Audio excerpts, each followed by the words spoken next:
The Chronicles of Thomas Covenant, the Unbeliever. Book 1, Lord Fowl's Bane, by Stephen Donaldson. Chapter 1, Golden Boy. She came out of the store just in time to see her young son playing on the sidewalk, directly in the path of the gray gaunt man, who strode down the center of the walk like a mechanical derelict. For an instant her heart quailed. Then she jumped forward, gripped her son by the arm, snatched him out of harm's way. The man went by without turning his head. As his back moved away from her, she hissed at it. "Go away! Get out of here! You ought to be ashamed!" Thomas Covenant's stride went on, as unfaltering as clockwork that had been wound to the hilt for just this purpose. But to himself he responded, "Ashamed? Ashamed?" His face contorted in a wild grimace. Beware, outcast, unclean. But he saw that the people he passed, the people who knew him, whose names and houses and handclasps were known to him, he saw that they stepped aside, gave him plenty of room. Some of them looked as if they were holding their breath. His inner shouting collapsed. These people did not need the ancient ritual of warning. He concentrated on restraining the spasmodic snarl which lurched across his face, and let the right machinery of his will carry him forward step by step. As he walked, he flicked his eyes up and down himself, verifying that there were no unexpected tears or snags in his clothing, checking his hands for scratches, making sure that nothing had happened to the scar which stretched from the heel of his right palm across where his 2 fingers had been. He could hear the doctor saying, "VSE, Mr. Covenant. Visual surveillance of extremities. Your health depends upon it. Those dead nerves will never grow back. You'll never know when you've hurt yourself, unless you get into the habit of checking. Do it all the time. Think about it all the time. The next time you might not be so lucky." VSE. Those initials comprised his entire life. Doctors, he thought mordantly. But without them, he might not have survived even this long. He had been so ignorant of his danger. Self-neglect might have killed him. Watching the startled, frightened, or oblivious faces, there were many oblivious faces, though the town was small, that passed around him, he wished he could be sure that his face bore a proper expression of disdain. But the nerves in his cheeks seemed only vaguely alive, though the doctors had assured him that this was an illusion at the present stage of his illness, and he could never trust the front which he placed between himself and the world. Now, as women who at one time chosen to discuss his novel in their literary clubs recoiled from him, as if he were some kind of minor horror or ghoul, he felt a sudden treacherous pang of loss. He strangled it harshly, before it could shake his balance. He was nearing his destination, the goal of the affirmation or proclamation that he had so grimly undertaken. He could see the sign 2 blocks ahead of him, Bell Telephone Company. He was walking the 2 miles into town from Haven Farm in order to pay his phone bill. Of course, he could have mailed in the money, but he had learned to see that act as a surrender, an abdication to the mounting bereavement which was being practiced against him. While he had been in treatment, his wife Joan had divorced him, taken their infant son and moved out of the state. The only thing in which he, Thomas Covenant, had a stake that she had dared handle had been the car. She had taken it as well. Most of her clothing she had left behind. Then his nearest neighbors, half a mile away on either side, had complained shrilly about his presence among them, and when he refused to sell his property, one of them moved from the county. Next, within 3 weeks of his return home, the grocery store, he was walking past it now, its windows full of frenetic advertisements, had begun delivering his supplies, whether or not he ordered them, and, he suspected, whether or not he was willing to pay. Now he strode past the courthouse, its old gray columns looking proud of their burden of justice and law, the building in which, by proxy of course, he had been reft of his family. Even its front steps were polished to guard against the stain of human need which prowled up and down them, seeking restitution. The divorce had been granted because no compassionate law could force a woman to raise her child in the company of a man like him. Were there tears? He asked Joan's memory. Were you brave? Relieved? Covenant resisted an urge to run out of danger. The gaping giant heads which topped the courthouse columns looked oddly nauseated, as if they were about to vomit on him. In a town of no more than 5,000, the business section was not large. Covenant crossed in front of the department store, and through the glass front he could see several high school girls pricing cheap jewelry. They leaned on the counters in provocative poses, and Covenant's throat tightened involuntarily. He found himself resenting the hips and breasts of the girls. Curves for other men's caresses, not his. He was impotent. In the decay of his nerves, his sexual capacity was just another amputated member. Even the release of lust was denied to him. He could conjure up desires until insanity threatened, but he could do nothing about them. Without warning, a memory of his wife flared in his mind, almost blanking out the sunshine and the sidewalk and the people in front of him. He saw her in one of the opaque nightgowns he had bought for her, her breasts tracing circles of invitation under the thin fabric. His heart cried, "Joan, how could you do it? Is one sick body more important than everything?" Bracing his shoulders like a strangler, he suppressed the memory. Such thoughts were a weakness he could not afford. He had to stamp them out. Better to be bitter, he thought. Bitterness survives. It seemed to be the only savior he was still able to taste. To his dismay, he discovered that he had stopped moving. He was standing in the middle of the sidewalk with his fists clenched and his shoulders trembling. Roughly, he forced himself into motion again. As he did so, he collided with someone. Outcast! Unclean! He caught a glimpse of ochre.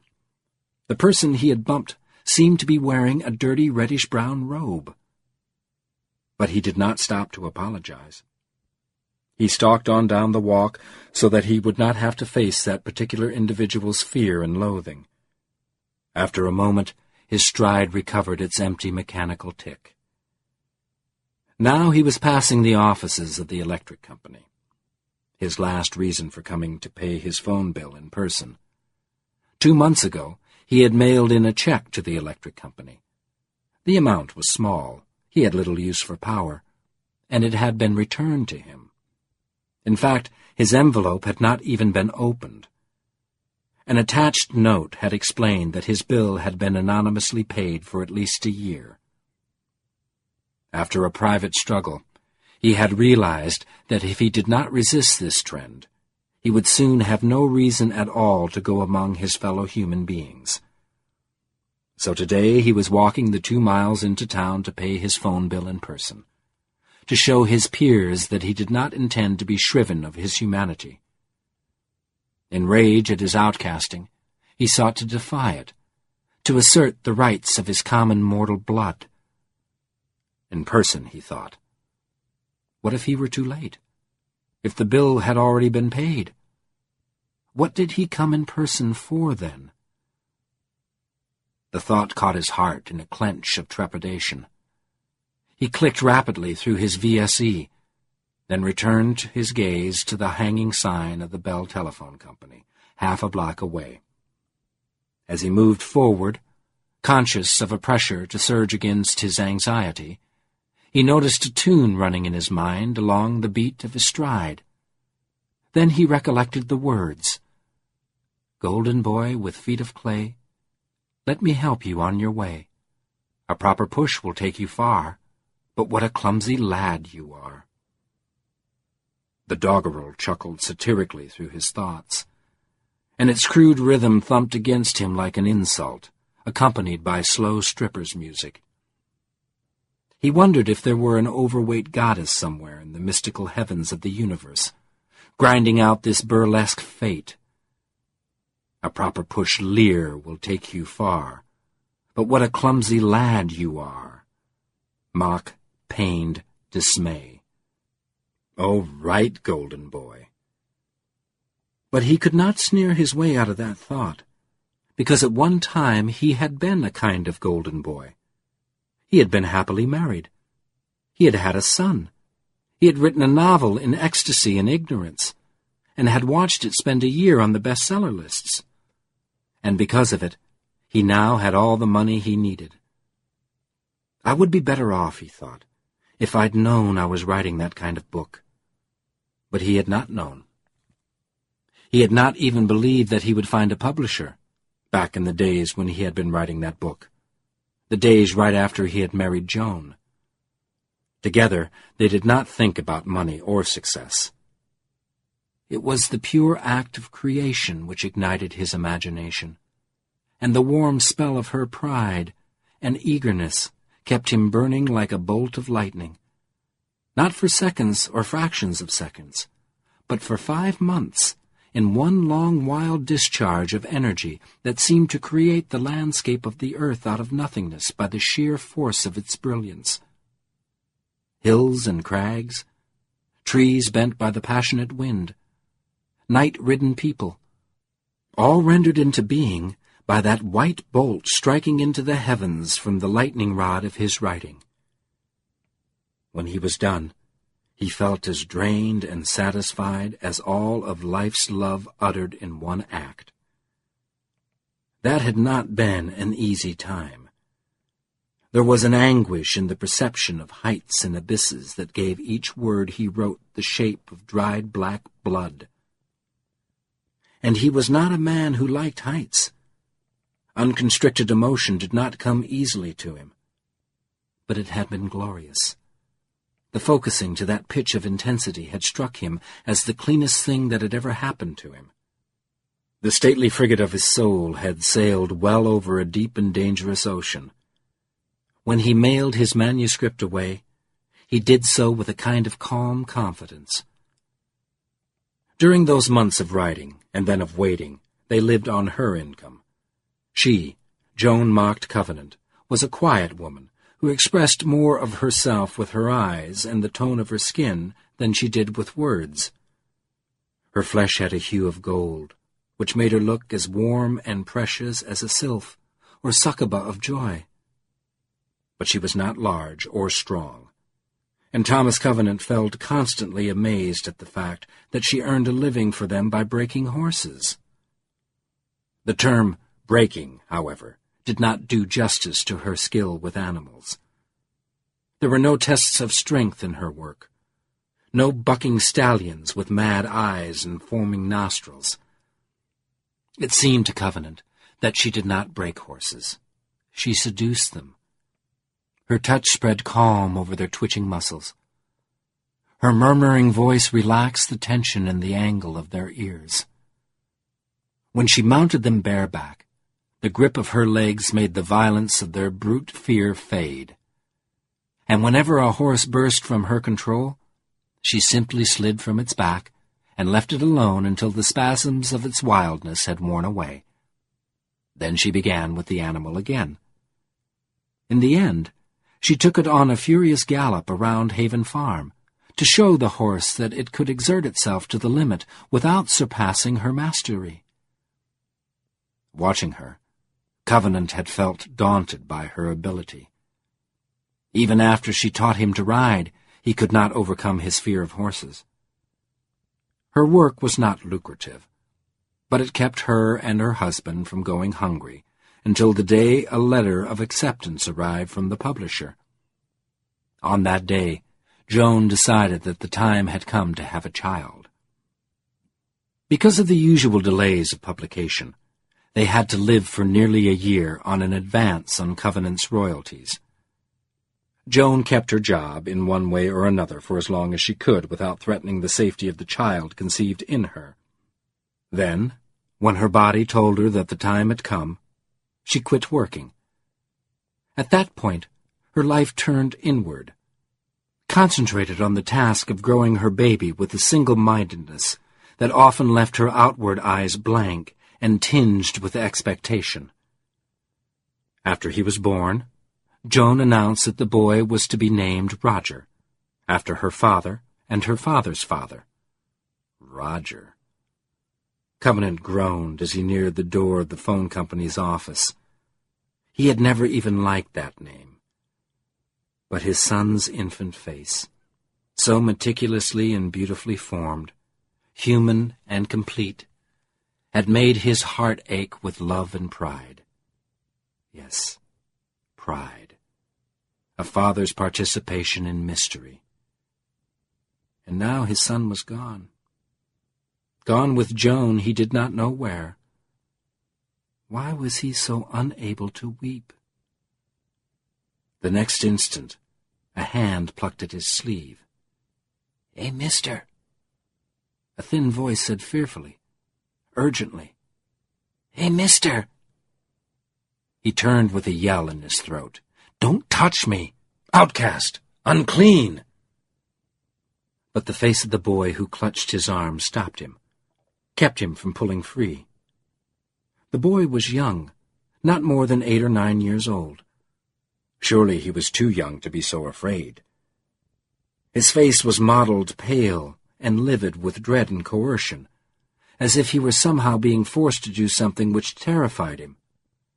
"Hey, mister," he said, thinly supplicating. "Here, take it." He thrust an old sheet of paper into Covenant's numb fingers. "He told me to give it to you.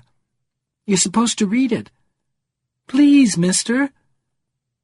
Covenant's fingers closed involuntarily around the paper. He thought dumbly, staring at the boy. He? Him. The boy pointed a shaking finger back up the sidewalk. Covenant looked, and saw an old man in a dirty ochre robe standing half a block away. He was mumbling, almost singing a dim nonsense tune, and his mouth hung open, though his lips and jaw did not move to shape his mutterings. His long, tattered hair and beard fluttered around his head in the light breeze. His face was lifted to the sky. He seemed to be staring directly at the sun. In his left hand he held a wooden beggar bowl. His right hand clutched a long wooden staff, to the top of which was affixed a sign bearing one word: Beware. Beware. For an odd moment, the sign itself seemed to exert a peril over Covenant. Dangers crowded through it to get at him. Terrible dangers swam in the air toward him, screaming like vultures. And among them, looking toward him through the screams, there were eyes. 2 eyes like fangs, carious and deadly. They regarded him with a fixed, cold, and hungry malice, focused on him as if he and he alone were the carrion they craved. Malevolence dripped from them like venom. For that moment, he quavered in the grasp of an inexplicable fear. Beware. But it was only a sign, only a blind placard attached to a wooden staff. Covenant shuddered, and the air in front of him cleared. "You're supposed to read it," the boy said again. "Don't touch me," Covenant murmured to the grip on his arm. "I'm a leper." But when he looked around, the boy was gone. Chapter 2. You Cannot Hope. In his confusion, he scanned the street rapidly, but the boy had escaped completely. Then, as he turned back toward the old beggar, his eyes caught the door, gilt-lettered, Bell Telephone Company. The sight gave him a sudden twist of fear that made him forget all distractions. Suppose this was his destination. He had come here in person to claim his human right to pay his own bills. But suppose... He shook himself. He was a leper. He could not afford suppositions. Unconsciously, he shoved the sheet of paper into his pocket. With grim deliberateness, he gave himself a VSE. Then he gripped himself and started toward the door. A man hurrying out through the doorway almost bumped into him, then recognized him and backed away, his face suddenly gray with apprehension. The jolt broke Covenant's momentum, and he almost shouted aloud, "Leper! Outcast! Unclean!" He stopped again, allowed himself a moment's pause. The man had been Joan's lawyer at the divorce, a short, fleshy individual, full of the kind of bonhomie in which lawyers and ministers specialize. Covenant needed that pause to recover from the dismay of the lawyer's glance.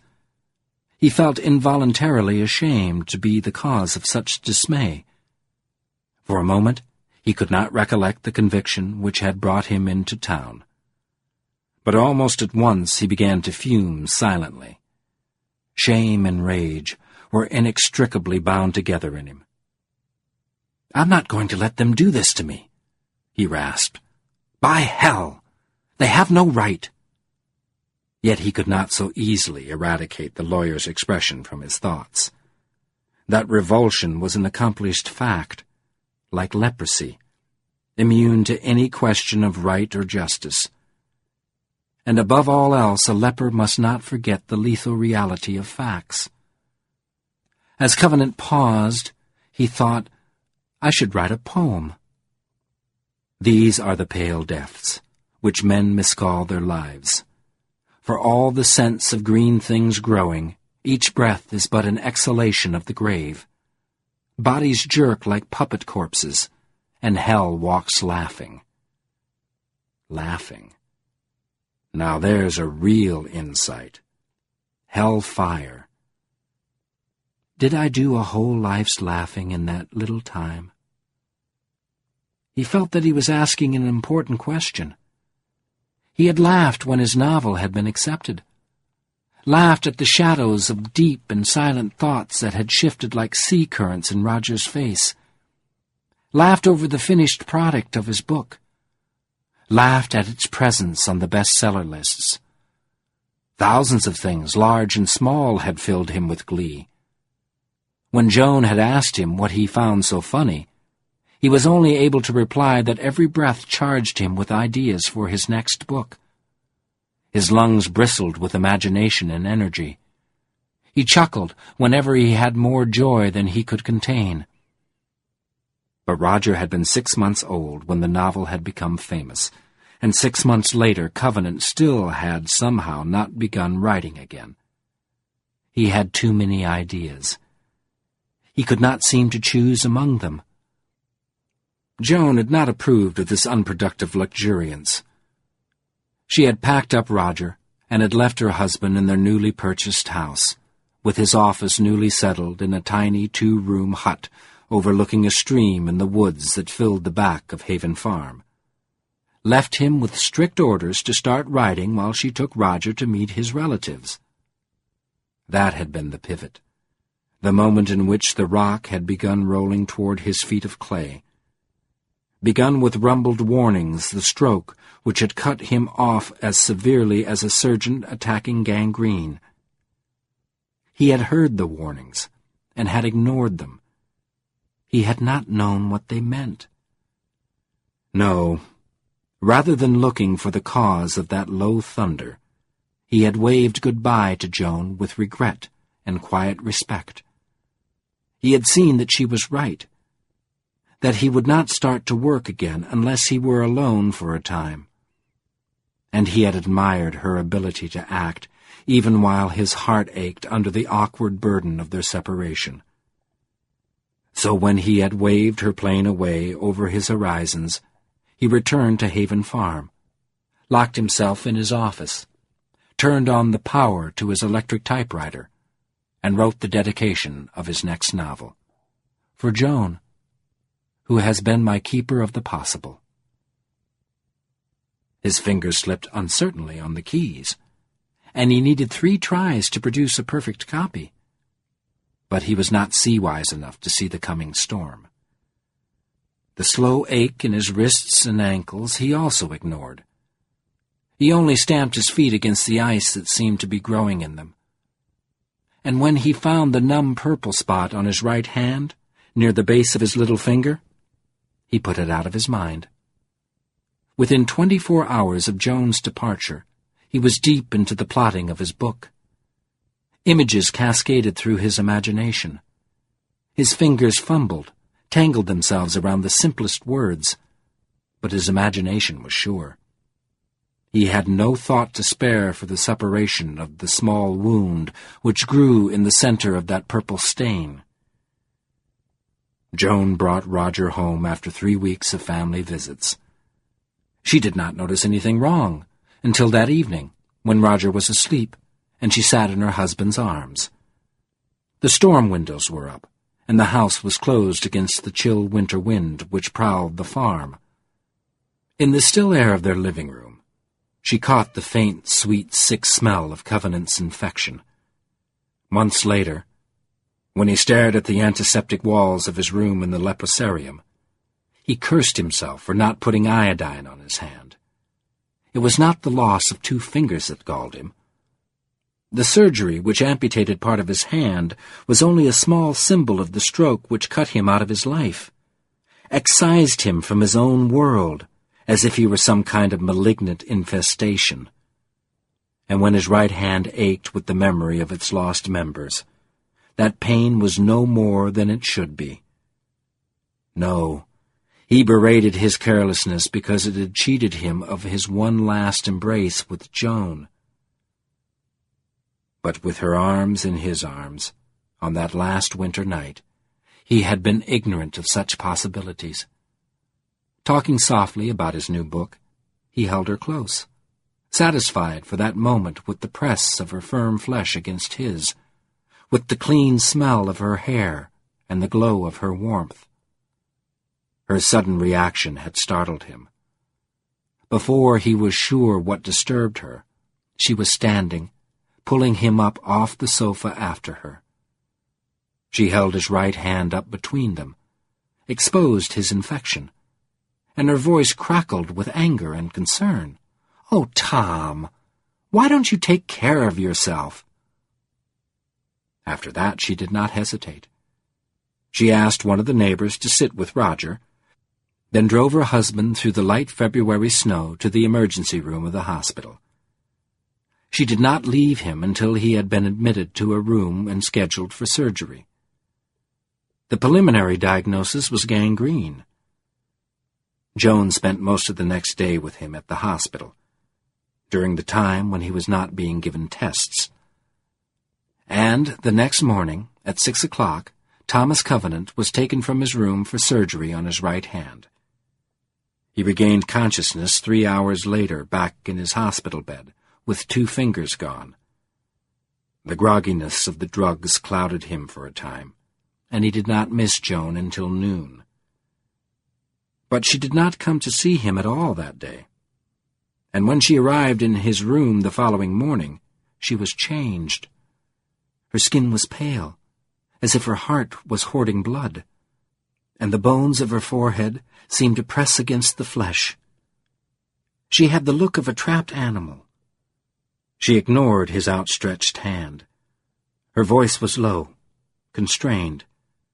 She had to exert force to make even that much of herself reach toward him. Standing as far away as she could in the room, staring emptily out the window at the slushy streets, she told him the news. The doctors had discovered that he had leprosy. His mind blank with surprise, he said, "You're kidding." Then she spun and faced him, crying, "Don't play stupid with me now. The doctor said he would tell you, but I told him no, I would do it. I was thinking of you. But I can't. I can't stand it. You've got leprosy. Don't you know what that means? Your hands and feet are going to rot away, and your legs and arms will twist, and your face will turn ugly like a fungus. Your eyes will get ulcers and go bad after a while, and I can't stand it. It won't make any difference to you because you won't be able to feel anything. Damn you! And, oh, Tom, it's catching. Catching? He could not seem to grasp what she meant. Yes, she hissed. Most people get it because... For a moment she choked on the fear which impelled her outburst. Because they were exposed when they were kids. Children are more susceptible than adults. Roger, I can't risk. I've got to protect Roger from that. As she ran, escaped from the room, he answered, Yes, of course. Because he had nothing else to say. He still did not understand. His mind was empty. He did not begin to perceive until weeks later how much of him had been blown out by the wind of Joan's passion. Then he was simply appalled. 48 hours after his surgery, Covenant's surgeon pronounced him ready to travel, and sent him to the leprosarium in Louisiana. On their drive to the leprosarium, the doctor who met his plane talked flatly about various superficial aspects of leprosy. Microbacterium leprae was first identified by Armara Hansen in 1874. But the study of the bacillus has been constantly foiled by the failure of the researchers to meet two of Koch's 4 steps of analysis. No one had been able to grow the microorganism artificially, and no one had discovered how it is transmitted. However, certain modern research by Dr. O.A. Skenace of Hawaii seemed promising. Covenant listened only vaguely. He could hear abstract vibrations of horror in the word leprosy, but they did not carry conviction. They affected him like a threat in a foreign language. Behind the intoxication of menace, the words themselves communicated nothing. He watched the doctor's earnest face, as if he were staring at Joan's incomprehensible passion, and made no response. But when Covenant was settled in his room at the leprosarium, a square cell with a white blank bed and antiseptic walls, the doctor took another tack. Abruptly he said, "Mr. Covenant, you don't seem to understand what's at stake here. Come with me. I want to show you something." Covenant followed him out into the corridor. As they walked, the doctor said, "You have what we call a primary case of Hansen's disease, a native case, one that doesn't seem to have a genealogy. 80% of the cases we get in this country involve people, immigrants and so on, who were exposed to the disease as children in foreign countries, tropical climates. At least we know where they contracted it, if not why or how. Of course, primary or secondary, they can take the same general path.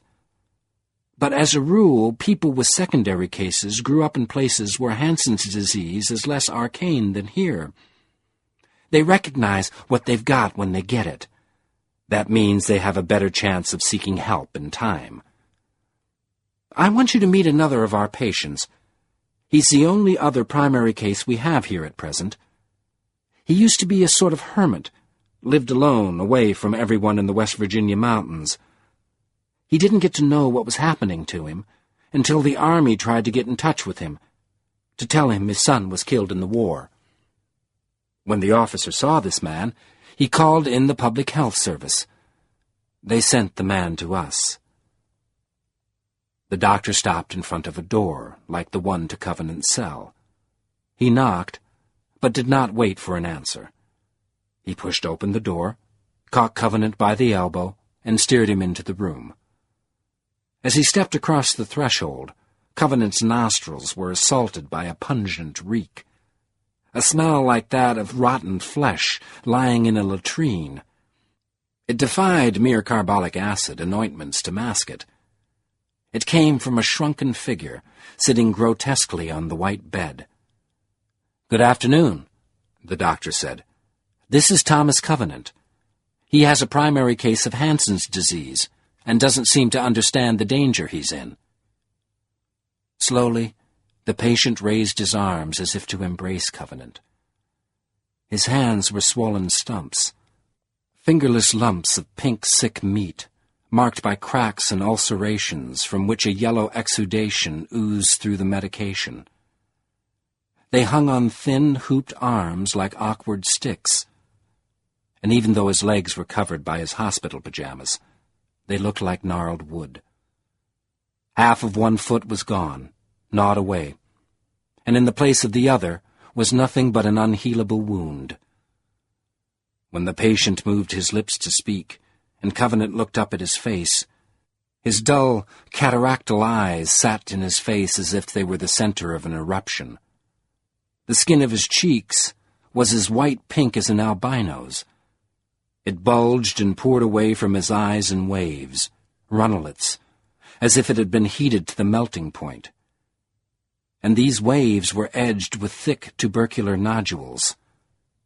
"Kill yourself," he rasped terribly. "Better than this." Covenant broke away from the doctor.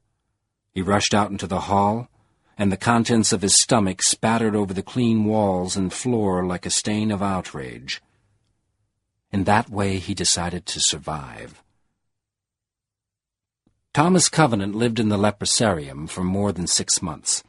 He spent his time roaming the corridors like an amazed phantasm, practicing his VSE and other survival drills, glaring his way through hours of conferences with the doctors, listening to lectures on leprosy and therapy and rehabilitation.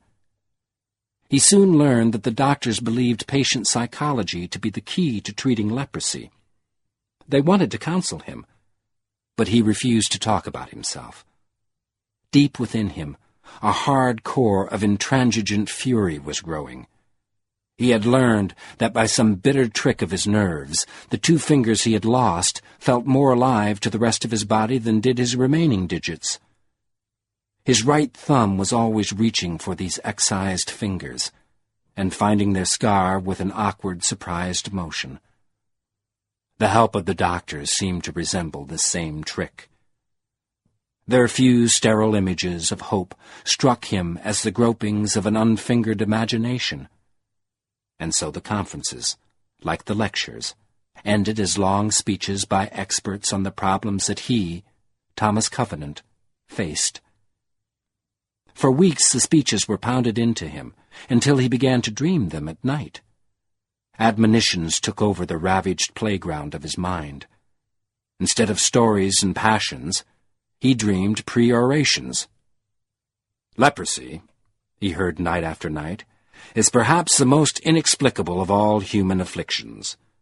It is a mystery, just as the strange, thin difference between living and inert matter is a mystery. Oh, we know some things about it. It is not fatal. It is not contagious in any conceivable way. It operates by destroying the nerves, typically the extremities and in the cornea of the eye. It produces deformity, largely because it negates the body's ability to protect itself by feeling and reacting against pain. It may result in complete disability, extreme deformation of the face and limbs, and blindness. And it is irreversible, since the nerves that die cannot be restored. We also know that in almost all cases, proper treatment using DDS, diminodiphenylsulfone, and some of the new synthetic antibiotics can arrest the spread of the disease, and that, once the neural deterioration has been halted, the proper medication and therapy can keep the affliction under control for the rest of the patient's life. What we do not know is why or how any specific person contracts the illness. As far as we can prove, it comes out of nowhere for no reason. And once you get it, you cannot hope for a cure." The words he dreamed were not exaggerated. They could have come verbatim from any one of a score of lectures or conferences. But their tolling sounded like the tread of something so unbearable that it should never have been uttered. The impersonal voice of the doctor went on. "What we have learned from our years of study is that Hansen's disease creates two unique problems for the patient: interrelated difficulties that do not occur with any other illness. And that makes the mental aspect of being a leprosy victim more crucial than the physical. The first involves your relationships with your fellow human beings. Unlike leukemia today, or tuberculosis in the last century, leprosy is not, and has never been, a poetic disease which can be romanticized. Just the reverse. Even in societies that hate their sick less than we Americans do, the leper has always been despised and feared, outcast even by his most loved ones, because of the rare bacillus no one can predict or control. Leprosy is not fatal, and the average patient can look forward to as much as 30 or 40 years of life as a leper. That fact, combined with the progressive disability which the disease inflicts, makes leprosy patients, of all sick people, the ones most desperately in need of human support. But virtually all societies condemn their lepers to isolation and despair, denounced as criminals and degenerates, as traitors and villains, cast out of the human race, because science has failed to unlock the mystery of this affliction. In country after country, culture after culture, around the world, the leper has been considered the personification of everything people, privately and communally, fear and abhor.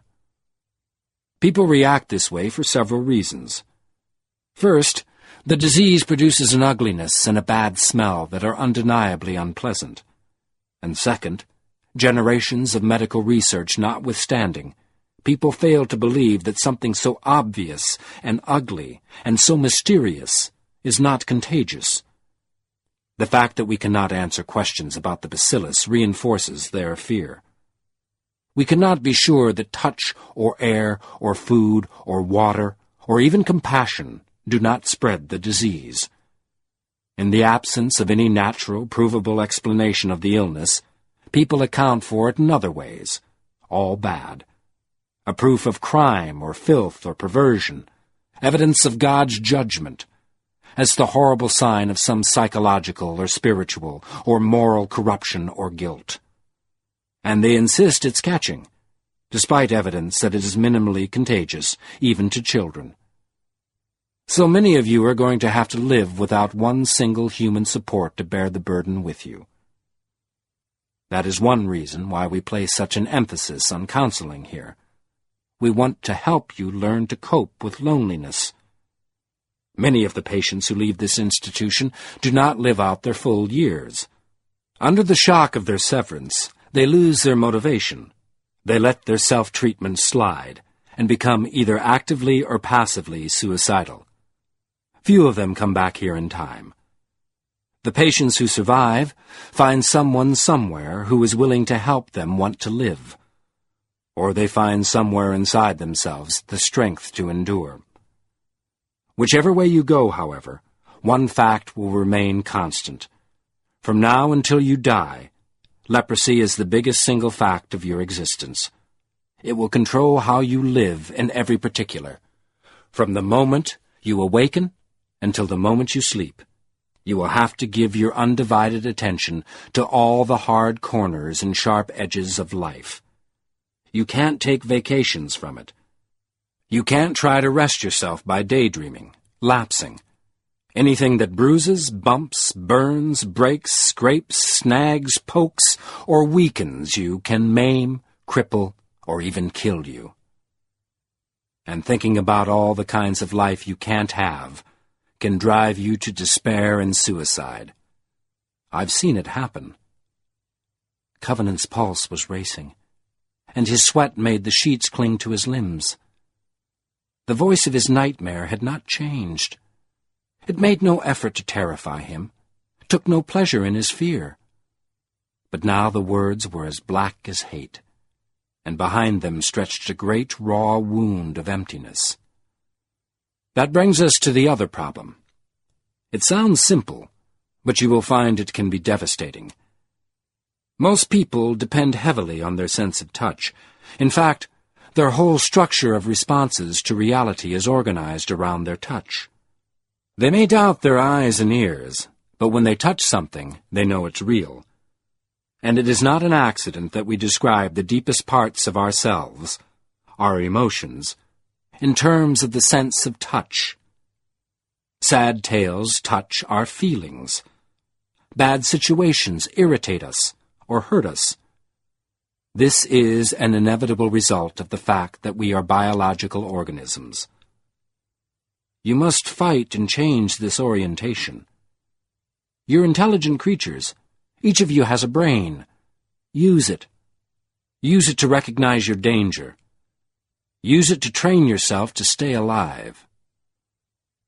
Then he woke up alone in his bed, drenched with sweat, eyes staring, lips taut with whimpers that tried to plead their way between his clenched teeth.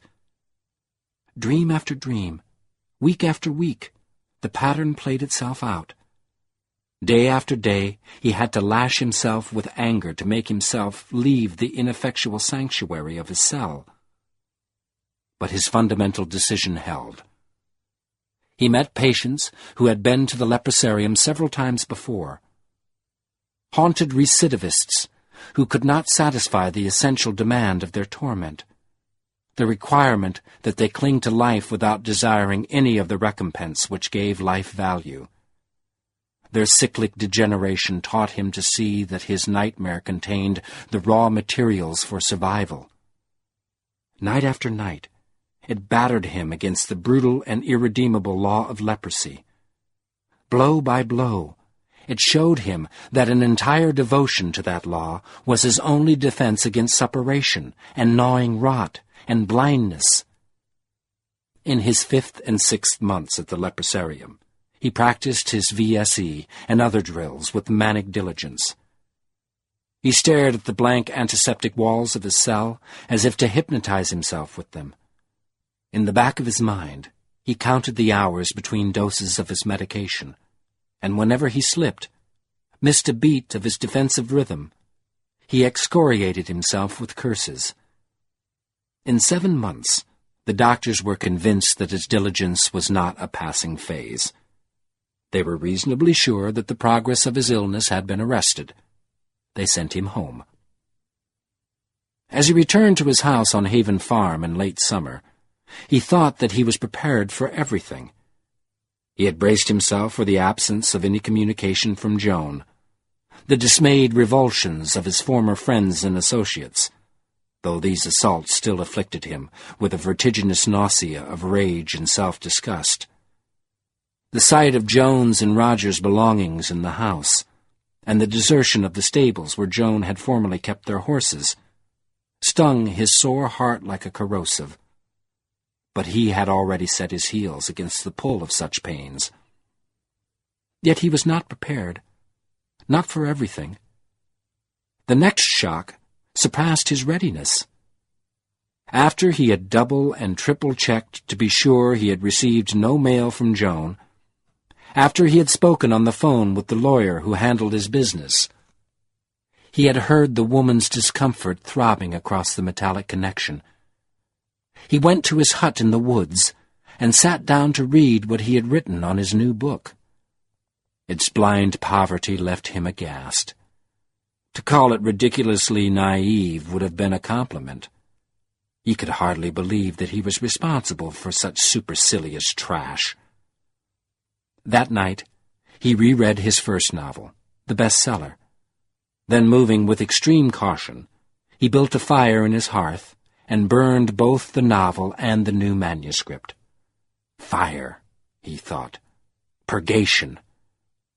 If I do not write another word, I will at least rid my life of these lies. Imagination. How could I have been so complacent? And as he watched the pages crumble into gray ash, he threw in with them all thought of further writing. For the first time, he understood part of what the doctors had been saying. He needed to crush out his imagination. He could not afford to have an imagination, a faculty which could envision Joan, joy, health. If he tormented himself with unattainable desires, he would cripple his grasp on the law which enabled him to survive. His imagination could kill him, lead or seduce or trick him into suicide. Seeing all the things he could not have would make him despair. When the fire went out, he ground the ashes underfoot, as if to make their consummation irrevocable. The next morning, he set about organizing his life. First, he found his old straight razor. Its long stainless steel blade gleamed like a leer in the fluorescent light of his bathroom. But he stropped it deliberately, lathered his face, braced his timorous bones against the sink, and set the edge to his throat. It felt like a cold line of fire across his jugular, a keen threat of blood and gangrene and reactivated leprosy. If his half-unfingered hand slipped or twitched, the consequences might be extreme. But he took the risk consciously to discipline himself, enforce his recognition of the raw terms of his survival, mortify his recalcitrance. He instituted shaving with that blade as a personal ritual, a daily confrontation with his condition. For the same reason, he began carrying around a sharp penknife. Whenever he felt his discipline faltering, felt threatened by memories or hopes or love, he took out the knife and tested its edge on his wrist. Then, after he had shaved, he worked on his house. He neatened it, rearranged the furniture to minimize the danger of protruding corners, hard edges, hidden obstacles. He eliminated everything which could trip, bruise, or deflect him, so that even in the dark his rooms would be navigable, safe. He made his house as much like his cell in the leprosarium as possible. Anything that was hazardous he threw into the guest room, and when he was done, he locked the guest room and threw away the key. After that, he went to his hut and locked it also. Then he pulled out its fuses, so that there would be no risk of fire in the old wiring. Finally, he washed the sweat off his hands. He washed them grimly, obsessively. He could not help himself. The physical impression of uncleanness was too strong. Leper, outcast, unclean. He spent the autumn stumbling around the rims of madness. Dark violence throbbed in him like a Picard thrust between his ribs, goading him aimlessly. He felt an insatiable need for sleep, but could not heed it because his dreams had changed to nightmares of gnawing. Despite his numbness, he seemed to feel himself being eaten away, and wakefulness confronted him with a vicious and irreparable paradox. Without the support or encouragement of other people, he did not believe he could endure the burden of his struggle against horror and death. Yet that horror and death explained, made comprehensible, almost vindicated the rejection which denied him support or encouragement. His struggle arose from the same passions which produced his outcasting. He hated what would happen to him if he failed to fight.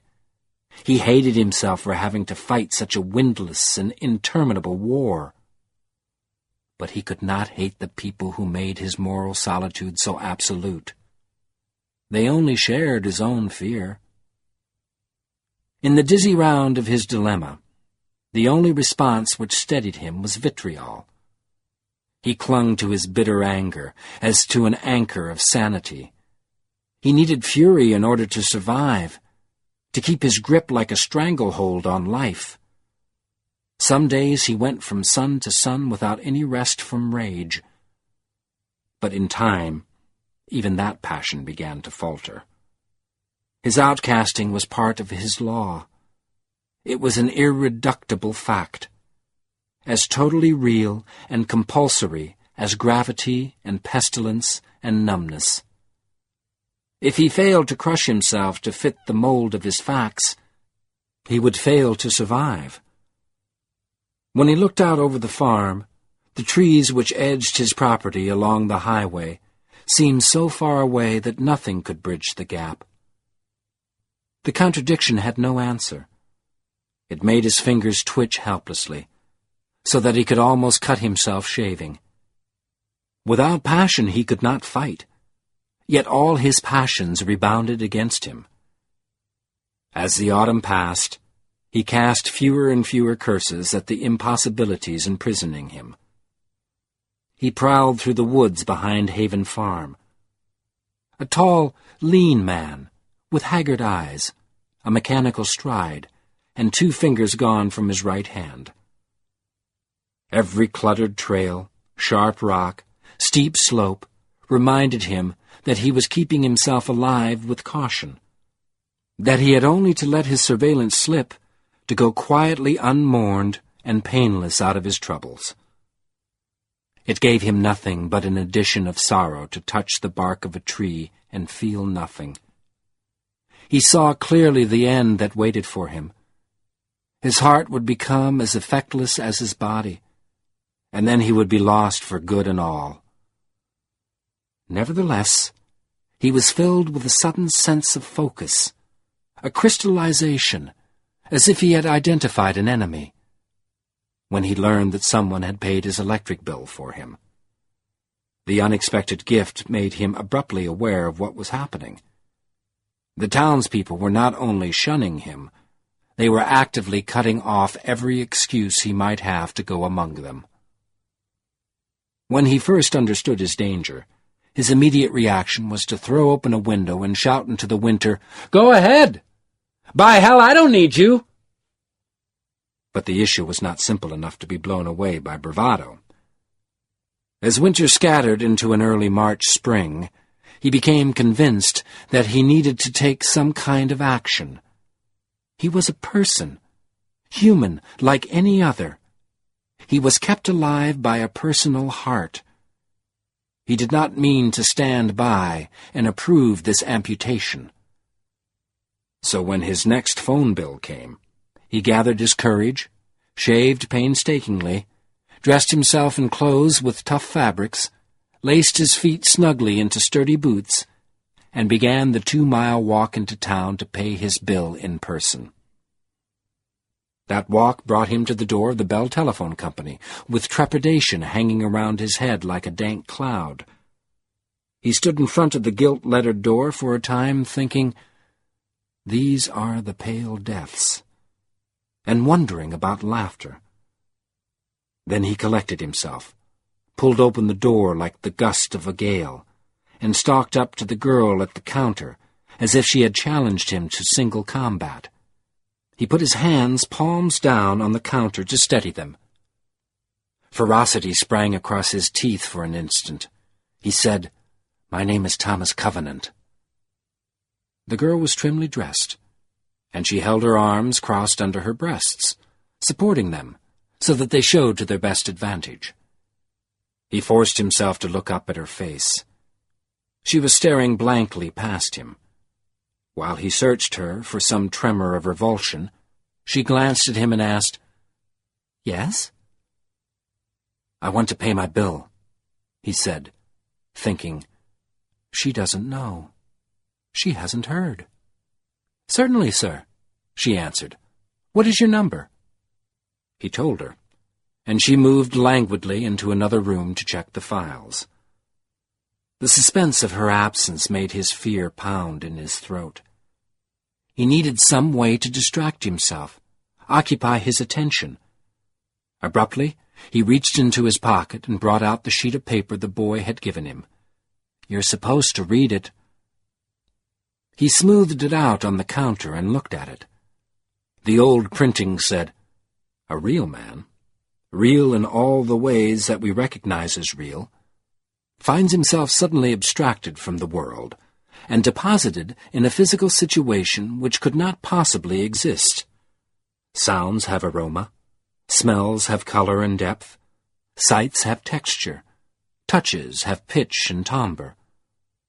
There he is informed by a disembodied voice that he has been brought to that place as a champion for his world. He must fight to the death in single combat against a champion from another world. If he is defeated, he will die, and his world, the real world, will be destroyed because it lacks the inner strength to survive. The man refuses to believe that what he is told is true. He asserts that he is either dreaming or hallucinating, and declines to be put in the false position of fighting to the death where no real danger exists. He is implacable in his determination to disbelieve his apparent situation, and does not defend himself when he is attacked by the champion of the other world. Question: is the man's behavior courageous or cowardly? This is the fundamental question of ethics. Ethics? Covenant snorted to himself. Who the hell makes these things up? The next moment, the girl returned with a question in her face. Thomas Covenant, of Haven Farm? Sir, a deposit has been made on your account, which covers everything for several months. Did you send us a large check recently?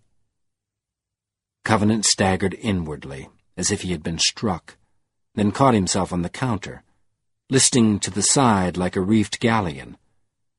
Unconsciously, he crushed the paper in his fist. He felt light-headed, heard words echoing in his ears. Virtually all societies condemn, denounce, cast out. You cannot hope. He focused his attention on his cold feet and aching ankles while he fought to keep the violence at bay. With elaborate caution, he placed the crumpled sheet on the counter in front of the girl. Striving to sound conversational, he said, It isn't catching, you know. You won't get it from me. There's nothing to worry about. It isn't catching, except for children. The girl blinked at him, as if she were amazed by the vagueness of her thoughts. His shoulders hunched, strangling fury in his throat. He turned away with as much dignity as he could manage, and strode out into the sunlight, letting the door slam behind him. Hellfire, he swore to himself. Hellfire and bloody damnation. Giddy with rage, he looked up and down the street. He could see the whole ominous length of the town from where he stood. In the direction of Haven Farm, the small businesses stood close together like teeth, poised on either side of the road. The sharp sunlight made him feel vulnerable and alone. He checked his hand quickly for scratches or abrasions, then hurried down the gauntlet. As he moved, his numb feet felt unsure on the sidewalk, as if the cement were slick with despair. He believed that he displayed courage by not breaking into a run. In a few moments, the courthouse loomed ahead of him. On the sidewalk before it stood the old beggar. He had not moved. He was still staring at the sun, still muttering meaninglessly. His sign said, "Beware," uselessly, like a warning that came too late.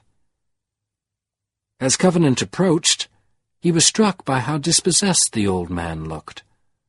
Beggars and fanatics, holy men, prophets of the apocalypse did not belong on that street in that sunlight. The frowning, belittling eyes of the stone columns held no tolerance for such preterite exaltations. And the scant coins he had collected were not enough for even one meal. The sight gave Covenant an odd pang of compassion. Almost in spite of himself, he stepped in front of the old man. The beggar made no gesture, did not shift his contemplation of the sun, but his voice altered, and one clear word broke out of the formless hum. "Give!" The order seemed to be directed at Covenant personally. As if on command, his gaze dropped to the bowl again. But the demand, the effort of coercion, brought back his anger. "I don't owe you anything," he snapped silently. Before he could pull away, the old man spoke again. "I have warned you." Unexpectedly, the statement struck Covenant like an insight, an intuitive summary of all his experiences in the past year. Through his anger, his decision came immediately. With a twisted expression on his face, he fumbled for his wedding ring. He had never before removed his white gold wedding band. Despite his divorce, and Joan's unanswering silence, he had kept the ring on his finger. It was an icon of himself. It reminded him of where he had been and where he was, of promises made and broken, companionship lost, helplessness, and of his vestigial humanity. Now he tore it off his left hand and dropped it in the bowl. "That's worth more than a few coins," he said, and stamped away. "Wait." The word carried such authority that Covenant stopped again. He stood still, husbanding his rage, until he felt the man's hand on his arm. Then he turned and looked into pale blue eyes, as blank as if they were still studying the secret fire of the sun. The old man was tall with power. A sudden insecurity, a sense of proximity to matters he did not understand, disturbed Covenant. But he pushed it away. "Don't touch me. I'm a leper." The vacant stare seemed to miss him completely, as if he did not exist, or the eyes were blind. But the old man's voice was clear and sure. "You are in perdition, my son." Moistening his lips with his tongue, Covenant responded, "No, old man. This is normal. Human beings are like this. Futile." As if he were quoting a law of leprosy, he said to himself, "Futility is the defining characteristic of life. That's what life is like. I just have less bric-a-brac cluttering up the facts than most people. So young, and already so bitter." Covenant had not heard sympathy for a long time, and the sound of it affected him acutely. His anger retreated, leaving his throat tight and awkward. "Come on, old man," he said. "We didn't make the world. All we have to do is live in it. We're all in the same boat, one way or another. Did we not?" But without waiting for an answer, the beggar went back to humming his weird tune. He held Covenant there until he reached a break in his song. Then a new quality came into his voice, an aggressive tone that took advantage of Covenant's unexpected vulnerability. "Why not destroy yourself?" A sense of pressure expanded in Covenant's chest, cramping his heart. The pale blue eyes were exerting some kind of peril over him. Anxiety tugged at him. He wanted to jerk away from the old face, go through his VSE, make sure that he was safe. But he could not. The blank gaze held him. Finally he said, "That's too easy."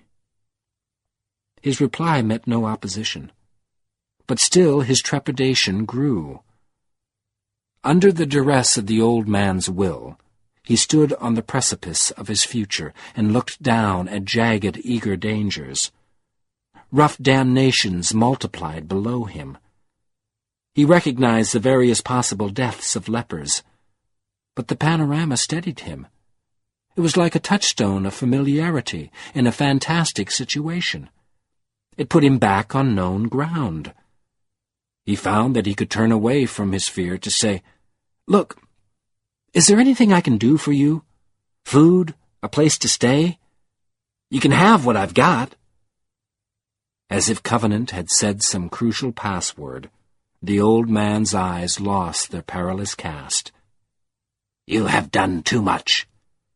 Gifts like this, I return to the giver." He extended his bowl toward Covenant. "Take back the ring. Be true. You need not fail." Now the tone of command was gone. In its place, Covenant heard gentle supplication. He hesitated, wondering what this old man had to do with him, but he had to make some kind of response. He took the ring and replaced it on his left hand. Then he said, "Everybody fails, but I am going to survive, as long as I can." The old man sagged, as if he had just shifted a load of prophecy or commandment onto Covenant's shoulders. His voice sounded frail now. "That is as it may be." Without another word, he turned and moved away. He leaned on his staff like an exhausted prophet, worn out with uttering visions. His staff rang curiously on the sidewalk, as if the wood were harder than cement. Covenant gazed after the wind-swayed ochre robe and the fluttering hair until the old man turned a corner and vanished. Then he shook himself, stared into his VSE, but his eyes stopped on his wedding ring. The band seemed to hang loosely on his finger, as if it were too big for him. Perdition, he thought. A deposit has been made. I've got to do something before they barricade the streets against me. For a while he stood where he was and tried to think of a course of action. Absently, he looked up the courthouse columns to the stone heads. They had careless eyes, and on their lips a spasm of disgust carved into perpetual imminence, compelling, and forever incomplete. They gave him an idea. Casting a silent curse at them, he stared down the walk again. He had decided to see his lawyer, to demand that the woman who handled his contracts and financial business find some legal recourse against the kind of black charity which was cutting him off from the town. Get those payments revoked, he thought. It's not possible that they can pay my debts without my consent. The lawyer's office was in a building at the corner of a cross street on the opposite side of the road. A minute's brisk walking brought Covenant to the corner and the town's only traffic light. He felt a need to hurry, to act on his decision before his distrust of lawyers and all public machinery convinced him that his determination was folly. He had to resist a temptation to cross against the light. The signal changed slowly, but at last it was green his way. He stepped out onto the crosswalk. Before he had taken 3 steps, he heard a siren. Red lights flaring. A police car sprang out of an alley into the main street. It skidded and swerved with the speed of its turn, then aimed itself straight at Covenant's heart. He stopped, as if caught in the grip of an unseen fist. He wanted to move, but he could only stand suspended, trapped, looking down the muzzle of the hurtling car. For an instant, he heard the frantic scream of brakes. Then he crumbled. As he dropped, he had a vague sense that he was falling too soon, that he had not been hit yet. But he could not help himself. He was too afraid of being crushed. After all his self-protections, to die like this. Then he became aware of a huge blackness which stood behind the sunlight and the gleaming store windows and the shriek of tires. The light and the asphalt against his head seemed to be nothing more than paintings on a black background. And now the background asserted itself, reached in and bore him down. Blackness radiated through the sunlight like a cold beam of night. He thought that he was having a nightmare. Absurdly, he heard the old beggar saying, "Be true. You need not fail." The darkness poured through, swamping the day, and the only thing that Covenant was sure he could see was a single red gleam from the police car. A red bolt, hot and clear and deadly, transfixing his forehead like a spear.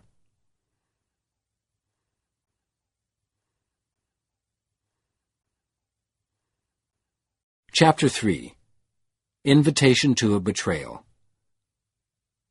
For a time that he could only measure in heartbeats, Covenant hung in the darkness. The red impaling light was the only fixed point in a universe that seemed to seethe around him. He felt that he might behold a massive moving of heaven and earth, if only he knew where to look. But the blackness and the hot red beam on his forehead prevented him from turning away, and he had to let the currents that swirled around him pass unseen. Under the pressure of the ferocious light, he could feel every throb of his pulse distinctly in his temples, as if it were his mind which hammered out his life, not his heart. The beats were slow, too slow for the amount of apprehension he felt. He could not conceive what was happening to him, but each blow shook him as if the very structure of his brain were under assault. Abruptly, the bloody spear of light wavered, then split in two. He was moving toward the light, or the light was approaching him. The two flaming spots were eyes. The next instant he heard laughter, high, shrill glee, full of triumph and old spite. The voice crowed like some malevolent rooster, heralding the dawn of hell, and Covenant's pulse trembled at the sound. "Done it!" the voice cackled. "Aye! Mine!" It shrilled away into laughter again. Covenant was close enough to see the eyes clearly now. They had no whites or pupils. Red balls filled the sockets, and light moiled in them like lava. Their heat was so close that Covenant's forehead burned. Then the eyes flared, seemed to ignite the air around them. Flames spread out, sending a lurid glow around Covenant. He found himself in a cavern deep in stone. Its walls caught and held the light, so that the cave stayed bright after the single flare of the eyes. The rock was smooth and broken into hundreds of irregular facets, as if the cavern had been carved with an erratic knife. Entrances gaped in the walls around the circumference of the cave. High above his head, the roof gathered into a thick cluster of stalactites, but the floor was flat and worn, as if by passing of many feet. Reflections sprang through the stalactites above, so that the cluster swarmed with red gleamings. The chamber was full of a rank stench, an acrid odor with a sickly sweet undersmell, burning sulfur over the reek of rotting flesh. Covenant gagged on it, and on the sight of the being whose eyes had held him. Crouched on a low dais, near the center of the cave, was a creature with long, scrawny limbs, hands as huge and heavy as shovels, a thin, hunched torso, and a head like a battering ram. As he crouched, his knees came up almost to the level of his ears. One hand was braced on the rock in front of him. The other gripped a long wooden staff, shod with metal and intricately carved from end to end. His grizzled mouth was rigid with laughter, and his red eyes seemed to bubble like magma. "Ha! Done it!" he shrieked again. "Called him! My power! Kill them all!" As his high voice ranted, he slavered hungrily. "Lord Drew! Master! Me!" The creature leaped to his feet. Capering with mad pride, he strode closer to his victim, and Covenant recoiled with a loathing he could not control. Holding his staff near the center with both hands, the creature shouted, "Kill you! Take your power! Crush them all! Be Lord Drool!" He raised his staff as if to strike Covenant with it. Then another voice entered the cavern. It was deep and resonant, powerful enough to fill the air without effort, and somehow deadly, as if an abyss were speaking. "Back, rockworm," it commanded. "This prey is too great for you. I claim him." The creature jabbed his face toward the ceiling and cried, "Mine! My staff! You saw! I called him! You saw! Covenant followed the red eyes upward, but he could see nothing there except the dizzy chiaroscuro of the clustered stone spikes. You had aid, the deep voice said. The staff was too hard a matter for you. You would have destroyed it in simple irritation, had I not taught you some of its uses. And my aid has a price. Do whatever else you wish. I claim this prize. It belongs to me. The creature's rage subsided, as if he had suddenly remembered some secret advantage. My staff, he muttered darkly. I have it. You are not safe. You threaten me? The deep voice bristled, and its dangers edged closer to the surface. Watch and ward, drool rockworm. Your doom grows upon you. Behold, I have begun. There was a low grinding noise, as of great teeth breaking against each other, and a chilling mist intervened between Covenant and Drool, gathered and swirled and thickened until Drool was blocked from Covenant's sight. At first, the mist glowed with the light of the burning stones, but as it swirled, the red faded into the dank, universal gray of fogs. The vile reek melted into the sweeter smell, attar, the odor of funerals. Despite the blindness of the mist, Covenant felt that he was no longer in Drool's cavern. The change gave him no relief. Fear and bewilderment sucked at him as if he were sinking in nightmare. That unbodied voice dismayed him. As the fog blew around him, his legs shuddered and bent, and he fell to his knees. You do well to pray to me, the voice intoned. Its deadliness shocked Covenant like a confrontation with a grisly murder. There are no other hopes or helps for a man amid the wrack of your fate. My enemy will not aid you. It was he who chose you for this doom. And when he has chosen, he does not give, he takes. A raw timbre of contempt ran through his voice, scraping Covenant's nerves as it passed. Yes, you would do well to pray to me. I might ease you of your burden. Whatever health or strength you ask is mine to give. For I have begun my attack upon this age, and the future is mine. I will not fail again. Covenant's mind lay under the shock of the voice, but the offer of health penetrated him, and his heart jumped. He felt the beat clearly in his chest, felt his heart laboring against the burden of his fear. But he was still too stricken to speak. Over his silence, the voice continued. Kevin was a fool, fey, a Nile, and gutless. They are all fools. Look you, groveler. The mighty High Lord Kevin, son of Lorik and great-grandson of Beric Lord Fatherer, whom I hate, stood where you now kneel, and he thought to destroy me.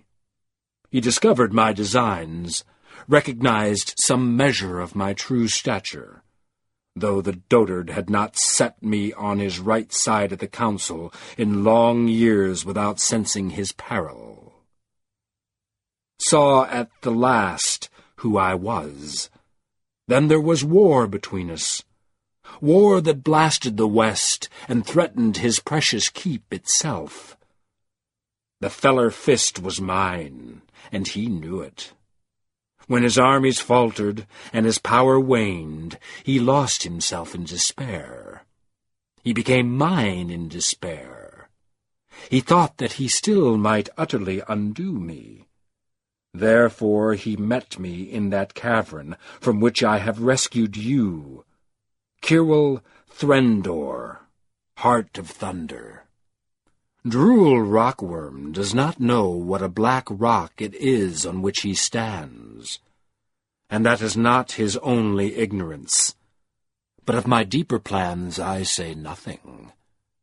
He serves me well in his way, though he does not intend service. Likewise will you, and those timid lords serve me, whether you choose or no. Let them grope through their shallow mysteries for a time, barely fearing that I am alive. They have not mastered the 7th part of dead Kevin's lore, and yet, in their pride, they dare to name themselves Earth Friends, servants of peace. They are too blind to perceive their own arrogance, but I will teach them to see. In truth, it is already too late for them. They will come to Kirill Threndor, and I will teach them things to darken their souls. It is fitting. There Kevin met and dared me in his despair, and I accepted. The fool! I could hardly speak the words for laughing. He thought that such spells might unbind me. But the power which upholds me has stood since the creation of time. Therefore, when Kevin dared me to unleash the forces that would strike the land and all its accursed creations into dust, I took the dare. Yes, and laughed until there was doubt in his face before the end. That folly brought the age of the old lords to its ruin. But I remain. I. Together we stood in Kirill Threndor, blind Kevin and I. Together we uttered the ritual of desecration. Ah, the fool. He was already enslaved to me and knew it not. Proud of his lore, he did not know that every law which he served preserved me through that cataclysm, though all but a few of his own people and works were stricken into death. True, I was reduced for a time. I have spent 1,000 years gnawing my desires like a beaten cur. The price of that has yet to be paid. For it and other things I shall exact my due. But I was not destroyed. And when Drool found the staff and recognized it, and could not use it, I took my chance again. I will have the future of this life, to waste or hold as I desire. So pray to me, Graveler. Reject the doom that my enemy has created for you. You will not have many chances to repent. The fog and the attar-laden air seemed to weaken Covenant, as if the strength were being absorbed from his blood. But his heart beat on, and as he clung to it for a defense against the fear, he wrapped his arms about his chest and bent low, trying to shelter himself from the cold. "What tomb?" he forced himself to say. His voice sounded pitiful and lost in the mist. He intends you to be my final foe. He chose you, Groveler, with a might in your hands such as no mortal has ever held before. Chose you to destroy me. But he will find that I am not so easily mastered. You have might, wild magic which preserves your life at this moment, but you will never know what it is. You will not be able to fight me at the last. No, you are the victim of his expectations, and I cannot free you by death. Not yet. But we can turn that strength against him, and rid him of the earth entirely. Health. Covenant looked painfully up from the ground. You said health. Whatever health you lack, Groveler, only pray to me, while I am still patient. But the voice's contempt cut too deep. Covenant's violence welled up in the wound. He began to fight. Heaving himself off his knees, he thought, "No, I'm not a groveler." With his teeth gritted to stop his trembling, he asked, "Who are you?" As if sensing its mistake, the voice became smoother. "I have had many names," it said. "To the lords of Revelstone, I am Lord Foul, the Despiser. To the giants of Sea Reach, Satan's Heart, and Soul Crusher. The Raymen name me Fang Thane. In the dreams of the Blood Guard, I am Corruption. But the people of the land call me the Grey Slayer." Distinctly, Covenant said, "Forget it." "Fool!" growled the voice, and its force flattened Covenant on the rock. Forehead pressed against the stone. He lay and waited in terror for the anger of the voice to annihilate him.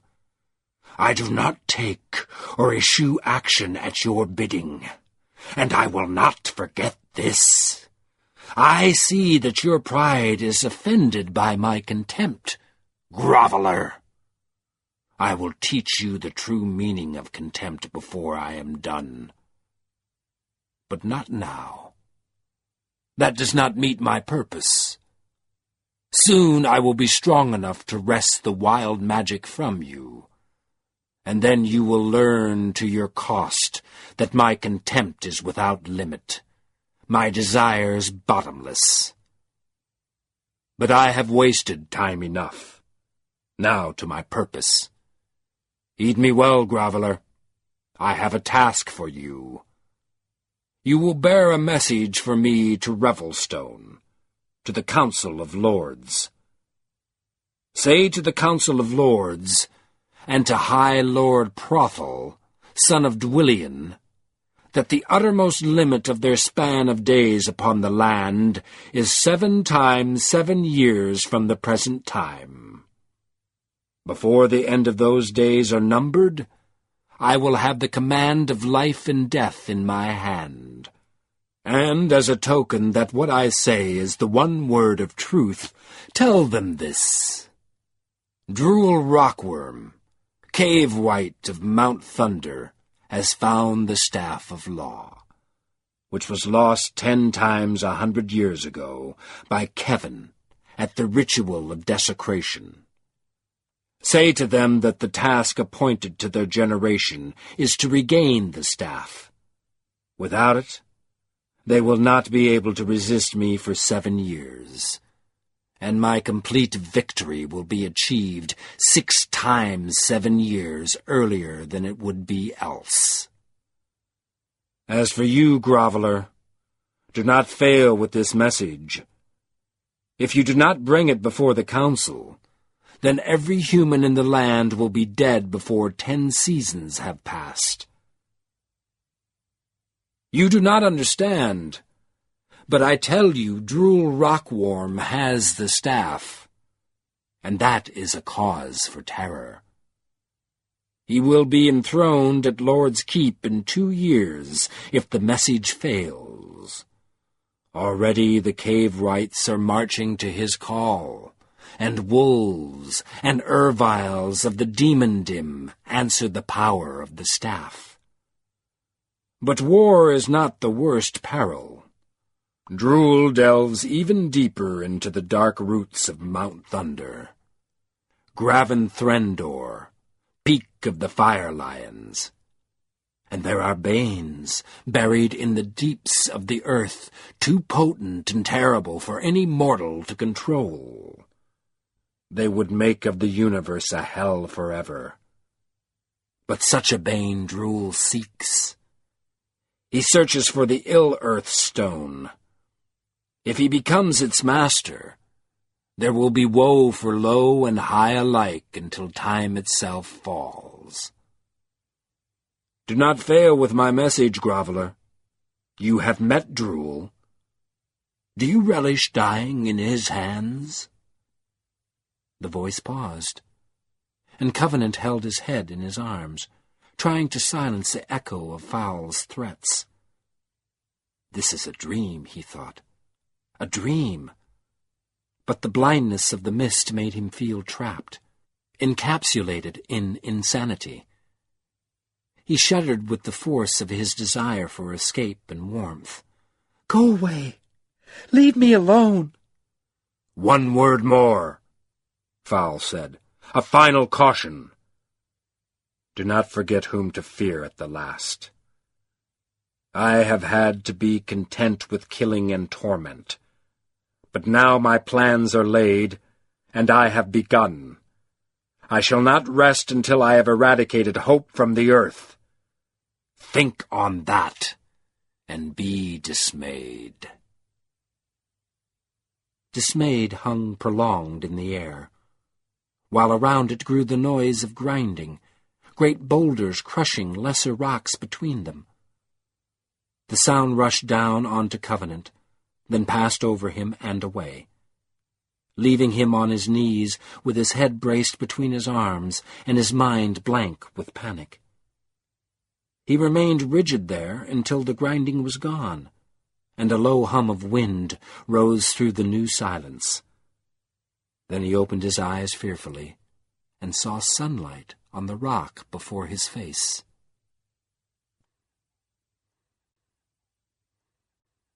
Chapter 4. Kevin's Watch.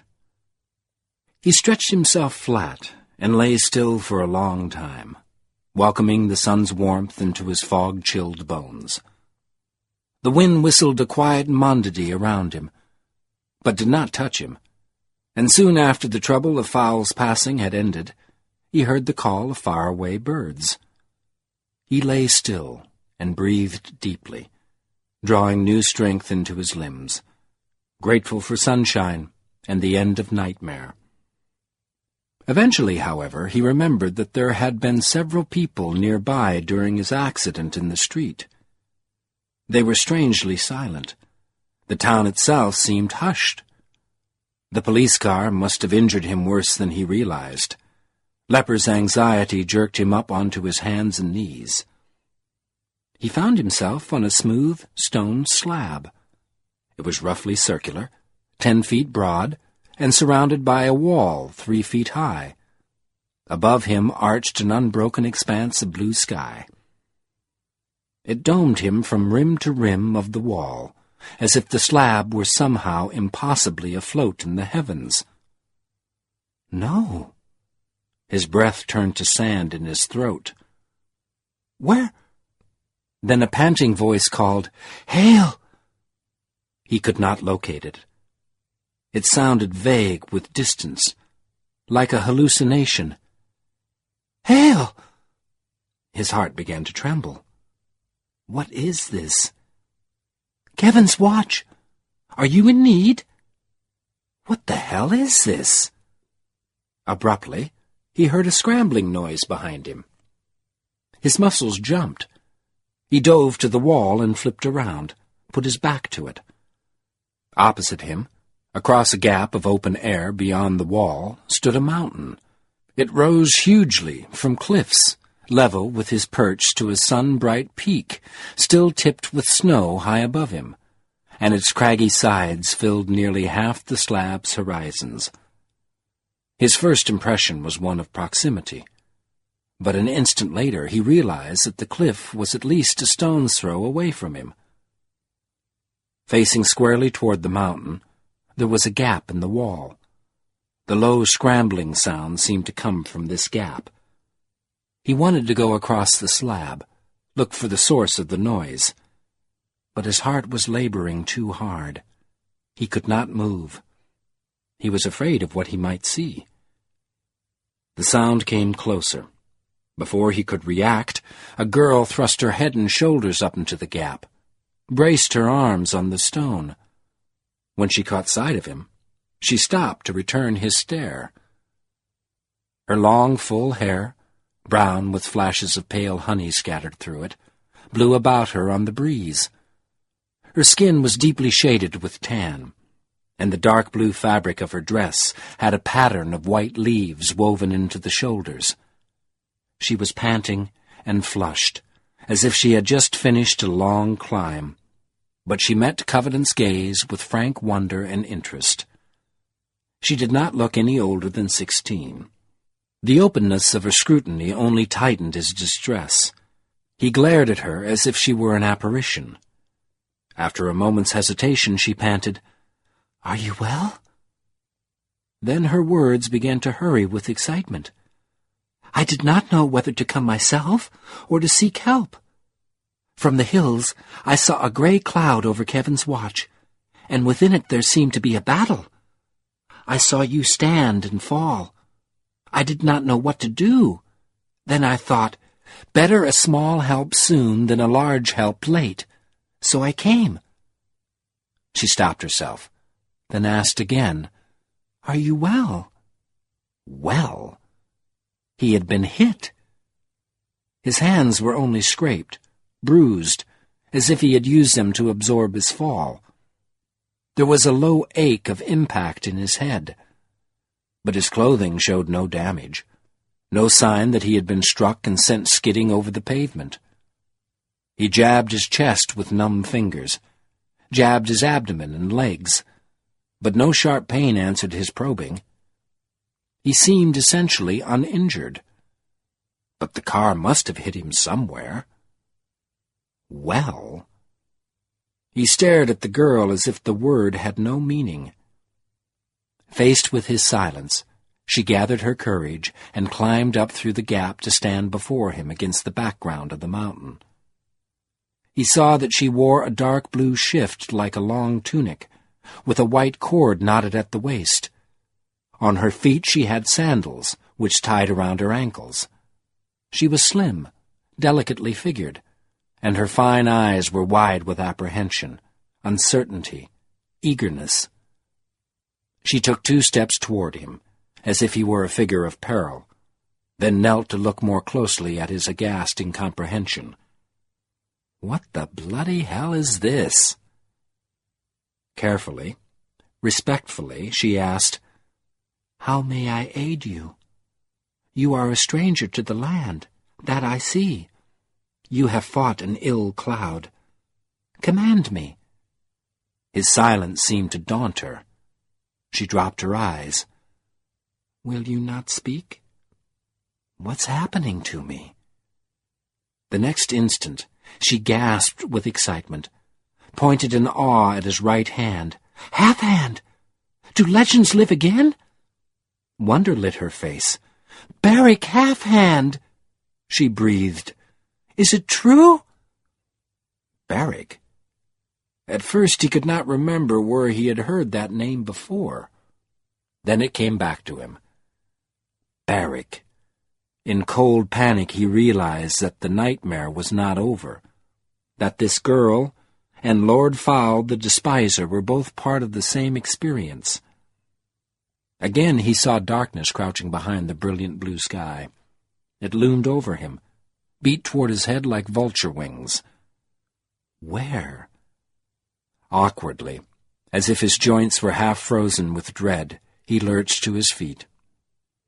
At once, an immense panorama sprang into view below him, attacked his sight like a bludgeon of exhilaration and horror. He was on a stone platform 4,000 feet or more above the earth. Birds glided and wheeled under his perch. The air was as clean and clear as crystal, and through it the great sweep of the landscape seemed immeasurably huge, so that his eyes ached with trying to see it all. Hills stretched away directly under him. Plains unrolled toward the horizons on both sides. A river angled silver in the sunlight out of the hills on his left. All was luminous with spring, as if it had been just born in that morning's dew. Bloody hell! The giddy height staggered him. Vulture wings of darkness beat at his head. Vertigo whirled up at him, made the earth veer. He did not know where he was. He had never seen this before. How had he come here? He had been hit by a police car, and Fowl had brought him here. Fowl had brought him here? Brought me here? Uninjured? He reeled in terror toward the girl in the mountain.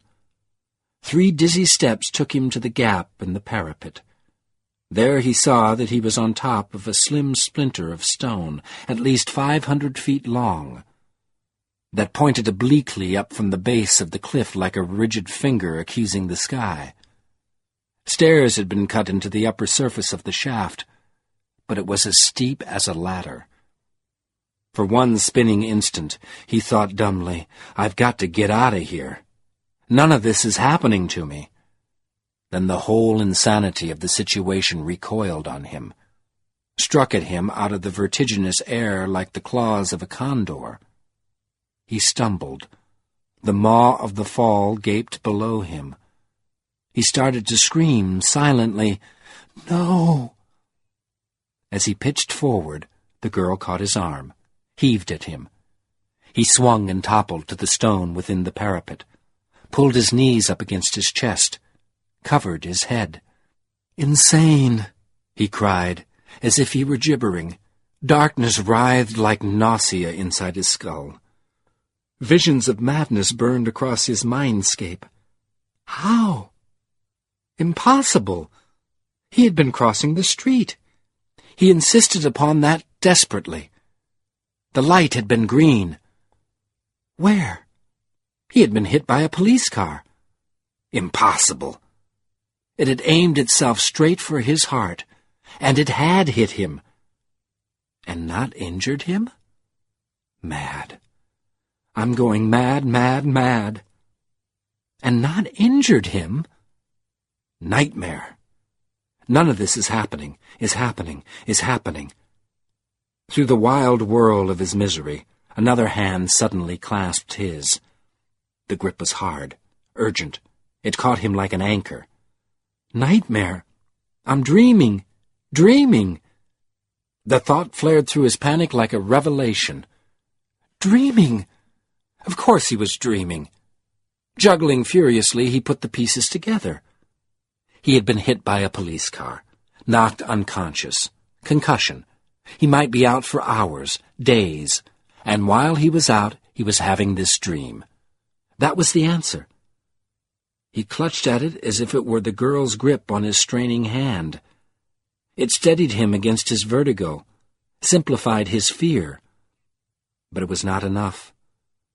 The darkness still swarmed at him as if he were carrion fowl had left behind. How? Where do you get dreams like this? He could not bear to think about it. He would go mad. He fled from it, as if it had already started to gnaw on his bones. Don't think about it. Don't try to understand. Madness. Madness is the only danger. Survive. Get going. Do something. Don't look back. He forced his eyes open, and as he focused on the sunlight, the darkness receded, dropped away into the background and came hovering slowly behind him, as if it were waiting for him to turn and face it, fall prey to it. The girl was kneeling beside him. She had his maimed right hand clamped in both of hers, and concern stood like tears in her eyes. "Barrick," she murmured painfully as he met her gaze. "Oh, Barrick, what ill assails you? I know not what to do." She had already done enough. Helped him to master himself, resist the pull of the dangerous questions he could not answer. But his fingers were numb. Parts of her clasp on his hand he could not feel at all. He dredged himself into a sitting position, though the exertion made him feel faint. "I'm a leper," he said weakly. "Don't touch me." Hesitantly, she loosened her grip, as if she were not sure he meant what he said, not sure he knew what he was saying. With an effort that seemed harsh because of his weakness, he withdrew his hand. She caught her lower lip between her teeth in chagrin. As if she feared she had offended him, she moved back and sat down against the opposite wall. But he could see that she was consumed with interest in him. She could not remain silent long. After a moment, she asked softly, "Is it wrong to touch you? I meant no harm." You are Beric Half-Hand, the Lord Fatherer. An ill I could not see assailed you. How could I bear to see you tormented so?" "I'm a leper," he repeated, trying to conserve his strength. But her expression told him that the word conveyed nothing to her. "I'm sick. I have a disease.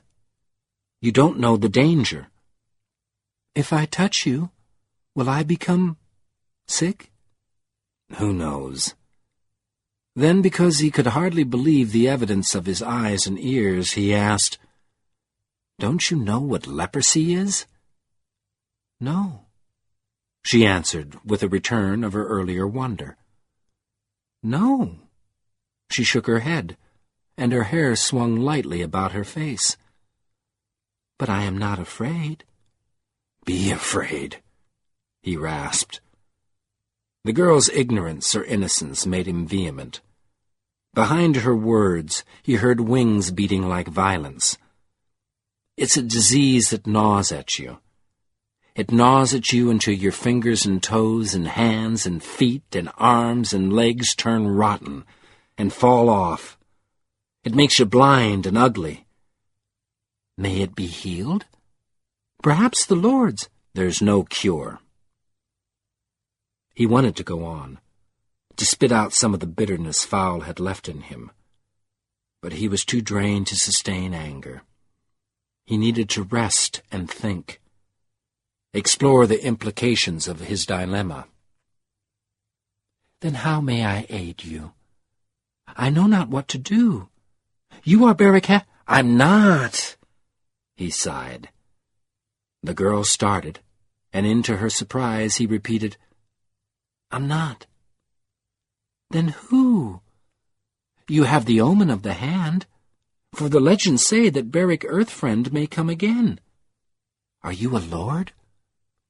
With a tired gesture, he held her question at bay. He needed to think. But when he closed his eyes, leaned his head back against the parapet, he felt fear crowding up in him. He had to move, go forward, flee along the path of the dream. He pulled his gaze back into focus on the girl's face. For the first time, he noticed that she was pretty. Even her awe, the way she hung on his words, was pretty. And she had no fear of lepers. After a last instant of hesitation, he said, "I'm Thomas Covenant." "Thomas Covenant?" The name sounded ungainly in her mouth. "It is a strange name. A strange name to match your strange apparel. Thomas Covenant." She inclined her head in a slow bow to him. Strange, he thought softly.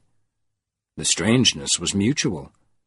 He still had no conception of what he would have to deal with in this dream. He would have to find out where he stood. Following the girl's lead, he asked, "Who are you?" "I am Lena," she replied formally, "daughter of Tiaran. My father is Trell, Gravelingus of the Radhammerel. Our home is Mythal Stonedown. Have you been to our Stonedown?" No. He was tempted to ask her what a Stonedown was, but he had a more important question in mind. "Where—" The word caught in his throat as if it were a dangerous concession to darkness. "Where are we?" "We are upon Kevin's Watch." Springing lightly to her feet, she stretched her arms to the earth and the sky. "Behold!" Gritting his resolve, Covenant turned and knelt against the parapet. With his chest braced on the rim, he forced himself to look. "This is the land," Lena said joyfully, as if the outspread earth had a power to thrill her. "It reaches far beyond seeing to the north, west, and east, though the old songs say that High Lord Kevin stood here and saw the whole of the land and all its people. So this place is named Kevin's Watch. It is possible that you do not know this." Despite the coolness of the breeze, Covenant was sweating, Vertigo knuckled his temples, and only the hard edge of the stone against his heart kept it under control. "I don't know anything," he groaned into the open fall. Lena glanced at him anxiously, then after a moment turned back to the land. Pointing with one slim arm to the northwest, she said, "There is the Mythal River. Our stone down stands beside it, but hidden behind this mountain. It flows from the South Ron Range behind us to join the Black River. That is the northern bound of the South Plains, where the soil is not generous and few people live. There are only 5 stone downs in the South Plains, but in this north-going line of hills lives some wood-helvenin. East of the hills are the plains of Ra." Her voice sparkled as she went. "That is the home of the wild free horses, the Ranihin, and their tenders the Ramen. For 50 leagues across the plains they gallop, and serve none that they do not themselves choose." "Ah, Thomas Covenant," she sighed. "It is my dream to see those horses. Most of my people are too content. They do not travel, and have not seen so much as a wood-helven. But I wish to walk the plains of Ra, and see the horses galloping." After a long pause, she resumed, "These mountains are the South Ron Range. Behind them are wastes, and the gray desert. No life or passage is there. All the land is north and west and east from us. And we stand on Kevin's Watch, where the highest of the old lords stood at the last battle, before the coming of the desolation. Our people remember that, and avoid the Watch as the place of ill omen. But Achiaran, my mother, brought me here to teach me of the land, and in 2 years I will be old enough to attend the Lorsrat, and learn for myself, as my mother did. Do you know," she said proudly, "my mother has studied with the Lore Wardens." She looked at Covenant as if she expected him to be impressed. But then her eyes fell, and she murmured, "But you are a lord, and know all these things. You listen to my talk so that you may laugh at my ignorance." Under the spell of her voice, and the pressure of his vertigo, he had a momentary vision of what the land must have looked like after Kevin had unleashed the ritual of desecration. Behind the luminous morning, he saw hills ripped barren, soil blasted, rank water trickling through vile fens in the riverbed, and over it all a thick gloom of silence. No birds, no insects, no animals, no people, nothing living to raise one leaf, or hum, or growl, or finger against the damage. Then sweat ran into his eyes, blurred them like tears. He pulled away from the view and seated himself again with his back to the wall. "No," he murmured to Lena, thinking, "You don't understand. I did all my laughing long ago." Now he seemed to see the way to go forward, to flee the dark madness which hovered over him. In that brief vision of desolation, he found the path of the dream. Skipping transitions so that he would not have to ask or answer certain questions, he said, "I've got to go to the Council of Lords." He saw in her face that she wanted to ask him why, but she seemed to feel that it was not her place to question his purpose. His mention of the council only verified his stature in her eyes. She moved toward the stair. "Come," she said. "We must go to the stone down. There a way will be found to take you to Revelstone." She looked as if she wanted to go with him, but the thought of the stair hurt him. How could he negotiate that descent? He could not so much as look over the parapet without dizziness. When Lena repeated, "Come," he shook his head. He lacked the courage, yet he had to keep himself active somehow. To Lena's puzzlement, he said, "How long ago was this desolation?" "I do not know," she replied soberly. "But the people of the South Plains came back across the mountains from the bare wastes 12 generations past, and it is said that they were forewarned by High Lord Kevin. They escaped and lived in exile in the wilderness by nail and tooth and Radhammerl lore for 500 years. It is a legacy we do not forget. At 15, each of us takes the oath of peace, and we live for the life and beauty of the land." He hardly heard her. He was not specifically interested in what she said, but he needed the sound of her voice to steady him while he searched himself for strength. With an effort, he found another question he could ask. Breathing deeply, he said, "What were you doing in the mountains? Why were you up where you could see me here?" "I was stone questing," she answered. "I am learning Surah Palmeral. Do you know this craft?" "No," he said between breaths. "Tell me." "It is a craft I am learning from Aseen, my mother's sister, and she learned it from Tamil, the best craftsmaster in our stone down. He also studied for a time in the Lorsrat. But Surah Palmeral is a craft of making images from stones without binding or shaping. I walk the hills and search out the shapes of rocks and pebbles, and when I discover a form that I understand, I take it home and find a place for it, balancing or interlocking with other forms, until a new form is made. Sometimes, when I am very brave, I smooth a roughness to make the joining of the stones steadier. In this way, I remake the broken secrets of the earth and give beauty to the people." Vaguely, Covenant murmured, "It must be hard. Think of a shape and then find the rocks to fit it?" "That is not the way. I look at the stones and seek for the shapes that are already in them.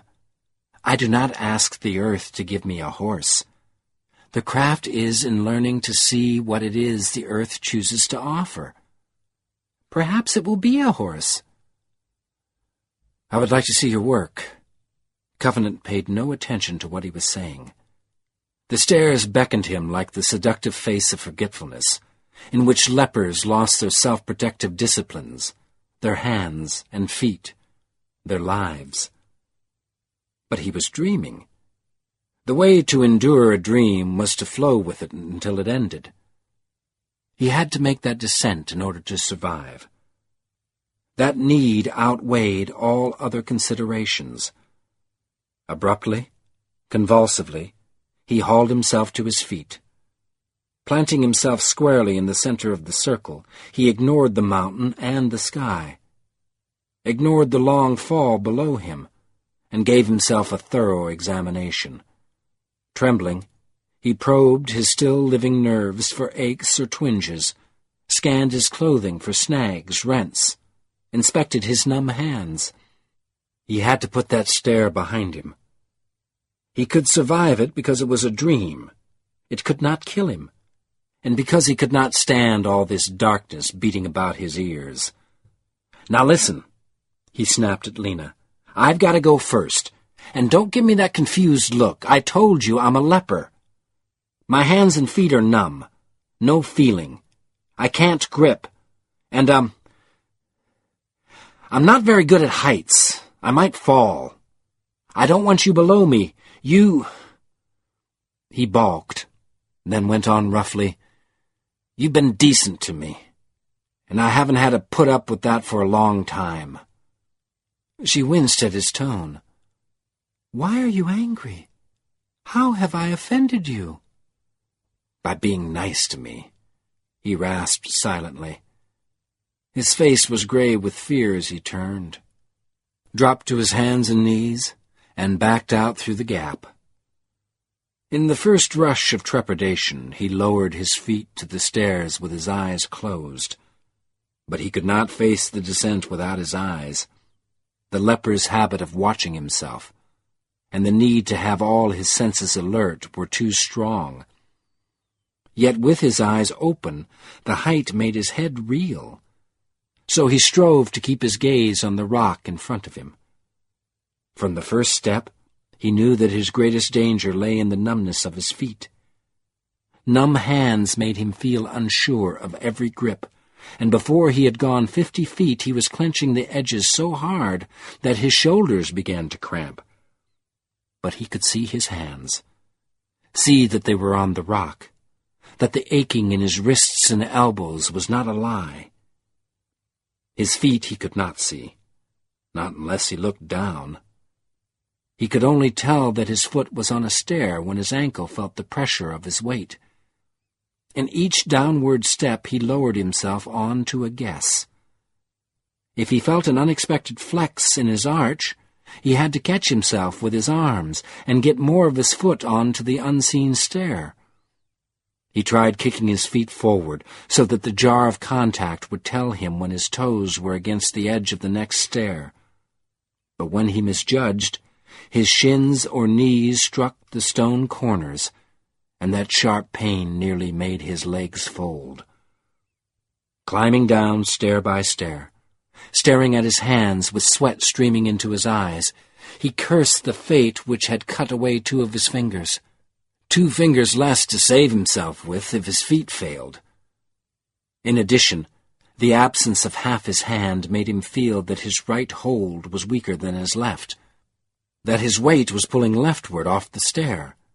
He kept reaching his feet to the right to compensate, and kept missing the stairs on that side. He could not get the sweat out of his eyes. It stung him like blindness, but he feared to release one hand to wipe his forehead, feared even to shake his head, because he might lose his balance. Cramps tormented his back and shoulders. He had to grit his teeth to keep from crying for help. As if she sensed his distress, Lena shouted, "Halfway!" He crept on downward, step by step. Helplessly, he felt himself moving faster. His muscles were failing. The strain on his knees and elbows was too great, and with each step he had less control over his descent. He forced himself to stop and rest, though his terror screamed for him to go on, get the climb over with. For a wild instant he thought that he would simply turn and leap, hoping that he was close enough to land on the mountain slope and live. Then he heard the sound of Lena's feet approaching his head. He wanted to reach up and grab her ankles, force her to save him. But even that hope seemed futile, and he hung where he was, quivering. His breath rattled harshly through his clenched teeth, and he almost did not understand Lena's shout, "Thomas Covenant, be strong! Only 50 steps remain!" With a shudder that almost tore him loose from the rock, he started down again. The last steps passed in a loud chaos of cramps and sweat blindness, and then he was down, lying flat on the level base of the watch and gasping at the cries of his limbs. For a long time he covered his face and listened to the air lurching in and out of his lungs like sobs, listened until the sound relaxed and he could breathe more quietly.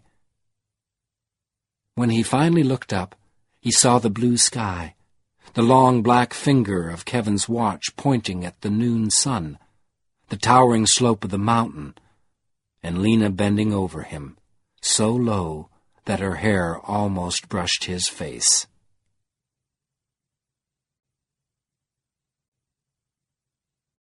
Chapter 5. Mythal Stonedown. Covenant felt strangely purged, as if he had passed through an ordeal, survived a ritual trial by vertigo. He had put the stair behind him. In his relief, he was sure that he had found the right answer to the particular threat of madness, the need for a real and comprehensible explanation to his situation, which had surrounded him on Kevin's watch. He looked up at the radiant sky, and it appeared pure, untainted by carrion eaters. "Go forward," he said to himself. "Don't think about it.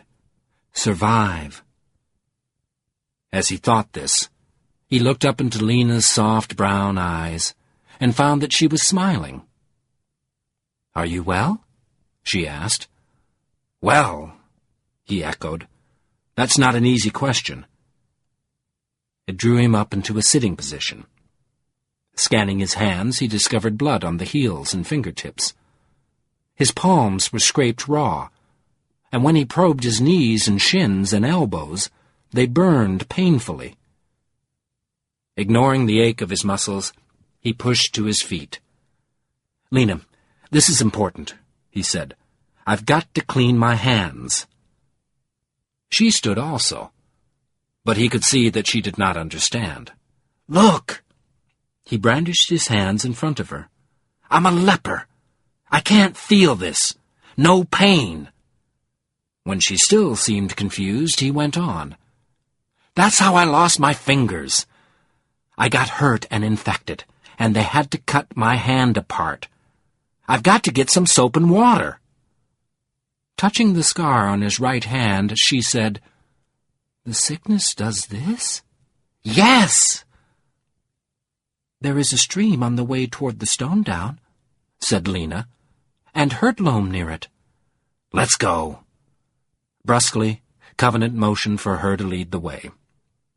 She accepted his urgency with a nod, and started at once down the path. It went west from the base of Kevin's watch along a ledge in the steep mountain slope until it reached a cluttered ravine. Moving awkwardly because of the clenched stiffness of his muscles, Covenant followed Lena up the ravine, then stepped gingerly behind her down a rough-hewn stair at the side of a sharp cut which branched away into the mountain. When they reached the bottom of the cut, they continued along it, negotiating its scree-littered floor while the slash of sky overhead narrowed, and the sides of the cut leaned together.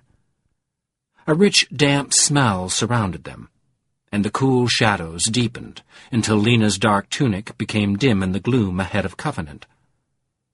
Then the cut turned sharply to the left, and opened without warning into a small, sun-bright valley, with a stream sparkling through the center, and tall pines standing over the grass around the edges. "Here," said Lena with a happy smile. "What could heal you more than this?" Covenant stopped to gaze, entranced, down the length of the valley. It was no more than 50 yards long, and at its far end the stream turned left again and filed away between two sheer walls. In this tiny pocket, in the vastness of the mountain, removed from the overwhelming landscapes below Kevin's watch, the earth was comfortably green and sunny, and the air was both fresh and warm, pine aromatic, redolent with springtime. As he breathed the atmosphere of the place, Covenant felt his chest ache with a familiar grief at his own sickness. To ease the pressure in his chest, he moved forward. The grass under his feet was so thick and springy that he could feel it through the strained ligaments of his knees and calves. It seemed to encourage him toward the stream, toward the cleansing of his hurts. The water was sure to be cold, but that did not concern him. His hands were too numb to notice cold very quickly. Squatting on a flat stone beside the stream, he plunged them into the current and began rubbing them together. His wrists felt the chill at once, but his fingers were vague about the water, and it gave him no pain to scrub roughly at his cuts and scrapes. He was marginally aware that Lena had moved away from him up the stream, apparently looking for something, but he was too preoccupied to wonder what she was doing. After an intense scrubbing, he let his hands rest and rolled up his sleeves to inspect his elbows. They were red and sore, but the skin was not broken. When he pulled up his pant legs, he found that his shins and knees were more battered. The discoloration of his bruises were already darkening, and would be practically black before long. But the tough fabric of his trousers had held, and again the skin was unbroken. In their way, bruises were as dangerous to him as cuts, but he could not treat them without medication. He made an effort to stifle his anxiety and turned his attention back to his hands.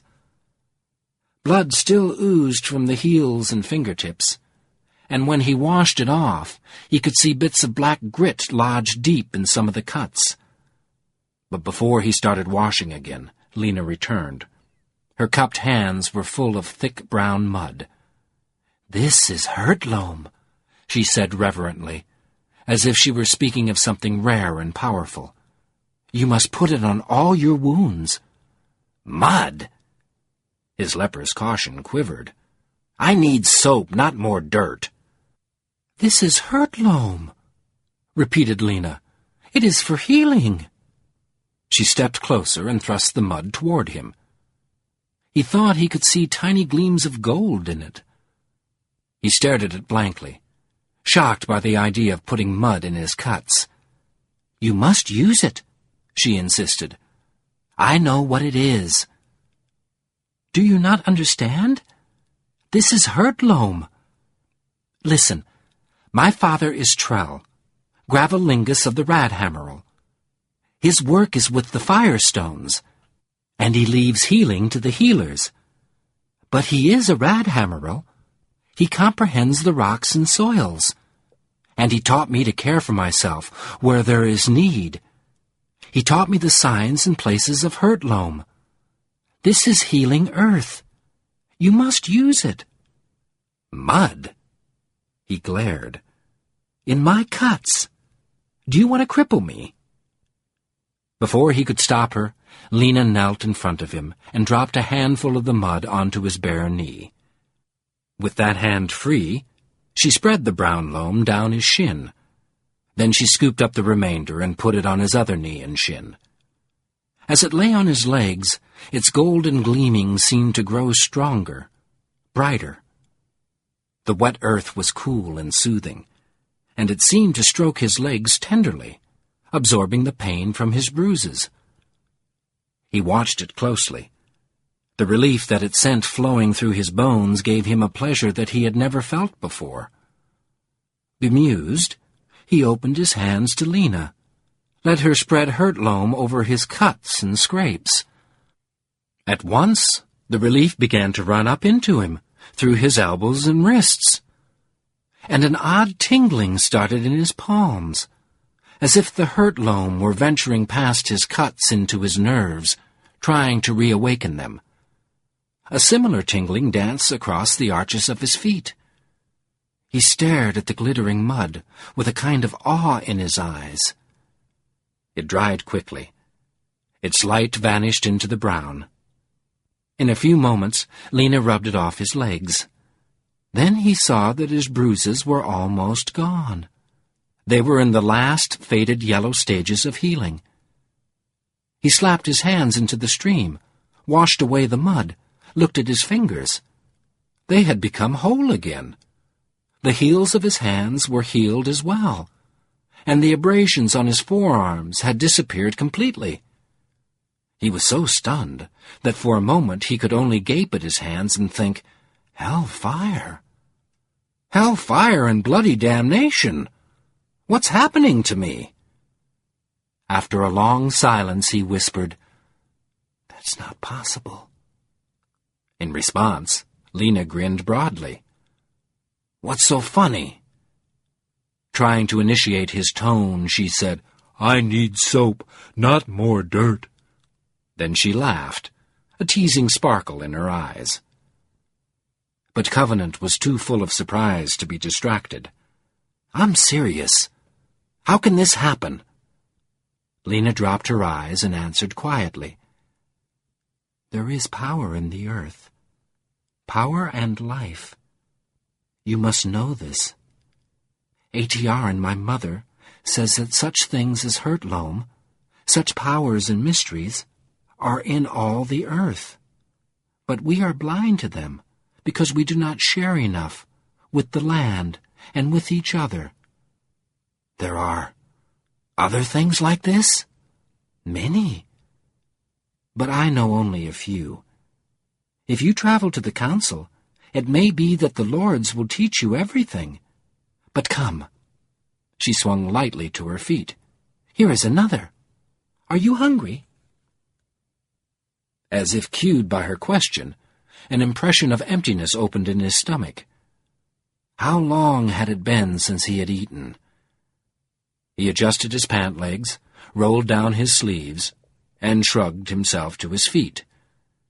His wonder was reinforced to find that almost every ache was gone from his muscles. Shaking his head in disbelief, he followed Lena toward one side of the valley. Under the shade of the trees, she stopped beside a gnarled, waist-high shrub. Its leaves were spread and pointed like a holly's, but it was scattered with small viridian blooms, and nestled under some of the leaves were tight clusters of a blue-green fruit the size of blueberries. "This is aliantha," said Lena. "We call them treasure berries." Breaking off a cluster, she ate 4 or 5 berries, then dropped the seeds into her hand and threw them behind her. "It is said that a person can walk the whole length and breadth of the land, eating only treasure berries, and return home stronger and better fed than before. They are a great gift of the earth. They bloom and bear fruit in all seasons. There is no part of the land in which they do not grow, except perhaps in the east, on the spoiled plains. And they are the hardiest of growing things, the last to die and the first to grow again. All this my mother told me, as part of the lore of our people. Eat, she said, handing Covenant a cluster of the berries.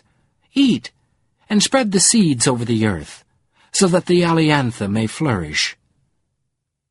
But Covenant made no move to take the fruit. He was lost in wonder, in unanswerable questions about the strange potency of this land. For the moment, he neglected his danger. Lena regarded his unfocused gaze, then took one of the berries and put it in his mouth. By reflex, he broke the skin with his teeth.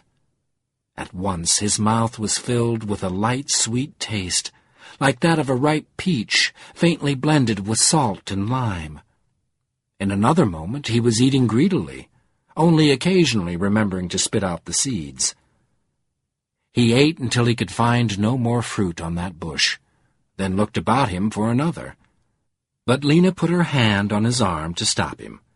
"Treasure berries are strong food," she said. "You do not need many, and the taste is better if you eat slowly."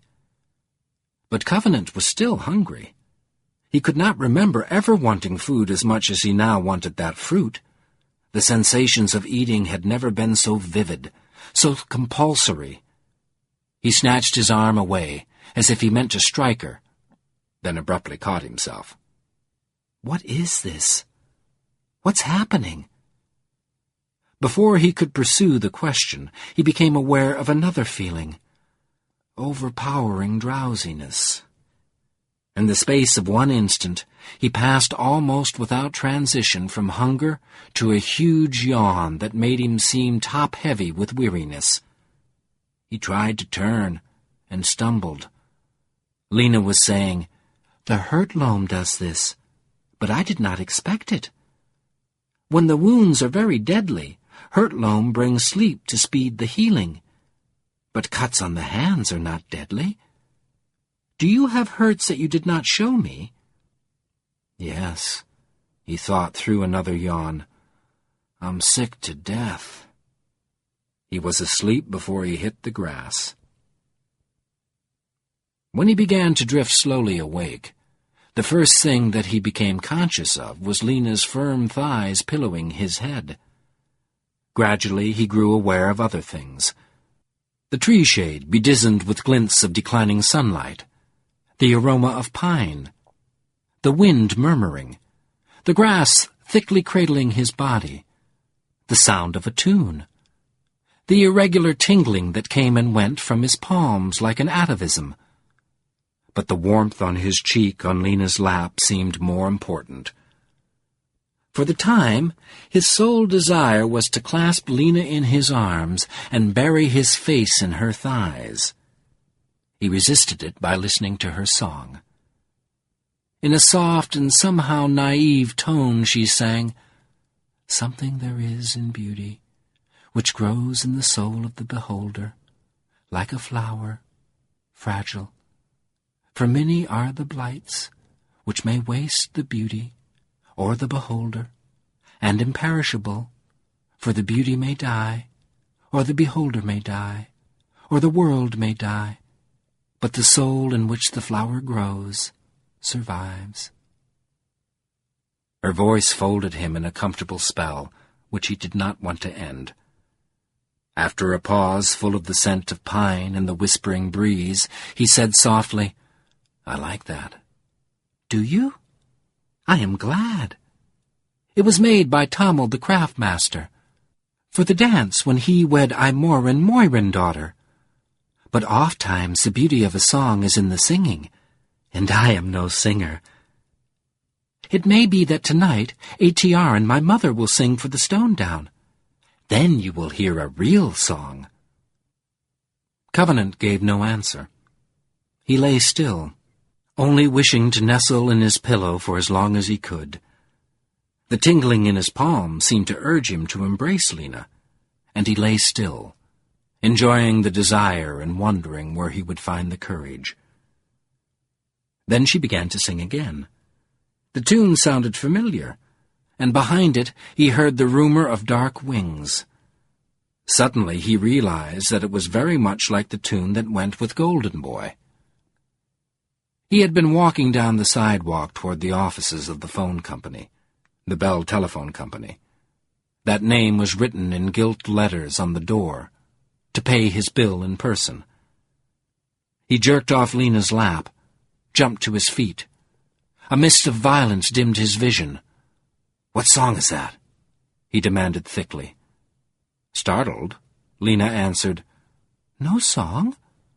I was only trying to make a melody. Is it wrong?" The tone of her voice steadied him. She sounded so abandoned, so made forlorn by his quick anger.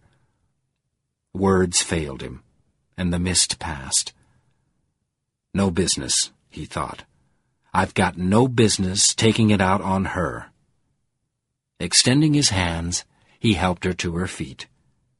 He tried to smile, but his stiff face could only grimace. "Where do we go now?" Slowly the hurt faded from her eyes. "You are strange, Thomas Covenant," she said. Wryly, he replied, "I didn't know it was this bad." For a moment, they stood gazing into each other's eyes.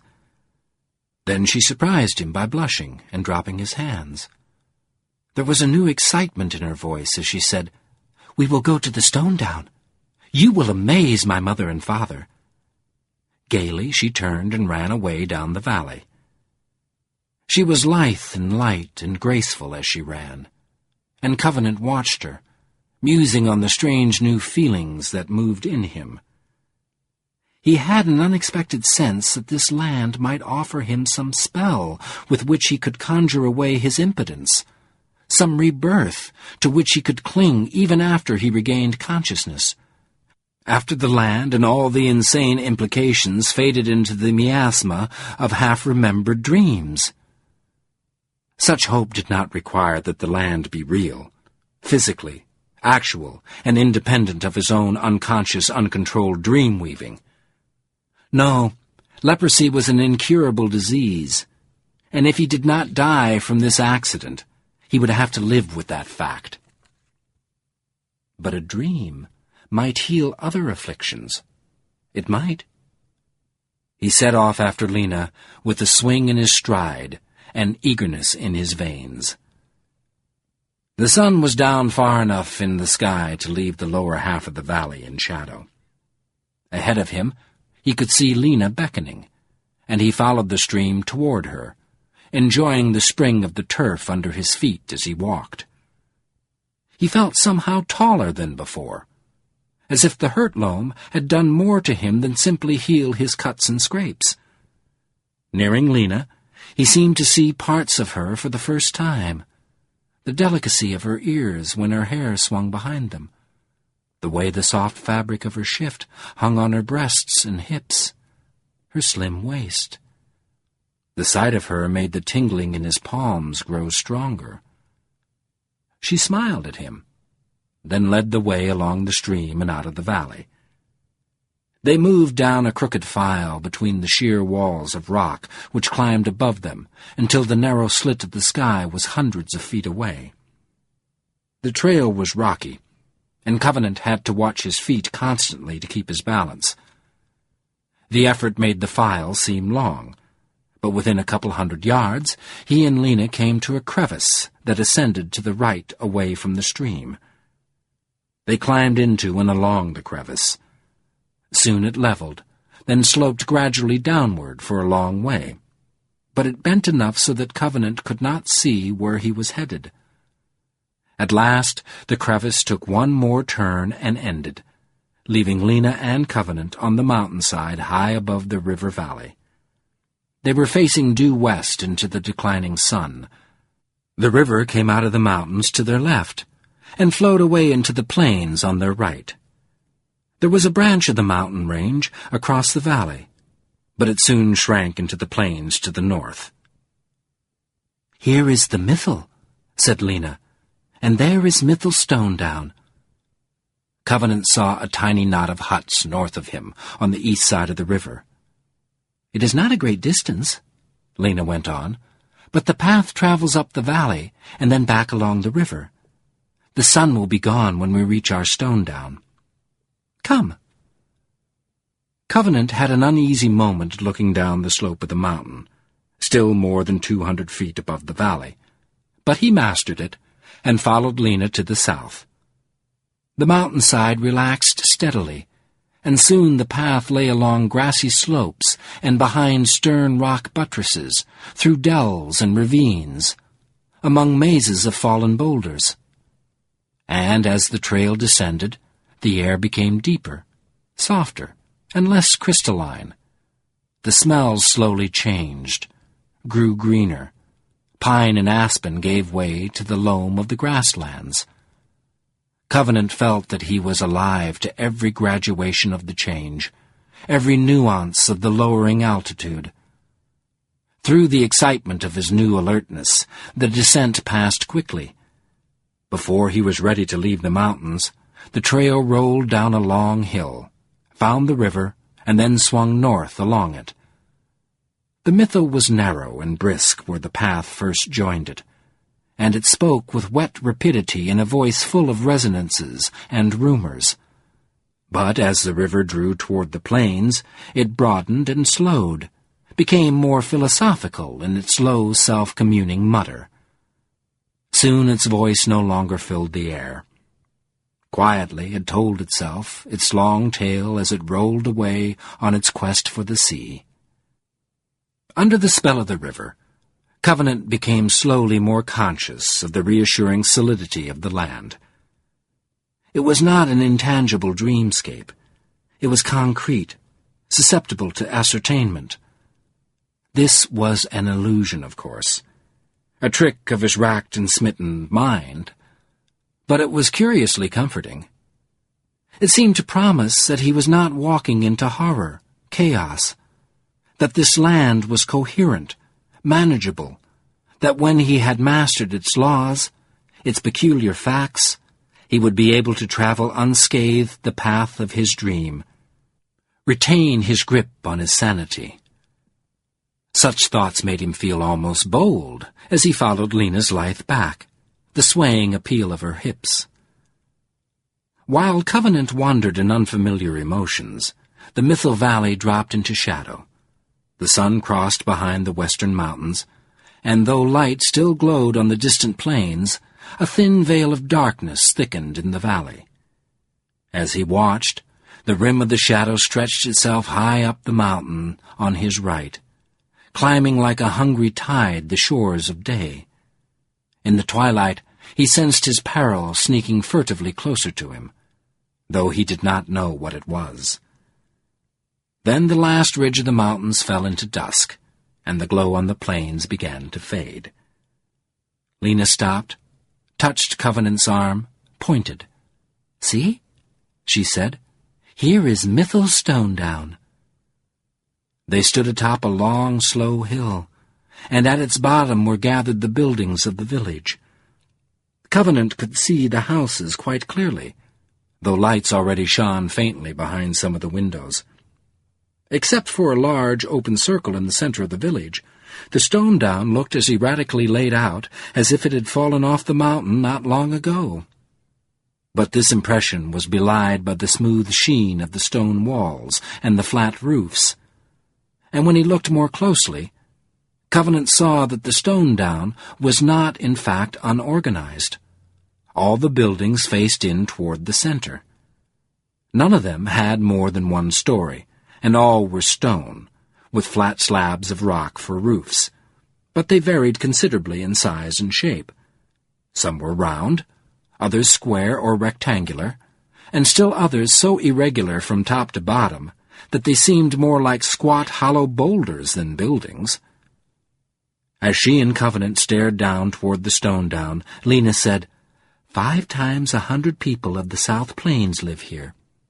Radhammerel, shepherds, cattle herds, farmers, and those who craft. But H.E.R. and my mother alone has been to the Lorsrat. Pointing, she added, the home of my family is there, nearest the river. Walking together, she and Covenant skirted the stone down toward her home. Chapter 6. Legend of Beric Halfhand. Dusk was deepening over the valley. Birds gathered to rest for the night in the trees of the foothills. They sang and called energetically to each other for a while, but their high din soon relaxed into a quiet, satisfied murmur. As Lena and Covenant passed behind the outer houses of the stone down, they could again hear the river contemplating some excitement or agitation, and Covenant was too immersed in the twilight sounds around him to say anything. The swelling night seemed full of soft communions, anodynes for the loneliness of the dark. So they came quietly toward Lena's home. It was a rectangular building, larger than most in the stone down, but with the same polished sheen on the walls. A warm yellow light radiated from the windows. As Lena and Covenant approached, a large figure crossed one of the windows and moved toward a farther room. At the corner of the house, Lena paused to take Covenant's hand and squeeze it, before she led him up to the doorway.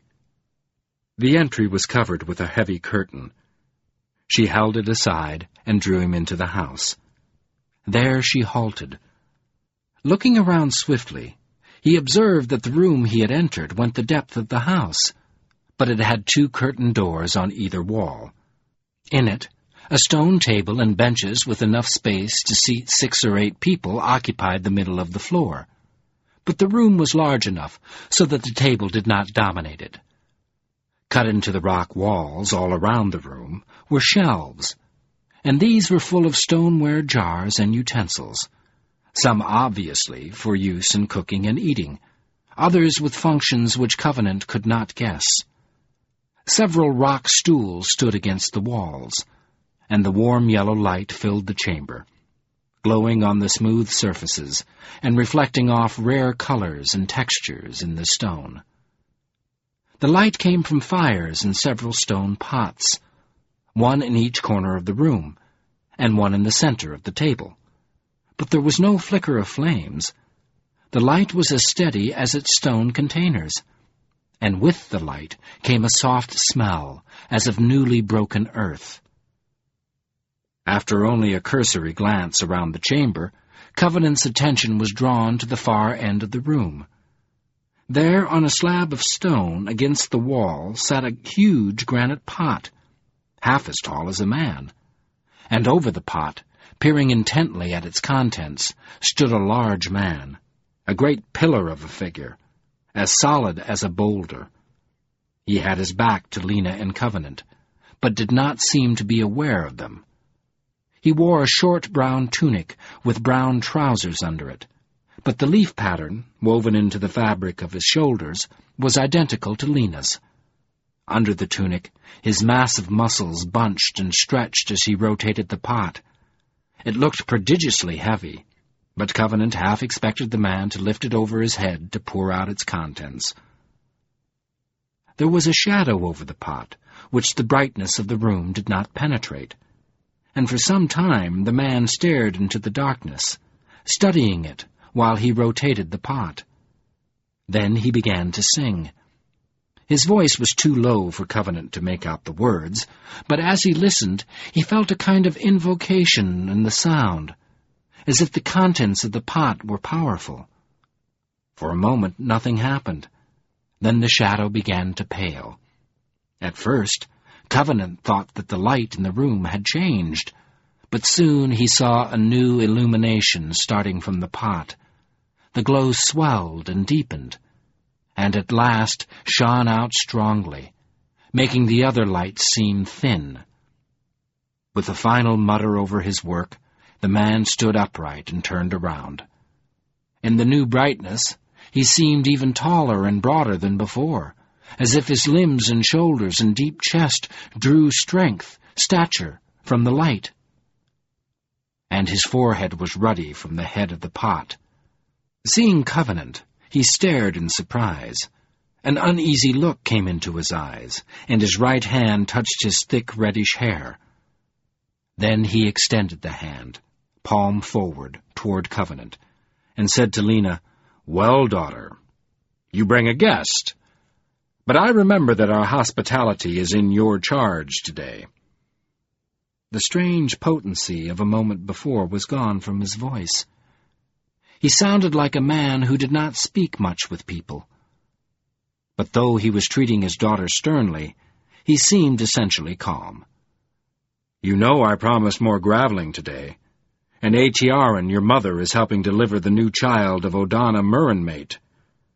The guest will be offended by our hospitality, with no meal ready to welcome the end of his day." Yet while he reprimanded Lena, his eyes studied Covenant cautiously. Lena bowed her head, trying, Covenant felt sure, to look ashamed for her father's benefit. But a moment later she hurried across the room and hugged the big man. He smiled softly at her upturned face. Then, turning toward Covenant, she announced, "Trell, my father, I bring a stranger to the Stone Down. I found him on Kevin's watch." A lively gleam shone in her eyes, although she tried to keep her voice formal. "So," Trell responded, "a stranger. That I see. And wonder what business took him to that ill-blown place." "He fought with a gray cloud," answered Lena. Looking at this buff hale man, whose muscle-knotted arm rested with such firm gentleness on Lena's shoulder, Covenant expected him to laugh at the absurd suggestion. A man fighting a cloud. Trell's presence felt imperturbable and earthy, like an assertion of common sense that reduced the nightmare of foul to its proper unreality. So Covenant was put off his balance by hearing Trell ask with perfect seriousness, "Which was the victor?" The question forced Covenant to find a new footing for himself. He was not prepared to deal with the memory of Lord Fowl, but at the same time he felt obscurely sure that he would not lie to Trell. He found that his throat had gone dry, and he answered awkwardly, "I lived through it." Trell said nothing for a moment. But through the silence, Covenant felt that his answer had increased the big man's uneasiness.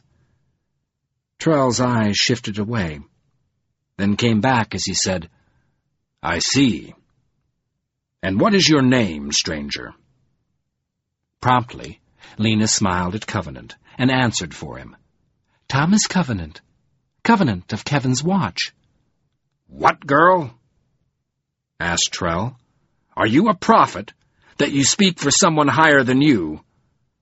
Then to Covenant he said, "Well, Thomas Covenant of Kevin's Watch, do you have other names?" Covenant was about to respond negatively when he caught an eager interest in the question from Lena's eyes. He paused. In a leap of insight, he realized that he was as exciting to her as if he had in fact been Beric Halfhand, that to her yearning toward mysteries and powers, all-knowing lords and battles in the clouds, his strangeness and his unexplained appearance on the watch made him seem like a personification of great events out of a heroic past. The message of her gaze was suddenly plain. In the suspense of her curiosity, she was hanging from the hope that he would reveal himself to her, give her some glimpse of his high calling to appease her for her youth and ignorance. The idea filled him with strange reverberations. He was not used to such flattery. It gave him an unfamiliar sense of possibility. Quickly, he searched for some high-sounding title to give himself, some name by which he could please Lena without falsifying himself to Trell.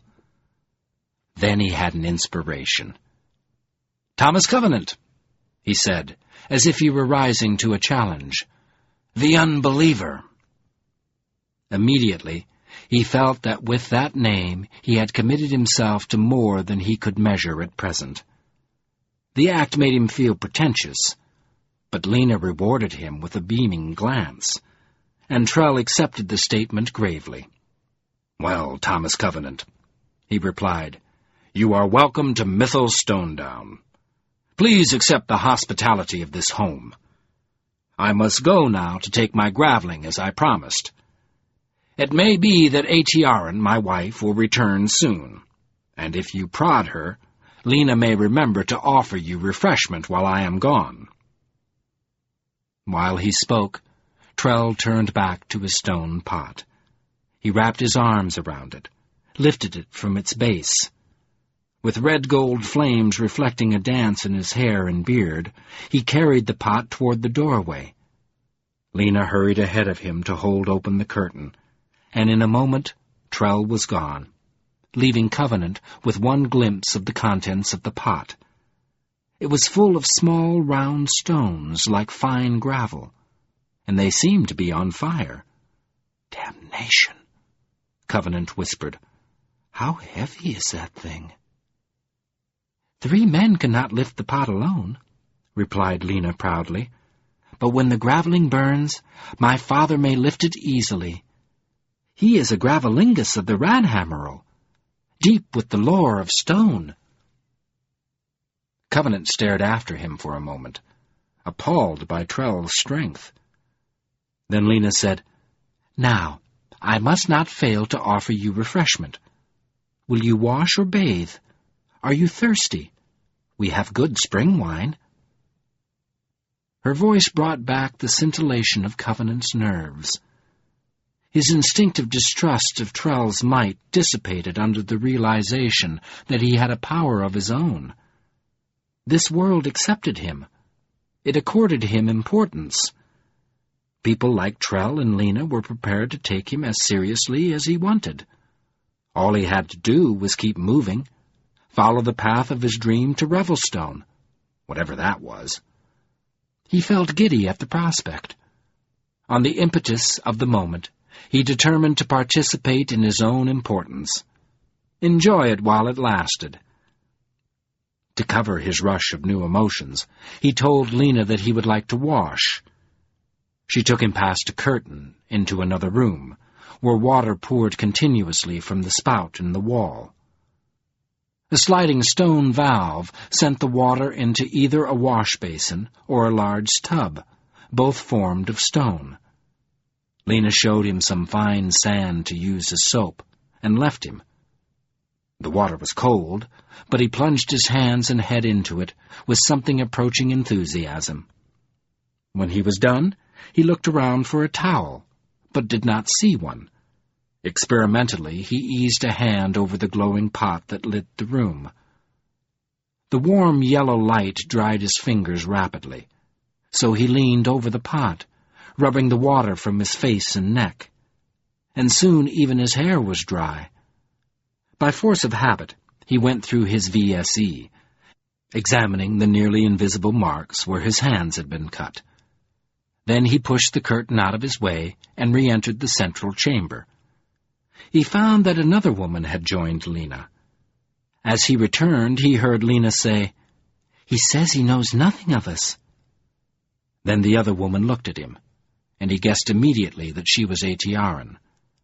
The leaf pattern at the shoulders of her long brown robe seemed to be kind of a family emblem. He did not need such hints to see the long familiarity in the way the older woman touched Lena's shoulder, or the similarities in their posture. But where Lena was fresh and slim of line, full of unbroken newness, Aetiarin appeared complex, almost self-contradictory.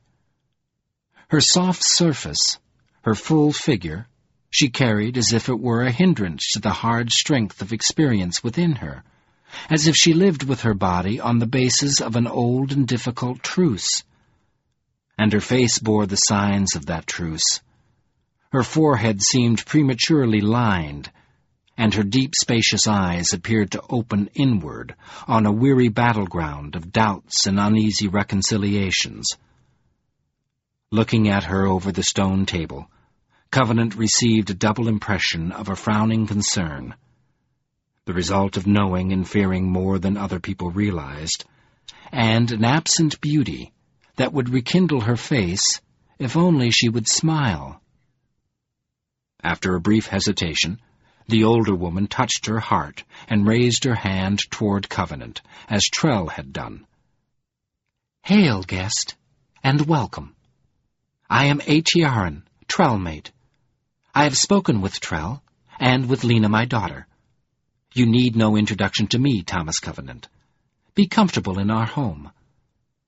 Remembering his manners and his new determination, Covenant responded, "I'm honored." Aetiarin bowed slightly. "Accepting that which is offered honors the giver, and courtesy is always welcome." Then she seemed to hesitate again, uncertain of how to proceed. Covenant watched the return of old conflicts to her eyes, thinking that gaze would have an extraordinary power if it were not so inward. But she reached her decision soon, and said, "It is not the custom of our people to worry a guest with hard questions before eating, but the food is not ready." She glanced at Lena. "And you are strange to me, Thomas Covenant. Strange and disquieting. I would talk with you, if I may, while Lena prepares what food we have. You seem to bear a need that should not wait." Covenant shrugged noncommittally. He felt a twinge of anxiety at the thought of her questions, and braced himself to try to answer them without losing his new balance. In the pause, Lena began moving around the room. She went to the shelves to get plates and bowls for the table, and prepared some dishes on a slab of stone, heated from underneath by a tray of graveling. She turned her eyes toward Covenant, often as she moved, but he did not always notice. Aetiarin compelled his attention. At first she murmured uncertainly, "I hardly know where to begin. It has been so long, and I learn so little of what the lords know. But what I have must be enough. No one here can take my place." She straightened her shoulders. "May I see your hands?" Remembering Lena's initial reaction to him, Covenant held up his right hand. Aetiarin moved around the table until she was close enough to touch him, but did not. Instead, she searched his face. "Half-hand. It is as Trell said. And some say that Beric Earthfriend, Heartthew, and Lord Fotherer will return to the land when there is need. Do you know these things?" Covenant answered gruffly, "No." Still looking into his face, Aetiarin said, "Your other hand." Puzzled, he raised his left. She dropped her eyes to it. When she saw it, she gasped, and bit her lip and stepped back. For an instant, she seemed inexplicably terrified, but she mastered herself, and asked with only a low tremble in her voice, "What metal is that ring?" "What? This?" Her reaction startled Covenant, and in his surprise he gaped at a complicated memory of Joan saying, "With this ring I thee wed," and the old ochre-robed beggar replying, "Be true, Be true." Darkness threatened him. He heard himself answer as if he were someone else, someone who had nothing to do with leprosy and divorce. "It's white gold." Aetiarin groaned, clamped her hands over her temples, as if she were in pain. But again she brought herself under control, and a bleak courage came into her eyes. "I alone," she said, "I alone in Mythal Stonedown know the meaning of this. Even Trell has not the knowledge, and I know too little. Answer, Thomas Covenant. Is it true?" "I should have thrown it away," he muttered bitterly. "A leper's got no right to be sentimental." But Aetiarin's intensity drew his attention toward her again. She gave him the impression that she knew more about what was happening to him than he did, that he was moving into a world which, in some dim, ominous way, had been made ready for him. His old anger mounted. "Of course it's true," he snapped. "What's the matter with you? It's only a ring." "It is white gold." Aetiarin's reply sounded as forlorn as if she had just suffered a bereavement. "So what?" He could not understand what distressed the woman. "It doesn't mean a thing. Joan had preferred it to yellow gold, but that had not prevented her from divorcing him." "It is white gold," Aetiarin repeated.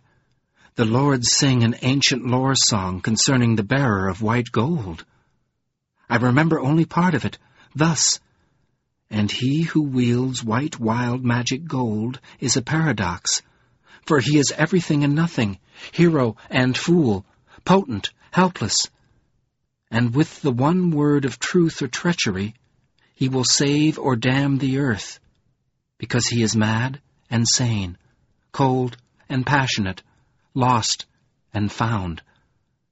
Do you know the song, Covenant? There is no white gold in the land. Gold has never been found in the earth, though it is said that Beric knew of it and made the songs. You come here from another place. What terrible purpose brings you here?" Covenant felt her searching him with her eyes for some flaw, some falsehood which would give the lie to her fear. He stiffened. "You have might," the despiser had said. "Wild magic. You will never know what it is." The idea that his wedding band was some kind of talisman nauseated him like the smell of a tar. He had a savage desire to shout, "None of this is happening!" But he only knew of one workable response. Don't think about it. Follow the path. Survive. He met Aetiarin on her own ground. "All purposes are terrible. I have a message for the Council of Lords." "What message?" she demanded. After only an instant's hesitation, he grated, "The Grey Slayer has come back." When she heard Covenant pronounce that name, Lena dropped the stoneware bowl she was carrying and fled into her mother's arms. Covenant stood glowering at the shattered bowl. The liquid it had contained gleamed on the smooth stone floor. Then he heard Aetiarin pant in horror. "How do you know this?" He looked back at her, and saw the two women clinging together like children threatened by the demon of their worst dreams. Leper, outcast, unclean, he thought sourly. But as he watched, Aetiarin seemed to grow solider. Her jaw squared.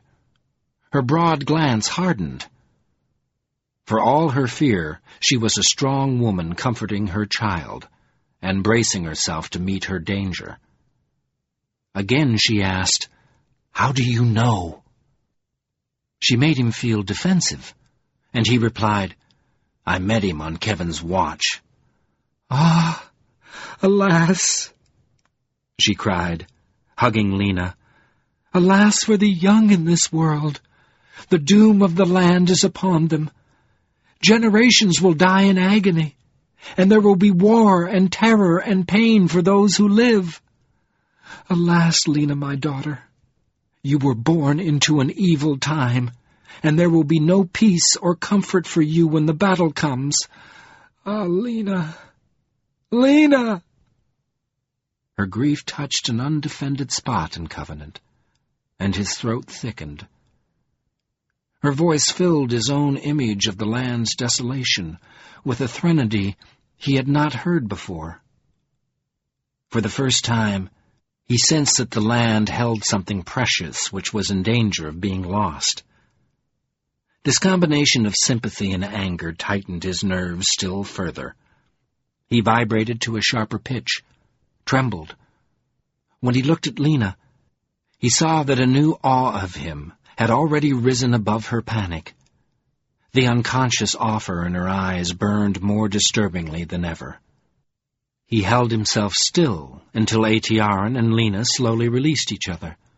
Then he asked, "What do you know about all this? About what's happening to me?" Before Atiaran could reply, a voice called from outside the house, "Hail! Atiaran, Tiaran daughter! Trell Gravalingus tells us that your work is done for this day. Come and sing to the stone down." For a moment, Atiaran stood still, shrinking back into herself.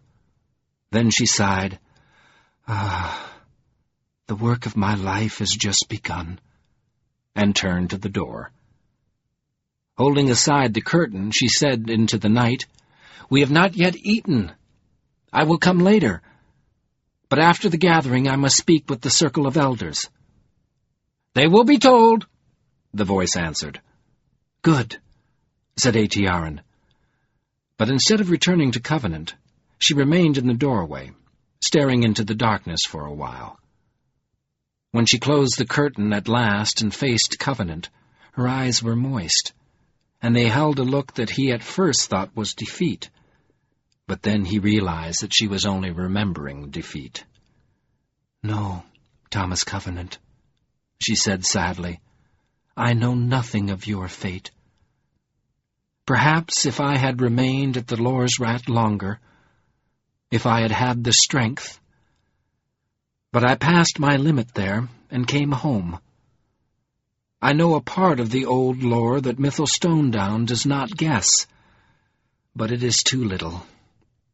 All that I can remember for you are hints of a wild magic which destroys peace. Wild magic graven in every rock, contained for white gold to unleash or control. But the meaning of such lines, or the courses of these times, I do not know. That is a double reason to take you to the council." Then she looked squarely into his face and added, "I tell you openly, Thomas Covenant, if you have come to betray the land, only the lords may hope to stop you." Betray? This was another new thought. An instant passed before he realized what Atiaran was suggesting. But before he could protest, Lena put in for him, "Mother, he fought a gray cloud on Kevin's watch. I saw it. How can you doubt him?" Her defense controlled his belligerent reaction. Without intending to, she had put him on false ground. He had not gone so far as to fight Lord Fowl. Trell's return stopped any reply Atiaran might have made. The big man stood in the doorway for a moment, looking between Atiaran and Lena and Covenant. Abruptly he said, "So, we are come on hard times." "Yes, Trell, my husband," murmured Atiaran. "Hard times." Then his eyes caught the shards of stoneware on the floor. "Hard times indeed."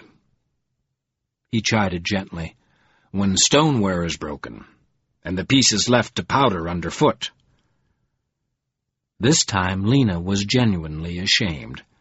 "I am sorry, Father," she said. "I was afraid." "No matter." Trell went to her and placed his big hands, light with affection, on her shoulders. "Some wounds may be healed, I feel strong today." At this, Aetiarin gazed gratefully at Trell, as if he had just undertaken some heroic task. To Covenant's incomprehension, she said, "Be seated, guest. The food will be ready soon. Come, Lena." The two of them began to bustle around the cooking stone. Covenant watched as Trell started to pick up the pieces of the broken pot. The Gravelingus's voice rumbled softly, singing an ancient subterranean song. Tenderly, he carried the shards to the table and set them down near the lamp. Then he seated himself. Covenant sat beside him, wondering what was about to happen. Singing his cavernous song between clenched teeth, Trell began to fit the shards together, as if the pot were a puzzle. Piece after piece he set in place, and each piece held where he left it without any adhesive Covenant could see. Trell moved painstakingly, his touch delicate on every fragment, but the pot seemed to grow quickly in his hands, and the pieces fit together perfectly, leaving only a network of fine black lines to mark the breaks. Soon all the shards were in place. Then his deep tone took on a new cadence. He began to stroke the stoneware with his fingers, and everywhere his touch passed, the black fracture marks vanished, as if they had been erased. Slowly he covered every inch of the pot with his caress. When he had completed the outside, he stroked the inner surface, and finally he lifted the pot, spread his touch over its base. Holding the pot between the fingers of both hands, he rotated it carefully, making sure he had missed nothing. Then he stopped singing, set the pot down gently, took his hands away. It was as complete and solid as if it had never been dropped. Covenant pulled his odd stare away from the pot to Trell's face. The Gravelingus looked haggard with strain, and his taut cheeks were streaked with tears. "Mending is harder than breaking," he mumbled. "I could not do this every day." Wearily he folded his arms on the table and cradled his head in them.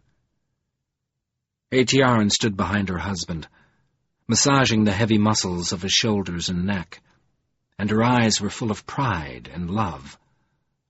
Something in her expression made Covenant feel that he came from a very poor world, where no one knew or cared about healing stonework pots. He tried to tell himself that he was dreaming, but he did not want to listen. After a silent pause full of respect for Trell's deed, Lena started to set the table. Soon Aetiarin brought bowls of food from the cooking stone. When everything was ready, Trell lifted his head, climbed tiredly to his feet. With Aetiarin and Lena, he stood beside the table. Aetiarin said to Covenant, "It is the custom of our people to stand before eating, as a sign of our respect for the earth, from which life and food and power come." Covenant stood as well, feeling awkward and out of place. Trell and Aetiarin and Lena closed their eyes, bowed their heads for a moment. Then they sat down.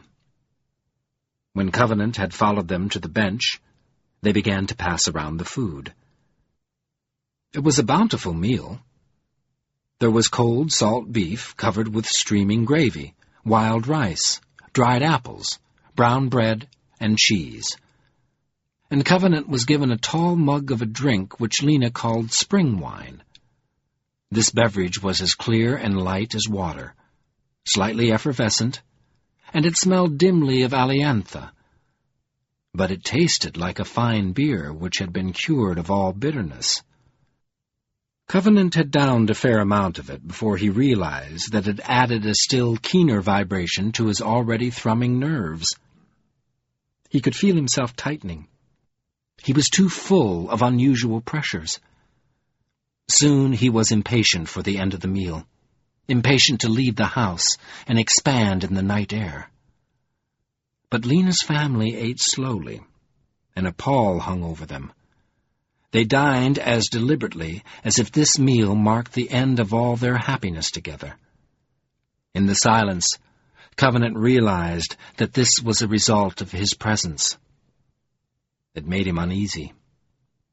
To ease himself, he tried to increase what he knew about his situation. "I have a question," he said stiffly. With a gesture, he took in the whole stone down.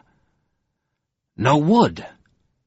There's plenty of trees all over this valley, but I don't see you using any wood.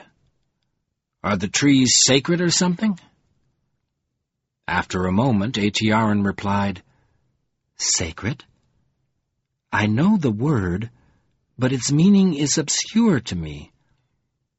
There is power in the earth, in trees and rivers and soil and stone, and we respect it for the life it gives. So we have sworn the oath of peace. Is that what you ask?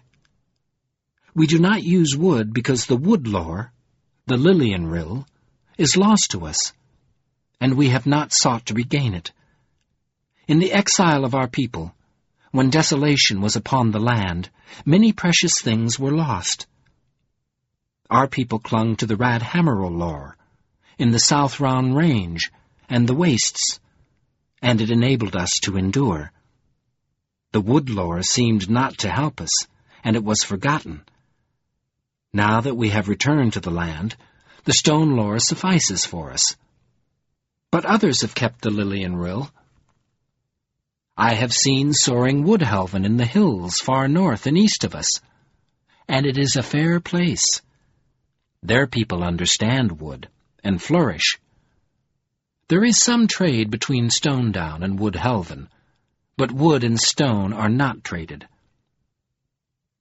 When she stopped, Covenant sensed a difference in the new silence. A moment passed before he was sure that he could hear a distant rumor of voices. Shortly, Atiaran confirmed this by saying to Trell, "Ah, the gathering. I promised to sing tonight." She and Trell stood together, and he said, "So, and then you will speak with the circle of elders. Some preparations for tomorrow I will make. See?"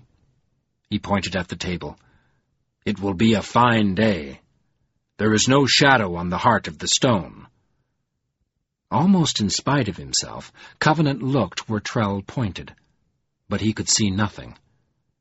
Noticing his blank look, Atiaran said kindly, "Do not be surprised, Thomas Covenant. No one but a Radhammerl can foretell weather in such stones as this. Now come with me, if you will, and I will sing the legend of Beric Halfhand." As she spoke, she took the pot of graveling from the table to carry with her. "Lena, will you clean the stoneware?" Covenant got to his feet. Glancing at Lena, he saw her face twisted with unhappy obedience. She clearly wanted to go with them. But Trell also saw her expression and said, "Accompany our guest, Lena, my daughter. I will not be too busy to care for the stoneware." Pleasure transformed her instantly, and she leaped up to throw her arms around her father's neck. He returned her embrace for a moment, then lowered her to the floor. She straightened her shift, tried to look suddenly demure, and moved to her mother's side. Atiaran said, "Trell, you will teach this girl to think she is a queen." But she took Lena's hand to show that she was not angry, and together they went past the curtain. Covenant followed promptly, went out of the house into the starry night with a sense of release. There was more room for him to explore himself under the open sky. He needed exploration. He could not understand, rationalize, his mounting excitement. The spring wine he had consumed seemed to provide a focus of his energies. It capered in his veins like a raving satyr. He felt inexplicably brutalized by inspiration, as if he were the victim rather than the source of his dream. White gold. He sputtered at the darkness between the houses. White magic! Do they think I'm crazy? Perhaps he was crazy. Perhaps he was, at this moment, wandering in dementia, tormenting himself with false griefs and demands, the impositions of an illusion. Such things had happened to lepers. "I'm not," he shouted, almost cried out aloud. "I know the difference. I know I'm dreaming." His fingers twitched with violence, but he drew cool air deep into his lungs, put everything behind him. He knew how to survive a dream. Madness was the only danger. As they walked together between the houses, Lena's smooth arm brushed his. His skin felt lambent at the touch. The murmur of people grew quickly louder. Soon Lena, Atiaran, and Covenant reached the circle, moved into the gathering of the stone down. It was lit by dozens of hand-held graveling pots, and in the illumination Covenant could see clearly. Men, women, and children clustered the rim of the circle. Covenant guessed that virtually the entire stone down had come to hear Atiaran sing. Most of the people were shorter than he was, and considerably shorter than Trell, and they had dark hair, brown or black, again like Trell. But they were a stocky, broad-shouldered breed, and even the women and children gave an impression of physical strength. Centuries of stonework had shaped them to suit their labor. Covenant felt the same dim fear of them that he had of Trell. They seemed too strong, and he had nothing but his strangeness to protect him if they turned against him. They were busy talking to each other, apparently waiting for Atiaran, and they gave no sign of noticing Covenant. Reluctant to call attention to himself, he hung back at the outer edges of the gathering. Lena stopped with him. Atiaran gave her the graveling pot, then moved away through the crowd toward the center of the circle. After he had scanned the assembly, Covenant turned his attention to Lena. She stood by his right side, the top of her head an inch or two higher than his shoulder, and she held the graveling pot at her waist with both hands, so that the light emphasized her breasts. She was clearly unconscious of the effect, but he felt it intensely, and his palms itched again with eager and fearful desire to touch her. As if she felt his thoughts, she looked up at him with a solemn softness in her face that made his heart lurch, as if it were too big for his constraining ribs. Awkwardly, he took his eyes away, stared around the circle without seeing anything. When he glanced back at her, she seemed to be doing just what he had done, pretending to look elsewhere. He tightened his jaw and forced himself to wait for something to happen. Soon the gathering became still. In the center of the open circle, Atiaran stood up on a low stone platform. She bowed her head to the gathering, and the people responded silently, raising their graveling pots. The light seemed to focus around her like a penumbra. When the pots were lowered, and the last ripple of shuffling had passed through the gathering, Atiaran began. "I feel I am an old woman this night. My memory seems clouded, and I do not remember all the song I would like to sing. But what I remember I will sing, and I will tell you the story, as I have told it before, so that you may share what lore I have." At this, low laughter ran through the gathering, a humorous tribute to Atiaran's superior knowledge. She remained silent, her head bowed to hide the fear that knowledge had brought her, until the people were quiet again. Then she raised her eyes and said, "I will sing the legend of Beric Halfhand." After a last momentary pause, she placed her song into the welcoming silence like a rough and rare jewel. "In war men pass like shadows that stain the grass, leaving their lives upon the green, while earth bewails the crimson sheen. Men's dreams and stars and whispers all helpless pass. In one red shadow by woe and wicked cast, in one red pool about his feet, Beric mows the vile like ripe wheat, though all of beauty's garters he is last. Last to pass into the shadow of defeat, and last to feel the full despair, and leave his weapons lying there, take his half-unhanded hand from battle seat. Across the plains of the land they all swept, Treacher's lust at faltering stride, as Beric fled before the tide, till on Mount Thunder's rock-mantled side he wept. Beric, earth-friend, help and weal, battle-aid against the foe, earth gives and answers power's peal, ringing earth-friend, help and heal, clean the land from bloody death and woe. The song made Covenant quiver, as if it concealed a spectre which he should have been able to recognize. But Aetiaren's voice enthralled him. No instruments aided her singing, but before she had finished her first line, he knew that she did not need them. The clean thread of her melody was tapestried with unexpected resonances, implied harmonies, echoes of silent voices, so that on every rising motif she seemed about to expand into 3 or 4 singers, throats separate and unanimous in the song. It began in a minor mode that made the gold-hued, star-gemmed night throb like a dirge, and through it blew a black wind of loss, in which things cherished and consecrated throughout the stone down seemed to flicker and go out. As he listened, Covenant felt that the entire gathering wept with the song, cried out as one in silent woe under the wide power of the singer. But grief did not remain long in that voice. After a pause that opened in the night like a revelation, Aetiaren broke into her brave refrain, Beric Earthfriend, and the change carried her high in a major modulation that would have been too wrenching for any voice less rampant with suggestions, less thickly woven than hers. The emotions of the gathering continued, but it was reborn in an instant from grief to joy and gratitude.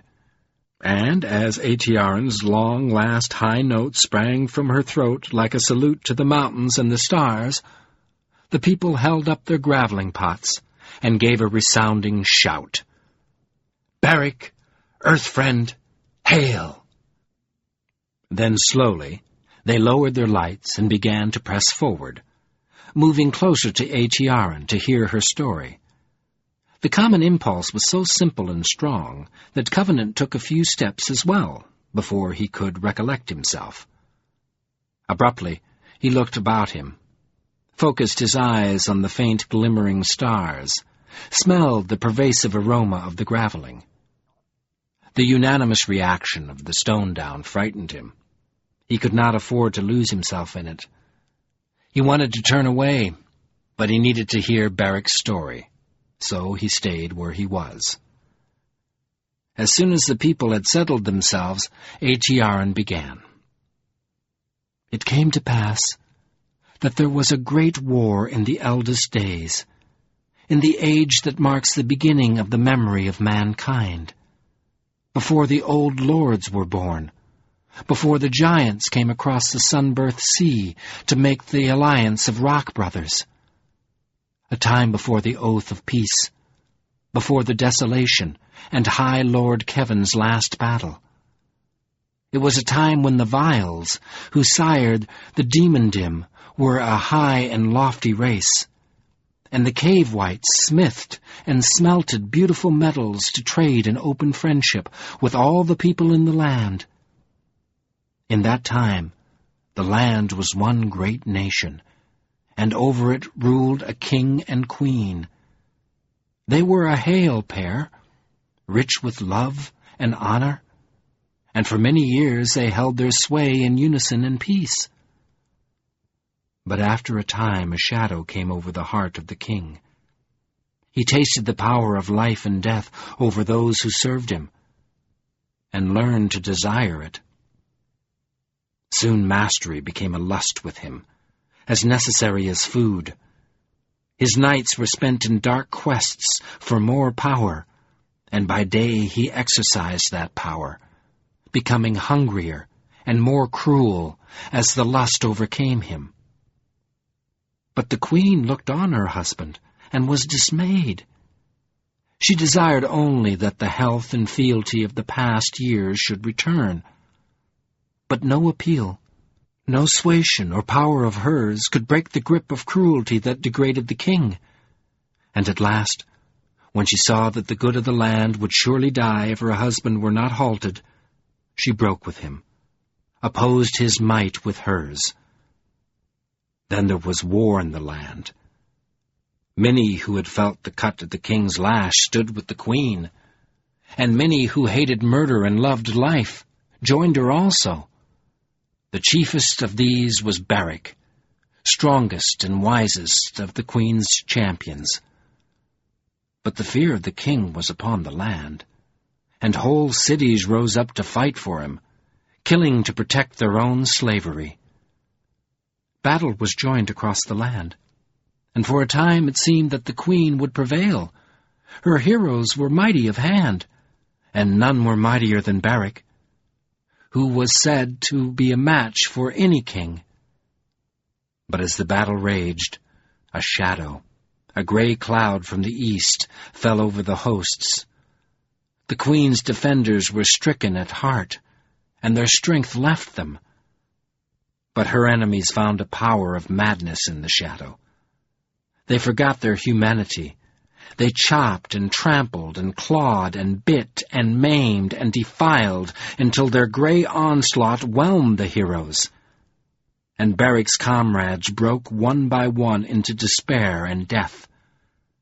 So the battle went until Barak was the last hater of the shadow left alive. But he fought on, heedless of his fate and the number of his foes. And souls fell dead under his sword like autumn leaves in a gale. At last, the king himself, filled with the fear and madness of the shadow, challenged Barak, and they fought. Barak stroked mightily, but the shadow turned his blade. So the contest was balanced until one blow of the king's axe cleft Barak's hand. Then Barak's sword fell to the ground, and he looked about him, looked and saw the shadow, and all his brave comrades dead. He cried a great cry of despair, and turning, fled the battleground. Thus he ran, hunted by death, and the memory of the shadow was upon him. For 3 days he ran, never stopping, never resting, and for 3 days the king's host came behind him like a murderous beast, panting for blood. At the last of his strength and the extremity of his despair, he came to Mount Thunder. Climbing the rock-strewn slope, he threw himself down atop a great boulder and wept, saying, "Alas for the earth! We are overthrown, and have no friend to redeem us. Beauty shall pass utterly from the land." But the rock on which he lay replied, "There is a friend for a heart with the wisdom to see it." "The stones are not my friends," cried Barak. "See, my enemies ride the land, and no convulsion tears earth from under their befouling feet." "That may be," said the rock. "They are alive as much as you, and need the ground to stand upon. Yet there is a friend for you in the earth, if you will pledge your soul to its healing." Then Barak stood upon the rock, and beheld his enemies close upon him. He took the pledge, sealing it with the blood of his riven hand. The earth replied with thunder. From the heights of the mountain came great stone fire lions, devouring everything in their path. The king and all his host were laid waste, and Barak alone stood above the rampage on his boulder, like a tall ship in the sea. When the rampage had passed, Beric did homage to the lions of Mount Thunder, promising respect and communion and service for the earth from himself and all the generations which followed him upon the land. Wielding the first earth power, he made the staff of law from the wood of the one tree, and with it began the healing of the land. In the fullness of time, Beric Half-Hand was given the name Heartthu, and he became the Lord Fatherer, the first of the old lords. Those who followed his path flourished in the land for 2,000 years. For a long moment, there was silence over the gathering when Eocharan finished.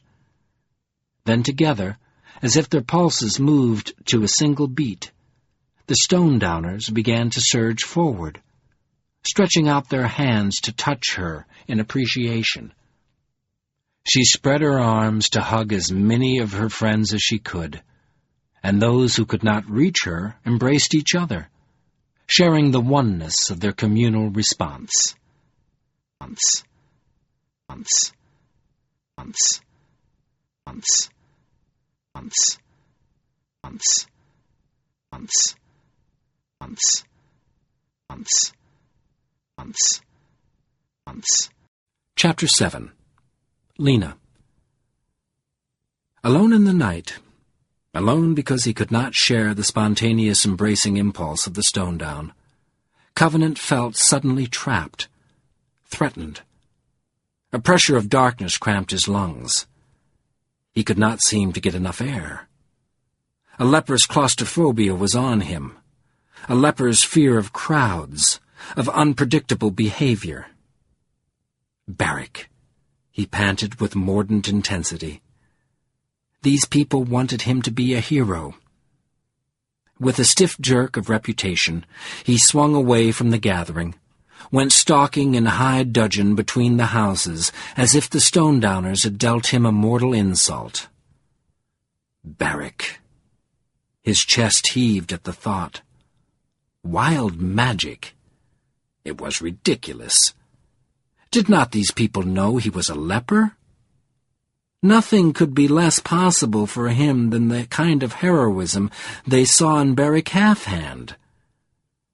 But Lord Fowl had said, "He intends you to be my final foe.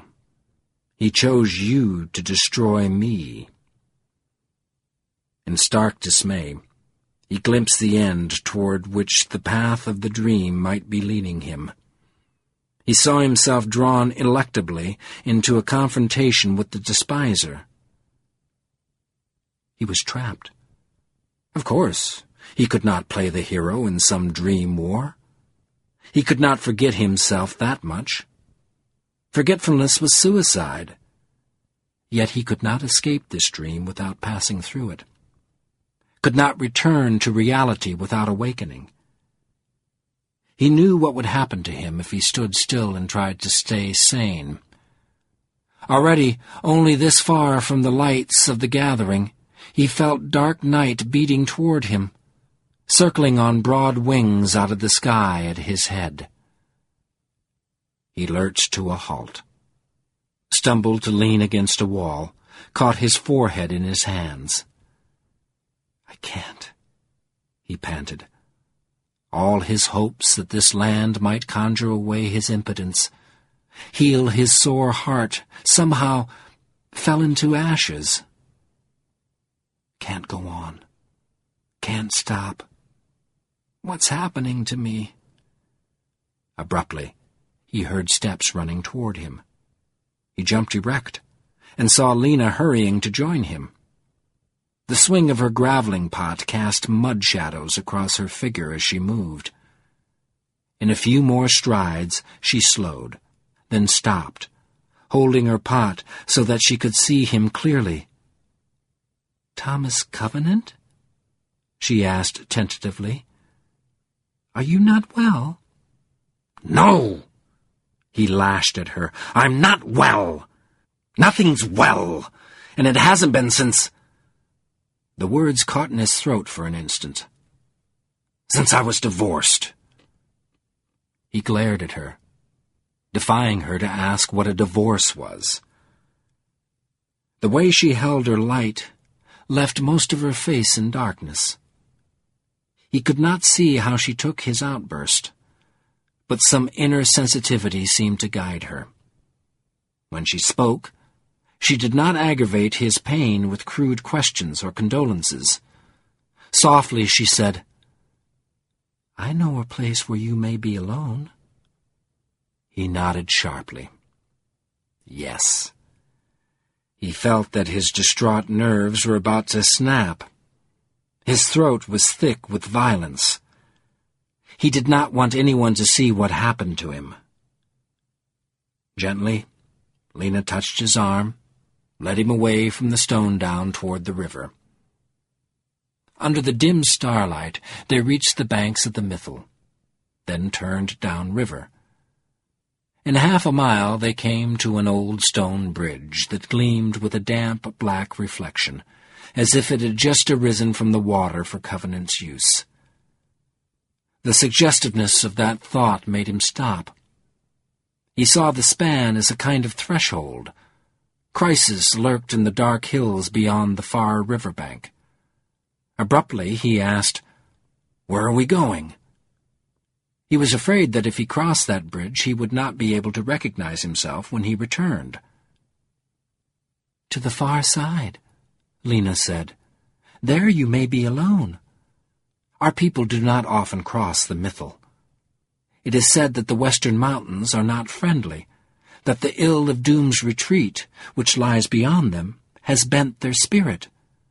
But I have walked all over the western valley, stone-questing for the Suro-Parmeral images, and have met no harm. There is a place nearby where you will not be disturbed." For all its appearance of age, the bridge had an untrustworthy look to Covenant's eyes. The unmortared joints seemed tenuous, held together only by dim, treacherous, star-cast shadows. When he stepped on to the bridge, he expected his foot to slip, the stones to tremble, but the arch was steady. At the top of the span, he paused to lean on the low side wall of the bridge and gaze down at the river. The water flowed blackly under him, grumbling over its long prayer for absolution in the sea. And he looked into it as if he were asking it for courage. Could he not simply ignore the things that threatened him? Ignore the opposing impossibilities, madness of his situation? Return to the stone down and pretend with blithe guile that he was Beric Halfhand reborn? He could not. He was a leper. There were some lies he could not tell. With a sharp twist of nausea, he found that he was pounding his fists on the wall. He snatched his hands up, tried to see if he had injured himself, but the dim stars showed him nothing. Grimacing, he turned and followed Lena down to the western bank of the Mythil. Soon they reached their destination. Lena led Covenant directly west for a distance, then up a steep hill to the right, and down a splintered ravine toward the river again. Carefully they picked their way along the ragged bottom of the ravine, as if they were balancing on the broken keel of a ship. Its shattered hull rose up on either side of them, narrowing their horizons. A few trees stuck out on the sides like spars, and near the river the hulk lay aground on a swath of smooth sand which faded toward a flat rock promontory jutting into the river. The Mythil complained around this rock, as if annoyed by the brief constriction of its banks, and the sound blew up the ravine like a sea breeze, moaning through a reefed wreck. Lena halted on the sandy bottom. Kneeling, she scooped a shallow basin in the sand and emptied her pot of graveling into it. The firestones gave more light from the open basin, so that the ravine bottom was lit with yellow, and shortly Covenant felt a quiet warmth from the graveling. The touch of the stone's glow made him aware that the night was cool, a pleasant night for sitting around a fire. He squatted beside the graveling with a shiver, like the last keen quivering of imminent hysteria. After she had settled the graveling in the sand, Lena moved away toward the river. Where she stood on the promontory, the light barely reached her, and her form was dark. But Covenant could see that her face was raised to the heavens. He followed her gaze up the black face of the mountains, and saw that the moon was rising. A silver sheen paled the stars along the rim of rock, darkened the valley with its shadow. But the shadow soon passed down the ravine, and moonlight fell on the river, giving it the appearance of old argent. And, as the full moon arose from the mountains, it caught Lena, cast a white haze like a caress across her head and shoulders. Standing still by the river, she held her head up to the moon, and Covenant watched her with an old grim jealousy, as if she were poised on a precipice that belonged to him. Finally, when the moonlight had crossed the river into the eastern valley, Lena lowered her head and returned to the circle of the graveling. Without meeting Covenant's gaze, she asked softly, "Shall I go?" Covenant's palms itched, as if he wanted to strike her for even suggesting that she might stay. But at the same time, he was afraid of the night. He did not want to face it alone.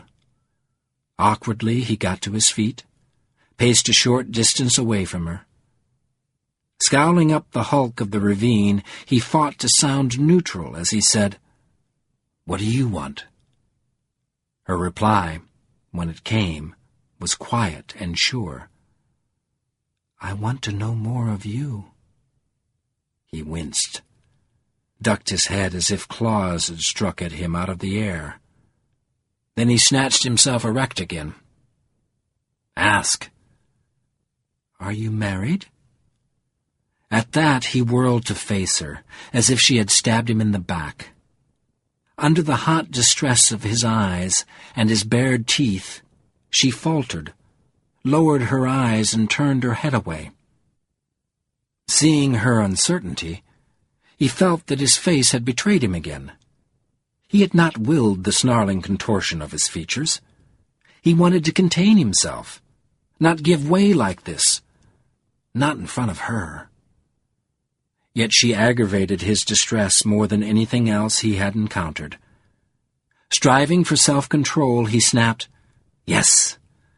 No. It doesn't matter. Why ask?" Under his glare, Lena dropped to the sand, sat on her feet by the graveling, and watched him obliquely from beneath her eyebrows. When she said nothing immediately, he began to pace up and down the swath of sand.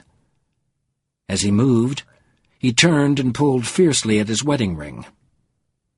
After a moment, Lena answered with an air of irrelevance, "There is a man who desires to marry me. He is Triach, son of Thuler. Though I am not of age, he woos me, so that when the time comes I will make no other choice. But if I were of age now, I would marry him. Oh, he is a good man in his way, a good cattle herd, courageous in defense of his kind. He is taller than most. But there are too many wonders in the world, too much power to know and beauty to share and to create. And I have not seen the Ranihin. I could not marry a cattle herd who desires no more than a Sir Palmeral for wife. Rather, I would go to the Lor's Rat, as Atiaran, my mother, did, and I would stay and not falter, no matter what trials the Lord put upon me, until I became a lord. It is said that such things may happen. Do you think so?" Covenant scarcely heard her. He was pacing out his agitation on the sand, enraged and undercut by an unwanted memory of Joan. Beside his lost love, Lena and the silver night of the land failed of significance. The hollowness of his dream became suddenly obvious to his inner view, like an unveiled wilderland, a new permutation of the desolation of leprosy. This was not real. It was a torment that he inflicted upon himself in subconscious involuntary revolt against his disease and loss. To himself he groaned, "Is it being outcast that does this? Is being cut off such a shock? By hell, I don't need any more." He felt he was on the edge of screaming. In an effort to control himself, he dropped to the sand with his back to Lena and hugged his knees as hard as he could. Careless of the unsteadiness of his voice, he asked, "How do your people marry?" In an uncomplicated tone, she said, "It is a simple thing. When a man and a woman choose each other.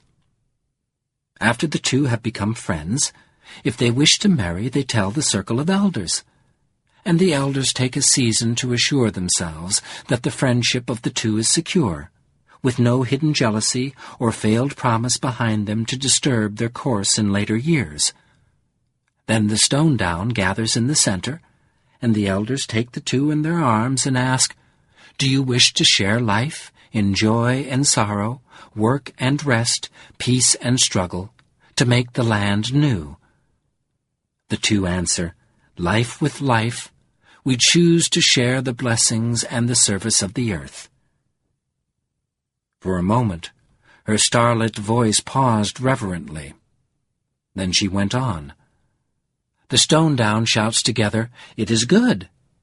Let there be life and joy and power while the years last." Then the day is spent in joy, and the new mates teach new games and dances and songs to the people, so that the happiness of the stone down is renewed, and communion and pleasure do not fail in the land. She paused again shortly before continuing. "The marriage of Atiaran, my mother, with Trell, my father, was a bold day. The elders who teach us have spoken of it many times. Every day in the season of assurance, Trell climbed the mountains, searching forgotten paths and lost caves, hidden falls, and new broken crevices, for a stone of Orecrest, a precious and many-powered rock. For there was a drought upon the South Plains at that time, and the life of the stone down faltered in famine. Then, on the eve of the marriage, he found his treasure, a piece of Orecrest smaller than a fist. And in the time of joy, after the speaking of the rituals, he and Atiaran, my mother, saved the stone down. While she sang a deep prayer to the earth, a song known in the Lor's Rat, but long forgotten among our people, he held the Orecrest in his hand and broke it with the strength of his fingers. As the stone fell into dust, thunder rolled between the mountains, though there were no clouds, and one bolt of lightning sprang from the dust in his hand. Instantly, the blue sky turned black with thunderheads, and the rain began to fall. So the famine was broken, and the stone downers smiled on the coming days like a people reborn. Though he clenched his legs with all his strength, Covenant could not master his dizzy rage. Joan. Lena's tale struck him like mockery of his pains and failures. "I can't." For a moment, his lower jaw shuddered under the effort he made to speak. Then he leaped up and dashed toward the river. As he covered the short distance, he bent and snatched a stone out of the sand. Springing on to the promontory, he hurled the stone with all the might of his body at the water. "Can't!" A faint splash answered him, but at once the sound died under the heedless pliant of the river, and the ripples were swept away. Softly at first, Covenant said to the river, "I gave Joan a pair of riding boots for a wedding present." Then shaking his fists wildly, he shouted, "Riding boots! Does my impotence surprise you?" Unseen and uncomprehending, Lena arose and moved toward Covenant. One hand stretched out, as if to soothe the violence knotted in his back. But she paused a few steps away from him, searching for the right thing to say.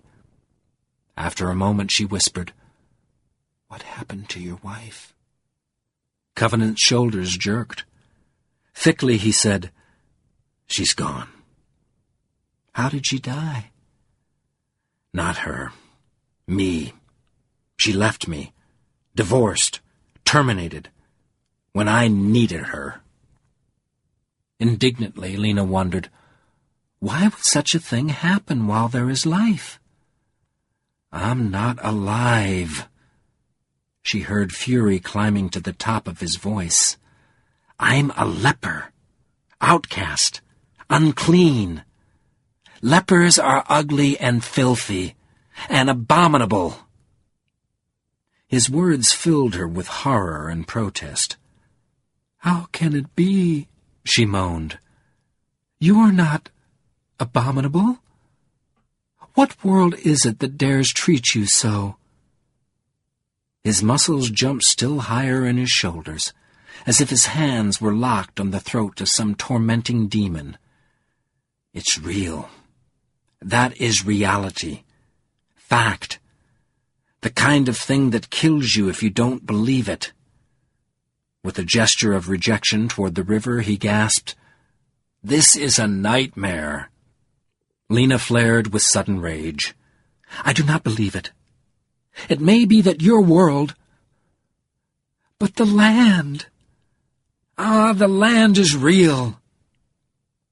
Covenant's back clenched abruptly still, and he said with preternatural quietness, "Are you trying to drive me crazy?" His ominous tone startled her, chilled her. For an instant, her courage stumbled. She felt the river and the ravine closing around her like the jaws of a trap. Then Covenant whirled and struck her a stinging slap across the face. The force of the blow sent her staggering back into the light of the graveling. He followed quickly, his face contorted in a wild grin. As she caught her balance, got one last clear, terrified look at him, she felt sure that he meant to kill her. The thought paralyzed her. She stood dumb and helpless while he approached. Reaching her, he knotted his hands in the front of her shift and rent the fabric like a veil. She could not move. For an instant he stared at her high, perfect breasts, and her short slip, with grim triumph in his eyes, as though he had just exposed some foul plot. Then he gripped her shoulder with his left hand and tore away her slip with his right, forcing her down to the sand as he uncovered her. Now she wanted to resist, but her limbs would not move. She was helpless with anguish. A moment later, he dropped the burden of his weight on her chest, and her loins were stabbed with a wild white fire that broke her silence, made her scream. But even as she cried out, she knew that it was too late for her. Something that her people thought of as a gift had been torn from her. But Covenant did not feel like a taker. His climax flooded him, as if he had fallen into a mythal of molten fury. Suffocating in passion, he almost swooned. Then time seemed to pass him by, and he lay still for moments that might have been hours for all he knew. Hours during which his world could have crumbled, unheeded. At last he remembered the softness of Lena's body under him, felt the low shake of her sobbing. With an effort, he heaved himself up and to his feet. When he looked down at her in the graveling light, he saw the blood on her loins. Abruptly, his head became giddy, unbalanced, as though he were peering over a precipice. He turned and hurried with a shambling, unsteady gait toward the river, pitched himself flat on the rock, and vomited the weight of his guts into the water. And the mythal eased his vomit as cleanly as if nothing had happened. He lay still on the rock while his exhaustion of his exacerbated nerves overcame him. He did not hear Lena rise, gather the shreds of her clothing, speak, or climb away out of the shattered ravine. He heard nothing but the long lament of the river, saw nothing but the ashes of his burnt-out passion, felt nothing but the dampness of the rock on his cheeks like tears.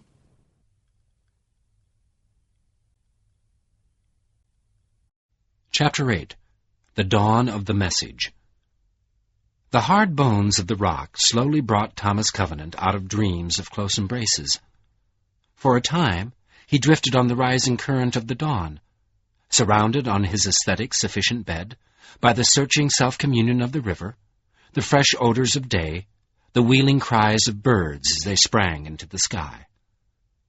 While his self-awareness returned, he felt at peace, harmonious with his context, and even the uncompromising hardness of the stone seemed apposite to him, a proper part of a whole morning.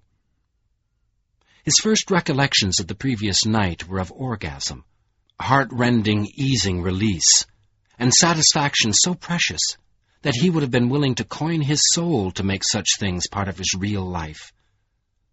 For a long moment of joy, he re-experienced that sensation. Then he remembered that to get it he had hurt Lena. Lena! He rolled over, sat up in the dawn.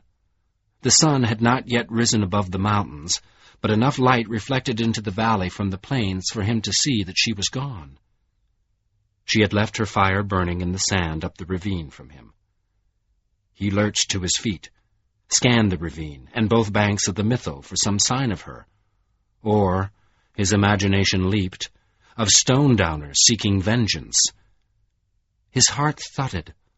All those rock-strong people would not be interested in his explanations or apologies. He searched for evidence of pursuit like a fugitive. But the dawn was as undisturbed as if it contained no people, no crimes or desires for punishment. Gradually, Covenant's panic receded. After a last look around, he began to prepare for whatever lay ahead of him. He knew that he should get going at once, hurry along the river toward the relative safety of the plains.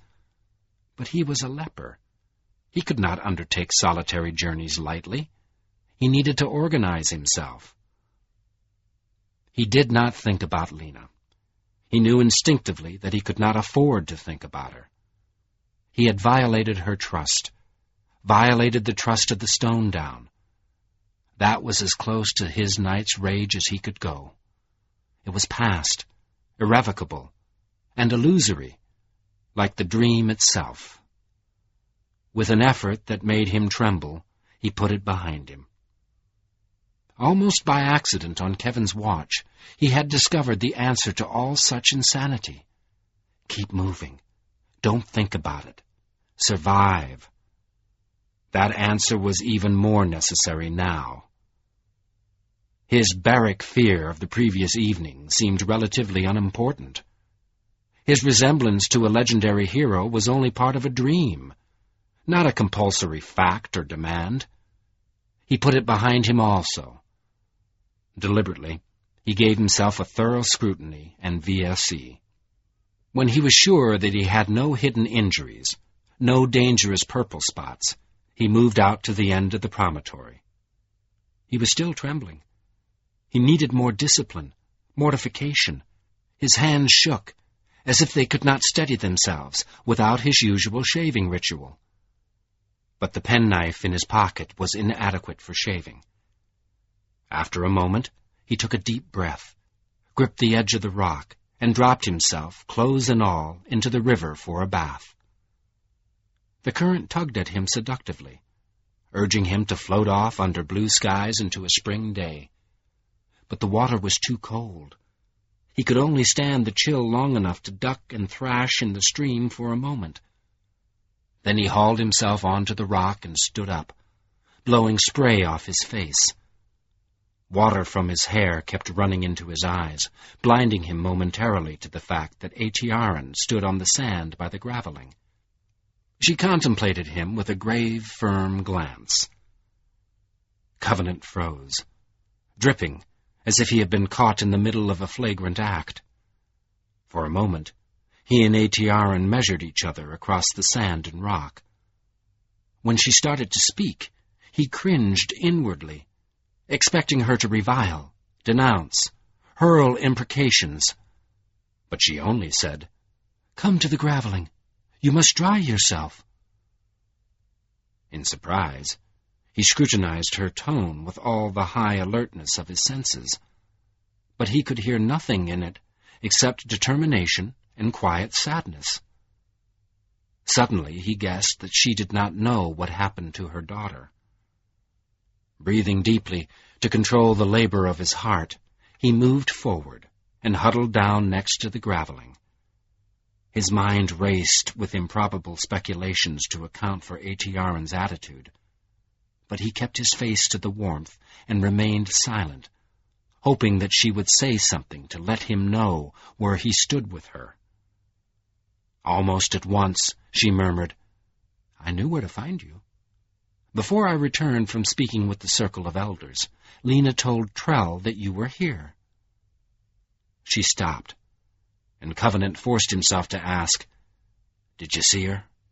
He knew that it was a suspicious question. But Atiaran answered simply, "No. She went to spend the night with a friend. She only called out her message as she passed our home." Then for several long moments, Covenant sat still and voiceless, amazed by the implications of what Lena had done. Only called out. At first his brain reeled with thoughts of relief. He was safe, temporarily at least. With her reticence, Lena had purchased precious time for him. Clearly the people of this land were prepared to make sacrifices. After another moment, he understood that she had not made her sacrifice for him. He could not imagine that she cared for his personal safety. No, she chose to protect him because he was a barrack figure, a bearer of messages to the lords. She did not want his purpose to be waylaid by the retribution of the Stone Down. This was her contribution to the defense of the land from Lord Fowl the Grey Slayer. It was a heroic contribution. In spite of his discipline, his fear, he sensed the violence Lena had done herself for the sake of his message. He seemed to see her huddling naked behind a rock in the foothills throughout that bleak night, shunning for the first time in her young life the open arms of her community, bearing the pain and shame of her riven body alone, so that he would not be required to answer for it. An unwanted memory of the blood on her loins writhed in him. His shoulders bunched to strangle the thought. Through locked teeth, he breathed to himself, "I've got to go to the council." When he had steadied himself, he asked grimly, "What did the elders say?" "There was little for them to say," she replied in a flat voice. "I told them what I know of you, and of the land's peril. They agreed that I must guide you to Lord's Keep. For that purpose I have come to you now. See?" She indicated 2 packs lying near her feet. "I am ready. Trell, my husband, has given me his blessing. It grieves me to go without giving my love to Lena, my daughter, but time is urgent. You have not told me all your message, but I sense that from this day forward each delay is hazardous. The elders will give thought to the defense of the plains. We must go." Covenant met her eyes, and this time he understood the sad determination in them. She was afraid, and did not believe that she would live to return to her family. He felt a sudden pity for her. Without fully comprehending what he said, he tried to reassure her. "Things aren't as bad as they might be. A cave wight has found the staff of law, and I gather he doesn't really know how to use it. Somehow the lords have got to get it away from him." But his attempt miscarried. Atiaran stiffened and said, then the life of the land is in our speed. Alas, that we cannot go to the Ranihin for help. But the Raymen have little countenance for the affairs of the land, and no Ranihin has been ridden, save by lord or bloodguard, since the age began. We must walk, Thomas Covenant, and Revelstone is 300 long leagues distant. Is your clothing dry? We must be on our way. Covenant was ready. He had to get away from this place. He gathered himself to his feet and said, "Fine, let's go." However, the look that Achiarin gave him as he stood held something unresolved. In a low voice, as if she were mortifying herself, she said, "Do you trust me to guide you, Thomas Covenant? You do not know me. I failed in the Lor's Rat." Her tone seemed to imply not that she was undependable, but that he had the right to judge her. But he was in no position to judge anyone. "I trust you," he rasped. "Why not? You said yourself—" He faltered, then forged ahead. "You said yourself that I come to save or damn the land." "True," she returned simply. "But you do not have the sting of a servant of the Greyslayer. My heart tells me that it is the fate of the land to put faith in you, for good or ill." "Then let's go." He took the pack that Achiarin lifted toward him and shrugged his shoulders into the straps. But before she put on her own pack, she knelt to the graveling in the sand. Passing her hands over the firestones, she began a low humming, a soft tune that sounded ungainly in her mouth, as if she were unaccustomed to it. And under her waving gestures, the yellow light faded. In a moment, the stones had lapsed into a pale pebbly gray, as if she had lulled them to sleep, and their heat dissipated. When they were cold, she scooped them into their pot, covered it, and stored it in her pack. The sight reminded Covenant of all the things he did not know about this dream. As Achiarin got to her feet, he said, "There's only one thing I need. I want you to talk to me. Tell me all about the Lor's Rat and the Lords and everything I might be interested in." Then, because he could not give her the reason for his request, he concluded lamely, "It'll pass the time." With a quizzical glance at him, she settled her pack on her shoulders. "You are strange, Thomas Covenant. I think you are too eager to know my ignorance. But what I know I will tell you. Though without your raiment and speech, it would pass my belief to think you are an utter stranger to the land. Now come. There are treasure berries aplenty along our way this morning. They will serve as breakfast. The food we carry must be kept for the chances of the road." Covenant nodded, and followed her as she began climbing out of the ravine. He was relieved to be moving again, and the distance passed quickly. Soon they were down by the river, approaching the bridge. Achiarin strode straight on to the bridge, but when she reached the top of the span, she stopped.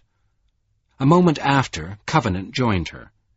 She gestured north along the Mythal, toward the distant plains. "I tell you openly, Thomas Covenant," she said, "I do not mean to take a direct path to Lord's Keep.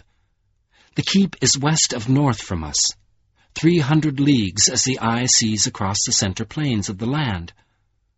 There many people live, in Stonedown and Woodhelven, and it might chance that both road and help could be found to take us where we must go.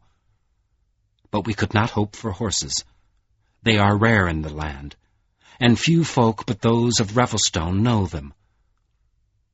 It is in my heart that we may save time by journeying north, across the Mythal when it swings east, and so into the land of Andalane, where the fair hills are the flower of all the beauties of the earth. There we will reach the Soul's Ease River, and it may be that we will find a boat to carry us up that sweet stream, past the westland of Trothgard, where the promises of the lords are kept, to great Revelstone itself, the Lord's keep.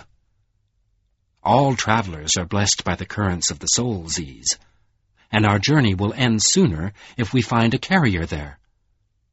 But we must pass within 50 leagues of Mount Thunder, Graven Threndor. As she said the ancient name, a shiver seemed to run through her voice. It is there or nowhere that the staff of law has been found, and I do not wish to go even as close as Andelaine to the wrong wielder of such might. She paused for a moment, hesitating, then went on. There would be rue unending if a corrupt cave-wight gained possession of the ring you bear. The evil ones are quick to unleash such forces as wild magic, and even were the cave-wight unable to use the ring, I fear that Ervile still live under Mount Thunder. They are lore-wise creatures, and white gold would not surpass them. But time rides urgently on us, and we must save it where we may.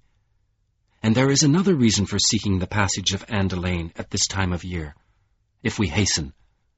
But I should not speak of it. You will see it and rejoice, if no ill befall us on our way. She fixed her eyes on Covenant, turning all their inward strength on him, so that he felt, as he had the previous evening, that she was searching for his weakness. He feared that she would discover his night's work in his face, and he had to force himself to meet her gaze until she said, "Now tell me, Thomas Covenant, will you go where I lead?" Feeling both shamed and relieved, he answered, "Let's get on with it. I'm ready." "That is well."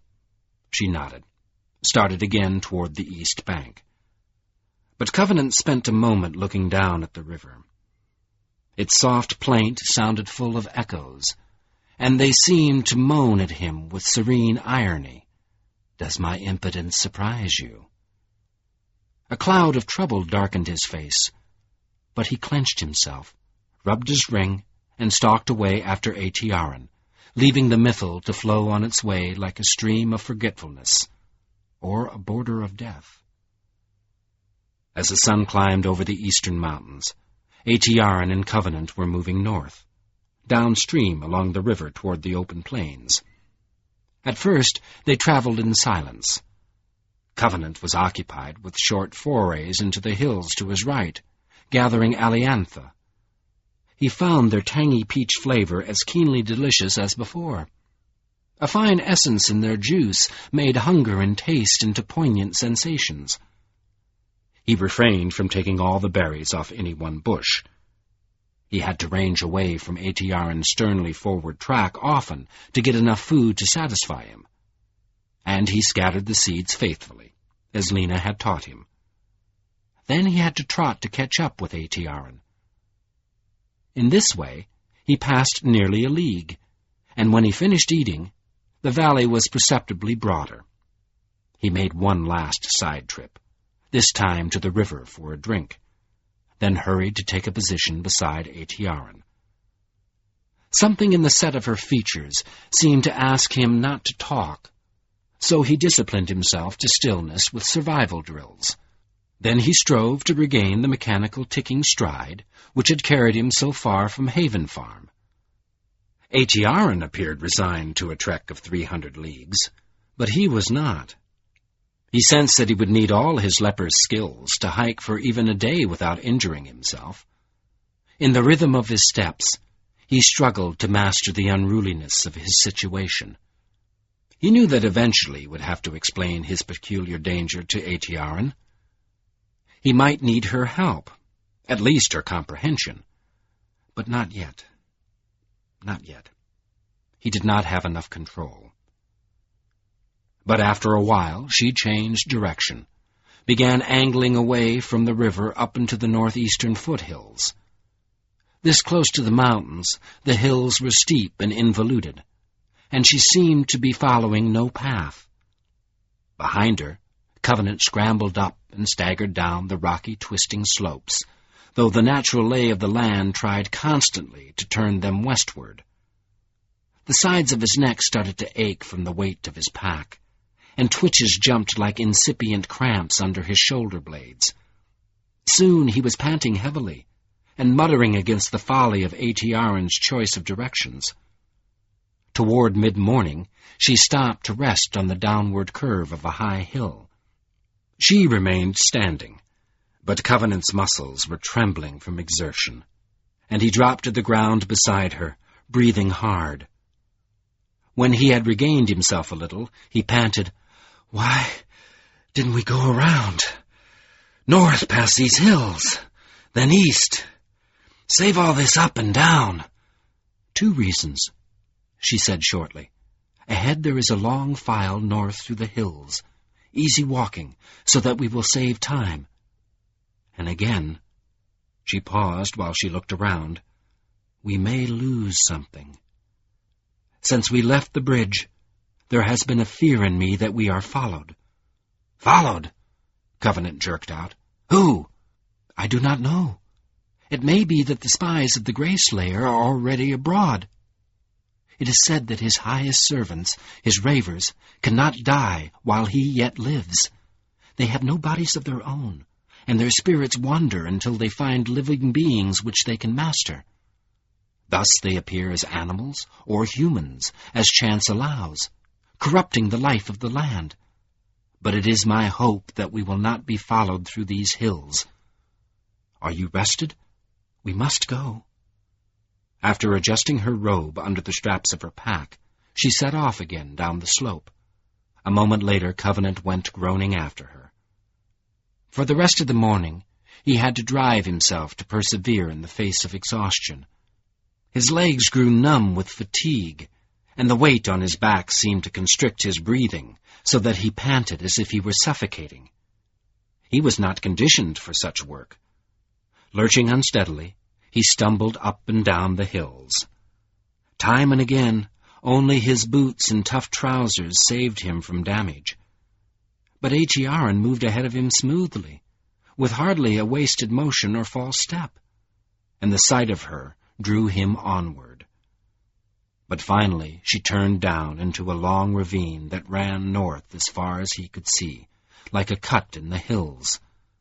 A small stream flowed down the center of the file, and they stopped beside it to drink, bathe their faces, and rest. This time they both took off their packs and dropped to the ground. Groaning deeply, Covenant lay flat on his back with his eyes closed. For a while he simply relaxed, listened to his own hoarse respiration until it softened, and he could hear behind it the wind whistling softly. Then he opened his eyes to take in his surroundings. He found himself looking up 4,000 feet at Kevin's watch. The view was unexpected. He sat up, as if to look at it more closely. The watch was just east and south from him, and it leaned out into the sky from its cliff face like an accusing finger. At that distance, the stone looked black and fatal, and it seemed to hang over the file down which he and A.T.R. would walk. It reminded him of the despiser and darkness. "Yes," A.T.R. said, "that is Kevin's watch." There stood Kevin Landwaster, High Lord and wielder of the staff, direct descendant of Beric Halfhand, in the last battle against the Grey Slayer. It is said that there he knew defeat and mad grief. In the blackness which whelmed his heart, he, the most powerful champion in all of the ages of the land, even he, High Lord Kevin, sworn earth friend, brought down the destruction, the end of all things in the land for many generations. It is not a good omen that you have been there." As she spoke, Covenant turned toward her, and saw that she was gazing not up at the rock, but inward, as if she was considering how badly she would have failed in Kevin's place. Then abruptly she gathered herself and stood up. "But there is no help for it," she said. "Our path lies under the shadow of the watch for many leagues. Now we must go on." When Covenant moaned, she commanded, "Come! We dare not go slowly, for fear that we will be too late at the end. Our way is easiest now, and if it will help your steps, I will talk to you of the land." Reaching for his pack, Covenant asked, "Are we still being followed?" "I do not know. I have neither heard nor seen any sign, but my heart misgives me. I feel some wrong upon our path this day." Covenant pulled on his pack and staggered wincing to his feet. His heart misgave him also, for reasons of its own. Here under Kevin's watch, the humming wind sounded like the thrum of distant vulture wings. Settling the pack straps on his raw shoulders, he bent under the weight and went with Atiaran down the bottom of the file. For the most part, the cut was straight and smooth-floored, though never more than 15 feet across. However, there was room beside the narrow stream for Atiaran and Covenant to walk together. As they traveled, pausing at every rare aliantha to pick and eat a few berries, Atiaran sketched in a few of the wide blanks in Covenant's knowledge of the land. "It is difficult to know how to speak of it," she began. "Everything is part of everything, and each question which I can answer raises 3 more which I cannot. My lore is limited to what all learn quickly in their first years at the Lore's Rat, but I will tell you what I can. Beric Harthu's son was Damelon Giant-Friend, and his son was Lorik Vile-Silencer, who stemmed the corruption of the Demon-Dim, rendering them impotent." As she spoke, her voice took on a cadence that reminded Covenant of her singing. She did not recite dry facts. She narrated a tale that was of sovereign importance to her, to the land.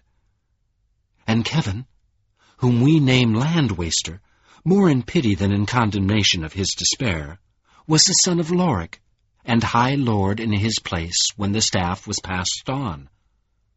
For 1,000 years, Kevin stood at the head of the council, and he extended the earth friendship of the lords beyond anything known before in the land, and he was greatly honored. In his early years, he was wise as well as mighty and knowledgeable. When he saw the first hints that the ancient shadow was alive, he looked far into the chances of the future, and what he saw gave him cause to fear. Therefore he gathered all his lore into 7 wards.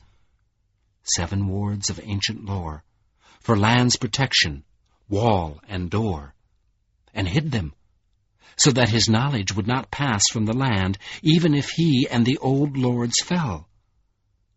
For many long years the land lived on in peace, but during that time the Grey Slayer rose up in the guise of a friend. In some ways the eyes of Kevin were blinded, and he accepted his enemy as a friend and lord. And for that reason, the lords and all their works passed from the earth. But when Kevin's betrayal had brought defeat and desolation, and the land had lain under the Bane for many generations, and had begun to heal, it called out to the people who lived in hiding in the wastes and the northern climes. Slowly they returned. As the years passed, and the homes and villages became secure, some folk traveled, exploring the land in search of half-remembered legends. And when they finally braved giant woods, they came to the old land of Sea Reach, and found that the giants, rock brothers of the people of the land, had survived the ritual of desecration. There are many songs, old and new, praising the fealty of the giants, with good reason. When the giants learned that people had returned to the land, they began a great journey, sojourning over all the land to every new stone down in Woodhelven, teaching the tale of Kevin's defeat, and renewing the old rock brotherhood. Then, taking with them those people who chose to come, the giants ended their journey at Revelstone, the ageless castle city, which they had riven out of the rock of the mountain for the High Lord Damelon, as surety of the bond between them. At Revelstone, the giants gave a gift to the gathered people. They revealed the first ward, the fundamental store of the beginning of Kevin's lore, for he had trusted it to the giants before the last battle, and the people accepted that ward and consecrated themselves, swearing earth friendship and loyalty to the power and beauty of the land. One thing more they swore: peace, a calmness of self to protect the land from destructive emotions like those that maddened Kevin. For it was clear to all that gathered that power is a dreadful thing, and that the knowledge of power dims the seeing of the wise. When they beheld the first ward, they feared a new desecration. Therefore they swore to master the lore, so that they might heal the land, and to master themselves, so that they would not fall into the anger and despair which made Kevin his own worst foe. These oaths were carried back to all the people of the land, and all the people swore. Then the few who were chosen at Revelstone for their great work took the first ward to Karash Plenithor, Strickenstone, where the gravest damage of the last battle was done. They named the land Trothgard, as a token of the promise of healing, and there they founded the Loresrat, a place of learning, where they sought to regain the knowledge and power of the old lords, and to train themselves in the oath of peace. Then Aetiarin fell silent, and she and Covenant walked down the file in stillness, textured by the whispering of the stream, and by the occasional calls of the birds. He found that her tale did help him to keep up their pace. It caused him to forget himself somewhat, forget the raw ache of his shoulders and feet, and her voice seemed to give him strength. Her tale was like a promise that any exhaustion borne in the land's service would not be wasted. After a time, he urged her to continue. "Can you tell me about the Loresrat?" The bitter vehemence of her reply surprised him. "Do you remind me that I am of all people the least worthy to talk of these matters? You, Thomas Covenant, Unbeliever, and White Gold Wielder, do you reproach me?" He could only stare dumbly at her, unable to fathom the years of struggling that filled her spacious eyes. "I do not need your reminders." But a moment later, she faced forward again, her expression set to meet the north. "Now you reproach me indeed," she said. "I am too easily hurt that the whole world knows what I know so well myself. Like a guilty woman, I fail to believe the innocence of others. Please pardon me. You should receive better treatment than this." Before he could respond, she forged ahead. "In this way I describe the Loresrat. It stands in Trothgard in the Valley of Two Rivers, and it is a community of study and learning. To that place go all who will, and there they consecrate themselves to earth friendship and the lore of the old lords. This lore is a deep matter, not mastered yet, despite all the years and effort that have been given to it. The chiefest problem is translation, for the language of the old lords was not like ours, and the words which are simple at one place are difficult at another. And after translation, the lore must be interpreted, and then the skills to use it must be learned. She faltered briefly. "When I studied there, the lore wardens who taught me said that all the Loresrat had not yet passed the surface of Kevin's mighty knowledge, and that knowledge is only a 7th part of the whole, the first ward of 7. Covenant heard an unwitting echo of Val's contempt in her words, and it made him listen to her still more closely.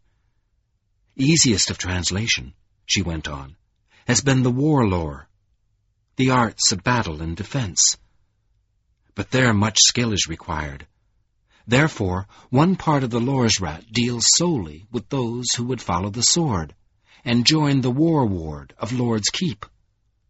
But there have been no wars in our time, and in my years at the Loresrat, the war ward numbered scarcely 2,000 men and women. Thus the chief work of the Lor's Rat is in teaching and studying the language and knowledge of the earth power.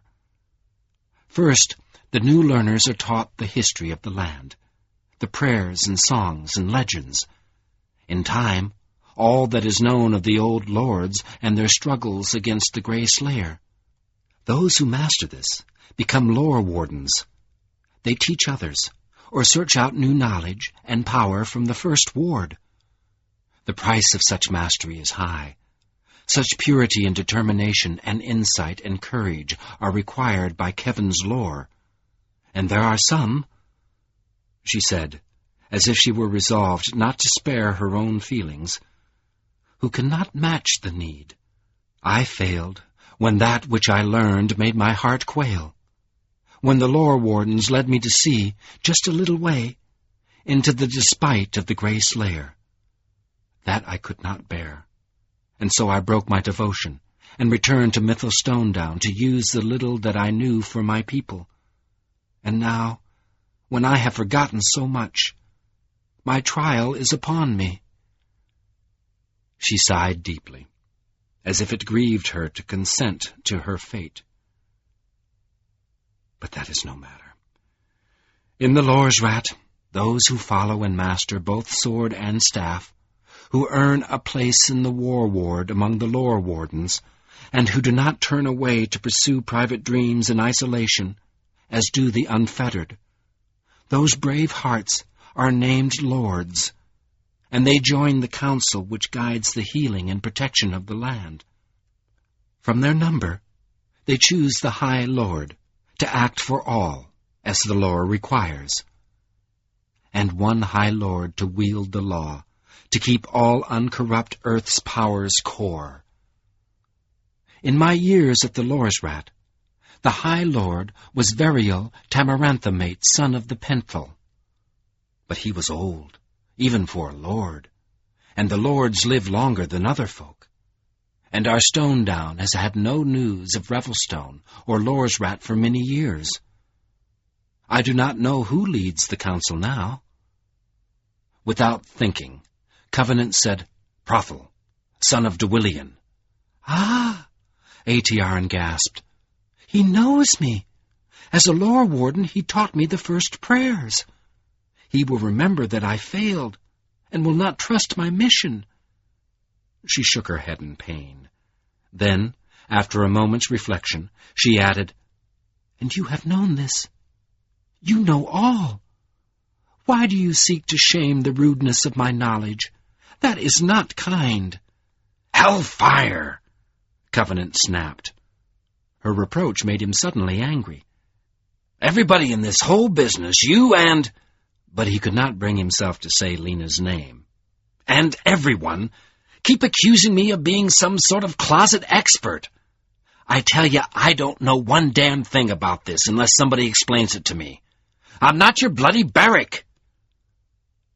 Aetiaran gave him a look full of skepticism, the fruit of long, harsh self-doubt, and he felt an answering urge to prove himself in some way. He stopped, pulled himself erect against the weight of his pack. This is the message of Lord Fowl the Despiser.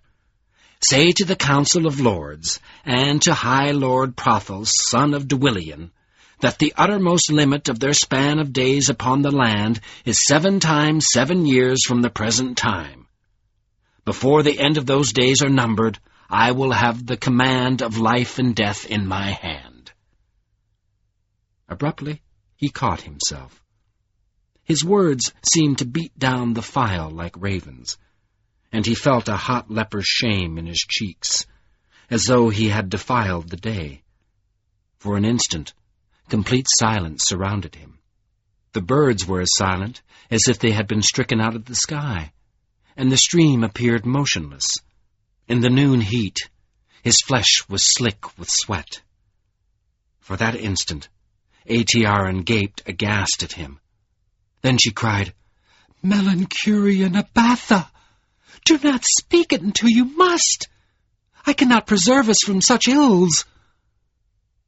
The silence shuddered, passed, The stream began chattering again, and a bird swooped by overhead. Covenant wiped his forehead with an unsteady hand. "Then stop treating me as if I'm something I'm not." "How can I?" she responded heavily. "You are closed to me, Thomas Covenant. I do not see you." She used the word see as if it meant something he did not understand. "What do you mean you don't see me?" he demanded sourly. "I'm standing right in front of you."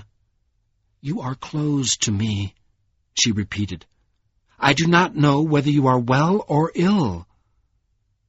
He blinked at her uncertainly, then realized that she had unwittingly given him a chance to tell her about his leprosy. He took the opportunity. He was angry enough for the job now. Putting aside his incomprehension, he grated, "Ill, of course. I'm a leper." At this, Atiaran groaned, as if he had just confessed to a crime. "Then woe to the land, for you have the wild magic and can undo us all." "Will you cut that out?"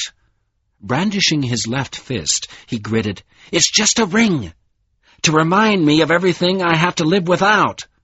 It's got no more wild magic than a rock." "The earth is the source of all power," whispered Atiaran. With an effort, Covenant refrained from shouting his frustration at her. She was talking past him, reacting to him as if his words meant something he had not intended. "Back up a minute," he said. "Let's get this straight. I said I was ill. What does that mean to you? Don't you even have diseases in this world?" For an instant, her lips formed the word diseases. Then a sudden fear tightened her face, and her gaze sprang up past Covenant's left shoulder. He turned to see what frightened her. He found nothing behind him, but as he scanned the west rim of the file, he heard a scrambling noise. Pebbles and shale fell into the cut. "The follower!" Atiaran cried. "Run! Run!" Her urgency caught him. He spun and followed her as fast as he could go down the file. Momentarily he forgot his weakness, the weight of his pack, the heat. He pounded after Atiaran's racing heels as if he could hear his pursuer poised above him on the rim of the file. But soon his lungs seemed to be tearing under the exertion, and he began to lose his balance. When he stumbled, his fragile body almost struck the ground. Atiaran shouted, "Run!" But he hauled up short, swung trembling around to face the pursuit. A leaping figure flashed over the edge of the cut and dropped toward him. He dodged away from the plummet, flung up his arms to ward off the figure's swinging arm. As the attacker passed, he scored the backs of Covenant's fingers with a knife. Then he hit the ground and rolled, came to his feet with his back to the east wall of the cut, his knife weaving threats in front of him. The sunlight seemed to etch everything starkly in Covenant's vision. He saw the unevenness of the wall. The shadows stretched under them like rictus. The attacker was a young man, with a powerful frame and dark hair, unmistakably a stone-downer, though taller than most. His knife was made of stone, and woven into the shoulders of his tunic was his family insignia, a pattern like crossed lightning. Rage and hate strained his features as if his skull were splitting. "Raver!" he yelled. "Ravisher!" He approached, swinging his blade. Covenant was forced to retreat until he stood in the stream, ankle-deep in cool water. Atiaran was running toward them, though she was too far away to intervene between Covenant and the knife. Blood welled from the backs of his fingers. His pulse throbbed in the cuts, throbbed in his fingertips. He heard Atiaran's commanding shout, "Triok!" The knife slashed closer. He saw it as clearly as if it were engraved on his eyeballs. The pulse pounded in his fingertips. The young man gathered himself for a killing thrust. Atiaran shouted again, "Triak! Are you mad? You swore the oath of peace!" In his fingertips! He snatched up his hand, stared at it. But his sight was suddenly dim with awe. He could not grasp what was happening. "That's impossible," he breathed in the utterest astonishment. Impossible! His numb, leprosy-ridden fingers were aflame with pain. Atiaran neared the two men and stopped, dropped her pack to the ground. She seemed to place a terrible restraint on Triak. He thrashed viciously where he stood. As if he were choking on passion, he spat out, "Kill him! Raver!" "I forbid!" cried Atiaran. The intensity of her command struck Triak like a physical blow. He staggered back a step, then threw up his head and let out a hoarse snarl of frustration and rage. Her voice cut sharply through the sound. "Loyalty is due. You took the oath. Do you wish to damn the land?" Triak shuddered. In one convulsive movement, he flung down his knife so that it dove itself to the hilt in the ground by his feet. Straightening fiercely, he hissed at Atiaran, "He has ravaged Lena! Last night!" Covenant could not grasp the situation. Pain was a sensation, a splendor his fingers had forgotten. He had no answer to it except, "Impossible! Impossible!" Unnoticed, his blood ran red and human down his wrist. A spasm twitched across his face. Darkness gathered in the air about him. The atmosphere of the file seethed as if it were full of beating wings, claws which flashed toward his face. He groaned, "Impossible!" But Atiaran and Triak were consumed with each other. Their eyes avoided him as if he were a plague spot. As Triak's words penetrated her, she crumbled to her knees, covered her face with her hands, and dropped her forehead to the ground. Her shoulders shook as if she were sobbing, though she made no sound. And over her anguish he said bitterly, "I found her in the hills when this day's sun first touched the plains. You know my love for her. I observed her at the gathering, and was not made happy by the manner in which this fell stranger dazzled her. It wrung my heart that she should be so touched by a man whose comings and goings no one could ever know. So late at night, I inquired of Trell, your husband, and learned that she said she meant to sleep with a friend, Taras, daughter of Anoria. Then I inquired of Taras, and she knew nothing of Lena's purpose. Then a shadow of fear came upon me, for when have any of the people been liars? I spent the whole of the night searching for her, and at first light I found her shift rent and blood about her. She strove to flee from me, but she was weak from cold and pain and sorrow, and in a moment she clung in my arms and told me what this raver had done. And then I took her to Trell, her father. While he cared for her, I went away, proposing to kill the stranger. When I saw you, I followed, believing that my purpose was yours also, that you led him into the hills to destroy him. But you mean to save him. Him, the ravisher of Lena, your daughter. How has he corrupted your heart? You forbid! Atiaran Trell, mate. She was a child fair enough to make a man weep for joy at seeing her, broken without consent or care. Answer me, what have oaths to do with us? The wild, rabid swirl of dark wings forced Covenant down until he huddled in the stream. Images reeled across his brain. Memories of the leprosarium, of doctors saying, "You cannot hope." He had been hit by a police car. He had walked into town to pay his phone bill. To pay his phone bill in person. In a voice abstract with horror, he murmured, "Can't happen." Slowly, Atiaran raised her head and spread her arms. as if opening her breast to an impaling thrust from the sky. Her face was carved with pain, and her eyes were dark craters of grief, looking inward on her compromised humanity. "Trell, help me," she breathed weakly. Then her voice gathered strength, and her anguish seemed to make the air around her ache. "Alas! Alas for the young in the world! Why is the burden of hating ill so hard to bear? Ah, Lena, my daughter, I see what you have done. I understand. It is a brave deed, worthy of praise and pride. Forgive me that I cannot be with you in this trial." But after a while, her gaze swung outward again. She climbed unsteadily to her feet, and stood swaying for a moment before she rasped hoarsely, "Loyalty is due. I forbid your vengeance." "Does he go unpunished?" protested Triak. "There is peril in the land," she answered. "Let the lords punish him." A taste of blood sharpened her voice. "They will know what to think of a stranger who attacks the innocent." Then her weakness returned.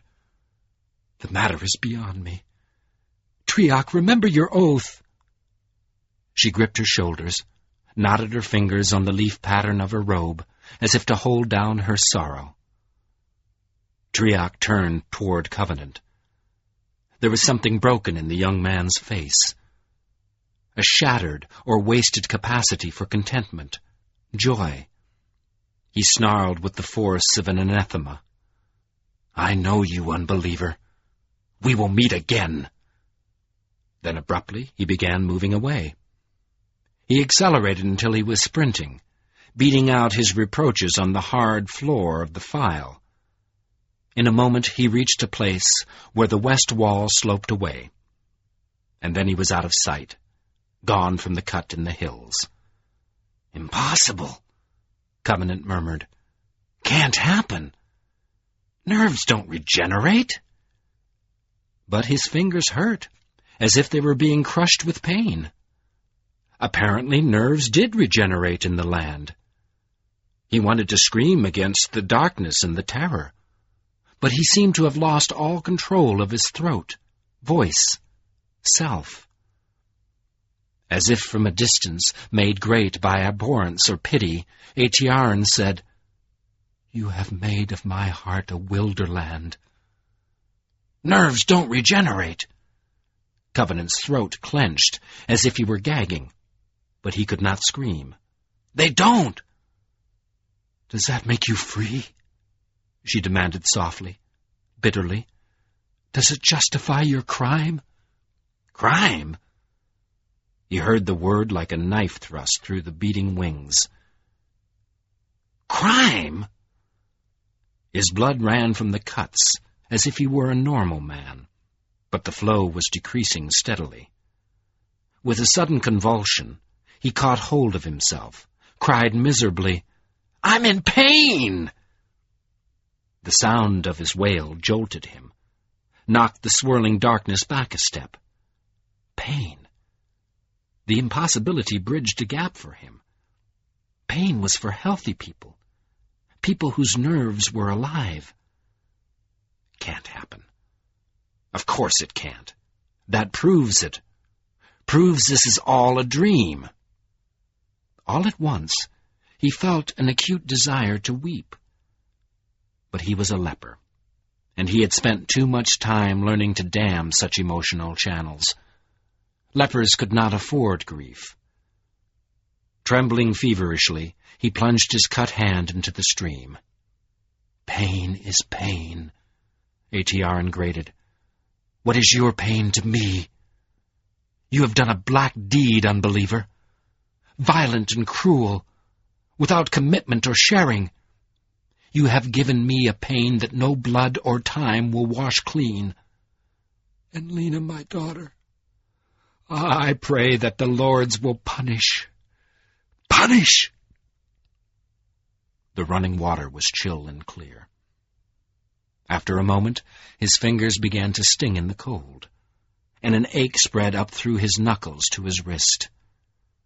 Red plumed away from his cuts down the stream, but the cold water soon stopped his bleeding.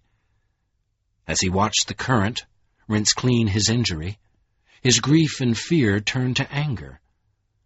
Because Aetiarin was his only companion, he growled at her, "Why should I go? None of this matters. I don't give a damn about your precious land. By the seven!" Aetiarin's hard tone seemed to chisel words out of the air. "You will go to Revelstone, if I must drag you every step of the way." He lifted his hand to examine it. Trioc's knife had sliced him as neatly as a razor. There were no jagged edges to conceal dirt or roughen the healing. But the cut had reached bone in his middle two fingers, and blood still seeped from them. He stood up. For the first time since he had been attacked, he looked at Aetiarin. She stood a few paces from him, with her hands clenched together at her heart, as if its pulsing hurt her. She glared at him abominably, and her face was taut with imitations of fierce, rough strength. He could see that she was prepared to fight him to Revelstone if necessary. She shamed him, aggravated his ire. Belligerently, he waved his injury at her. "I need a bandage!" For an instant her gaze intensified, as if she were about to hurl herself at him. But then she mastered herself, swallowed her pride. She went over to her pack, opened it, and took out a strip of white cloth, which she tore at an appropriate length as she returned to Covenant. Holding his hand carefully, she inspected the cut, nodded her approval of its condition, then bound the soft fabric firmly around his fingers. "I have no hurt, Loam," she said, "and cannot take the time to search for it. But the cut looks well, and will heal cleanly." When she was done, she went back to her pack.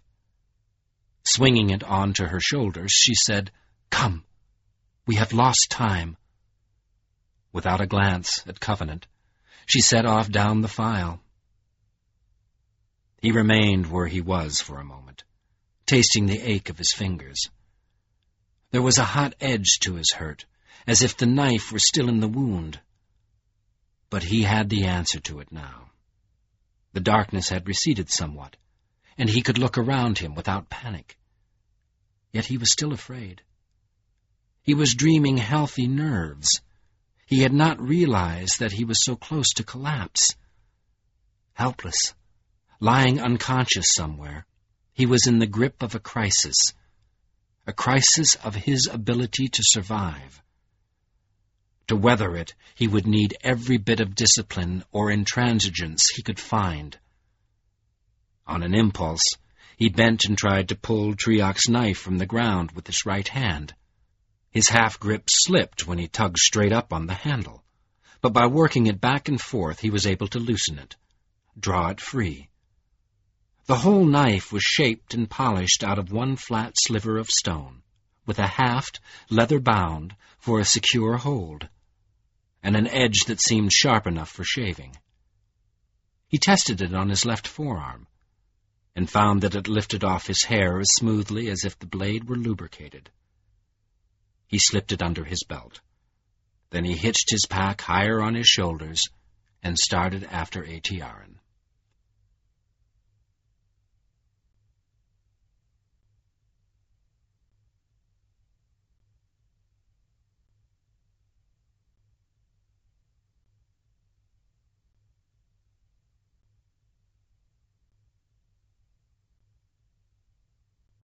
Chapter 9. Jehannam.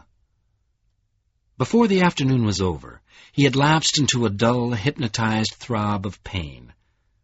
His pack straps constricted the circulation in his arms, multiplied the aching of his hand.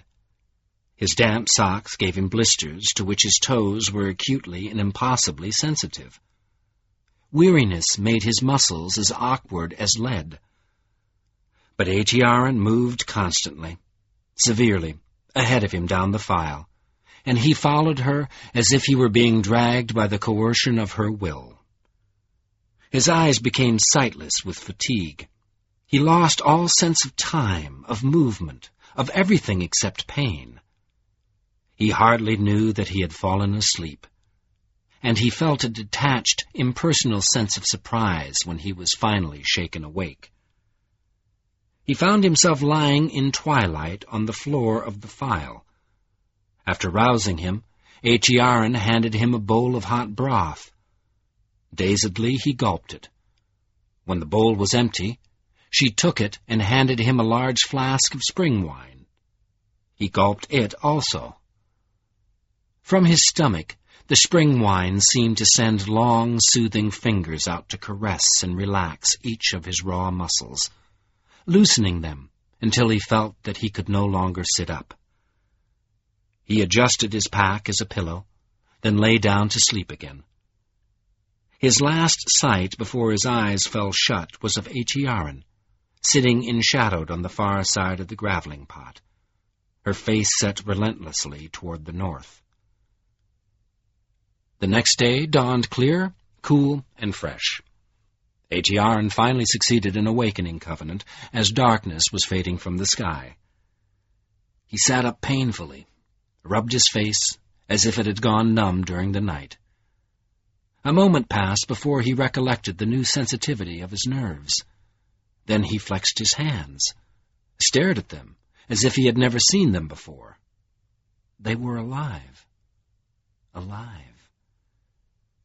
He pushed the blanket aside to uncover his feet. When he squeezed his toes through his boots, the pain of his blisters answered sharply. His toes were as alive as his fingers. His guts twisted sickly. With a groan, he asked himself, "How long? How long is this going to go on?" He did not feel that he could endure much more. Then he remembered that he had not had on a blanket when he went to sleep the night before. Achiaran must have spread it over him. He winced, avoided her eyes by shambling woodenly to the stream to wash his face. Where did she find the courage to do such things for him? As he splashed cold water on his neck and cheeks, he found that he was afraid of her again. But she did not act like a threat. She fed him, checked the bandage on his injured hand, packed up the camp as if he were a burden to which she had already become habituated. Only the lines of sleeplessness around her eyes and the grim set of her mouth showed that she was clenching herself. When she was ready to go, he gave himself a deliberate VSE, then forced his shoulders into the straps of his pack and followed her down the file as if her stiff back were a demand he could not refuse. Before the day was done, he was an expert on that back. It never compromised. It never submitted a doubt about its authority, never offered the merest commiseration. Though his muscles tightened until they became as inarticulate as bone, though the aching rictus of his shoulders made him hunch his pack like a cripple, though the leagues aggravated his sore feet until he hobbled along like a man harried by vultures, her back compelled him like an ultimatum. Keep moving or go mad. I permit no other alternatives. And he could not deny her. She stalked ahead of him like a nightmare figure, and he followed, as if she held the key to his existence. Late in the morning, they left the end of the file, and found themselves on the heathered hillside almost directly north of the high, grim finger of Kevin's watch. They could see the South Plains off to the west, and as soon as the file ended, the stream turned that way, flowing to some distant union with the Mythal. But Achiaran led Covenant still northward, weaving her way along fragmentary tracks and across unpaved lays which bordered the hills on her right. To the west, the grasslands of the plains were stiff with bracken, purplish in the sunlight, and to the east the hills rose calmly, cresting a few 100 feet higher than the path which Achiaran chose along their sides. In this middle ground, the heather alternated with broad swaths of bluegrass. The hillsides wore flowers and butterflies around thick copses of wattle and clusters of taller trees, oaks and sycamores, a few elms, and some gold-leaved trees. Achiaran called them gilden, which looked like maples. All the colors, the trees, the heather, the bracken, the aliantha, the flowers, and the infinite azure sky were vibrant with the eagerness of spring, lush and exuberant rebirth of the world. But Covenant had no strength to take in such things. He was blind and deaf with exhaustion, pain, incomprehension. Like a penitent, he plodded on through the afternoon at Achiaran's behest. At last the day came to an end. Covenant covered the final league staggering numbly, though he did not pass out on his feet as he had the previous day. And when Achiaran halted and dropped her pack, he toppled to the grass like a felled tree. But his overstrained muscles twitched as if they were appalled. He could not hold them still without clenching. In involuntary restlessness, he helped Achiaran by unpacking the blankets while she cooked supper. During their meal, the sun set across the plains, streaking the grasslands with shadows and lavender. And when the stars came out, he lay and watched them, trying with the help of spring wine to make himself relax. At last he faded into sleep, but his slumbers were troubled. He dreamed that he was trudging through a desert hour after hour, while a sardonic voice urged him to enjoy the freshness of the grass. The pattern ran obsessively in his mind until he felt that he was sweating anger. When the dawn came to wake him, he met it as if it were an affront to his sanity. He found that his feet were already growing tougher, and his cut hand had healed almost completely. His overt pain was fading, but his nerves were no less alive. He could feel the ends of his socks with his toes, could feel the breeze on his fingers. Now the immediacy of these inexplicable sensations began to infuriate him. They were evidence of health, vitality, a wholeness he had spent long, miserable months of his life learning to live without, and they seemed to inundate him with terrifying implications. They seemed to deny the reality of his disease. But that was not possible. "It's one or the other," he panted fiercely. "Not both. Either I'm a leper or I'm not. Either Joan divorced me or she never existed. There's no middle ground." With an effort that made him grind his teeth, he averred, "I'm a leper. I'm dreaming. That's a fact." He could not bear the alternative. If he were dreaming, he might still be able to save his sanity, survive, endure. But if the land were real, actual, then the long anguish of his leprosy was a dream, and he was mad already, beyond hope. Any belief was better than that. Better to struggle for a sanity he could at least recognize than to submit to a health which surpassed all explanation. He chewed the gristle of such thoughts for leagues as he trudged along behind Achiaran. But each argument brought him back to the same position. The mystery of his leprosy was all the mystery he could tolerate, except as fact.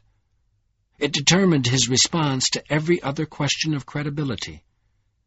It made him stalk along at Achiaran's back as if he were ready to attack her at any provocation. Nevertheless, he did receive one benefit from his dilemma. Its immediate presence and tangibility built a kind of wall between him and the particular fears and actions which had threatened him earlier. Certain memories of violence and blood did not recur, and without shame to goad it, his anger remained manageable, discreet. It did not impel him to rebel against Achiaran's uncompromising lead. Throughout the next day, her erect, relentless form did not relax its compulsion.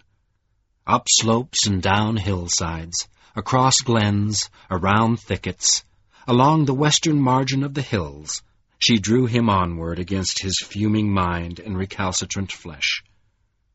But early in the afternoon, she stopped suddenly, looked about her as if she had heard a distant cry suddenly. Her unexpected anxiety startled Covenant, but before he could ask her what was the matter, she started grimly forward again. Some time later, she repeated her performance. This time, Covenant saw that she was smelling the air, as if the breeze carried an erratic scent of evil. He sniffed, but smelled nothing. "What is it?" he asked. "Are we being followed again?" She did not look at him. "Would that Trell were here," she breathed distractedly. "Perhaps he would know why the land is so unquiet." Without explanation, she swung hastily away northward once more. That evening she halted earlier than usual. Late in the afternoon, he noticed that she was looking for something, a sign of some kind in the grass and trees. But she said nothing to explain herself, so he could do nothing but watch and follow. Then, without warning, she turned sharply to the right, moved into a shallow valley between two hills. They had to skirt the edge of the valley to avoid a large patch of brambles which covered most of its bottom. And in a few hundred yards they came to a wide, thick copse in the northern hill. Aetiarin walked around the copse, then unexpectedly vanished into it. Dimly wondering, Covenant went to the spot where she had disappeared. There he was able to pick out a thin sliver of path leading into the copse. He had to turn sideways to follow this path around some of the trees, but in 20 feet he came to an open space like a chamber grown into the center of the woods. The space was lit by light, filtering through the walls, which were formed of saplings, standing closely side by side in a rude rectangle. And a faint rustling breeze blew through them. But interwoven branches and leaves made a tight roof for the chamber. It was comfortably large enough for 3 or 4 people, and along each of its walls were grassy mounds like beds. In one corner stood a large tree with a hollow center, into which shelves had been built, and these were laden with pots and flasks made of both wood and stone. The whole place seemed deliberately welcoming and cozy. As Covenant looked around, Aetiarin set her pack on one of the beds and said abruptly, "This is a waymeet." When he turned, a face full of questions, toward her, she sighed and went on, "A resting place for travelers. Here is food and drink and sleep for any who pass this way." She moved away to inspect the contents of the shelves, and her busyness forced Covenant to hold on to his questions until a time when she might be more accessible. But while she replenished the supplies in her pack and prepared a meal, he sat and reflected that she was not ever likely to be accessible to him. But while she replenished the supplies in her pack and prepared a meal, he sat and reflected that she was not ever likely to be accessible to him. And he was in no mood to be kept in ignorance. So, after he had eaten, and Aetiarin had settled herself for the night, he said, with as much gentleness as he could manage, "Tell me more about this place. Maybe I'll need to know sometime." She kept her face away from him, and lay silent in the gathering darkness for a while. She seemed to be waiting for courage, and when at last she spoke, she sighed only, "Ask." Her delay made him abrupt. "Are there many places like this?" "There are many throughout the land." "Why? Who sets them up?" "The lords cause them to be made. Revelstone is only one place, and the people live in many. Therefore the lords sought a way to help travelers, so that people might come to Revelstone and to each other more easily." "Well, who takes care of them? There's fresh food here." Aetiarin sighed again, as if she found talking to him arduous. The night had deepened. He could see nothing of her but a shadow as she explained tiredly, "Among the demon-dim spawn that survived the desolation, there are some who recalled Lorig Vile Silencer with gratitude. They turned against the Viles and asked the lords to give them a service to perform, an expiation for the sins of their kindred. These creatures, the Wainhim, care for the Waymeets, helping the trees to grow, providing food and drink. But the bond between men and Wainhim is fragile, and you will not see one. They serve for their own reasons, not for love of us, performing simple tasks to redeem the evil of their mighty lore." The darkness in the chamber was now complete. In spite of his irritation, Covenant felt ready to sleep. He asked only one more question. "How did you find this place? Is there a map?" "There is no map. A Waymeet is a blessing which one who travels accepts wherever it is found, a token of the health and hospitality of the land.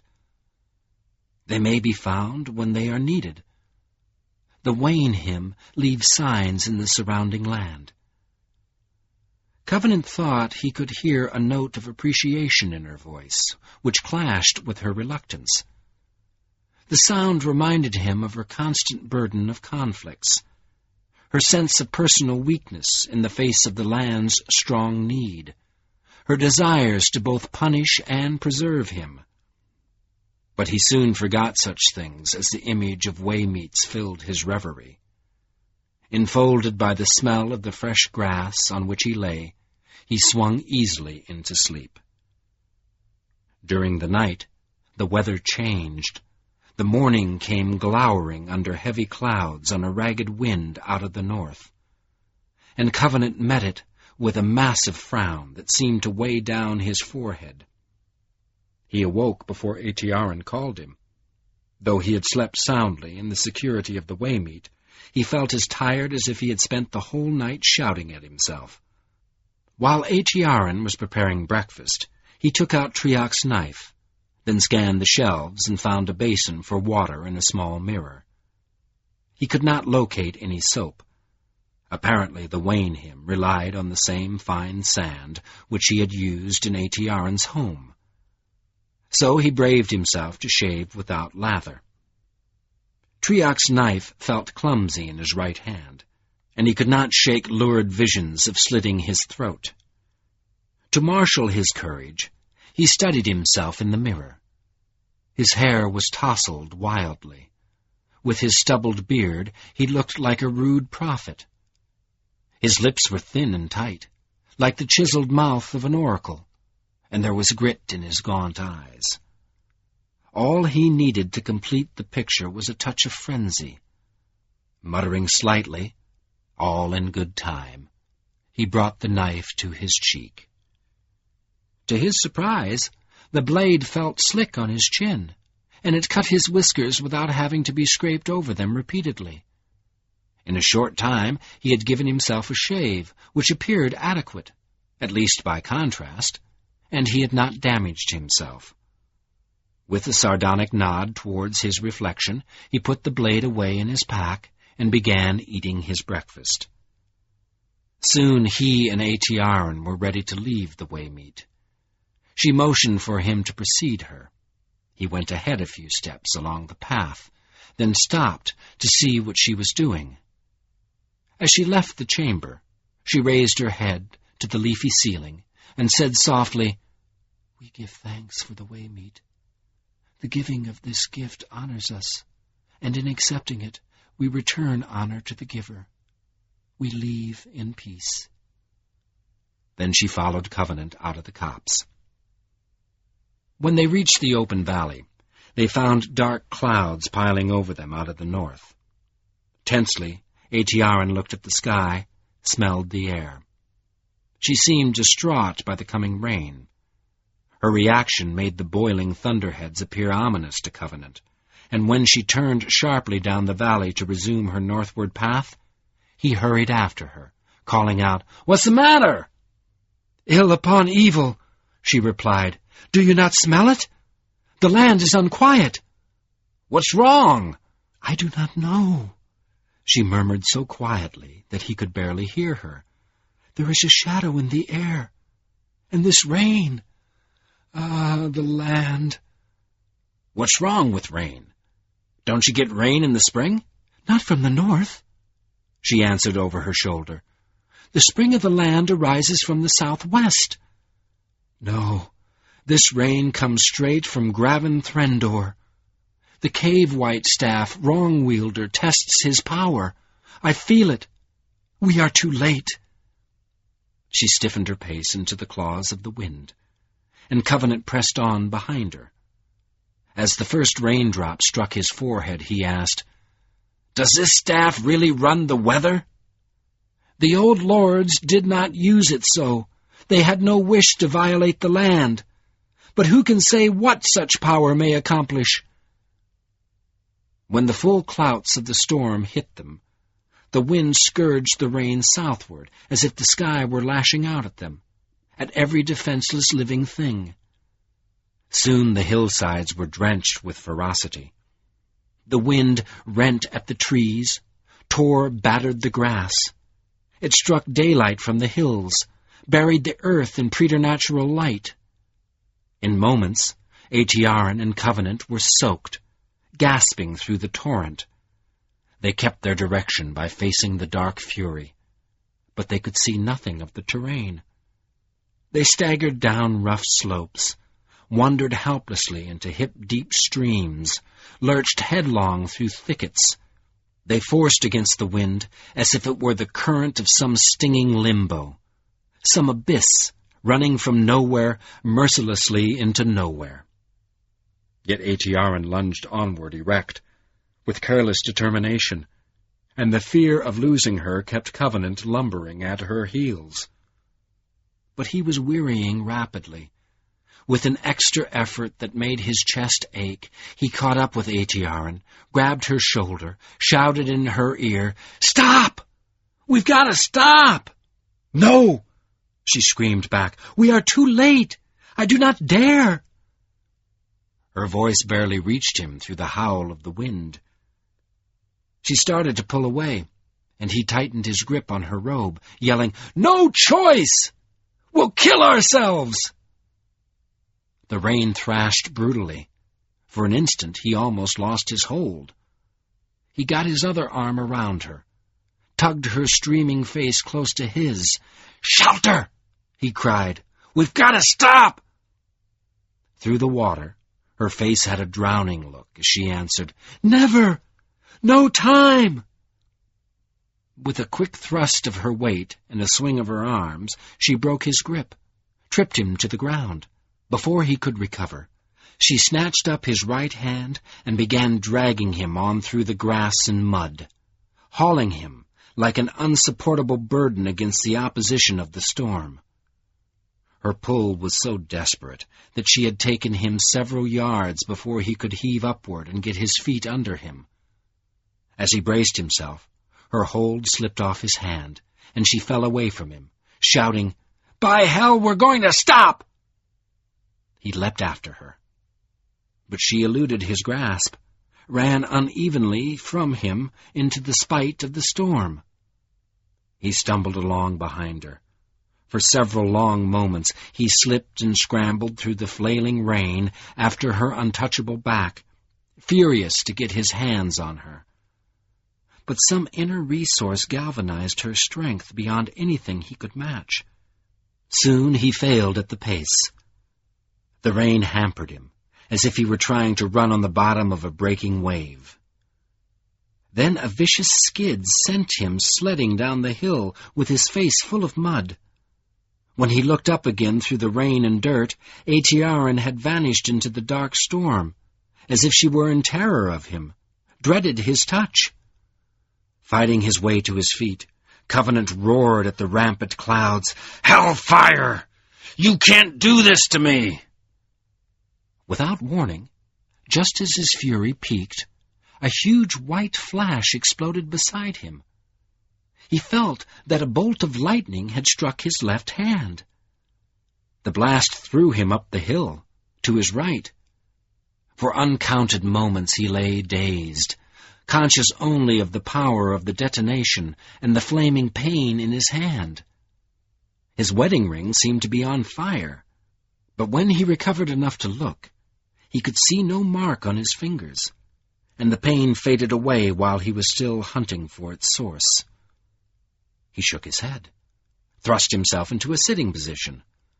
There were no signs of the blast anywhere around him. He was numbly aware that something had changed, but in his confusion he could not identify what it was. He climbed painfully to his feet. After only a moment he spotted Atiaran lying on the hillside 20 yards ahead of him. His head felt unbalanced with bewilderment, but he moved cautiously toward her, concentrating on his equilibrium. She lay on her back, apparently unhurt, and stared at him as he approached.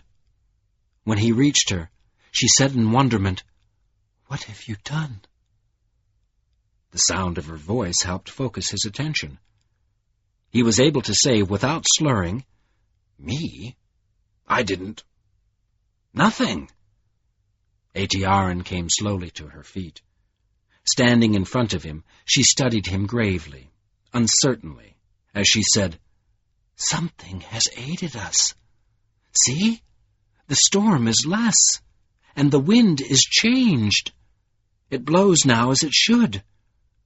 Graven Threndor no longer threatens. Praise the earth, Unbeliever, if this is not your doing." "Of course it's not my doing," murmured Covenant. "I don't run the weather." There was no asperity in his tone. He was taken aback by his failure to recognize the change in the storm for himself. Atiaran had told the simple truth. The wind had shifted and dropped considerably. The rain fell steadily, but without fury. Now it was just a good, solid spring rain. Covenant shook his head again. He felt strangely unable to understand, but when Atiaran said gently, "Shall we go?" he heard a note of unwilling respect in her voice. She seemed to believe that he had, in fact, done something to the storm. Numbly, he mumbled, "Sure," and followed her onward again. They walked in clean rain for the rest of the day. Covenant's sense of mental dullness persisted, and the only outside influences that penetrated him were wetness and cold. Most of the day passed without his notice in one long, drenched push against the cold. Toward evening, he had regained enough of himself to be glad when Atiaran found a waymeet, and he checked over his body carefully for any hidden injuries while his clothes dried by the graveling. But he still felt dazed by what had happened. He could not shake the odd impression that whatever force had changed the fury of the storm had altered him also. The next day broke clear, crisp, and glorious, and he and Atiaran left the waymeet early in the spring dawn. After the strain of the previous day, Covenant felt keenly alert to the joyous freshness of the air, and the sparkle of dampness on the grass, the sheen on the heather, and the bursting flavor of the treasure berries. The land around him struck him as if he had never noticed its beauty before. Its vitality seemed curiously tangible to his senses. He felt that he could see spring fructifying within the trees, the grass, the flowers, hear the excitement of the calling birds, smell the newness of the buds, and the cleanliness of the air. Then abruptly Atiaran stopped and looked about her. A grimace of distaste and concern tightened her features as she sampled the breeze. She moved her head around intently, as if she were trying to locate the source of a threat. Covenant followed her example, and as he did so, a thrill of recognition ran through him. He could tell that there was indeed something wrong in the air, something false. It did not arise in his immediate vicinity. The scents of the trees and turf and flowers, the lush afterward of the rain, were all as they should be. But it lurked behind those smells like something uneasy, out of place, unnatural in the distance. He understood instinctively that it was the odor of ill, the odor of premeditated disease. A moment later, the breeze shifted. The odor vanished. But that ill smell had heightened his perceptions. The contrast vivified his sense of the vitality of his surroundings. With an intuitive leap, he grasped the change which had taken place within him, or for him. In some way that completely amazed him, his senses had gained a new dimension. He looked at the grass, smelled its freshness, and saw its verdancy, its springing life, its fitness. Jerking his eyes to a nearby ailanthus, he received an impression of potency, health, that dumbfounded him. His thoughts reeled, groped, then suddenly clarified around the image of health. He was seeing health, smelling natural fitness and vitality, hearing the true exuberance of spring. Health was as vivid around him as if the spirit of the land's life had become palpable, incarnate. It was as if he had stepped without warning into an altogether different universe. Even Atiaran, she was gazing at his entrancement with puzzled surprise, was manifestly healthy, though her life was complicated by uneasiness, fatigue, pain, resolution. "By hell," he mumbled, "is my leprosy this obvious to her? Then why doesn't she understand?" He turned away from her stare, hunted for some way to test his eyes and hers. After a moment, he spotted near the top of a hill a gildan tree that seemed to have something wrong with it. In every respect that he could specify, the tree appeared normal, healthy. Yet it conveyed a sense of inner rot, an unexpected pang of sorrow to his gaze. Pointing at it, he asked Atiaran what she saw. Soberly she replied, "I am not one of the Lillian rill, but I can see that the gildan dies. Some blight has stricken its heart. Did you not see such things before?" He shook his head. "Then how does the world from which you come live?" She sounded dismayed by the prospect of a place in which health itself was invisible. He shrugged off her question. He wanted to challenge her, find out what she saw in him. But then he remembered her saying, "You are closed to me." Now he understood her comment, and the comprehension gave him a feeling of relief. The privacy of his own illness was intact, safe. He motioned her northward again, and when after a moment she started on her way, he followed her with pleasure. For a long time he forgot himself in the sight of so much healthiness. Gradually, as the day moved through afternoon into gloaming and the onset of night, he adjusted to seeing health behind the colors and forms which met his eyes.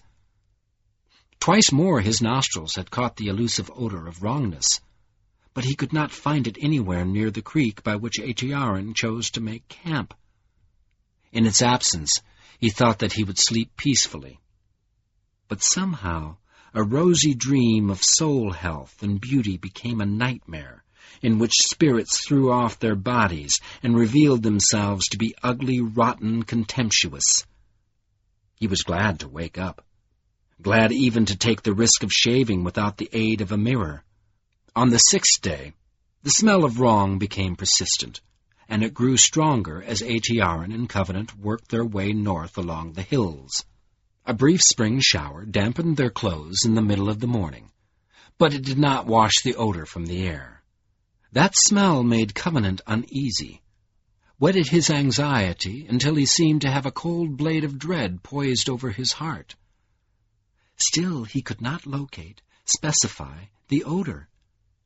It keened in him behind the bouquet of the grass and the tangy bracken and the ailanthus, behind the loveliness of the vital hills, like the reek of a rotting corpse just beyond the range of his nostrils. Finally, he could not endure it any longer in silence. He drew abreast of Atiaran and asked, Do you smell it?" Without a glance at him, she returned heavily, "Yes, Unbeliever, I smell it. It becomes clear to me." "What does it mean?" "It means that we are walking into peril. Did you not expect it?" Thinking, hellfire, Covenant rephrased his question. "But what does it come from? What's causing it?" "How can I say?" she countered. "I am no oracle."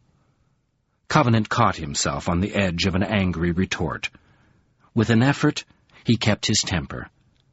"Then what is it?" "It is murder," Atiaran replied flatly, and quickened her pace to pull away from him. "Do not ask me to forget," her back seemed to say, and he stumped fuming after it. Cold anxiety inched closer to his heart. By mid-afternoon, he felt that his perception of wrongness was sharpening at almost every step. His eyes winced up and down the hills, as though he expected any moment to see the source of the smell. His sinuses ached from constantly tasting the odor. But there was nothing for him to perceive. Nothing but Atiaran's roaming path through the dips and hollows and valleys and outcroppings of the hills. Nothing but healthy trees and thickets and flowers and verdant grass, the blazonry of the earth's spring, and nothing but the intensifying threat of something ill in the air. It was a poignant threat, and he felt obscurely that the cause would be worth bewailing. The sensation of it increased, without resolution for some time. But then a sudden change in the tension of Atiaran's back warned Covenant to brace himself. Scant instants before she hissed at him to stop. She had just rounded the side of a hill far enough to see into the hollow beyond it. For a moment she froze, crouching slightly and peering into the hollow. Then she began running down the hill. At once Covenant followed. In 3 strides he reached the spot where she had halted. Beyond him, in the bottom of the hollow, stood a single copse, like an eyot in a broad glade. He could see nothing amiss, but his sense of smell jabbered at him urgently, and Atiaran was dashing straight toward the copse. He sprinted after her. She stopped short just on the east side of the trees. Quivering feverishly, she glared about her with an expression of terror and hatred, as if she wanted to enter the copse and did not have the courage. Then she cried out aghast, "Wait him! Melancurian! Ah, by the 7, what evil!"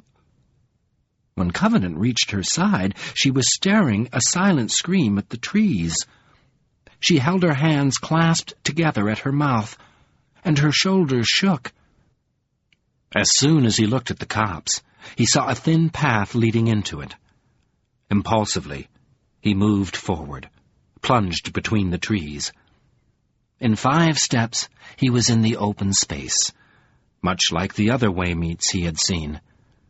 This chamber was round, but it had the same tree walls, branch-woven roof, beds and shelves. But the walls were spattered with blood, and a figure lay in the center of the floor. Covenant gasped as he saw that the figure was not human. Its outlines were generally manlike, though the torso was inordinately long, and the limbs were short, matched in length, indicating that the creature could both stand erect and run on its hands and feet.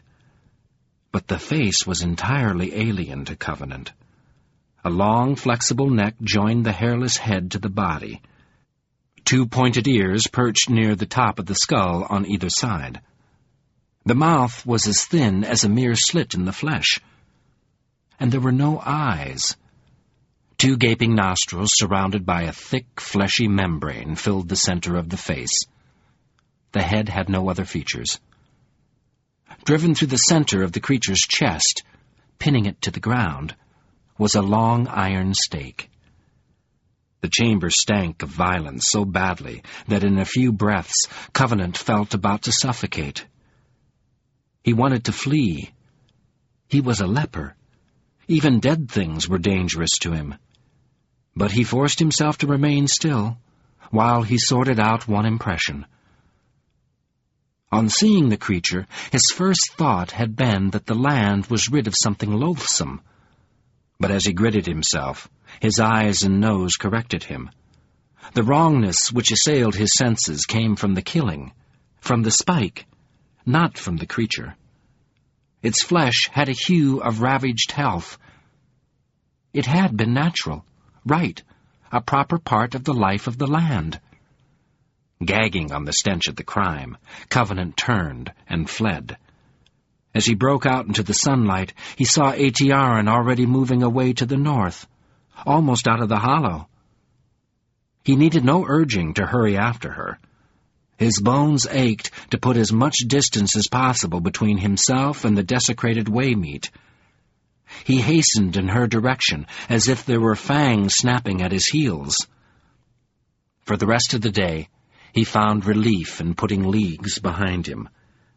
The edge of the unnatural smell was slowly blunted as they hurried forward. But it did not fade below a certain level.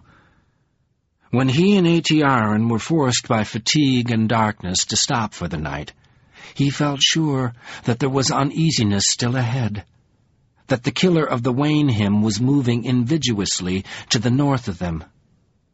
Atiaran seemed to share his convictions. She asked him if he knew how to use the knife he carried. After sleep had eluded him for some time, he made himself ask her, "Shouldn't we have buried it?" She answered softly from her shadowed bed, across the low light of the graveling. "They would not thank our interference. They will take care of their own. But the fear is on me that they may break their bond with the lords because of this." That thought gave Covenant a chill he could not explain, and he lay sleepless for half the night under the cold mockery of the stars. The next day dawned on short rations for the travelers.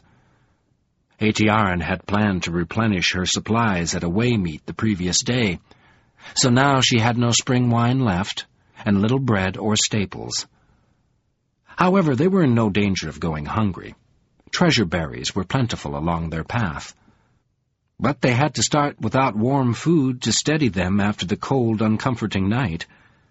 And they had to travel in the same direction that the killer of the Wayne hymn had taken. Covenant found himself stamping angrily into the dawn, as if he sensed that the murder had been intended for him. For the first time in several days, he allowed himself to think of Drool and Lord Fowl. He knew that either of them was capable of killing a Wayne hymn, even of killing it gratuitously, and the despiser, at least, might easily know where he was. But the day passed without mishap. The dim, constant uneasiness in the air grew no worse, and Aliantha abounded. As the leagues passed, Covenant's anger lost its edge. He relaxed into contemplation of the health around him, looked with undiminished wonder at the trees, the magisterial oaks and dignified elms, the comforting spread of the gildan, the fine filigree of the mimosa, the spry saplings of wattle, and at the calm old contours of the hills, lying like slumberous heads to the reclining earth of the western plains. Such things gave him a new sense of the pulse and pause, the climbing sap, and the still rock of the land. In contrast, the trailing ordure of death seemed both petty, insignificant beside the vast abundant vitality of the hills, and vile, like an act of cruelty done to a child. The next morning, Atiaran changed her course, veering somewhat eastward, so that she and Covenant climbed more and more into the heart of the hills. And when the sun was low enough to cast the eastern hillsides into shadow, the travelers came in sight of soaring Woodhelven. Their approach gave Covenant a good view of the tree village, from some distance away across a wide glade. He judged the tree to be nearly 400 feet high, and a good 30 broad at the base. There were no branches. Then abruptly, huge limbs spread out horizontally from the stem, forming in outline a half-oval with a flattened tip. The whole tree was so thickly branched and leaved that most of the village was hidden, but Covenant could see a few ladders between the branches and along the trunk, and in some tight knots on the limbs he thought he could make out the shapes of dwellings. If any people were moving through the foliage, they were so well camouflaged that he could not discern them. "That is Soaring Woodhelven," said Aetiarin, "a home for the people of the Lillian Rill, as Mythel Stonedown is a home for those of the Radhammerel. I have been here once, on my returning from the Lor's Rat. The Woodhelvenen are a comely folk, though I do not understand their wood lore. They will give us rest and food, and perhaps help as well. It is said, to the Radhammerel for truth, and the Lillian Rill for counsel. My need for counsel is sore upon me. Come." She led Covenant across the glade to the base of the great tree. They had to pass around the rough-barked tree to the northwest curve, and there they found a large natural opening in the hollow stem. The inner cavity was not deep. It was only large enough to hold a spiral stairway. Above the first thick limb was another opening, from which ladders began their way upward. The sight gave Covenant a quiver of his old fear of heights, almost forgotten since his ordeal on the stairs of Kevin's watch. He did not want to have to climb those ladders. But it appeared that he would not have to climb. The opening to the trunk was barred with a heavy wooden gate, and there was no one to open it. In fact, the whole place seemed too quiet and dark for a human habitation. Dusk was gathering, but no home glimmers broke through the overhanging shadow, and no gloaming calls between families interrupted the silence. Covenant glanced at Aetiarin, and saw that she was puzzled. Resting her hands on the bars of the gate, she said, "This is not well, Thomas Covenant. When last I came here, there were children in the glade, people on the stair, and no gate at the door. Something is amiss. And yet I sense no great evil. There is no more ill here than elsewhere along our path." Stepping back from the gate, she raised her head and called, "Hail! Soaring Woodhelven! We are travelers, people of the land. Our way is long, our future dark. What has become of you?" When no answering shout came, she went on in exasperation. "I have been here before. In those days, it was said that Woodhelven in hospitality had no equal. Is this your friendship to the land?" Suddenly, they heard a light scattering fall behind them. Spinning around, they found themselves encircled by 7 or 8 men gripping smooth wooden daggers. Instinctively, one of them said, "The meaning of friendship changes with the times. We have seen darkness and heard dark tidings. We will be sure of strangers."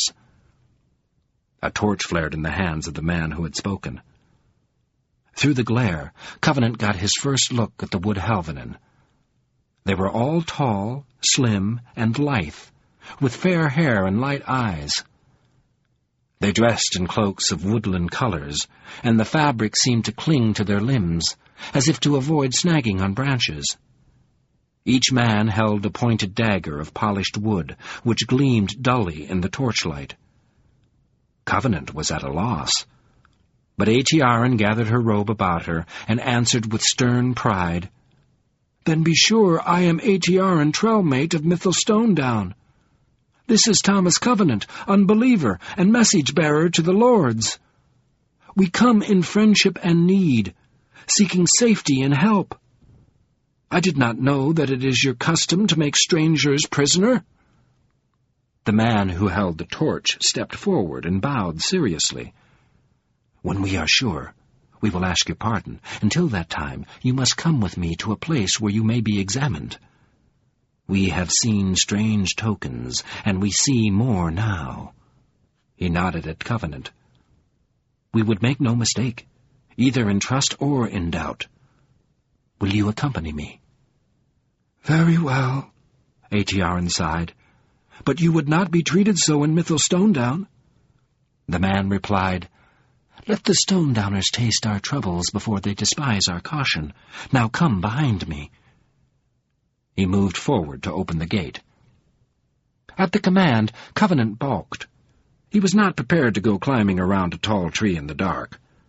It would have been bad enough in the light, when he could have seen what he was doing, but the very thought of taking the risk at night made his pulse hammer in his forehead. Stepping away from Aetiarin, he said with a quaver he could not repress, "Forget it." Before he could react, two of the men grabbed his arms.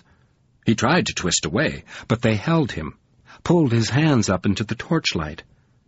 For one stark moment, the Wood Halvanen stared at his hands, at the ring on his left and the scar on his right, as if he were some kind of ghoul. Then the man with the torch snapped, "Bring him!" "No!" Covenant clamored. "You don't understand. I'm not good at heights. I'll fall." As they wrestled him toward the gate, he shouted, "Hellfire! You're trying to kill me!" His captors halted momentarily. He heard a series of shouts, but in his confused, angry panic, he did not understand. Then the leader said, "If you do not climb well, you will not be asked to climb." The next moment, the end of a rope fell beside Covenant. Instantly, two more men lashed his wrists to the line. Before he realized what was happening, the rope sprang taut. He was hauled into the air like a sack of miscellaneous helplessness. He thought he heard a shout of protest from Aetiarin, but he could not be sure. Crying silently, "Bloody hell!" he tensed his shoulders against the strain and stared wildly up into the darkness. He could not see anyone drawing up the rope.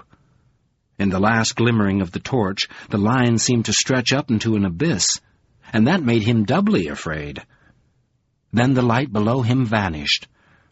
The next moment, a low rustling of leaves told him that he had reached the level of the first branches. He saw a yellow glow through the upper opening of the tree's stairwell, but the rope hauled him on upward into the heights of the village. His own movements made him swing slightly, so that at odd intervals he brushed against the leaves. But that was his only contact with the tree. He saw no lights, heard no voices. The deep black weights of the mighty limbs slid smoothly past him, as if he were being dragged into the sky. Soon both his shoulders throbbed sharply, and his arms went numb. With his head craned upward, he gaped into the lightless terror and moaned as if he were drowning, "Hellfire! Ah!" Then, without warning, his movements stopped. Before he could brace himself, a torch flared, and he found himself level with three men who were standing on a limb. In the sudden light, he looked identical to the men who had captured him. But one of them had a small circlet of leaves about his head. The other two considered Covenant for a moment, then reached out and gripped his shirt, pulling him toward their limb. As the solid branch struck his feet, the rope slackened, letting his arms drop.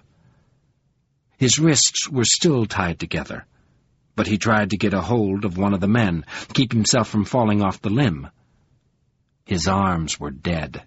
He could not move them. The darkness stretched below him like a hungry beast. With a gasp, he lunged toward the men, striving to make them save him. They grappled him roughly. He refused to bear his own weight, forced them to carry and drag him down the limb until they came to a wide gap in the trunk. There the center of the stem was hollowed out to form a large chamber, and Covenant dropped heavily to the floor, shuddering with relief. Shortly, a rising current of activity began around him. He paid no attention to it. He kept his eyes shut to concentrate on the hard stability of the floor, and to the pain of blood returning to his hands and arms. The hurt was excruciating, but he endured it in clenched silence. Soon his hands were tingling, and his fingers felt thick, hot. He flexed them, curled them into claws. Through his teeth, he muttered to the fierce rhythm of his heart, "Hell fire, hell and blood." He opened his eyes. He was lying on polished wood at the center of the myriad concentric circles of the tree trunk. The age rings made the rest of the room seem to focus toward him, as if he were sprawled on a target. His arms felt unnaturally inarticulate, but he forced them to thrust him into a sitting position. Then he looked at his hands. His wrists were raw from the cut of the rope, but they were not bleeding. Bastards! He raised his head and glowered around him.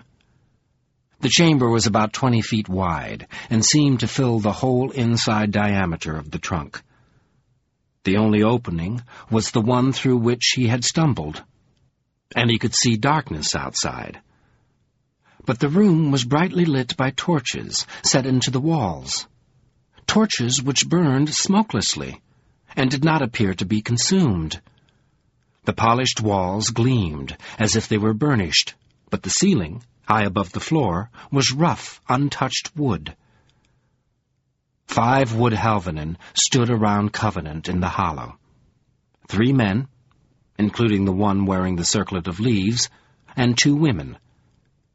They all were dressed in similar cloaks which clung to their outlines, though the colors varied, and all were taller than Covenant. Their tallness seemed threatening, so he got slowly to his feet, lowering the pack from his shoulders as he stood. A moment later, the man who had led Covenant's captors on the ground entered the chamber, followed by Atiaran. She appeared unharmed, but weary and depressed, as though the climb and the distrust had sapped her strength. When she saw Covenant, she moved to take her stand beside him. One of the women said, "Only 2, Serrano?" "Yes," Atiaran's guard answered. "We watched, and there were no others as they crossed the south glade. And our scouts have not reported any other strangers in the hills." "Scouts?" asked Atiaran. "I did not know that scouts were needed among the people of the land." The woman took a step forward and replied, "Atiaran Trellmate, the folk of Mythal Stonedown have been known to us since our return to the land in a new age. And there are those among us who remember your visit here. We know our friends, and the value of friendship." "Then in what way have we deserved this treatment?" Atiaran demanded. "We came in search of friends." The woman did not answer Atiaran's question directly. "Because we are all people of the land," she said, "and because our peril is a peril for all. I will attempt to ease the sting of our discourtesy by explaining our actions. We in this Heartwood chamber are the hearers of Soaring Woodhelven, the leaders of our people. I am Laura, daughter of Animar. Here also," she indicated each individual with a nod, "are Ormornal, daughter of Mornal, Serrano, son of Thiller, Padrius, son of Mill, Maliner, son of Vainin, and Baraticus, Hirebrand of the Lilian Rill." The last was the man wearing the circlet of leaves. "We made the decision of distrust, and will give our reasons." "I see that you are impatient." A taste of bitterness roughened her voice. "Well, I will not tire you with the full tale of the blighting wind which has blown over us from time to time from Graven Threndor. I will not describe the angry storms, or show you the body of the 3-winged bird that died atop our Woodhelven, or discuss the truth of the rumors of murder which have reached our ears. By the 7, there are angry songs that should be sung, but I will not sing them now. This I will tell you. All servants of the Grey Slayer are not dead. It is our belief that a raver has been among us." That name carried a pang of danger that made Covenant look rapidly about him, trying to locate the peril. For an instant, he did not comprehend. But then he noticed how Aetiarin stiffened at Laura's words, saw the jumping knot at the center of her jaw, felt the heightened fear in her, though she said nothing. And he understood. The Wood Halvanen feared that he and she might be ravers. Without thinking, he snapped, "That's ridiculous." The Hears ignored him.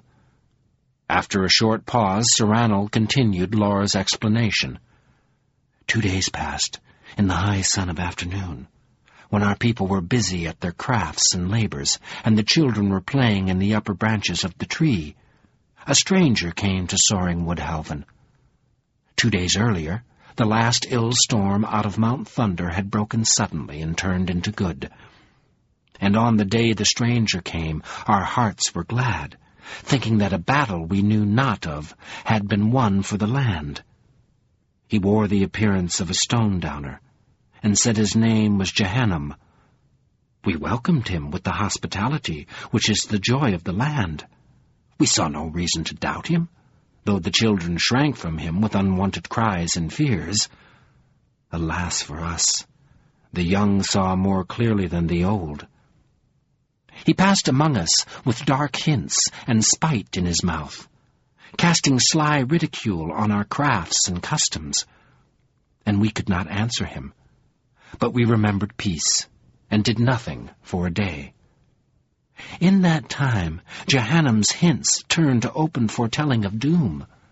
So at last we called him to the Heartwood chamber, and the meeting of the Hears. We heard the words he chose to speak, words full of glee and the reviling of the land. Then our eyes saw more deeply, and we offered him the tests of the Lomilia lore. You know of the High Wood Lomilia lore, do you not, Aetiarin? Baraticus spoke for the first time. There is much in it like the ore-crest of the Radhammerel. It is an offspring of the One Tree, from which the Staff of Life itself was made. But we had no chance to make the test, Sir Ranald resumed. When Jehannam saw the High Wood, he sprang away from us and escaped. We gave pursuit, but he had taken us by surprise. We were too full of quiet, not ready for such evils, and his fleetness far surpassed ours. He eluded us, and made his way toward the east. He sighed as he concluded, In the one day which has passed since that time, we have begun relearning the defense of the land. After a moment, Aetiarin said quietly, I hear you. Pardon my anger. I spoke in haste and ignorance. But surely now you can see that we are no friends of the Greyslayer. We see much in you, Aetiarin Trellmate, said Laura, her eyes fixed keenly on the stone-downer. Much sorrow and much courage. But your companion is close to us. It may be that we will need to imprison this Thomas Covenant. Melancurion, hissed Aetiarin, do not dare! Do you not know? Have you not looked at him? At this, a murmur of relief passed among the Hears, a murmur which accented their tension. Stepping toward Aetiarin, Sir Ranald extended his right hand, palm forward, in the salute of welcome, and said, We have looked and heard. We trust you, Aetiarin Trellmate. You have spoken a name which no raver would call upon to save a companion. He took her by the arm and drew her away from Covenant, out of the center of the chamber. Without her at his shoulder, Covenant felt suddenly exposed, vulnerable. For the first time he sensed how much he had come to depend upon her presence, her guidance, if not her support. But he was in no mood to meet threats passively. He poised himself on the balls of his feet, ready to move in any direction, and his eyes shifted quickly among the faces that stared at him from the gleaming walls of the chamber. Jehannam predicted many things, said Laura, but one especially you should be told. He said that a great evil in the semblance of Beric Halfhand walked the hills toward us out of the south. And here," she pointed a pale arm at Covenant, her voice rising sternly as she spoke, "here is an utter stranger to the land, half unhanded on his right, and on his left bearing a ring of white gold, beyond doubt carrying messages to the lords.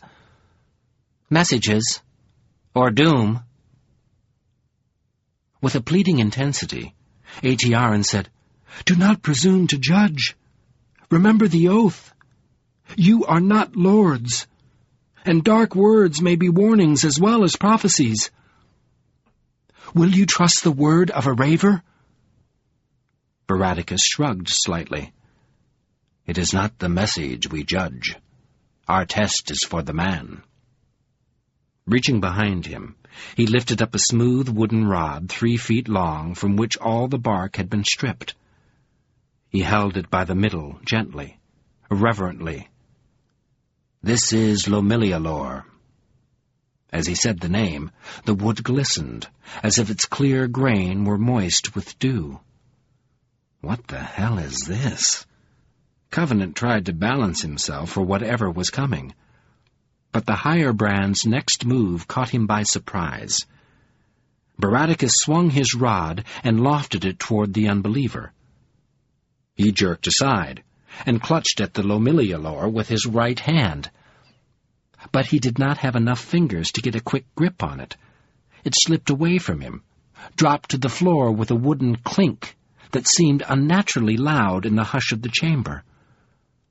For an instant, everyone remained still, frozen, while they absorbed the meaning of what they had seen. Then, in unison, the hearers uttered their verdict with all the finality of a death sentence. "The High Wood rejects him. He is a wrong in the land."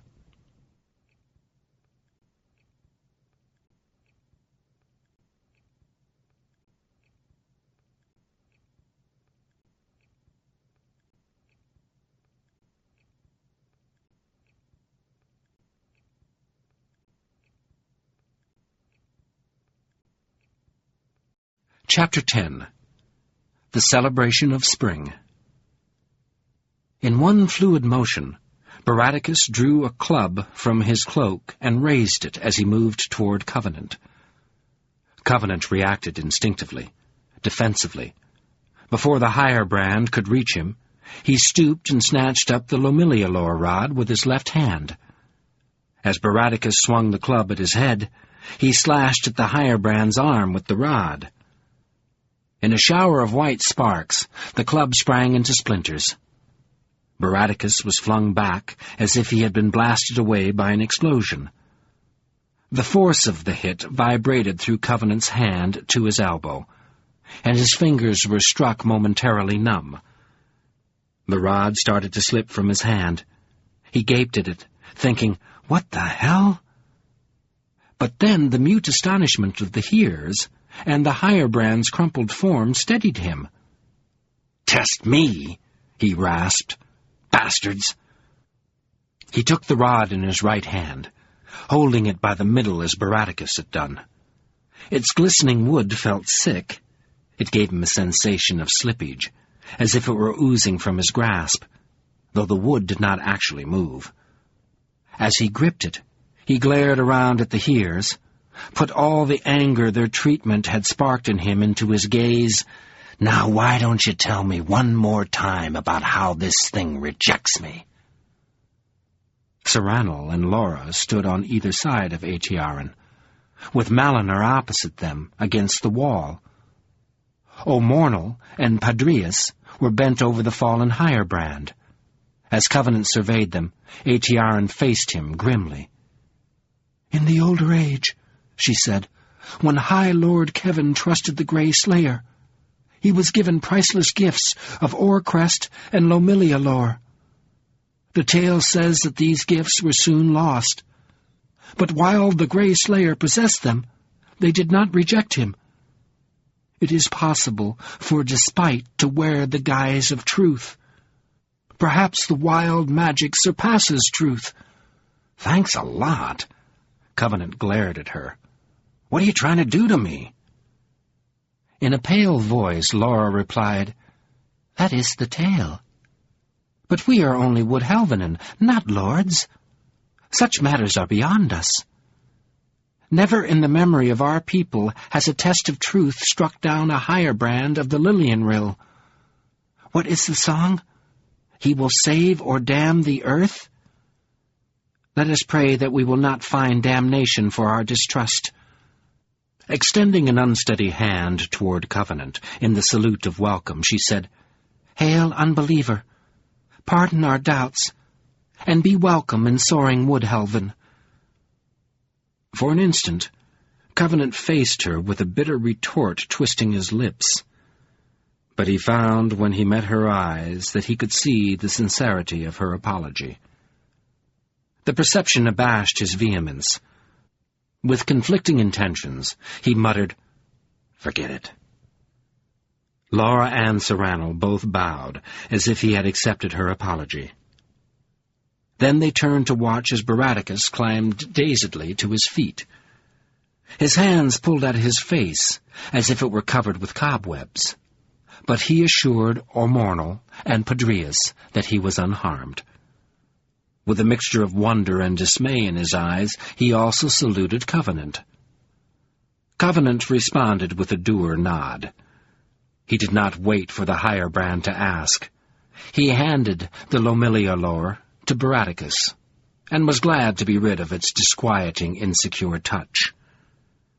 Baraticus received the rod and smiled at it crookedly, as if it had witnessed his defeat.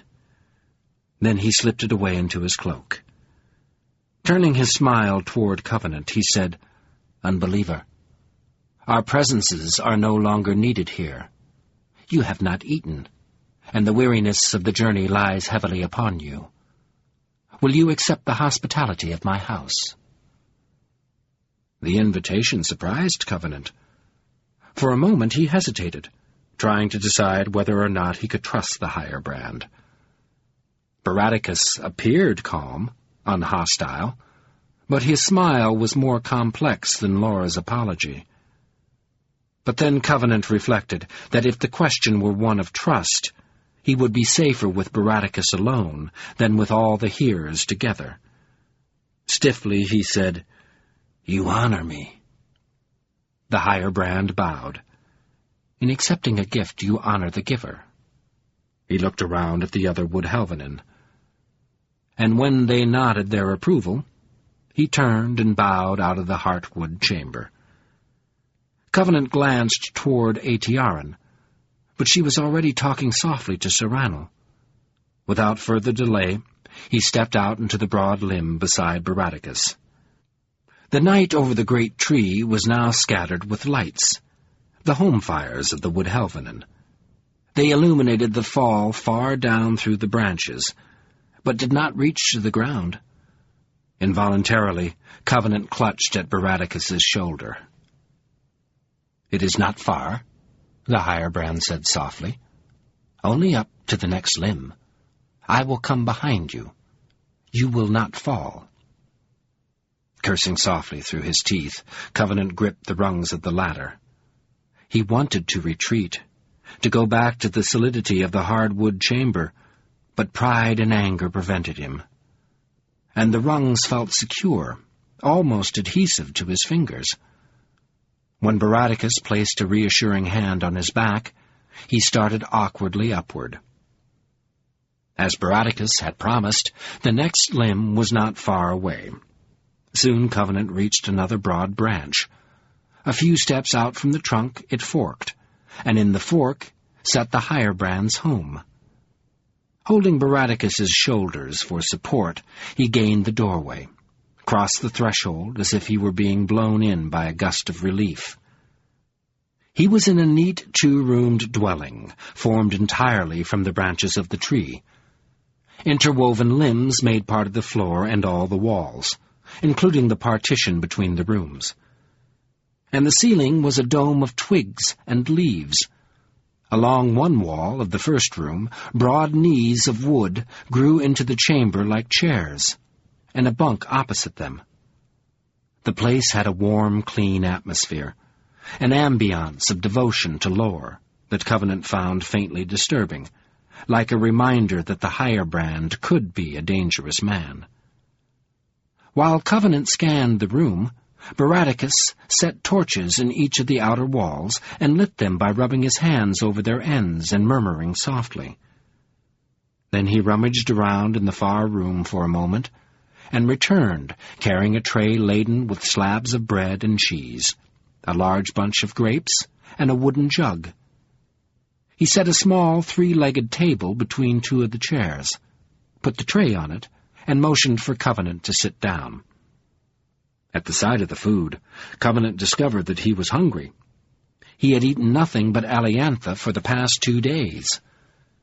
He watched while Baraticus bowed momentarily over the food. Then he seated himself.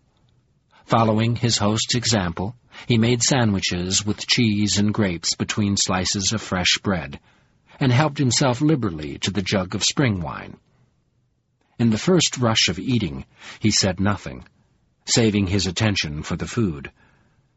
But he did not forget who his host was, what had happened between them.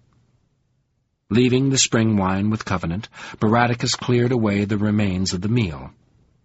When he returned, after storing his food in the far room, he said, "Now, Unbeliever, in what way may I give you comfort?" Covenant took a deep draught of spring wine, then replied as casually as he could, "Give an answer. You were ready to split my head open, back there, and it looked as if you had got quite a jolt from that high wood. Why did you invite me here?" For a moment Baraticus hesitated, as if pondering how much he should say.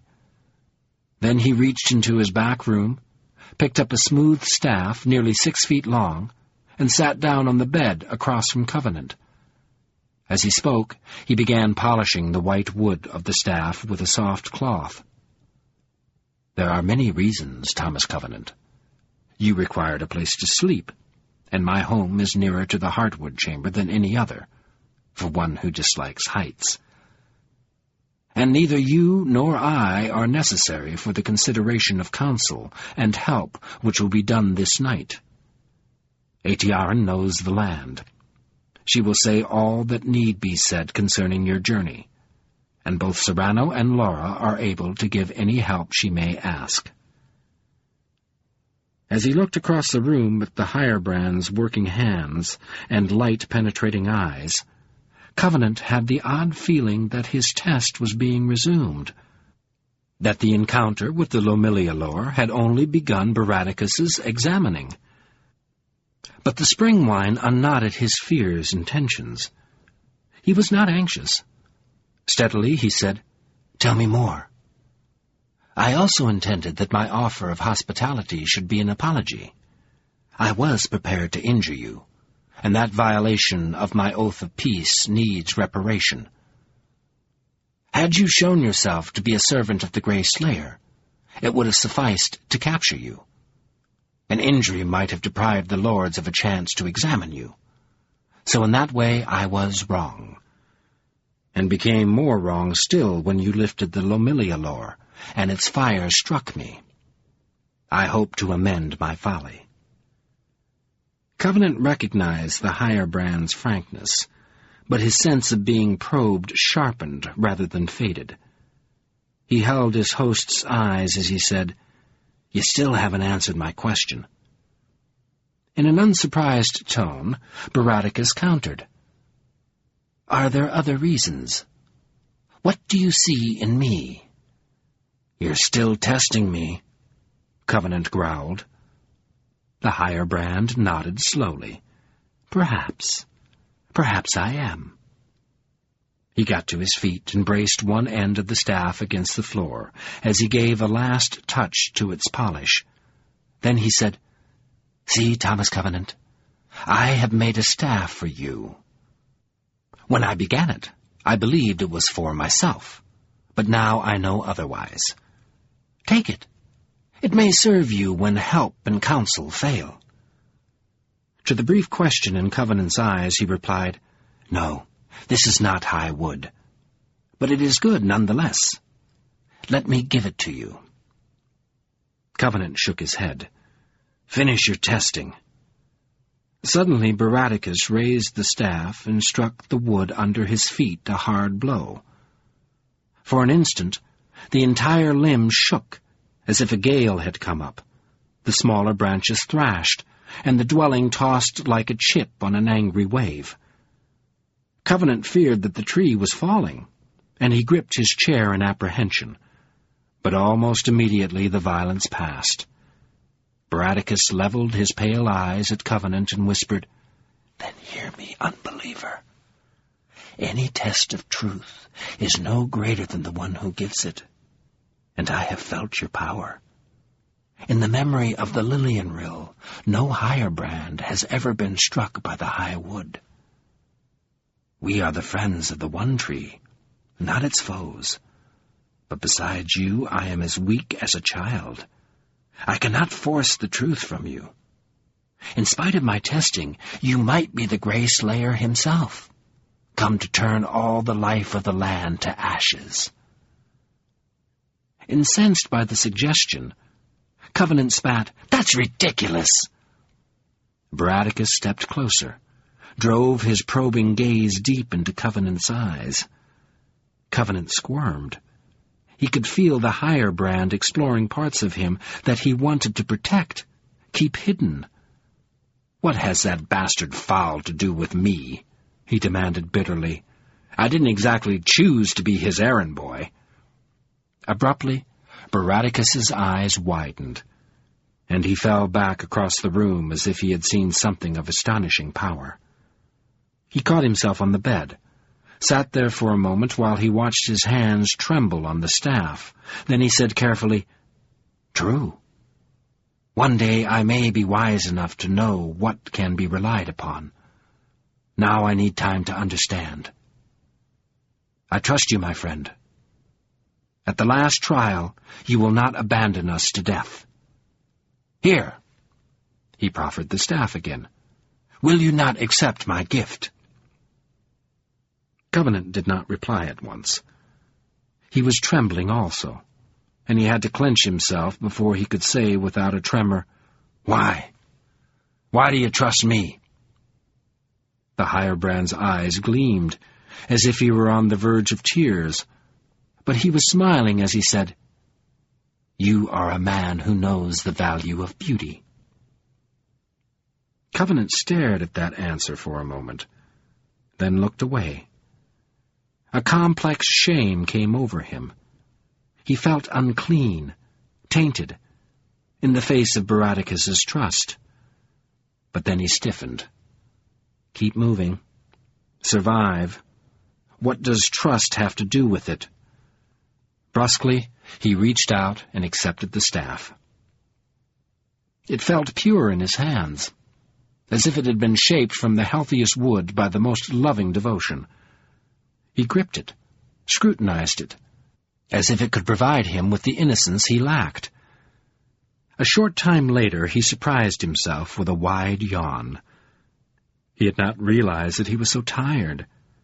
He tried to suppress his weariness, but the effort only produced another yawn. Baraticus responded with a kindly smile. He left the bed and motioned for Covenant to lie down.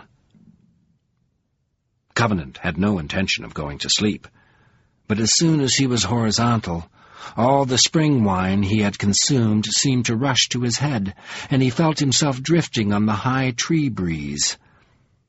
Soon he was fast in slumber.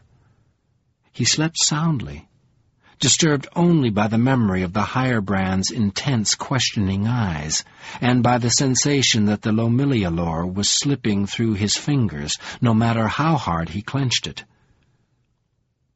When he awoke the next morning, his arms ached as if he had been grappling with an angel all night. Opening his eyes, he found Atiaran sitting across the room from him, waiting. As soon as he saw that he was awake, she stood and moved closer to him.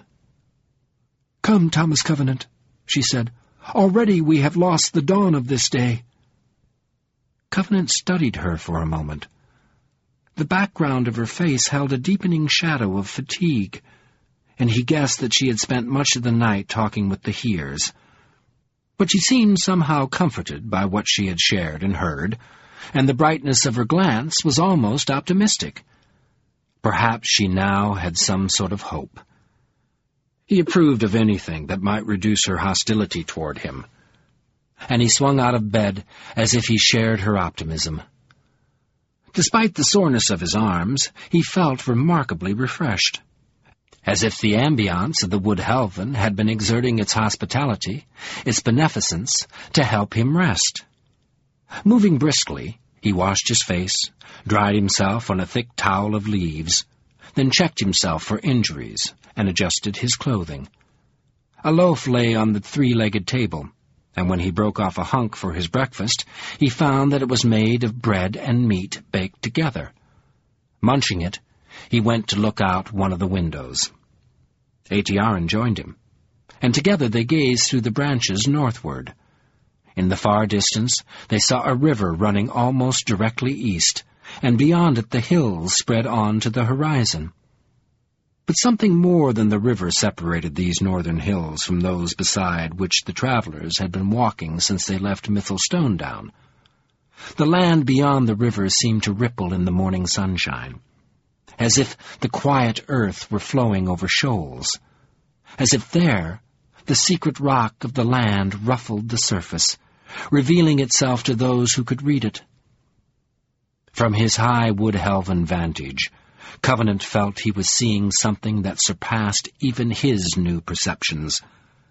"There," said Aetiarin softly, as if she were speaking of a holy place. "There is Andalane. The Hirebrand has chosen his home well for such a view. Here the Mythel River runs east before turning north again toward Graven Threndor and the Soulseas. And beyond are the Andalanian hills, the heart-healing richness of the land. Ah, Covenant, the seeing of them gives me courage, and Serranel has taught me a path which may make possible my fondest dream. With good fortune and good speed, we may see that which will turn much of my folly to wisdom. We must go. Are you prepared?" No, Covenant thought. Not to go climbing around this tree. But he nodded. Aetiarin had brought his pack to him, and while she stepped out of the Hirebrand's home onto the broad branch, he pulled the straps onto his shoulders, ignoring the ache of his arms. Then he took up the staff Baraticus had given him, and braced himself to risk his neck on the descent of the Wood Helven. The trunk was only 3 or 4 steps away, but the 200-foot drop to the ground made him freeze, hesitate apprehensively while the first reels of vertigo gnawed at his resolve. But as he stood in the Hirebrand's doorway, he heard the shouting of young voices, and saw children scampering through the branches overhead. Some of them pursued others, and in the chase they sprang from limb to limb as blithely as if the fall were helpless to hurt them. The next instant, 2 children, a boy and a girl, dropped on the limb before Covenant, from a branch nearly 20 feet above. The girl was in merry pursuit of the boy, but he eluded her touch and darted around behind Covenant. From this cover, he shouted gleefully, "Safe! Chase another! I am safe!" Without thinking, Covenant said, "He's safe." The girl laughed, faked a lunge forward, and sprang away after someone else. At once, the boy dashed to the trunk and scurried up the ladder toward higher playgrounds. Covenant took a deep breath, clutched the staff for balance, and stepped away from the door. Teetering awkwardly, he struggled to the relative safety of the trunk. After that, he felt better. When he slid the staff through his pack straps, he could grip the ladder with both hands, and then the secure touch of the rungs reassured him. Before he had covered half the distance, his heart was no longer pounding, and he was able to trust his hold enough to look about him at the dwellings and people as he passed. Finally, he reached the lowest branches, and followed Aetiarin down the stair to the ground. There the hearers were gathered to say their farewells. When he saw Baraticus, Covenant took the staff in his hands to show that he had not forgotten it, and grimaced in response to the higher brand's smile. "Well, message-bearers," said Laura after a pause, "you have told us that the fate of the land is on your shoulders, and we believe it.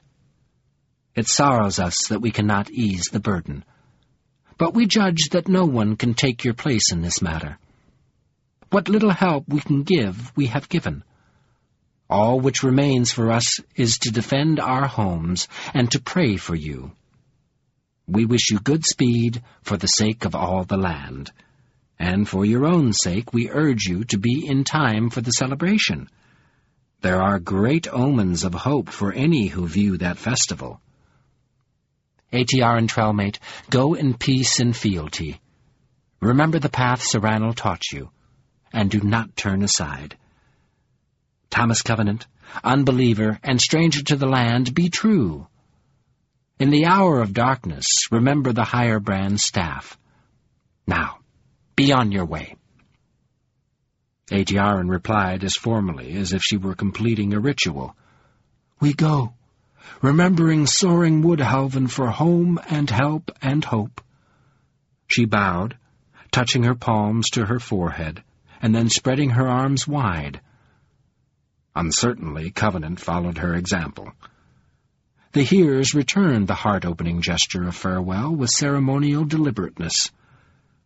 Then Aetiarin strove off northward, and Covenant scudded along behind her, like a leaf in wake of her determination. Neither of them looked back. The rest and restoration of the fair tree village made them brisk, gave them a forward air.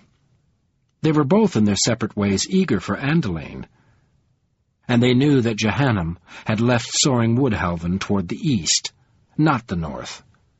They hastened ahead among the richening hills, and reached the banks of the Mithil River early that afternoon. They crossed by wading a wide shallows. Before she entered the water, Aetiarin removed her sandals, and some half-conscious insight urged Covenant to take off his boots and socks, roll up his pant legs. As he smelled the first lush scents of the hills, he felt somehow that he needed to wade the Mithil barefoot in order to be ready, that the foot-washing of the stream was necessary to transubstantiate his flesh into the keener essence of Andalane. And when he stepped on to the north bank, he found that he could feel its vitality through his feet. Now even his soles were sensitive to the land's health. He so liked the strong sensation of the hills under his toes that he was loath to put his boots back on. But he denied himself that pleasure, so that he would be able to keep up with Aetiarin's pace. Then he followed her along the path which Serranal had taught her, an easy way through the center of Andalane, walked and wondered at the change that had come over the earth since they had crossed the river. He felt the change distinctly, but it seemed to go beyond the detail which composed it. The trees were generally taller and broader than their southern relations. Abundant and prodigal ailanthus sometimes covered whole hillsides with viridian.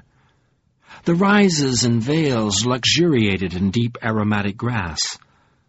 Flowers bobbed in the breeze as spontaneously as if just moments before they had gaily burst from the nurture of the soil.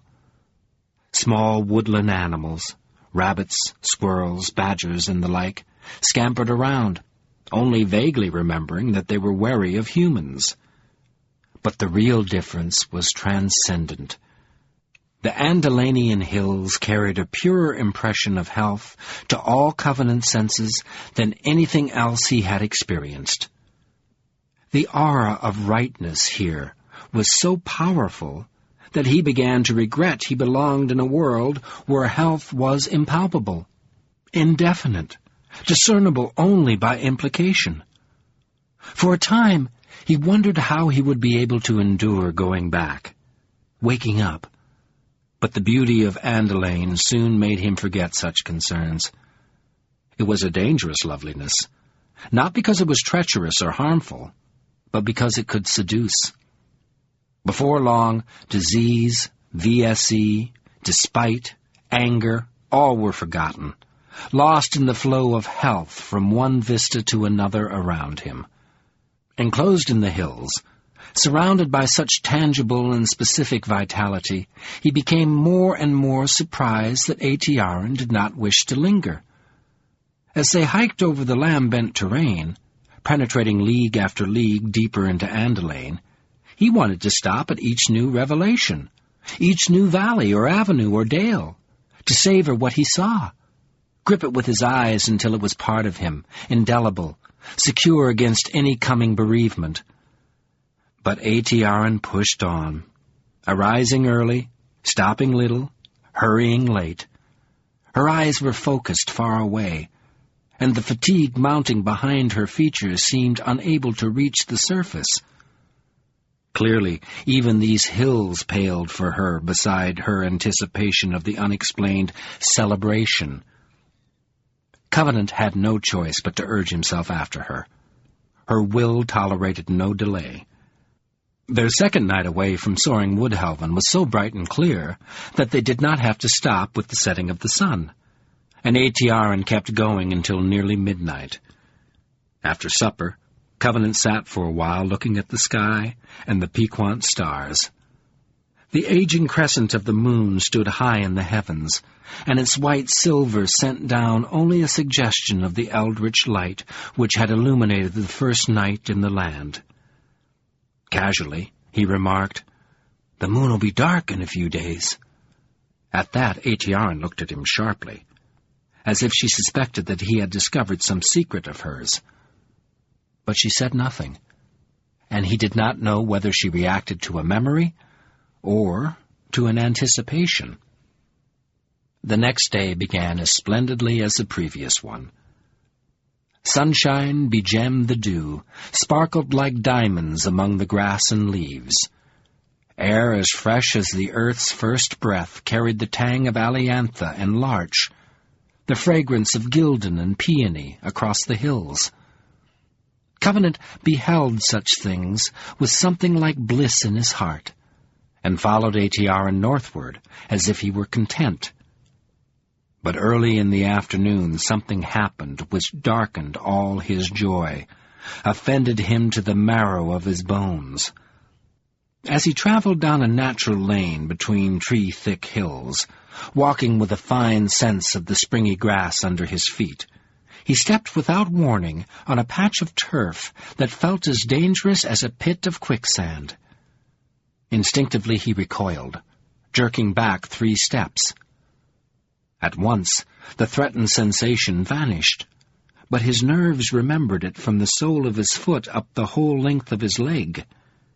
He was so surprised, so insulted, that he did not think to call Atiaran.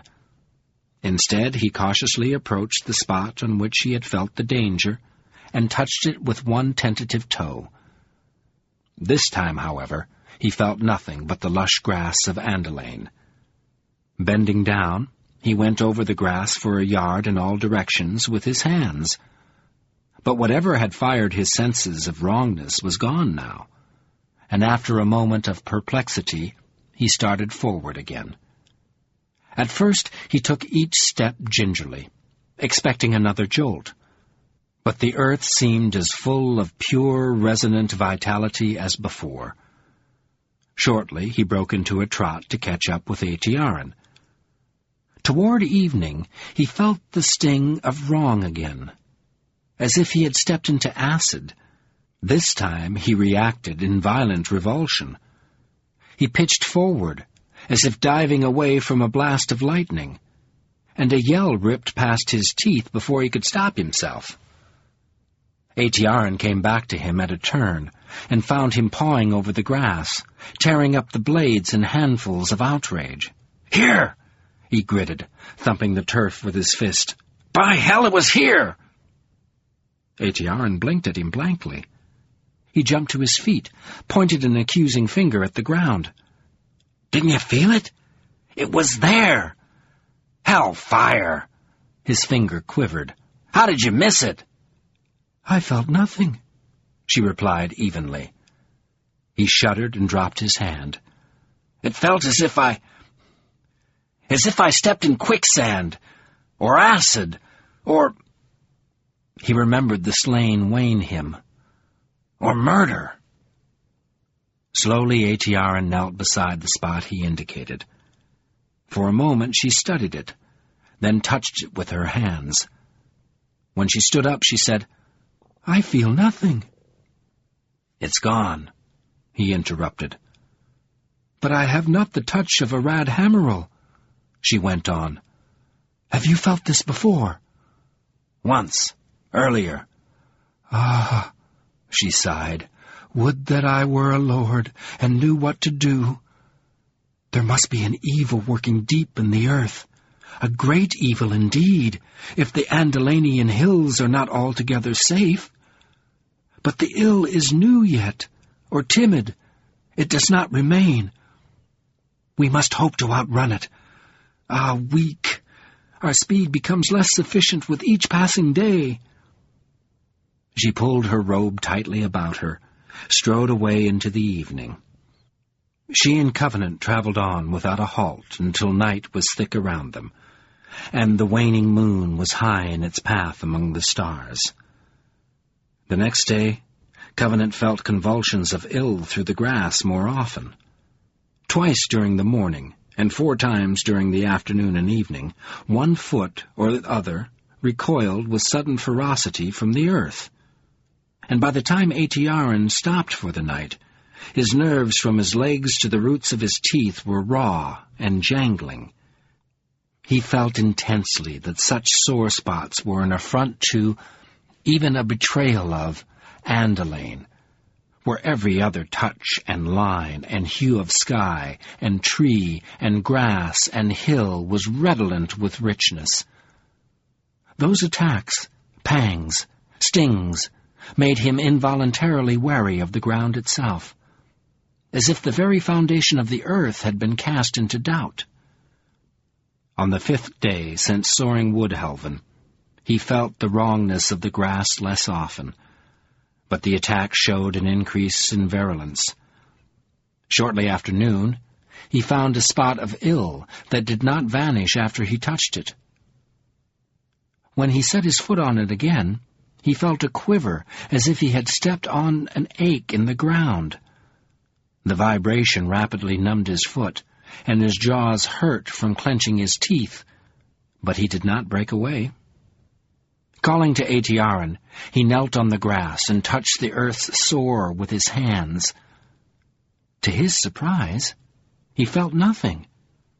Atiaran explored the ground herself, then considered him with a frown in her eyes. She also felt nothing. But when he probed the spot with his foot, he found that the pain was still there.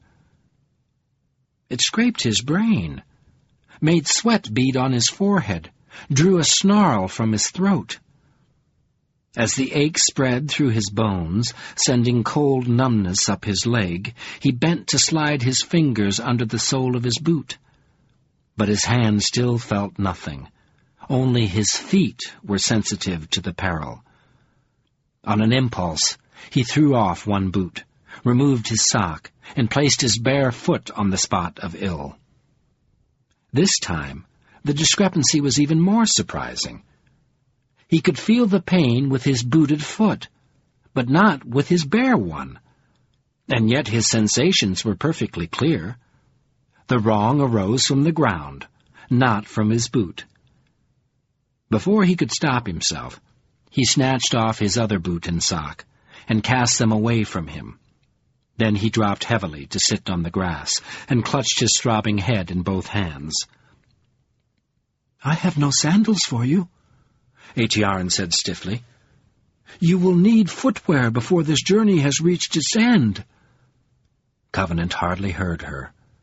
He felt acutely that he had recognized a danger, identified a threat which had been warping him for days without his knowledge. "Is that how you're going to do it, Fowl?" he snarled. "First my nerves come back to life, then Andalane makes me forget, then I throw away my boots? Is that it? Break down all my defenses one at a time so I won't be able to protect myself. Is that how you're going to destroy me?"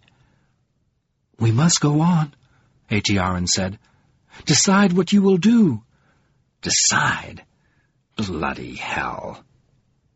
Covenant jerked himself to his feet. Fuming, he grated through his teeth. "It's not that easy." Then he stalked over to retrieve his boots and socks. Survive. He laced his feet into his boots as if they were a kind of armor. For the rest of the day, he shied away from every hint of pain in the ground and followed Atiaran grimly, with a clenched look in his eyes, striving against the stinging wrong to preserve his sovereignty, his sense of himself. And toward evening his struggle seemed to find success. After a particularly vicious attack late in the afternoon, the ill pangs stopped. He did not know whether or not they would return, but for a while at least he was free of them. That night was dark with clouds, and Atiaran was forced to make camp earlier than usual. Yet she and Covenant got little rest. A light, steady rain soaked their blankets and kept them awake most of the night, huddling for shelter under the deeper shadow of an enshrouding willow. But the next morning, the 6th of their journey from soaring Woodhelven, dawned bright and full of Andalanian cheer. Atiaran met it with haste and anticipation in her every move, and the way she urged Covenant along seemed to express more friendliness, more companionship, than anything she had done since the beginning of their sojourn. Her desire for speed was infectious. Covenant was glad to share it, because it rescued him from thinking about the possibility of further attacks of wrong. They began the day's travel at a lope. The day was made for traveling. The air was cool, the sun clean and encouraging. The path led straight and level. Springy grass carried Atiaran and Covenant forward at every stride, and her contagious eagerness kept him trotting behind her league after league. Toward midday, she slowed her pace to eat treasure berries along the way, but even then she made good speed, and as evening neared, she pushed their pace into a lope again. Then the untracked path which the Woodhelvanen had taught her brought them to the end of a broad valley. After a brief halt while she verified her bearings, she started straight up a long, slow hillside that seemed to carry on away eastward for a great distance. She chose a plumb-line direction which took her directly between 2 matched gilden trees 100 yards above the valley, and Covenant followed her toiling lope up the hill without question. He was too tired and out of breath to ask questions. So they ascended that hillside, Atiaran trotting upward with her head held high and her hair fluttering, as if she saw fixed before her the starry gates of heaven, and Covenant plodding, pumping behind her. At their backs, the sun sank in a deep exhalation, like the release of a long-pent sigh, and ahead of them the slope seemed to stretch on into the sky. Covenant was dumbfounded when Atiaran reached the crest of the hill, stopped abruptly, grabbed his shoulders, and spun him around in a circle, crying joyfully, "We are here! We are in time!" He lost his balance and fell to the turf. For a moment he lay panting, with hardly enough energy to stare at her. But she was not aware of him. Her eyes were fixed down the eastern slope of the hill as she called in a voice short-breathed by fatigue and exaltation and reverence, "Banis Nimmeram! Ah, glad heart of Andalane! I have lived to this time." Caught by the witchery in her voice, Covenant levered himself to his feet and followed her gaze as if he expected to behold the soul of Andalane incarnate. He could not refrain from groaning at the first sag of his disappointment. He could see nothing to account for Atiaran's rapture.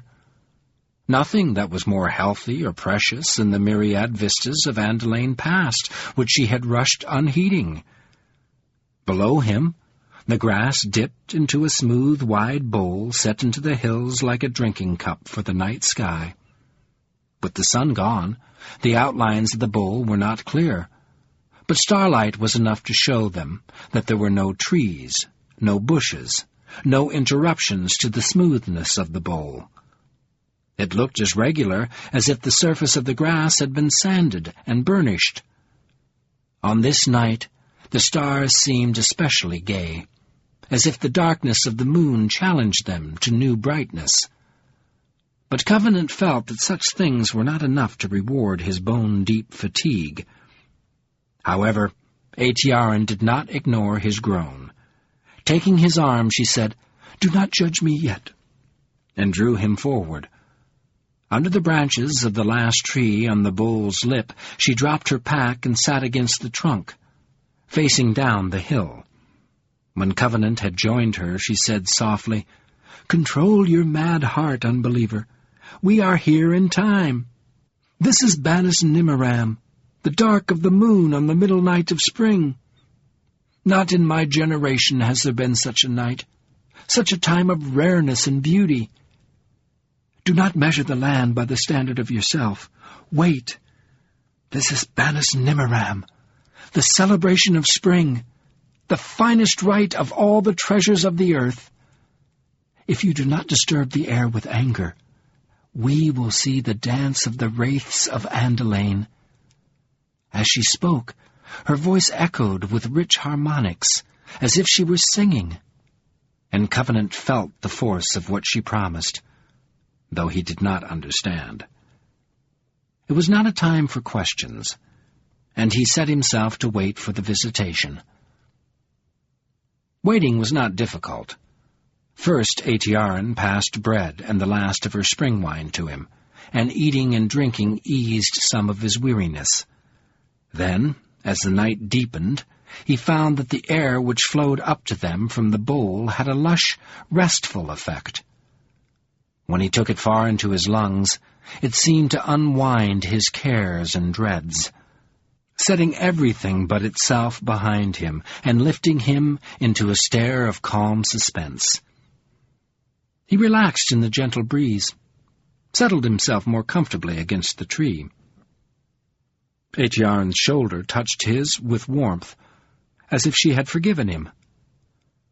The night deepened, and the stars gleamed expectantly, and the breeze sifted the cobwebs and dust from Covenant's heart, and waiting was not difficult.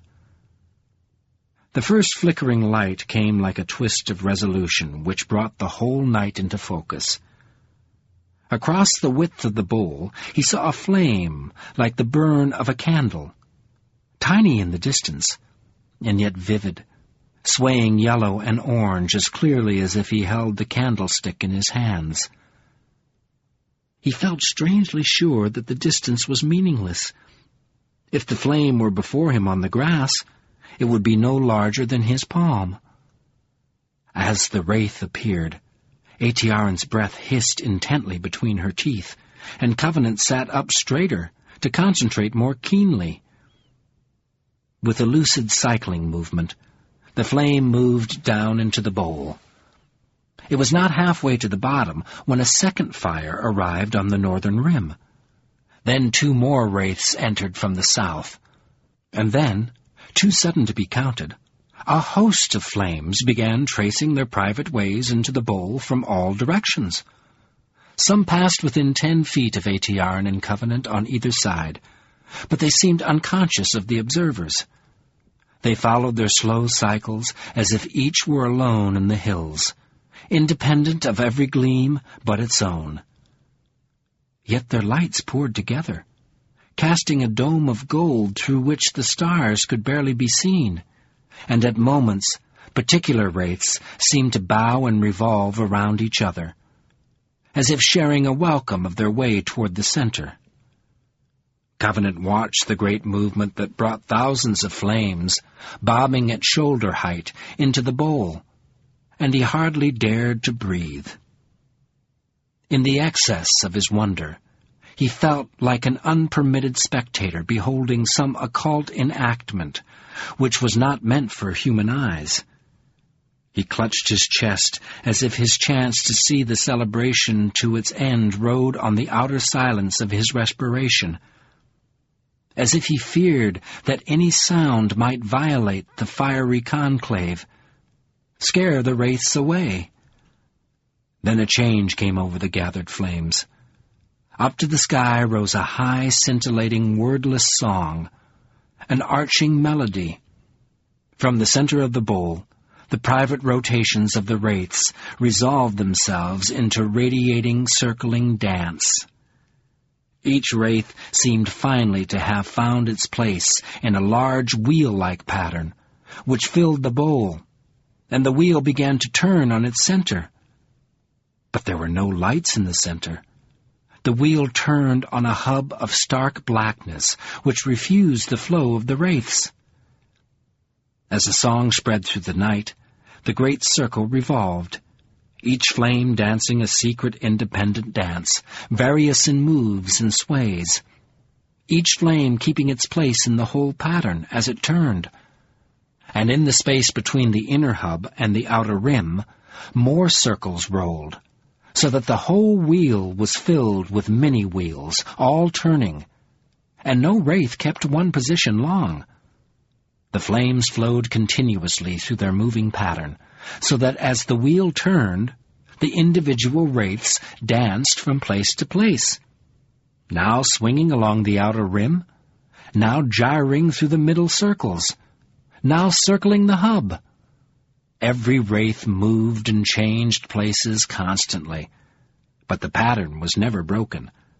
No hiatus of misstep gapped the wheel, even for an instant, and every flame seemed both perfectly alone, wandering mysteriously after some personal destiny through the dance, and perfectly part of the whole. While they danced, their steps grew stronger, until the stars were paled out of the sky, and the night was withdrawn, like a distant spectator of the celebration.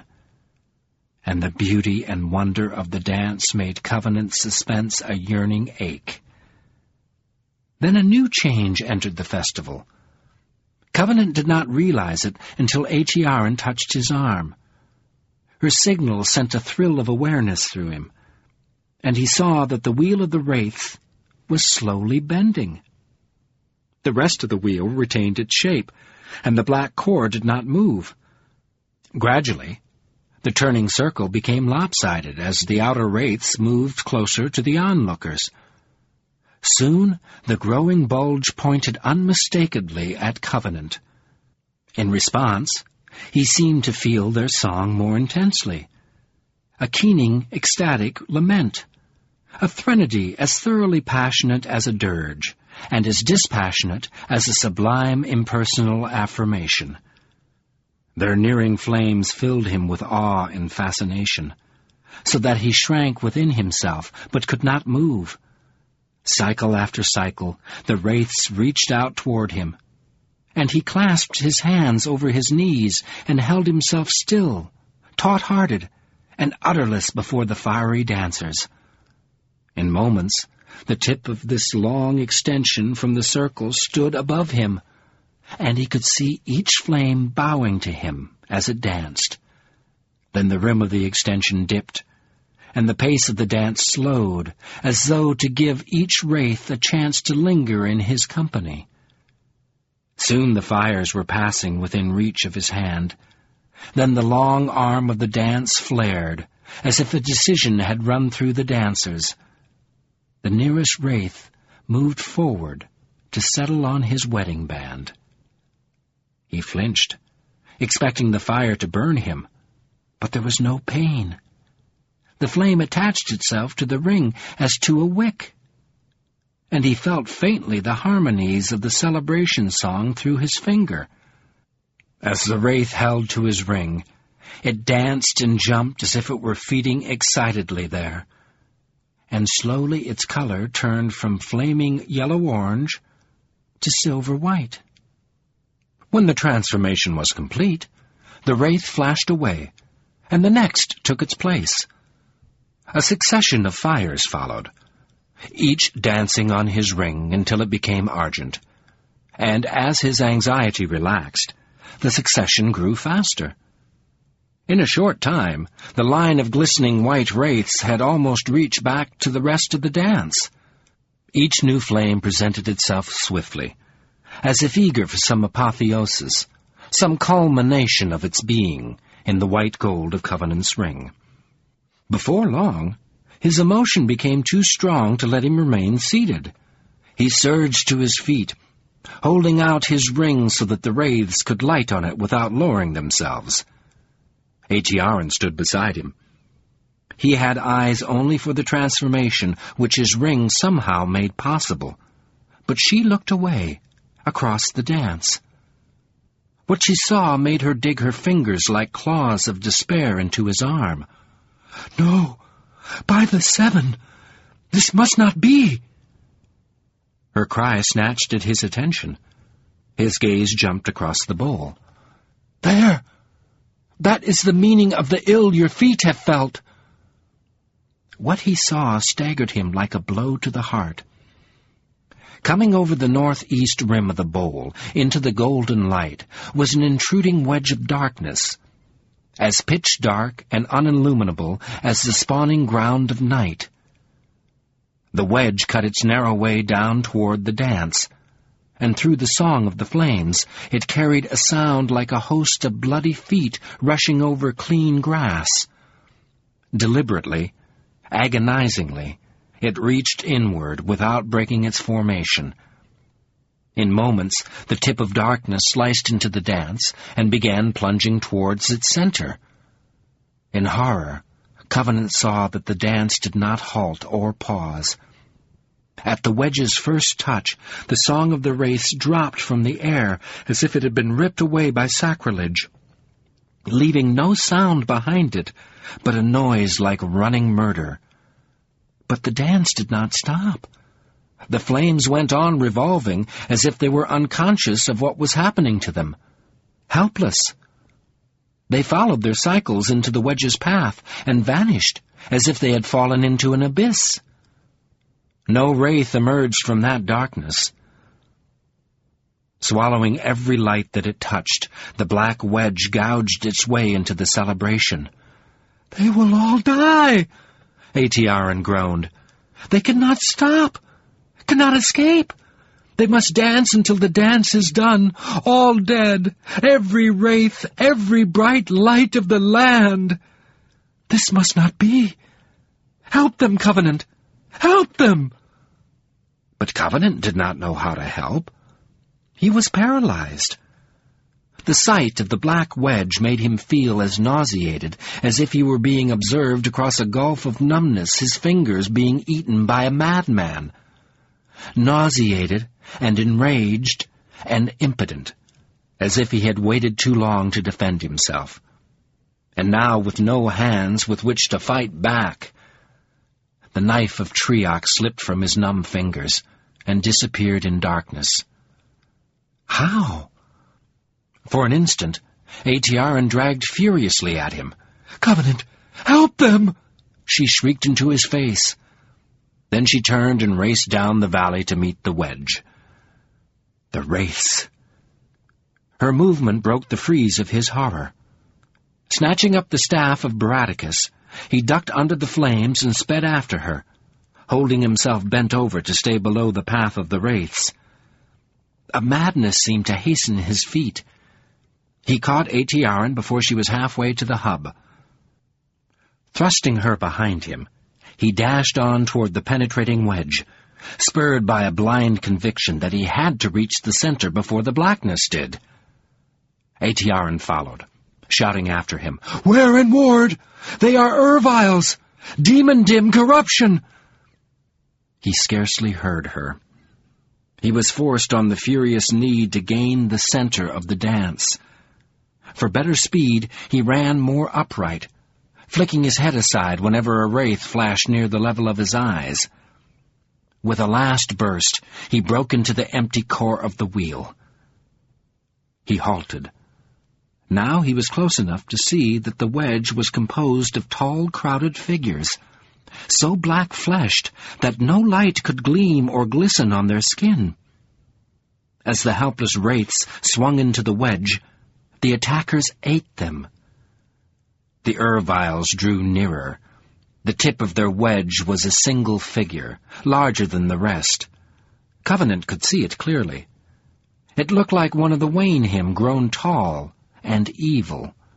Long torso, short limbs of equal length, pointed ears high on its head, eyeless face almost filled by gaping nostrils. Its slit mouth snapped like a trap whenever a wraith came near. Mucus trailed from its nostrils back along either side of its head. When Covenant faced it, its nose twitched as if it smelled new game, and it snarled out a cadenced bark like an exhortation to the other creatures. The whole wedge thrust eagerly forward. Atriaran caught up with Covenant and shouted in his ear, "Your hand! Look at your hand!" He jerked up his left hand. A wraith still clung to his ring, burning whitely, obliviously dancing. The next instant, the leading Urvile breached the core of the dance and stopped. The attackers stood packed against each other's shoulders behind their leader. Dark, roynish and cruel, they slavered together and bit at the helpless wraiths. Covenant quailed as if his heart had turned to sand. But Atriaran raged. "Now! Strike them now!" Trembling, he stepped forward. He had no idea what to do. At once, the first Urvile brandished a long knife with a seething, blood-red blade. Fell power radiated from the blade. In spite of themselves, Covenant and Atriaran recoiled. The Urvile raised its hand to strike. Impulsively, Covenant shoved the white, burning wraith at the Urvile's face. With a snarl of pain, the creature jumped back. A sudden intuition gripped Covenant. Instantly, he touched the end of his staff to the burning wraith. With a flash, bold white flame bloomed from the staff, shading the gold of the dance and challenging the force of the Urviles. Their leader retreated again. But at once it regained its determination. Springing forward, it stabbed into the heart of the white fire with its blood-red blade. Power clashed to the core of the dance. The Urvile's blades seethed like hot hate, and the staff blazed wildly. Their conflict threw sparks, as if the air were aflame in blood and lightning. But the Urvile was a master. Its might filled the bowl with a deep crumbling sound, like the crushing of a boulder under huge pressure. In one abrupt exertion, Covenant's fire was stamped out. The force of the extinguishing threw him and Atriaran to their backs on the grass. With a growl of triumph, the Urviles poised to leap for the kill. Covenant saw the red knife coming, and cowered with a pall of death over his mind. But Atriaran scrambled back to her feet, crying, "Melancurion! Melancurion Abatha!" Her voice sounded frail against the victory of the Urviles, but she met them squarely, grappled with the leader's knife hand. Momentarily she withheld its stroke. Then, from behind her to the west, her cry was answered. An iron voice, full of fury, shouted, "Melancurion Abatha! Binus Milbinus Nimeran Kalbal! Melancurion Abatha! Abatha Nimeram!" The sound broke through Covenant's panic, and he lurched up to Atriaran's aid. But together they could not hold back the Urvile.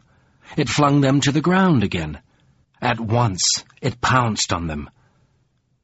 It was stopped halfway by a hulking form that leaped over them to tackle it. For a moment, the two wrestled savagely.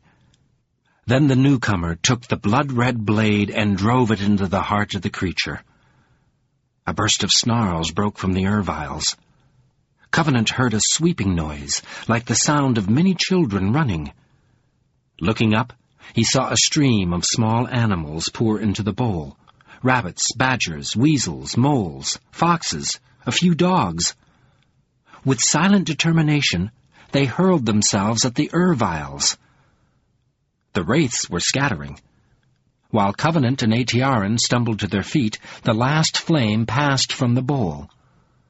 But the Erviles remained, and their size made the animals' attack look a mere annoyance. In the sudden darkness, the creatures seemed to expand, as if the light had hindered them, forced them to keep their close ranks. Now they broke away from each other. Dozens of blades that boiled like lava leaped out at once, and in horrible unison began to slaughter the animals. Before Covenant could take in all that was happening, the hulking figure who had saved them turned and hissed, "Go! North to the river! I have released the wraiths! Now we will make time for your escape! Go!" "No!" Aetiaran panted. "You are the only man! The animals are not tough enough! We must help you fight!" "Together we are not enough," he cried. "Do you forget your task? You must reach the lords. Must! Drool must pay for this desecration. Go! I cannot give you much time!" Shouting, "Melancurian Abatha!" He whirled and jumped into the thick of the fray, felling Erviles with his mighty fists. Pausing only to pick up the staff of Baraticus, Aetiaran fled northward, and Covenant followed her, running as if the Ervile blades were striking at his back. The stars gave them enough light. They drove themselves up the slope, not looking to see if they were pursued, not caring about the packs they left behind, afraid to think of anything except their need for distance. As they passed over the rim of the bowl, the sounds of slaughter were abruptly dimmed. They heard no pursuit, but they ran on, ran and still ran, and did not stop until they were caught in mid-stride by a short scream, full of agony and failed strength. At the sound, Aetiaran fell to her knees and dropped her forehead to the earth, weeping openly. "He is dead," she wailed. "The unfettered one, dead. Alas for the land! All my paths are ill, and destruction fills all my choices. From the first I have brought wrong upon us. Now there will be no more celebration, and the blame is mine."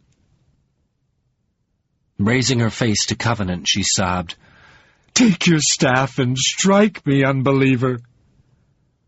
Blankly, Covenant stared into the pooled hurt of her eyes. He felt benumbed with pain and grief and wasted rage, and did not understand why she castigated herself. He stooped for the staff, then took her arm and lifted her to her feet. Stunned and empty, he led her onward into the night until she had cried out her anguish and could stand on her own again. He wanted to weep himself, but in his long struggle with the misery of being a leper he had forgotten how, and now he could only keep on walking. He was aware, as Aetiaran regained control of herself and pulled away from him, that she accused him of something. Throughout the sleepless night of their northward trek, he could do nothing about it.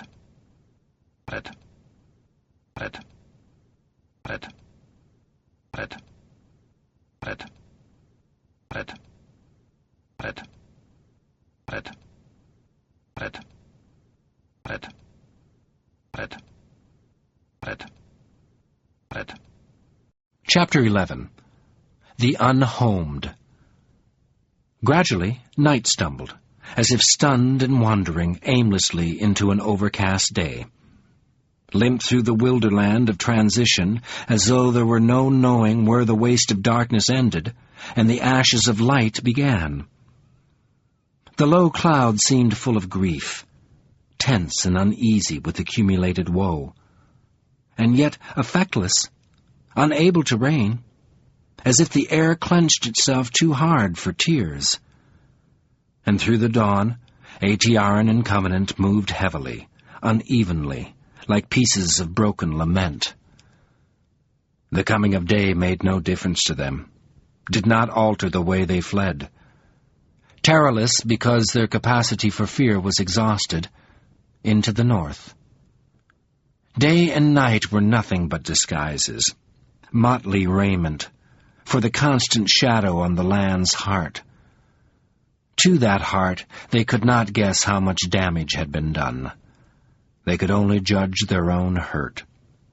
And so, throughout the long dismal night and day which followed the defilement of the celebration, they walked on haunted by what they had witnessed, and numb to everything else, as though even hunger and thirst and fatigue were extinguished in them. That night, their flesh reached the end of its endurance, and they pitched blindly into sleep, no longer able to care what pursuit was on their trail. While they slept, the sky found some release for its tension. Blue lightning flailed the hills. Thunder groaned in long-suppressed pain. When the travelers awoke, the sun stood over them, and their clothes were drenched with the night's rain. But sunshine and morning could not unscar their wounded memories. They clambered like corpses to their feet, ate aliantha, drank from a stream, set off again walking as if they were stiff with death. Yet time, and aliantha, and Andalanian air slowly worked the resuscitation. Slowly Covenant's weary thoughts shifted. The trudging horror of slaughter receded, allowing a more familiar pain to ache in him. He could hear Aetiaran crying, "Covenant, help them!" And the sound made his blood run cold with impotence. The wraiths, the wraiths, he moaned dimly, distantly, to himself. They had been so beautiful, and he had been so unable to save them. Yet Aetiaran had believed him capable of saving them. She had expected some putting forth of power, like Lena and Baraticus and everyone else he met. She saw him as Beric Halfhand reborn, the master of wild magic. "You have might," the despiser had said. "You will never know what it is." He did not know. How could he? What did magic, or even dreams, have to do with him? And yet the wraiths had paid homage to his ring, as if they recognized his lost humanity. They had been changed by it. After a time, he said, without meaning to speak aloud, "I would have saved them if I could." "You have the power." Aetiaran's voice was dull, inert, as if she were no longer capable of grief or anger. "What power?" he asked painfully. "Do you wear the white gold for nothing?" "It's just a ring. I wear it because I'm a leper. I don't know anything about power." She did not look at him. "I cannot see. You are closed to me." At that, he wanted to protest, cry out, grab her by the shoulders and shout into her face, "Closed? Look! Look at me! I'm no Beric, no hero. I'm too sick for that." But he lacked the strength, and he had been too badly hurt. Hurt as much by Aetiaran's impossible demand as by his powerlessness. How? The wraiths. How can this happen to me? A moment passed while he groaned over the question. Then he sighed to himself. "I should have known. I should have heard his danger in Aetiaran's singing of the Beric legend, seen it in Andalane, felt it in the revulsion in his boots." But he had been deaf, blind, numb. He had been so busy moving ahead, putting madness behind him, that he had ignored the madness toward which the path of his dream tended. This dream wanted him to be a hero, a savior. Therefore it seduced him, swept him along, urging him forward so that he would run heedless of himself to risk his life for the sake of wraiths, the land, illusion. The only difference between this, Aetiarin and Lord Fowl, was that the despiser wanted him to fail. "You will never know what it is." Of course he would never know. A visceral anger writhed under his fatigue. He was dreaming. That was the answer to everything, to the land's impossible expectations of him, as well as to the land's impossibility. He knew the difference between reality and dream. He was sane. He was a leper. And yet the wraiths had been so beautiful. They had been slaughtered. "I'm a leper!" Trembling, he began to give himself a VSE. Hellfire! What do wraiths and wild magic and Beric bloody half-hand have to do with me? His whole body appeared whole. He could see no injuries. His clothing was rumpled but unrent. But the end of the Hirebrand staff had been blackened by the power of the Erviles. "By hell, they can't do this to me!" Fuming against his weariness, he shambled along at Aetiarin's side. She did not look at him, did not seem to recognize his presence at all. And during the day he left her alone, as if he feared how he would respond if he gave her an opportunity to accuse him. But when they halted that evening, the cold night and the brittle stars made him regret the loss of their blankets and graveling. To distract himself from his hollow discomfort, he resumed his half-forgotten efforts to learn about the land. Stiffly he said, "Tell me more about that. Whatever saved us back there?" A long silence passed before she said, "Tomorrow."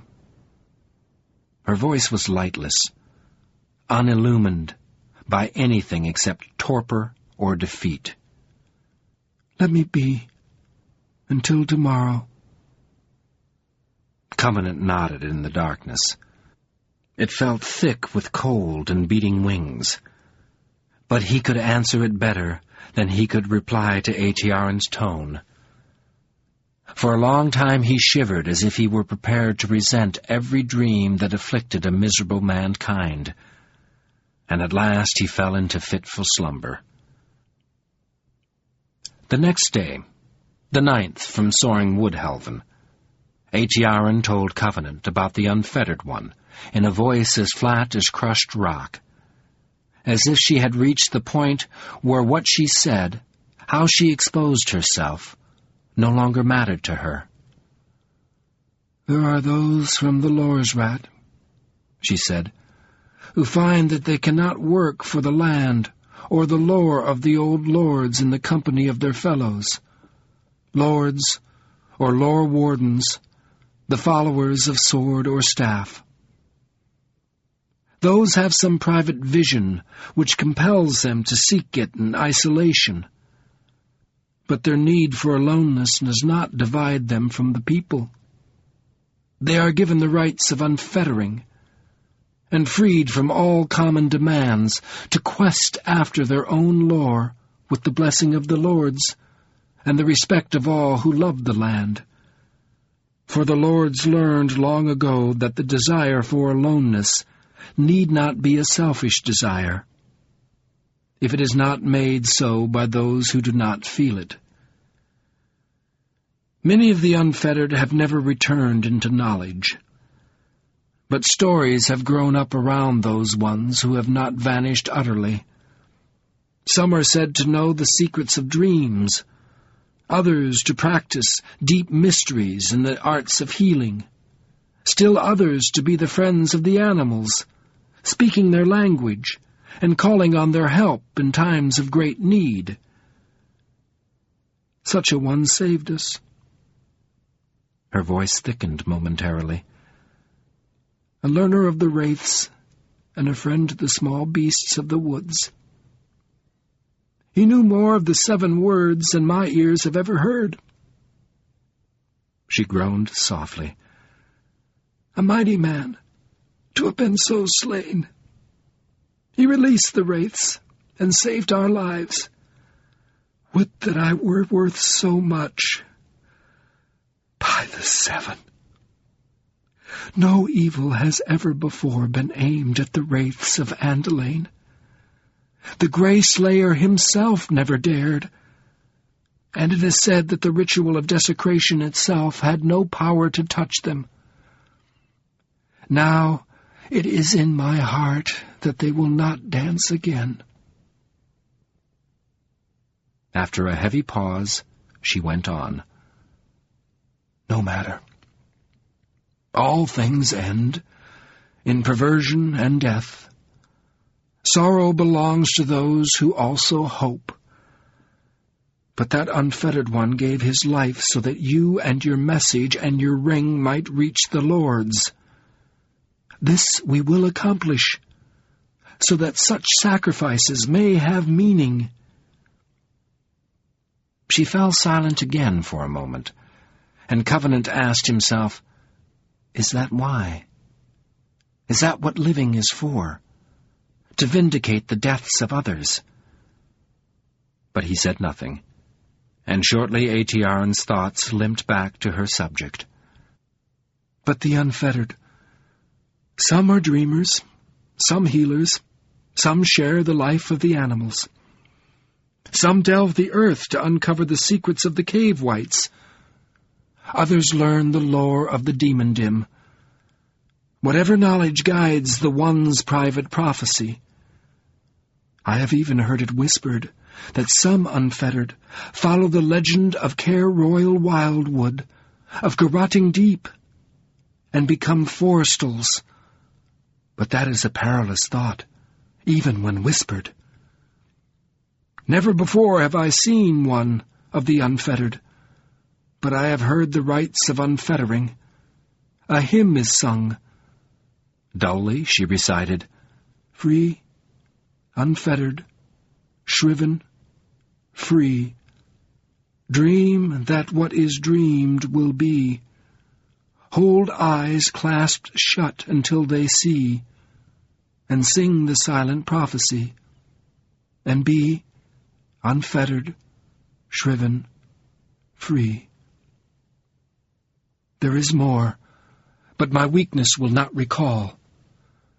It may be that I will not sing any song again. She pulled her robe tight around her shoulders, as if a wind were chilling through her, and said nothing more for the rest of the day. That night, when they had camped, Covenant again could not sleep. Unwillingly he lay awake and watched for the sliver of the new moon. When it finally rose over the hills, he was appalled to see that it was no longer silver-white, but red, the color of blood, and Drool's level eyes. It hued the hills with wrongness, gave the night a tinge of crimson, like blood sweat sheening the shrubs and trees and grass and slopes, as if the whole of Andalane were in torment. Under it, the violated ground shimmered as if it were shuddering. Covenant stared at it, could not close his eyes. Though he badly wanted company, he clamped his teeth together, refused to awaken Aetiaren. Alone and shivering, with the staff of Baraticus clutched in his sweating hands, he sat up until moonset, then slept on the edge of consternation until dawn. On the 4th day after the night of the dance, it was he who set the pace of their traveling. He pushed their speed more and more as the day passed, as though he feared that the bloody moon were gaining on them. When they halted for the night, he gave Aetiaren his staff, and made her sit awake to see the moon. It came over the horizon in a crimson haze, rising like a sickle of blood in the heavens. Its crescent was noticeably fuller than it had been the previous night. She stared at it rigidly, clenched the staff, but did not cry out. When she had tasted all its wrong, she said tonelessly, "There is no time," and turned her face away. But when morning came, she once more took charge of their pace. Under the pall of the despoiled moon, she seemed to have reached a resolution, and now she drove herself forward, as if she were spurred by some self-curse or flagellation which rejected through naked determination the logic of defeat.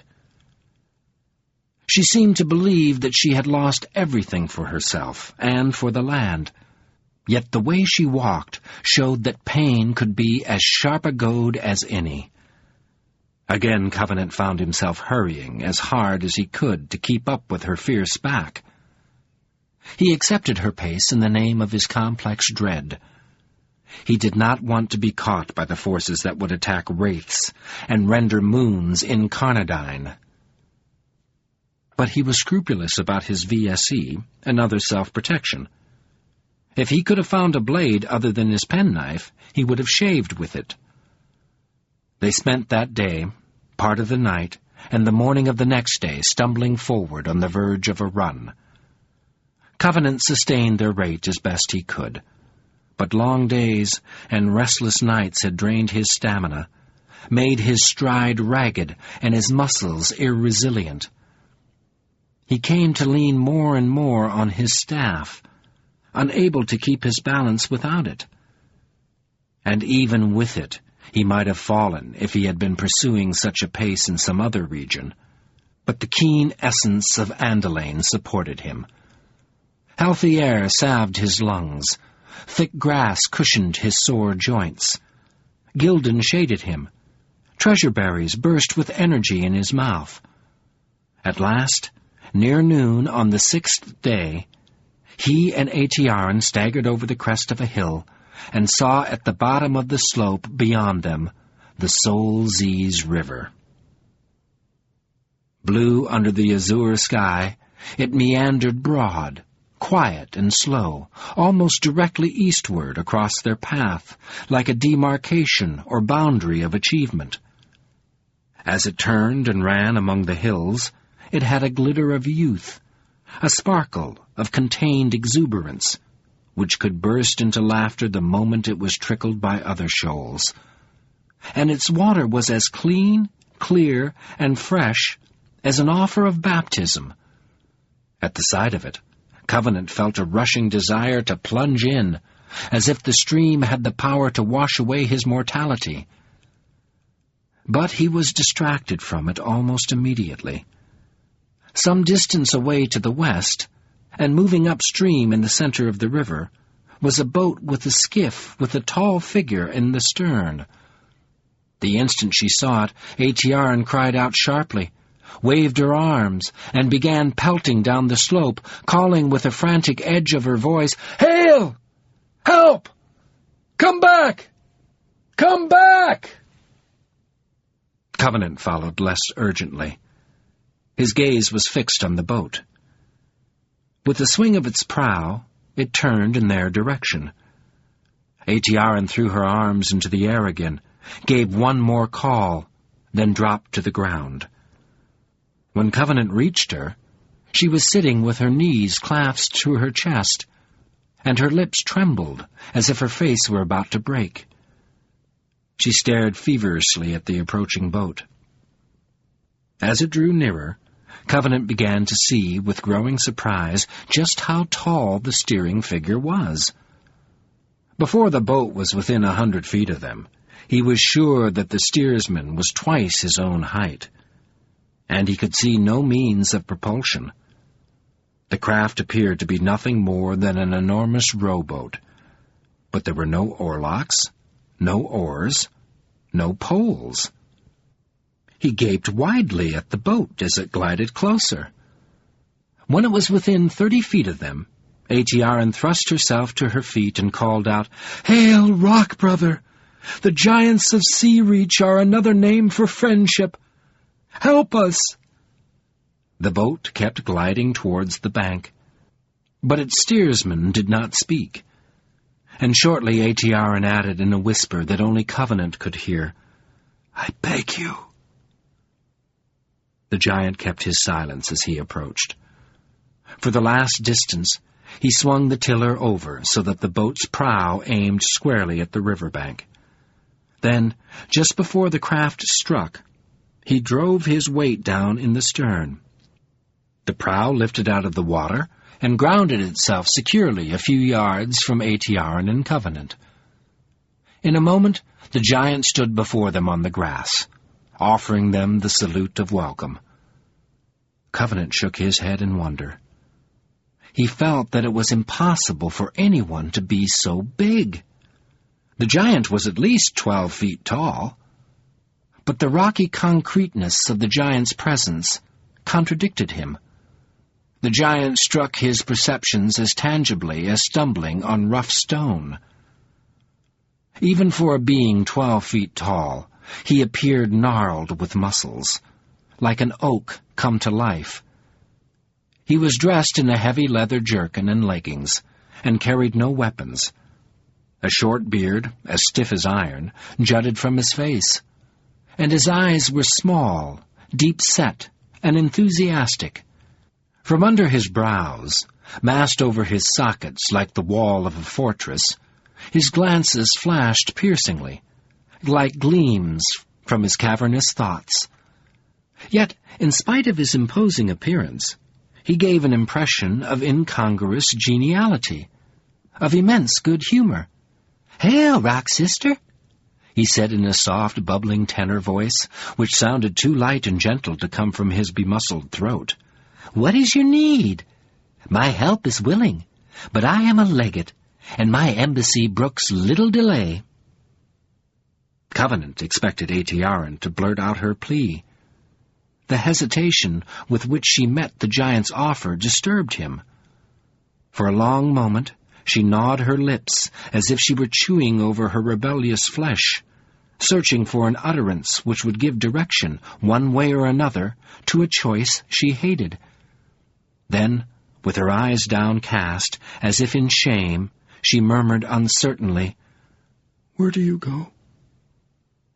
At her question, the giant's eyes flashed, and his voice bubbled like a spring of water from a rock as he said, "My destination. Who is wise enough to know his own goal? But I am bound for... No, that name is too long for a story for such a time as this. I go to Lord's Keep, as you humans call it." Still hesitating, Aetiarin asked, "What is your name?"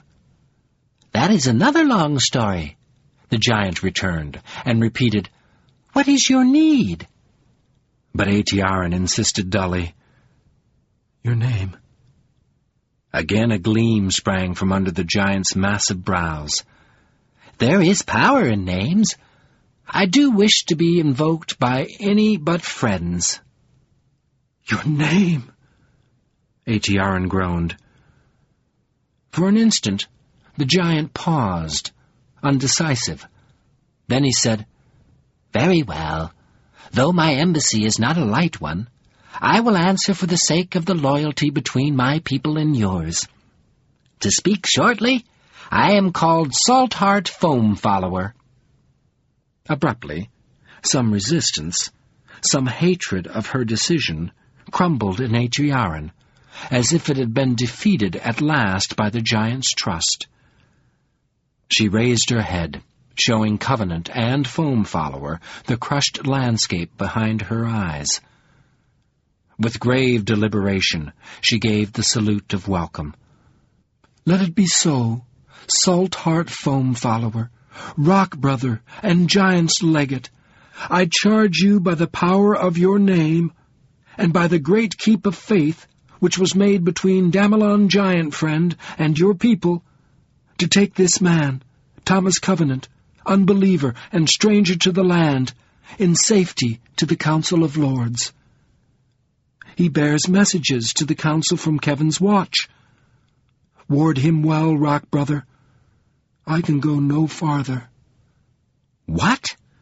Covenant gaped. In his surprise, he almost protested aloud. "And give up your revenge?" But he held himself still, with his thoughts reeling, and waited for her to take a stance he could comprehend. "Ah, you are too quick to call on such bold names," the giant said softly. "I would have accepted your charge without them. But I urge you to join us. There are rare healings at Lord's Keep. Will you not come? Those who await you would not begrudge such a sojourn, not if they could see you as I do now." Bitterness twisted Atiaran's lips. "Have you seen the new moon? That comes of the last healing I looked for." As she went on, her voice grew gray with self-despite. "It is a futile charge I give you. I have already caused it to fail. There has been murder in all my choices since I became this man's guide. Such murder." She choked on the bile of what she had seen, and had to swallow violently before she could continue. "Because my path took us too close to Mount Thunder. You passed around that place. You must have seen the evil working there." Distantly, the giant said, "I saw." "We went into the knowledge of that wrong, rather than make our way across the center plains. And now it is too late for anyone. He, the Grey Slayer, has returned. I chose that path because I desired healing for myself. What will happen to the lords if I ask them to help me now?" "And give up your revenge?" Covenant wondered. He could not comprehend. He turned completely toward her and studied her face, trying to see her health, her spirit. She looked as if she were in the grip of a ravaging illness. Her mien had thinned and sharpened. Her spacious eyes were shadowed, veiled in darkness. Her lips were drained of blood. And vertically down the center of her forehead lay a deep line like a rift in her skull, the tool work of unblinkable despair. Etched there was the vastness of the personal hurt which she contained by sheer force of will, and the damage she did herself by containing it. At last, Covenant saw clearly the moral struggle that wasted her, the triple conflict between her abhorrence of him, her fear of the land, and her dismay at her own weakness. A struggle whose expense exhausted her resources, reduced her to penury. The sight shamed his heart, made him drop his gaze. Without thinking, he reached toward her and said in a voice full of self-contradicting pleas, "Don't give up." "Give up!" She gasped in virulence, backing away from him. "If I give up, I would stab you where you stand."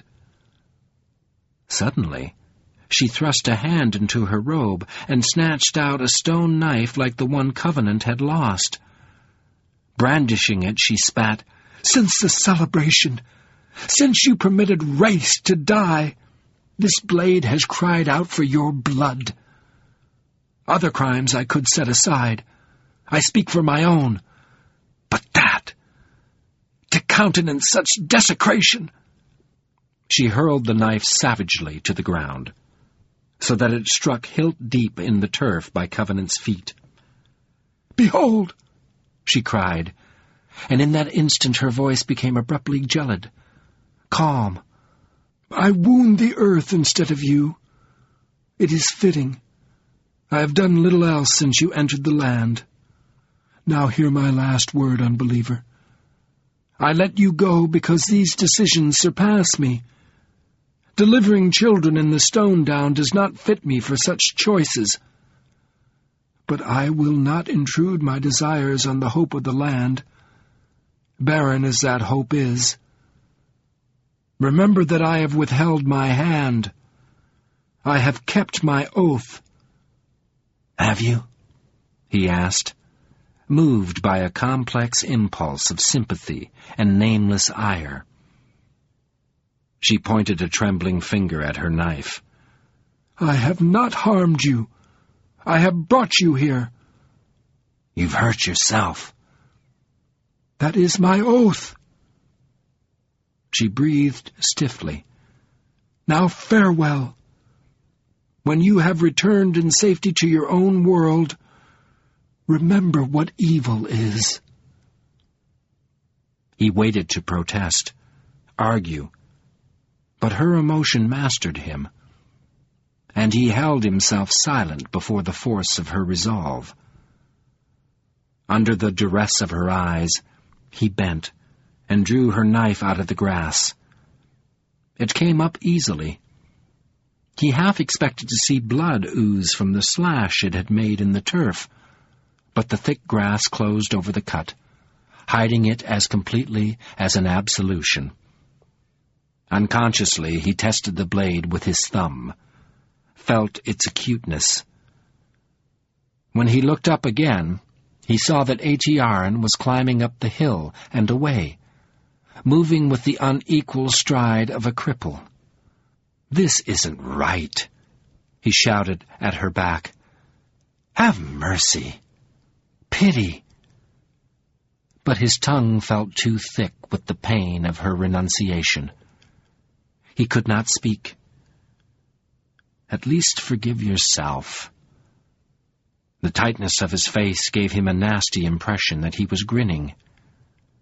"Atiaran," he groaned, "why are we so unable?" Into his aching, the giant's voice came gently. "Shall we go?" Dumbly, Covenant nodded. He tore his eyes from Atiaran's toiling back and shoved her knife under his belt. Saltheart Foamfollower motioned for him to climb into the boat. When Covenant had vaulted over the gunwale and taken a seat on a thwart in the prow, the only seat in the 30-foot craft small enough for him, the giant stepped aboard, pushing off from the bank at the same time. Then he went to the broad, shallow stern. Standing there, he grasped the tiller. The surge of power flowed through the keel. He swung his craft away from the riverbank into midstream, and shortly it was moving westward among the hills. As soon as he had taken his seat, Covenant had turned, with failure in his throat, to watch Atiaran's progress up the hillside. But the surge of power which moved the boat gave it a brisk pace as fast as running, and in moments' distance had reduced her to a brown mite in the lush, oblivious green of Andalane. With a harsh effort, he forced his eyes to let her go, compelled himself to look instead for the source of the boat's power. But he could locate no power source. The boat ran smoothly up against the current as if it were being towed by fish. It had no propulsion that he could discern. Yet his nerves were sensitive to the energy flowing through the keel. Dimly he asked, "What makes this thing move?" "I don't see any engine." Foamfollower stood in the stern, facing upstream, with the high tiller under his left arm and his right held up to the river breezes. And he was chanting something, some plain song in a language Covenant could not understand. A song with a wave-breaking, salty timbre, like the taste of the sea. For a moment, after Covenant's question, he kept up his rolling chant.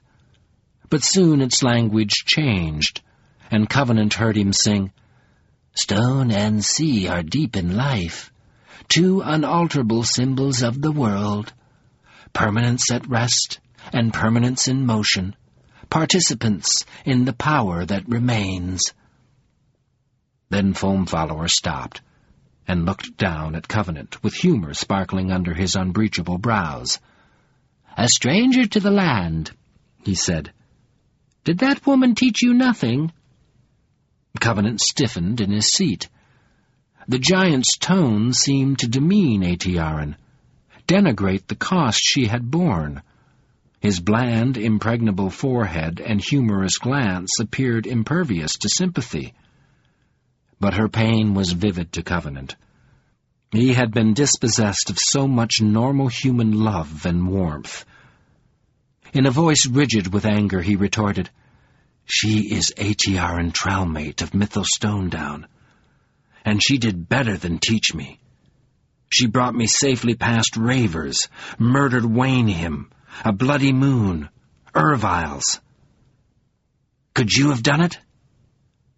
Foam Follower did not reply, but a grin spread gaily over his face, raising the end of his beard like a mock salute.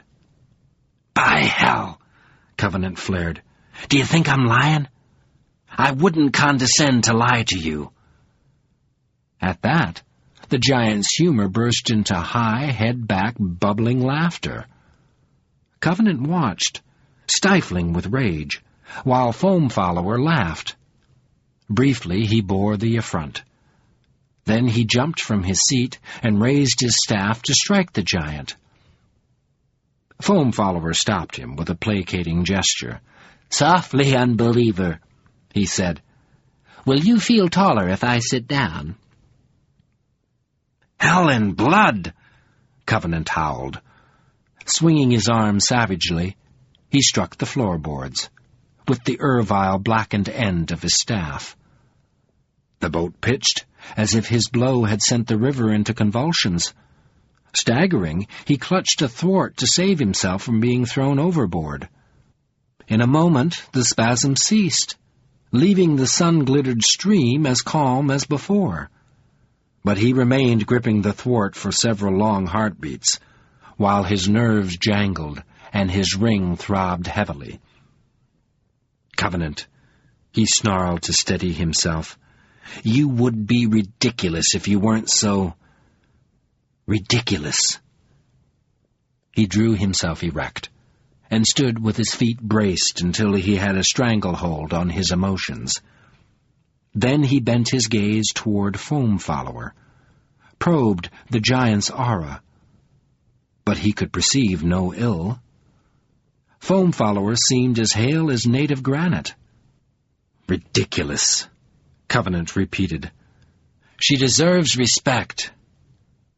"Ah, forgive me," said the giant.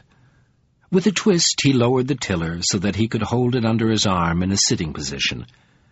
"I meant no disrespect. Your loyalty relieves me, and I know how to value what she has achieved." He seated himself in the stern and leaned back against the tiller so that his eyes were only a foot above Covenant's. "Yes, and how to grieve for her as well. There are none in the land, not men or giants or Ranihin, who would bear you to Lord's Keep faster than I will." Then his smile returned. "But you, Thomas Covenant, unbeliever and stranger in the land, you burn yourself too freely. I laughed when I saw you because you seemed like a rooster threatening one of the Ranihin. You waste yourself, Thomas Covenant."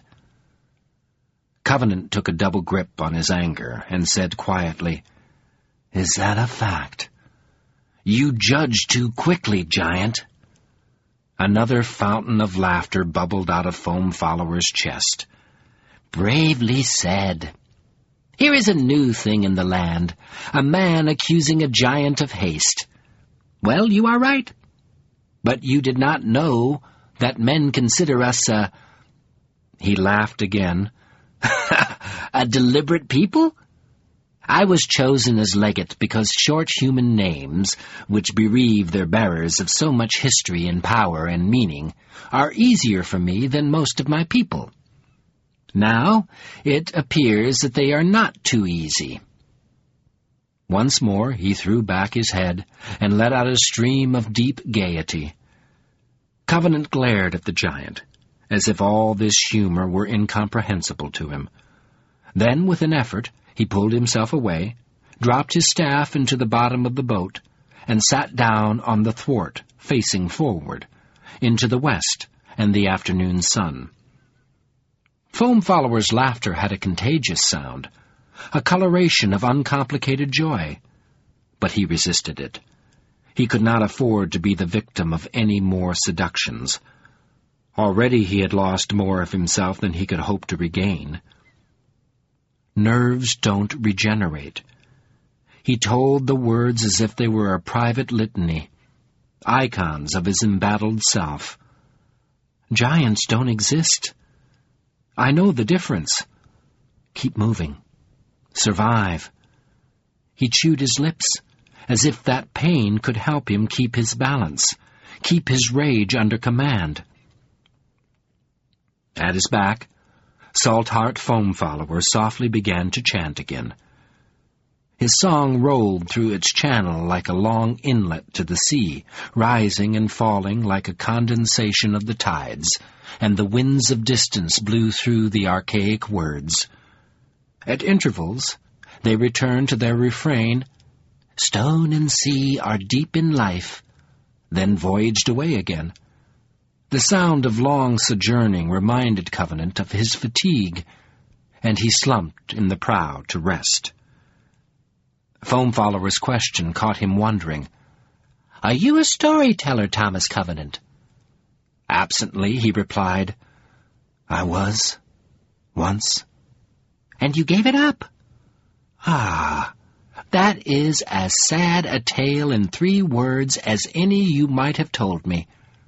But a life without a tale is like a sea without salt. How do you live?"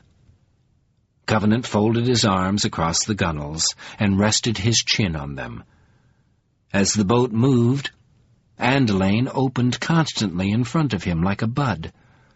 But he ignored it, concentrated instead on the plaint of water past the prow.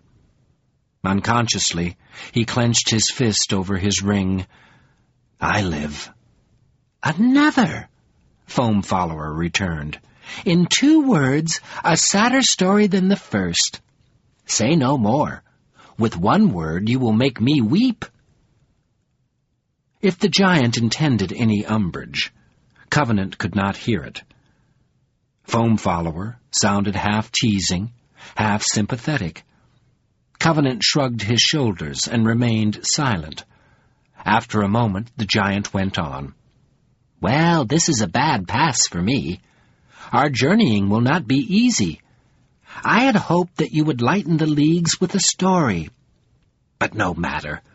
I judge that you will tell no happy tales in any case. Ravers, Wain him, and Andalainian wraiths slain. Well, some of this does not surprise me. Our old ones have often guessed that Soul Crusher would not die as easily as poor Kevin hoped. Stone and sea, all that desecration, ravage and rapine, for a false hope. But we have a saying, and it comforts our children, few as they are. When they weep for the nation, the homes, and company of our people, which we lost, we say, "Joy is in the ears that hear, not in the mouth that speaks." The world has few stories glad in themselves, and we must have gay ears to defy despite. Praise the Creator. Old Lord Damelin Giant Friend knew the value of a good laugh. When we reached the land, we were too grieved to fight for the right to live. A good laugh, Covenant sighed morosely. Did I do a whole life's laughing in that little time? You humans are an impatient lot, Thomas Covenant. Do you think that I ramble? Not a bit. I have come hastening to the point. Since you have given up the telling of stories, and since it appears that neither of us is happy enough to withstand the recital of your adventures, why, I must do the telling myself. There is strength in stories, heart rebirth and thew binding, and even giants need strength when they face such tasks as mine." He paused, and Covenant, not wishing him to stop, the giant's voice seemed to weave the rush of water past the boat into a soothing tapestry, said into the silence, "Tell." "Ah," Foam Follower responded, "that was not so bad. You recovered despite yourself, Thomas Covenant. Now then, gladden your ears and listen gaily, for I am no purveyor of sorrows, though in times of action we do not wince from facts. If you asked me to resail your path here, I would require every detail of your journey before I took 3 steps into the hills. Resailing is perilous, and too often return is impossible. The path is lost, or the traveler changed, beyond hope of recovery. But you must understand, Unbeliever, that selecting a tale is usually a matter for deliberation. The old giantish is a wealth of stories, and some take days in the telling. Once, as a child, I heard 3 times in succession the tale of Bagoon, the Unbearable, and Thelma Two-Fist, who tamed him. Now that was a story worth the laughter. But 9 days were gone before I knew it. However, you do not speak giantish, and translation is a long task, even for giants. So the problem of selection is simplified. But the lore of our life in Sea Reach since our ships found the land contains many times many stories. Tales of the reigns of Damelon Giant Friend, and Lorik Vile Silencer, and Kevin, who is now called Land Waster.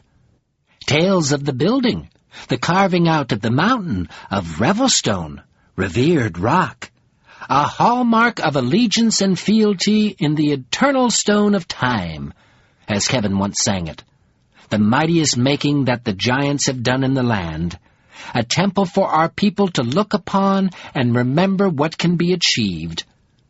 Tales of the voyage which saved us from the desecration, and of the many healings of the new lords.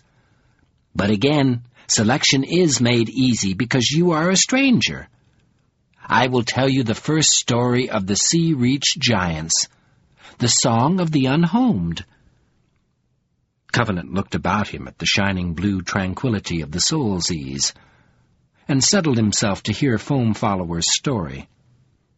But the narration did not begin right away. Instead of starting his tale, the giant went back to his antique plain song, spinning the melody meditatively so that it unrolled like the sea path of the river. For a long time he sang, and under the spell of his voice, Covenant began to drowse. He had too much exhaustion dripping through his bones to keep his attention ready. While he waited, he rested against the prow like a tired swimmer. But then a modulation sharpened the giant's chant.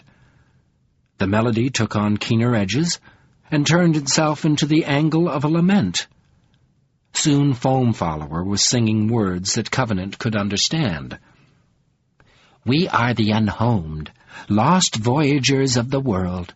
In the land beyond the sunbirth sea, we lived and had our homes and grew, and set our sails to the wind, unheeding of the peril of the lost.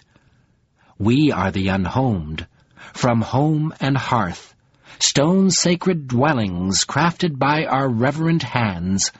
We set our sails to the wind of the stars, and carried life to lands across the earth, careless of the peril of our loss.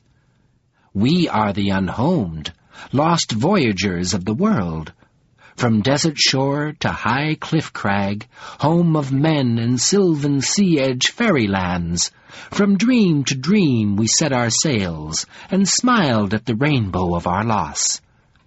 Now we are unhomed, bereft of root and kith and kin. From other mysteries of delight, we set our sails to resail our track. But the winds of life blew not the way we chose, and the land beyond the sea was lost. Ah, stone and sea! Do you know the old lore legend of the wounded rainbow, Thomas Covenant? It is said that in the dimmest past of the earth, there were no stars in our sky. The heavens were a blackness, which separated us from the eternal universe of the Creator. There he lived with his people and his myriad bright children, and they moved to the music of play and joy. Now, as the ages spired from forever to forever, the Creator was moved to make a new thing for the happy hearts of his children. He descended to the great forges and cauldrons of his power, and brewed and hammered and cast rare theurgies. And when he was done, he turned to the heavens and threw his mystic creation to the sky. And behold, a rainbow spread its arms across the universe. For a moment the Creator was glad, but then he looked closely at the rainbow, and there, high in the shimmering span, he saw a wound, a breach in the beauty he had made. He did not know that his enemy, the demon spirit of murk and mire that crawled through the bowels of even his universe, had seen him at work, and had cast spite into the mortar of his creating. So now, as the rainbow stood across the heavens, it was marred. In vexation, the Creator returned to his works, to find a cure for his creation. But while he labored, his children, his myriad bright children, found the rainbow and were filled with rejoicing at its beauty. Together they climbed into the heavens and scampered happily up the bow, dancing gay dances across its bright colors. High on the span, they discovered the wound, but they did not understand it. Chorusing joy, they danced through the wound and found themselves in the sky. This new unlighted world only gladdened them the more, and they spun through the sky until it sparkled with the glee of play. When they tired of this sport, they sought to return to their universe of light, but their door was shut. For the Creator had discovered his enemy's handiwork, the cause of the wound, and in his anger his mind had been clouded. Thoughtless, he had torn the rainbow from the heavens. Not until his anger was done did he realize that he had trapped his children in our sky. And there they remain, stars, to guide the sojourners of our nights, until the Creator can rid his universe of his enemy, and find a way to bring his children home. So it was with us, the unhomed. Our long-lost rocky land, we lived and flourished among our own kind, and when we learned to travel the seas, we only prospered the more. But in the eagerness of our glee and our health and our wandering, we betrayed ourselves into folly. We built 20 fine ships, each large enough to be a castle for you humans, and we made a vow among ourselves to set sail and discover the whole earth. Ah, the whole earth. In 20 ships, 2,000 giants said high farewells to their kindred, promising to bring back in stories every face of the multitudinous world, and they launched themselves into their dream. Then from sea to sea, through tempest and calm, drought and famine and plenty, between reef and landfall, the giants sailed, glorying in the bite of the salt air, and the stench of sailors' thews, and the perpetual contest of the ocean, permanence in motion, and in the exaltation of binding together new peoples in the web of their wandering. 3 ships they lost in half a generation. 100 giants chose to remain and live out their lot with the sylvan fairy Elohim. 200 died in the war service of the Brathair, who were nearly destroyed by the sand gorgons of the great desert. 2 ships were reefed and wrecked, and when the first children born on the voyages were old enough to be sailors themselves, the 15 vessels held council and turned their thoughts toward home, for they had learned the folly of their vow, and were warned from wrestling with the seas. So they set their sails by the stars and sought for home. But they were prevented. Familiar paths led them to unknown oceans and unencountered perils. Tempests drove them beyond their reckoning until their hands were stripped to the bone by the flailing ropes, and the waves rose up against them as if in hatred. 5 more ships were lost, though the wreckage of one was found, and the sailors of another were rescued from the island on which they had been cast. Through ice that held them in its clutch for many seasons, killing scores of them, through calms that made them close comrades of starvation, they endured, struggling for their lives and home. But disasters erased every vestige of knowledge from their bearings until they knew not where they were or where to go. When they reached the land, they cast their anchors. Less than 1,000 giants stepped down to the rocky shore of Sea Reach. In disconsolation, they gave up their hope of home. But the friendship of High Lord Damelon Harthuson renewed them. He saw omens of promise in his mighty lore, and at his word the giants lifted up their hearts. They made Sea Reach their place, and swore fealty to the lords, and sent 3 vessels out in quest of home. Since that time, for more than 3 times 1,000 years, there have always been 3 giant ships at sea, seeking our land turn by turn, 3 new standing out when the old return, their hands empty of success. Still we are unhomed, lost in the labyrinth of a foolish dream. Stone and sea, we are a long-lived people compared to you humans. I was born on the shipboard during the short voyage which saved us from the desecration, and my great-grandparents were among the first wanderers. And we have so few children. Rarely does any woman bear more than 1 child. So now there are only 500 of us, and our vitality narrows with each generation. We cannot forget. But in the old lore legend, the children of the Creator had hope. He put rainbows in our sky after cleansing rains, as a promise to the stars that somehow, someday, he would find a way to bring them home. If we are to survive, we must find the home that we have lost, the heartland, beyond the sun-birthed sea.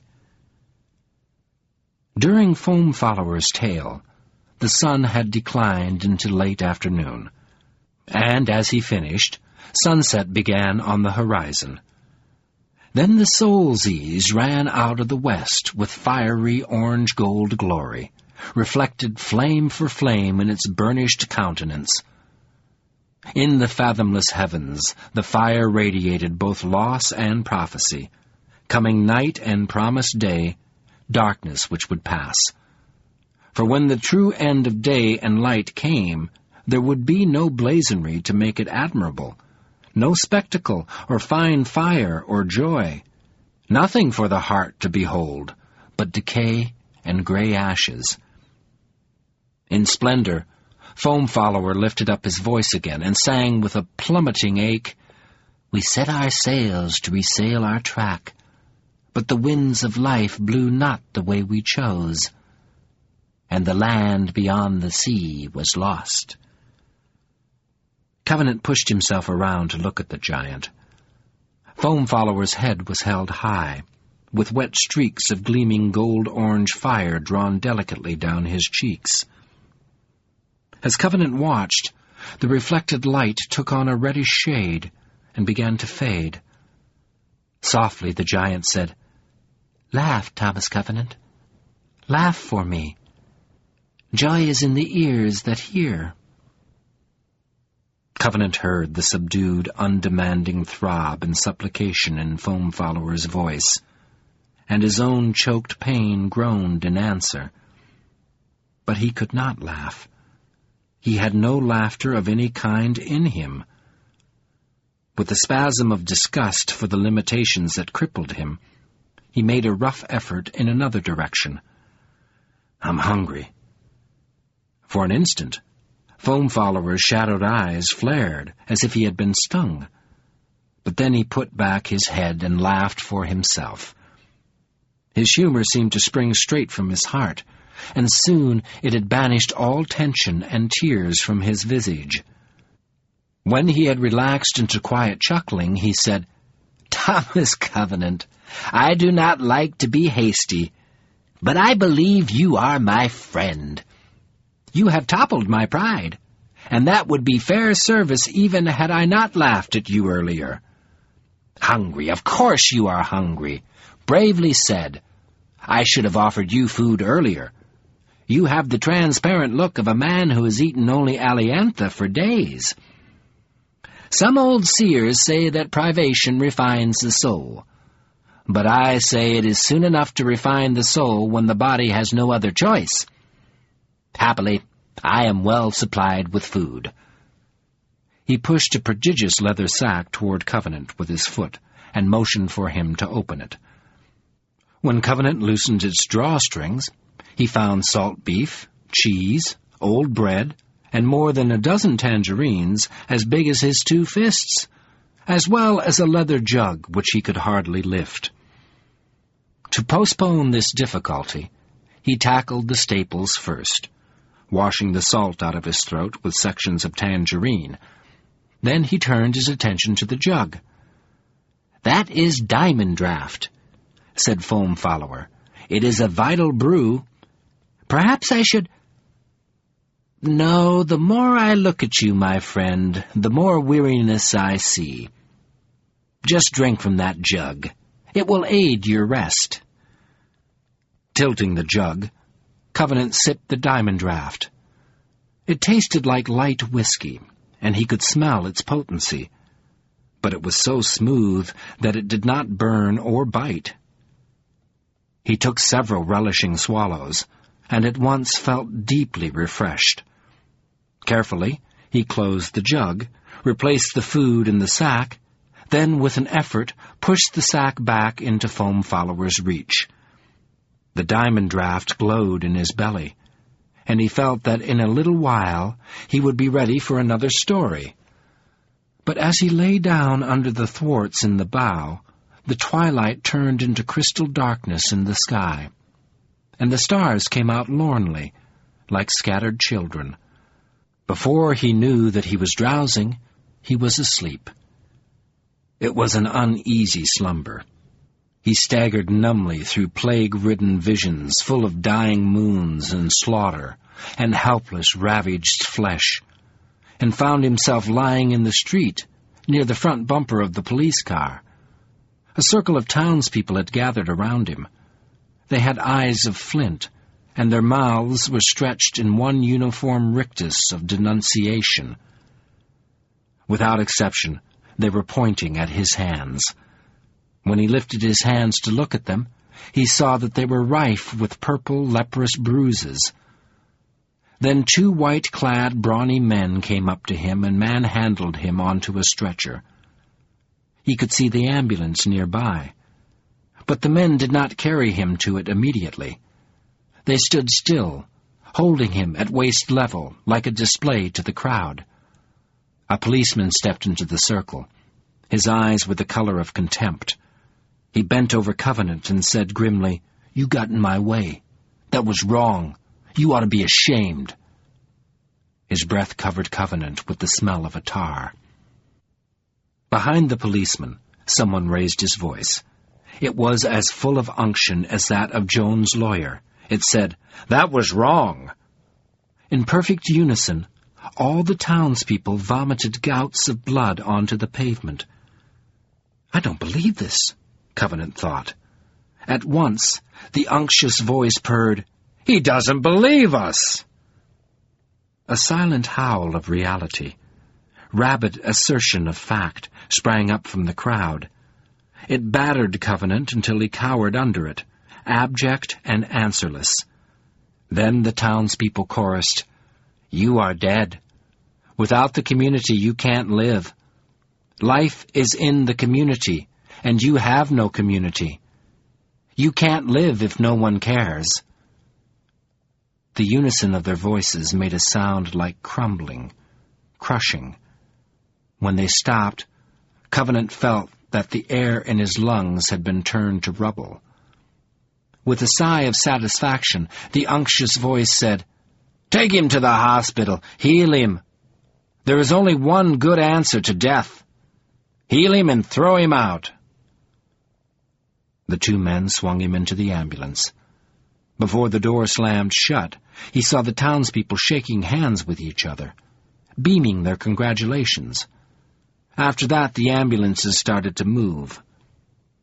He raised his hands and saw that the purple spots were spreading up his forearms. He stared at himself in horror, moaning, "Hellfire! Hellfire! Hellfire!" But then a bubbling tenor voice said kindly, "Do not fear. It is a dream." The reassurance spread over him like a blanket. But he could not feel it with his hands, and the ambulance kept on moving. Kneading the blanket, he clenched the empty air until his knuckles were white with loneliness.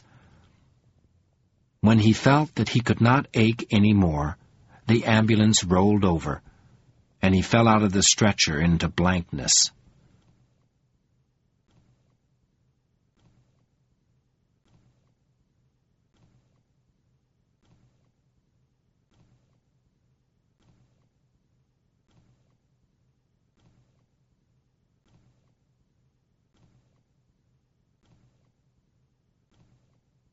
Chapter 12. Revelstone. The pressure against his left cheek began slowly to wear his skin raw, and the pain nagged him up off the bottom of his slumber. Turbulence rushed under his head as if he were pillowed on shoals. He labored his way out of sleep. Then his cheek was jolted twice in rapid succession, and his resting place heaved. Pushing himself up, he smacked his head on a thwart of the boat. Pain throbbed in his skull. He gripped the thwart, swung himself away from the rib which had been rubbing his cheek, and sat up to look over the gunwales. He found that the situation of the boat had changed radically. No shade or line or residence of Andalanian richness remained in the surrounding terrain. On the northeast, the river was edged by a high, bluff rock wall, and to the west spread a gray and barren plain, a crippled wilderness like a vast battleground where more than men had been slain, where the fire that scorched and blood that drenched had blighted the ground's ability to revitalize itself, bloom again. An uneven, despoiled lowland, marked only by the scrub trees clinging to life along the river which poured into the Solís a few hundred yards ahead of the boat. The eastering wind carried an old, burnt odor, and behind it lay the fetid memory of a crime. Already the river joining ahead troubled the Solís, knotted its current, stained its clarity with flinty mud, and Covenant had to grip the gunwales to keep his balance as the pitching of the boat increased. Foam Follower held the boat in the center of the river, away from the turmoil against the northeast rock wall. Covenant glanced back at the giant. He was standing in the stern, feet widely braced, tiller clamped under his right arm. At Covenant's glance, he called over the mounting clash of the rivers, "Trothgard lies ahead. Here we turn north. The White River. The gray comes from the west." His voice had a strident edge to it, as if he had been singing as strongly as he could all night. But after a moment, he sang out a fragment of a different song. "For we will not rest, not turn aside, lose faith or fail, until the gray flows blue, and rill and marrow are as new and clean as ancient laurelin." The heaving of the river mounted steadily. Covenant stood in the bottom of the boat, bracing himself against one of the thwarts, gripping the gunwale, and watched the forced commingling of the clean and tainted water. Then Foam Follower shouted, 100 leagues to the Westron Mountains, Guard's Gap and the high spring of the Laurelin, and 150 southwest to the last hills and Garroting Deep. We are 70 from Lord's Keep." Abruptly, the river's moiling growl sprang louder, smothered the giant's voice. An unexpected lash of the current caught the boat and tore its prow to the right, bringing it broadside to the stream. Spray slapped Covenant as the boat heeled over. Instinctively, he threw his weight onto the left gunwale. The next instant, he heard a snatch of Foam Follower's plain song, and felt power thrumming deeply along the keel. Slowly, the boat righted itself, swung into the current again. But the near disaster had carried them dangerously close to the northeast wall. The boat trembled with energy as Foam Follower worked it gradually back into the steadier water, flowing below the main force of the Gray's current. Then the sensation of power faded from the keel. "Your pardon!" the giant shouted. "I am losing my seamanship!" His voice was raw with strain. Covenant's knuckles were white from clenching the gunwales. As he bounced with the pitch of the boat, he remembered, there is only one good answer to death. One good answer, he thought. This isn't it. Perhaps it would be better if the boat capsized. Better if he drowned. Better if he did not carry Lord Fowl's message half-handed and be-ringed to Revelstone. He was not a hero. He could not satisfy such expectations. "Now the crossing!" Foam Follower called. "We must pass the Gray to go on north. There is no great danger, except that I am weary, and the rivers are high." This time, Covenant turned and looked closely at the giant. He saw now that Saltheart Foam Follower was suffering. His cheeks were sunken, hollowed, as if something had gouged the geniality out of his face, and his cavernous eyes burned with taut, febrile volition. Weary? Covenant thought. More like exhausted. He lurched awkwardly from thwart to thwart until he reached the giant. His eyes were no higher than Foam Follower's waist. He tipped his head back to shout, "I'll steer! You rest!" A smile flickered on the giant's lips. "I thank you, but no, you are not ready. I am strong enough, but please, lift the diamond draft to me." Covenant opened the food sack and put his hands on the leather jug. Its weight and suppleness made it unwieldy for him, and the tossing of the boat unbalanced him. He simply could not lift the jug. But after a moment, he got his arms under it. With a groan of exertion, he heaved it upward. Foam Follower caught the neck of the jug neatly in his left hand. "Thank you, my friend," he said, with a ragged grin. Raising the jug to his mouth, he disregarded the perils of the current for a moment to drink deeply. Then he put down the jug and swung the boat toward the mouth of the Gray River. Another surge of power throbbed through the craft. As it hit the main force of the Gray, Foam Follower turned downstream and angled across the flow. Energy quivered in the floorboards. In a smooth maneuver, Foam Follower reached the north side of the current, pivoted upstream with the backwash along the wall, and let it sling him into the untroubled white. Once he had rounded the northward curve, the roar of the joining began to drop swiftly behind the boat. A moment later, the throb of power faded again. Sighing heavily, Foam Follower wiped the sweat from his face. His shoulders sagged, and his head bowed.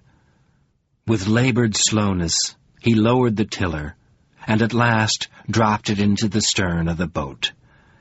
"Ah, my friend," he groaned, "even giants are not made to do such things." Covenant moved to the center of the boat, and took a seat in the bottom, leaning against one of the sides. From that position he could not see over the gunwales, but he was not at present curious about the terrain. He had other concerns. One of them was Foam Follower's condition. He did not know how the giant had become so exhausted. He tried to approach the question indirectly by saying, "That was neatly done. How did you do it? You didn't tell me what powers this thing." And he frowned at the tactless sound of his voice. "Ask for some other story," Foam Follower sighed wearily. "That one is nearly as long as the history of the land. I have no heart to teach you the meaning of life here." "You don't know any short stories," responded Covenant. At this the giant managed a wan smile. "Ah, that is true enough. Well, I will make it brief for you. But then you must promise to tell a story for me, something rare that I will never guess for myself. I will need that, my friend." Covenant agreed with a nod, and Foam Follower said, "Well, eat, and I will talk." Vaguely surprised at how hungry he was, Covenant tackled the contents of Foam Follower's sack. He munched meat and cheese rapidly, satisfied his thirst with tangerines. And while he ate, the giant began in a voice flat with fatigue. "The time of Damelon, giant friend, came to an end in the land before my people had finished the making of Cor-Cree, their home in sea reach. They carved Lord's Keep, as men called it, out of the mountain's heart before they labored on their own Lord-given land, and Lorik was High Lord when Cor-Cree was done. Then my forebears turned their attention outward, to the sun-birthed sea, and to the friendship of the land. Now both Lilienrill and Radhammeril desired to study the lore of the giants, and the time of High Lord Lorik Vile Silencer was one of great growth for the Lilienrill. To help in this growth, it was necessary for the giants to make many sojourns to Lord's Keep. He broke into a quiet chant, singing for a while, as if in invocation of the old grandeur of giantish reverence. To mighty Revelstone. This was well, for it kept Revelstone bright in their eyes. But the giants are not great lovers of walking, no more so then than now. So my forebears bethought them of the rivers which flow from the Westron Mountains to the sea, and decided to build boats. Well, boats cannot come here from the sea, as you may know. Landsdrop, on which stands Graven Threndor, blocks the way, and no one, giant or otherwise, would willingly sail the Defile's course from Life-Swallower, the great swamp.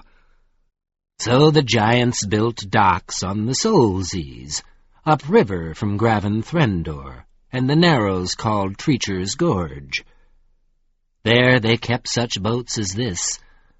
There, and at Lord's Keep, at the foot of Furl Falls, so that at least 200 leagues of the journey might be on the water which we love. In this journeying, Lorik and the Lilienrill desired to be of aid to the giants. Out of their power they crafted Gildenlode, a strong wood which they named Lor Learill. And from this wood they made rudders and keels for our river boats. And it was the promise of the old lords that, when their omens of hope for us came to pass, then Gildenlode would help us. Ah, enough, Foam Follower sighed abruptly. In short, it is I who impel this craft. He lifted his hand from the tiller, and immediately the boat began to lose headway. Or rather, it is I who call out the power of the Gildenlode. There is life and power in the earth, in stone and wood and water and earth. But life in them is somewhat hidden, somewhat slumberous. Both knowledge and strength are needed. Yes, and potent vital songs to awaken them. He grasped the tiller again, and the boat moved forward once more. "So I am weary," he breathed. "I have not rested since the night before we met." His tone reminded Covenant of Trell's fatigue after the Gravalingus had healed the broken pot. "For 2 days and 2 nights I have not allowed the Gildan load to stop or slow, though my bones are weak with the expense." To the surprise in Covenant's face, he added, "Yes, my friend, you slept for 2 nights and a day. From the west of Andalane across the center plains to the marge of Trothgard, more than 100 leagues. After a pause, he concluded, "Diamond Draft does such things to humans, but you had need of rest." For a moment, Covenant sat silent, staring at the floorboards, as if he were looking for a place to hit them. His mouth twisted sourly when he raised his head and said, "So now I'm rested. Can I help?" Foam Follower did not reply immediately. Behind the buttress of his forehead, he seemed to weigh his various uncertainties before he muttered, "Stone and sea, of course you can. And yet the very fact of asking shows that you cannot. Some unwillingness or ignorance prevents." Covenant understood. He could hear dark wings, see slaughtered wraiths. "Wild magic," he groaned. "Heroism. This is unsufferable." With a jerk of his head, he knocked transitions aside and asked roughly, "Do you want my ring?" "Want?" Foam Follower croaked, looking as if he felt he should laugh, but did not have the heart for it. "Want?"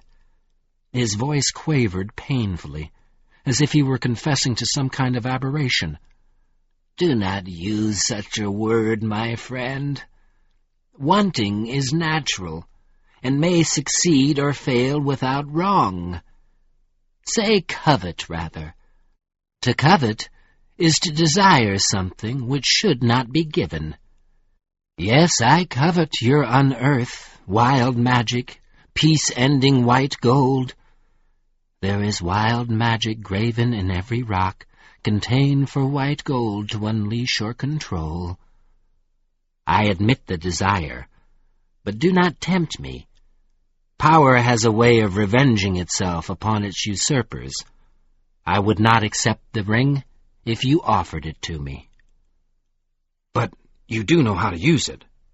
Covenant inquired dully, half dazed by his inchoate fear of the answer.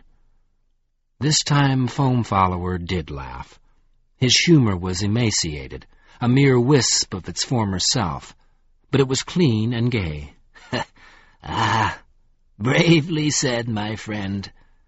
So covetousness collapses of its own folly. No, I do not know.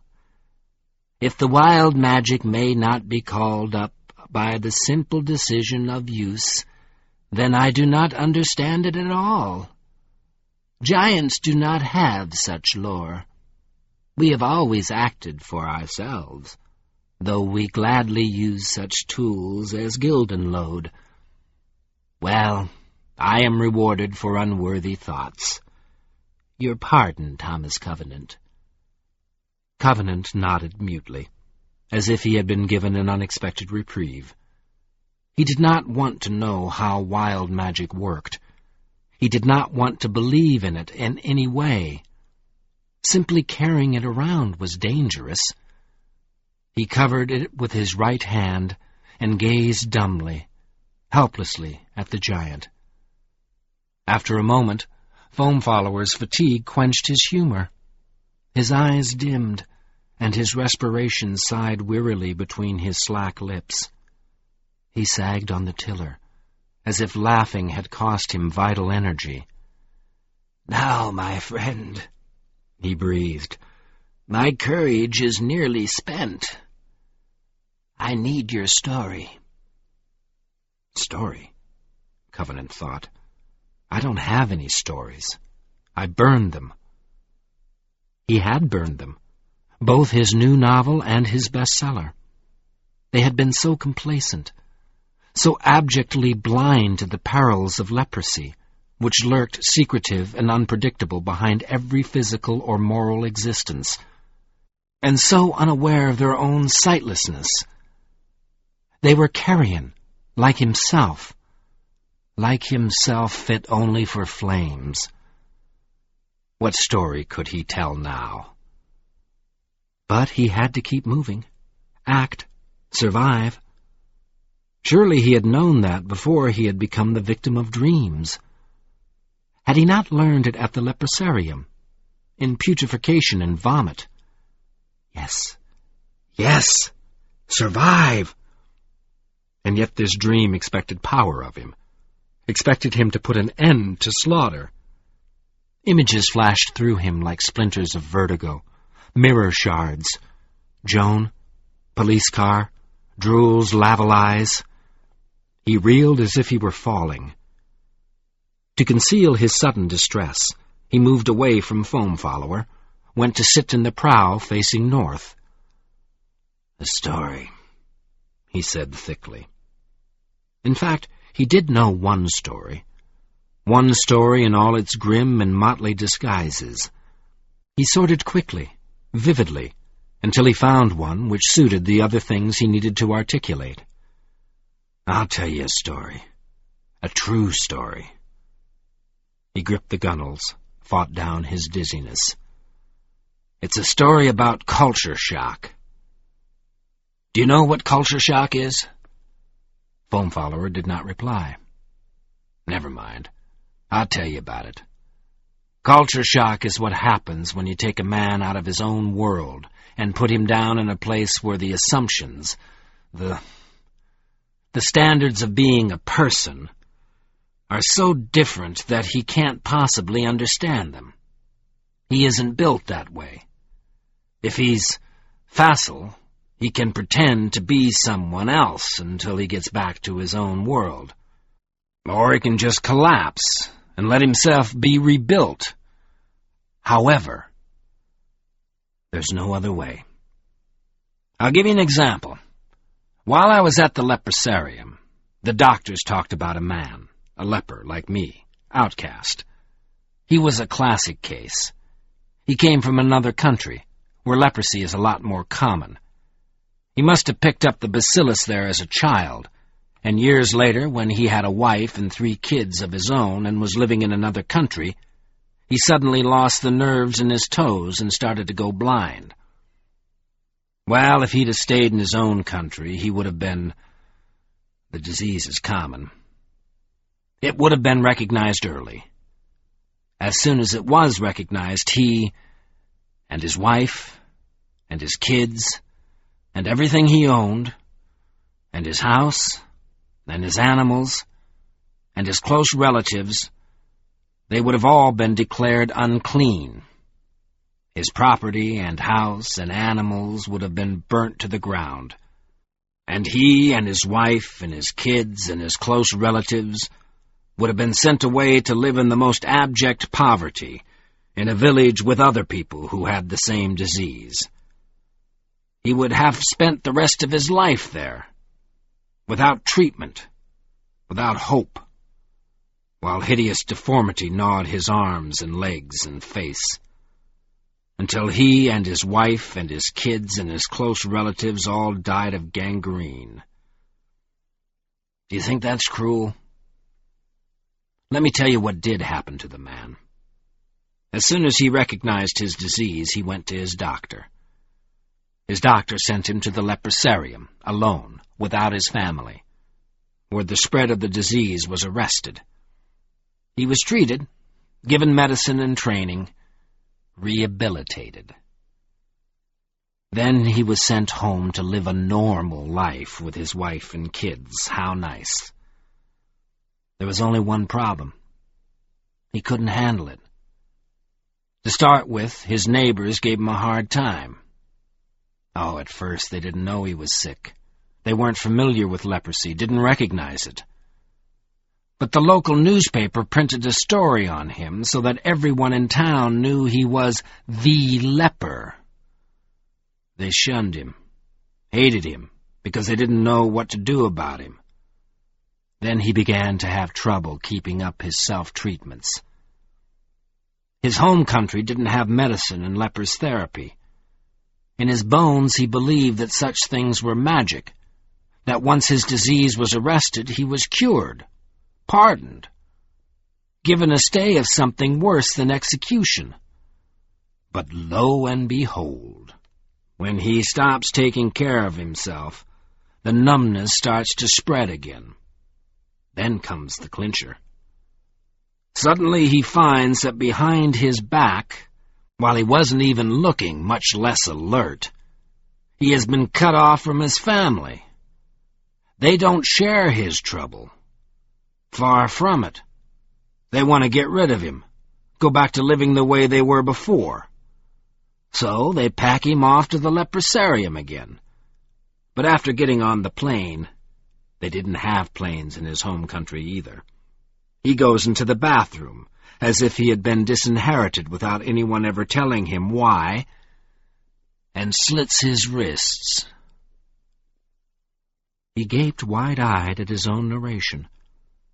He would have been willing, eager, to weep for the man if he had been able to do so without sacrificing his own defenses. But he could not weep. Instead, he swallowed thickly, and let his momentum carry him on again. And I'll tell you something else about culture shock.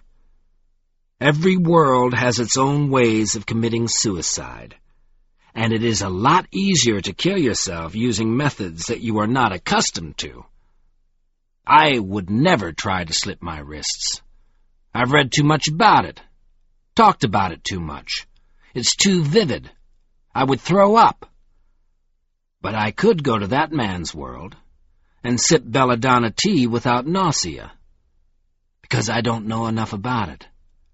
There's something vague about it, something obscure, something not quite fatal.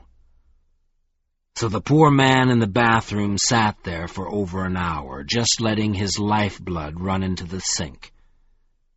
He didn't try to get help, until all of a sudden, finally, he realized that he was going to die, just as dead as if he had sipped belladonna tea. Then he tried to open the door, but he was too weak, and he didn't know how to push the button to get help. They eventually found him in this grotesque position on the floor with his fingers broken, as if he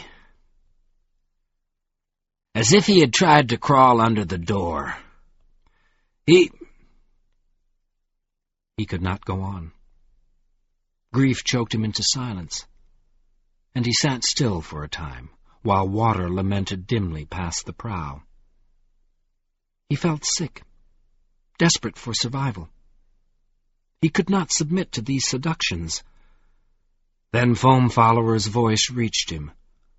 Softly the giant said, "Is this why you abandoned the telling of stories?" Covenant sprang up, whirled in instant rage.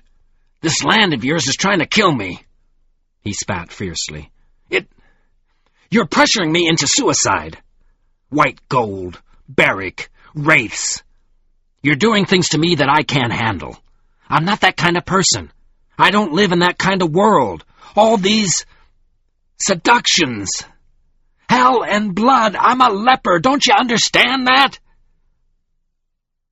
For a long moment, Foam Follower met Covenant's hot gaze, and the sympathy in the giant's eyes stopped his outburst. He stood glaring with his fingers clawed, while Foam Follower regarded him sadly, wearily. He could see that the giant did not understand. Leprosy was a word that seemed to have no meaning in the land. "Come on," he said with an ache. "Laugh about it. Joy is in the ears that hear." But then Foam Follower showed that he did understand something. He reached into his jerkin and drew out a leather packet. which he unfolded to produce a large sheet of supple hide. "Here," he said, "you will see much of this before you are done with the land. It is Klingor. The giants brought it to the land long ages ago, but I will spare us both the effort of telling." He tore a small square from the corner of the sheet and handed the piece to Covenant. It was sticky on both sides, but transferred easily from hand to hand and left no residue of glue behind. "Trust it.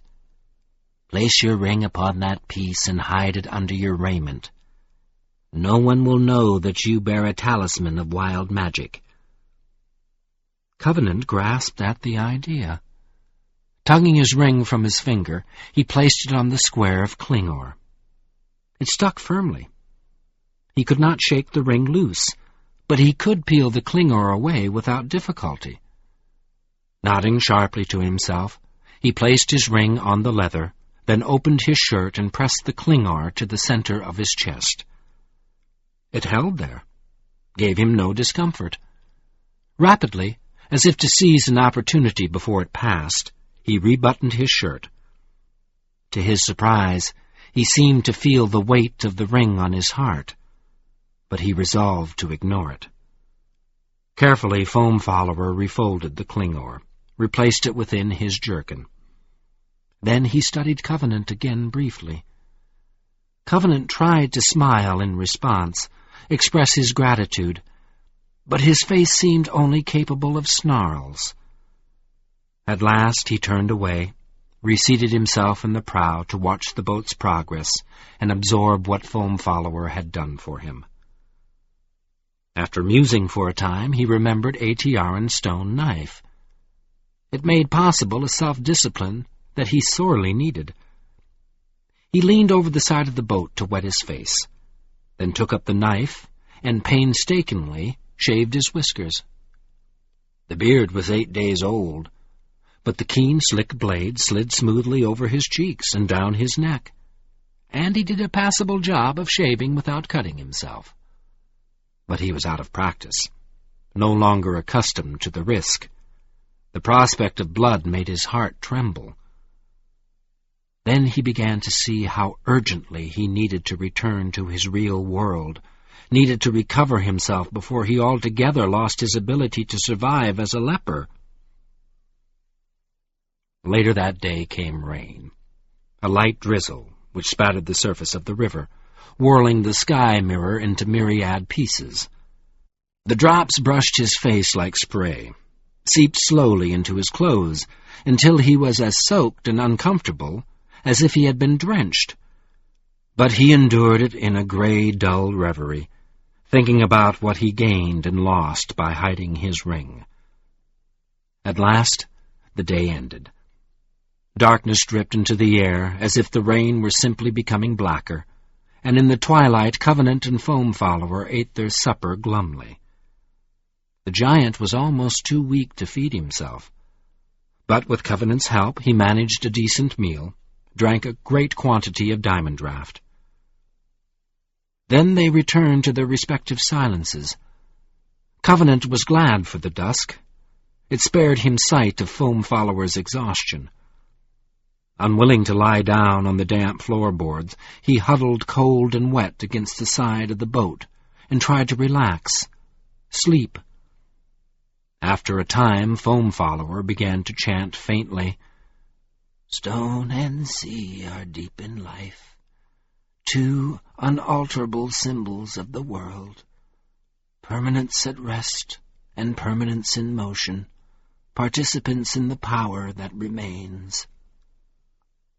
He seemed to gather strength from the song, and with it he impelled the boat steadily against the current, drove northward as if there were no fatigue that could make him falter. Finally the rain stopped. The cloud cover slowly broke open. But Covenant and Foam Follower found no relief in the clear sky. Over the horizon, the red moon stood like a blot, an imputation of evil, on the outraged background of the stars.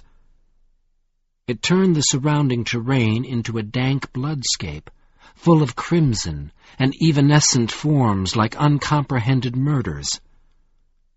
And from the light came a putrid emanation, as if the land were illuminated by a bane. Then Foam Follower's plain song sounded dishearteningly frail, futile, and the stars themselves seemed to shrink away from the moon's course. But dawn brought a sunlight-washed day unriven by any taint or memory of taint. When Covenant raised himself to look around, he saw mountains directly to the north. They spread away eastward, where the tallest of them were still snow-crested. But the range ended abruptly, at a point in line with the White River. Already the mountain seemed near at hand. 10 leagues, Foam Follower whispered hoarsely. Half a day against this current. The giant's appearance filled Covenant with sharp dismay. Dull-eyed and slack-lipped, Foam Follower looked like a corpse of himself. His beard seemed grayer, as if he had aged several years overnight, and a trail of spittle he was helpless to control ran from the corner of his mouth.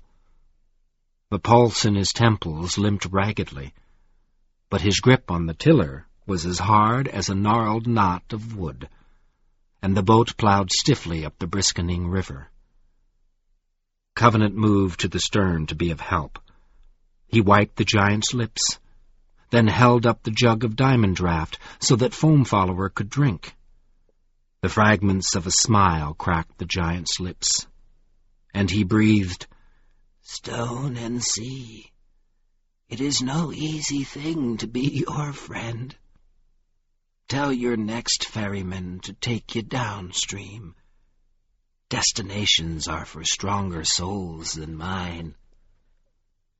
"Nonsense," said Covenant gruffly. "They're going to make up songs about you for this. Don't you think it's worth it?" Foam Follower tried to respond, but the effort made him cough violently, and he had to retreat into himself, concentrate the fading fire of his spirit on the clench of his fist and the progress of the boat. "That's all right," Covenant said softly. "Everyone who helps me ends up exhausted, one way or another. If I were a poet, I would make up your song myself." Cursing silently at his helplessness, he fed the giant sections of tangerine until there was no fruit left.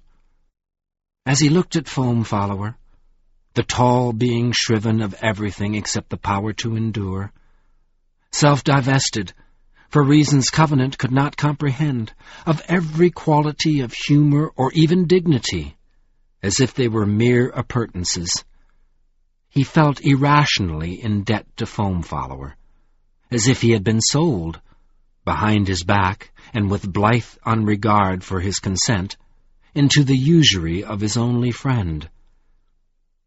"Everyone who helps me," he muttered again. He found the prices the people of the land were willing to pay for him appalling. Finally, he was no longer able to stand the sight.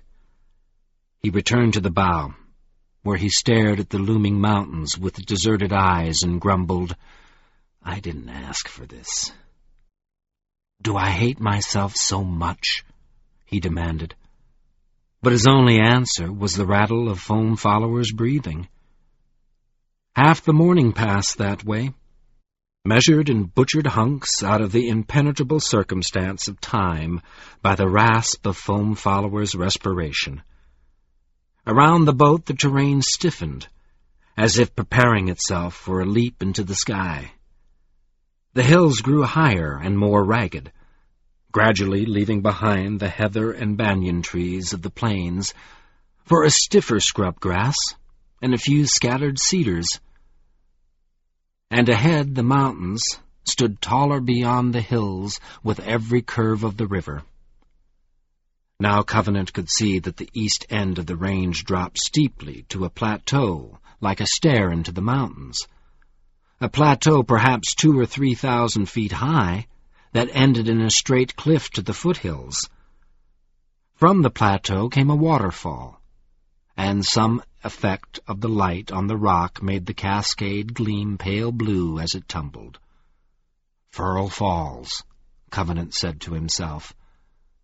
In spite of the rattle of Foam Follower's breathing, he felt a stirring in his heart, as if he were drawing near to something grand. But the drawing near lost its swiftness steadily. As the white wound between the hills, it narrowed, and as a result the current grew increasingly stiff. The giant seemed to have passed the end of his endurance. His respiration sounded stertorous enough to strangle him at any time. He moved the boat hardly faster than a walk. Covenant did not see how they could cover the last leagues. He studied the river banks for a place to land the boat. He intended somehow to make the giant take the boat to the shore, but while he was still looking, he heard a low rumble in the air like the running of horses. What the hell? A vision of Ervile's flared in his mind. He snatched up his staff from the bottom of the boat and clenched it, trying to control the sudden drum of his trepidation. The next moment, like a breaking wave over the crest of a hill, upstream and east from the boat, came cantering a score of horses bearing riders. The riders were human, men and women. The instant they saw the boat, one of them shouted, and the group broke into a gallop, sweeping down the hill to rein in at the edge of the river. The riders looked like warriors. They wore high, soft-soled boots over black leggings, black sleeveless shirts covered by breastplates molded of yellow metal, and yellow headbands. A short sword swung from each belt, a bow and quiver of arrows from each back. Scanning them rapidly, Covenant saw the characteristic features of both Woodhelvenen and Stonedowner. Some were tall and fair, light-eyed and slim, and others square, dark, and muscular. As soon as their horses were stopped, the riders slapped their right fists in unison to their hearts, then extended their arms, palms forward, in the gesture of welcome. A man distinguished by a black diagonal line across his breastplate shouted over the water, "Hail, Rock Brother! Welcome, and honor and fealty to you and to your people. I am Quan, war-haft of the 3rd Eelman of the War Ward of Lord's Keep." He paused for a reply, and when Covenant said nothing, he went on in a more cautious tone. "Lord Moram sent us. He saw that important matters were moving on the river today. We are come as escort." Covenant looked at Foam Follower, but what he saw only convinced him that the giant was past knowing what happened around him. He slumped in the stern, deaf and blind to everything except his failing effort to drive the boat. Covenant turned back toward the eelman and called out, "Help us! He's dying!" Quan stiffened, then sprang into action. He snapped an order, and the next instant he and 2 other riders plunged their horses into the river. The 2 others headed directly for the west bank, but Quan guided his horse to intercept the boat. The Mustang swam powerfully, as if such work were part of his training. Quan soon neared the boat.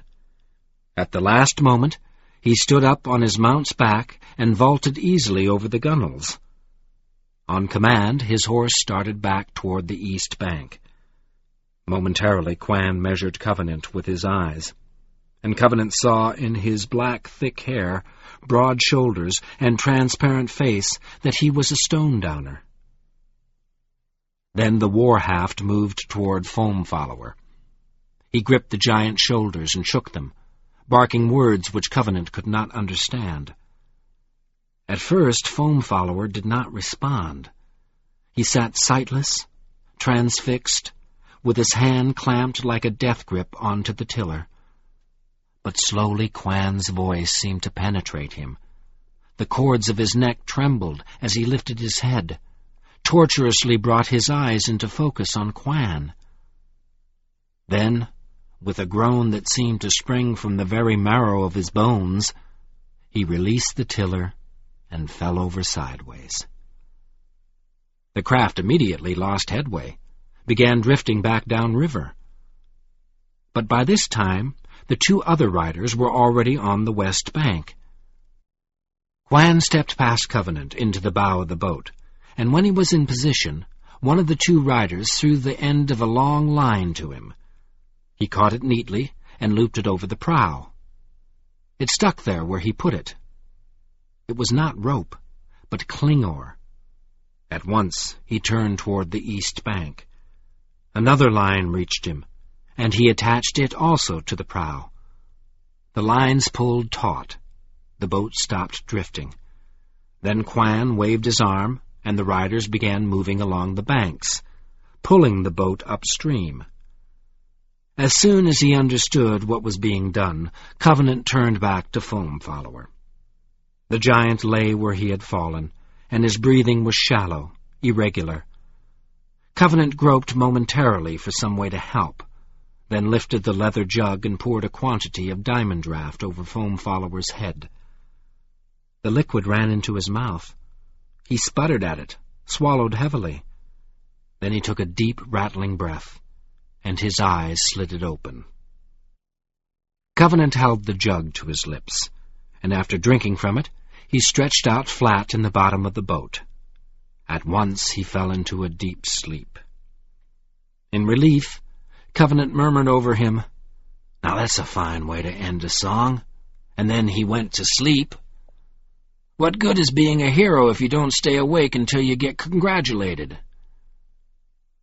He suddenly felt tired, as if the giant's exhaustion had drained his own strength, and sighing, he sat down on one of the thwarts to watch their progress up the river, while Quan went to the stern to take the tiller. For a while Covenant ignored Quan's scrutiny, but finally he gathered enough energy to say, "He's Saltheart Foam Follower, a legate from the Sea-Reach Giants. He hasn't rested since he picked me up in the center of Andalane 3 days ago." He saw comprehension of Foam Follower's plight spread across Quan's face. Then he turned his attention to the passing terrain. The towing horses kept up a good pace against the White's tightening current. Their riders deftly managed the variations of the riverbanks, trading haulers and slackening one rope or the other whenever necessary. As they moved north, the soil became rockier, and the scrub grass gave way to bracken. Gildan trees spread their broad boughs and leaves more and more thickly over the foothills, and the sunlight made the gold foliage glow warmly. Ahead, the plateau now appeared nearly a league wide, and on its west the mountains stood erect as if they were upright in pride. By noon, Covenant could hear the roar of the great falls, and he guessed that they were close to Revelstone, though the high foothills now blocked most of his view. The roaring approached steadily. Soon the boat passed under a wide bridge, and a short time later the riders rounded the last curve, drew the boat into a lake at the foot of Furl Falls. The lake was round and rough in shape, wide, edged along its whole western side by Gildan and pine. It stood at the base of the cliff, more than 2,000 feet of sheer precipice, and the blue water came thundering down into it from the plateau like the loud heart's blood of the mountains. In the lake, the water was clean and cool as rain-washed ether, and Covenant could clearly see the depths of its bouldered bottom. Knotted jacarandas with delicate blue flowers clustered on the wet rocks at the base of the falls, but most of the lake's eastern shore was clear of trees. There stood 2 large piers and several smaller loading docks. At one pier rested a boat much like the one Covenant rode in, and smaller craft, skiffs and rafts, were tied to the docks. Under Quan's guidance, the riders pulled the boat up to one of the piers, where 2 of the eelmen made it fast. Then the war-haft gently awakened Foam Follower. The giant came out of his sleep with difficulty. But when he pried his eyes open, they were calm, unhaggard, though he looked as weak as if his bones were made of sandstone. With help from Quan and Covenant, he climbed into a sitting position. There he rested, looking dazedly about him, as if he wondered where his strength had gone. After a time, he said thinly to Quan, "Your pardon, Warhaft. I am a little tired." "I see you," Quan murmured. "Do not be concerned. Revelstone is near." For a moment, Foam Follower frowned in perplexity, as he tried to remember what had happened to him. Then a look of recollection tensed his face. "Send riders," he breathed urgently. "Gather the lords. There must be a council." Quan smiled. "Times change, Rock Brother. The newest lord, Moram, son of Vario, is a seer and oracle. 10 days ago he sent riders to the Lorsrat, and to High Lord Prothel in the north.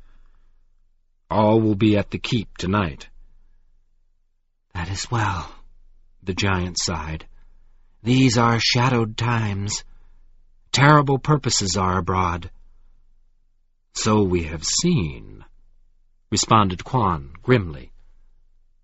"But Saltheart Foam Follower has hastened enough. I will send the fame of your brave journey ahead to the keep. They will provide a litter to bear you, if you desire it." Foam Follower shook his head, and Quan vaulted up to the pier to give orders to one of his yeomen. The giant looked at Covenant and smiled faintly. "Stone and sea, my friend," he said. "Did I not say that I would bring you here swiftly?"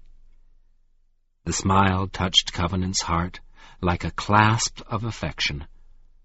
Thickly he replied, "Next time take it easier. I can't stand watching."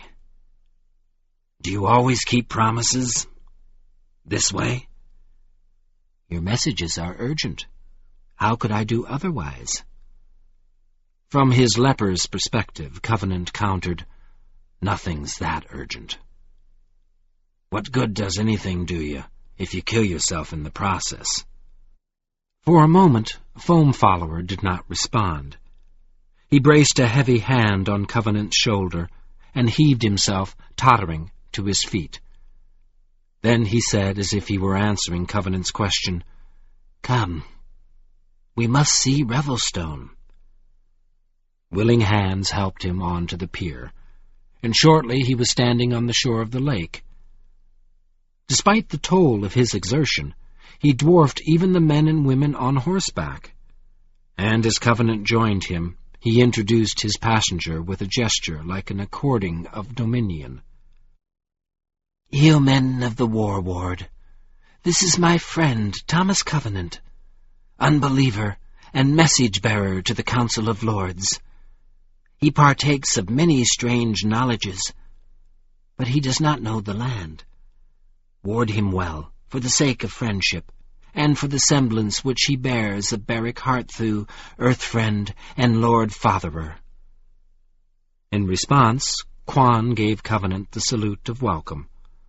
"I offer you the greetings of Lord's Keep, giant-wrought Revelstone," he said. "Be welcome in the land, welcome and true." Covenant returned the gesture brusquely, but did not speak. And a moment later Foam Follower said to Quan, "Let us go. My eyes are hungry to behold the great work of my forebearers." The war-haft nodded, spoke to his command. At once 2 riders galloped away to the east, and 2 more took positions on either side of the giant, so that he could support himself on the backs of their horses. Another warrior, a young fair-haired Wood-Helvanen woman, offered Covenant a ride behind her. For the first time he noticed that the saddles of the yeomen were nothing but clingor, neither horned nor padded, forming broad seats and tapering on either side into stirrup loops. It would be like riding a blanket glued to both horse and rider. But though Joan had taught him the rudiments of riding, he had never overcome his essential distrust of horses. He refused the offer. He got his staff from the boat and took a place beside one of the horses supporting Foam Follower. And the eelmen started away from the lake with the two travelers. They passed around one foothill on the south side and joined the road from the ridge below the lake. Eastward, the road worked almost straight up the sides of a traverse ridge.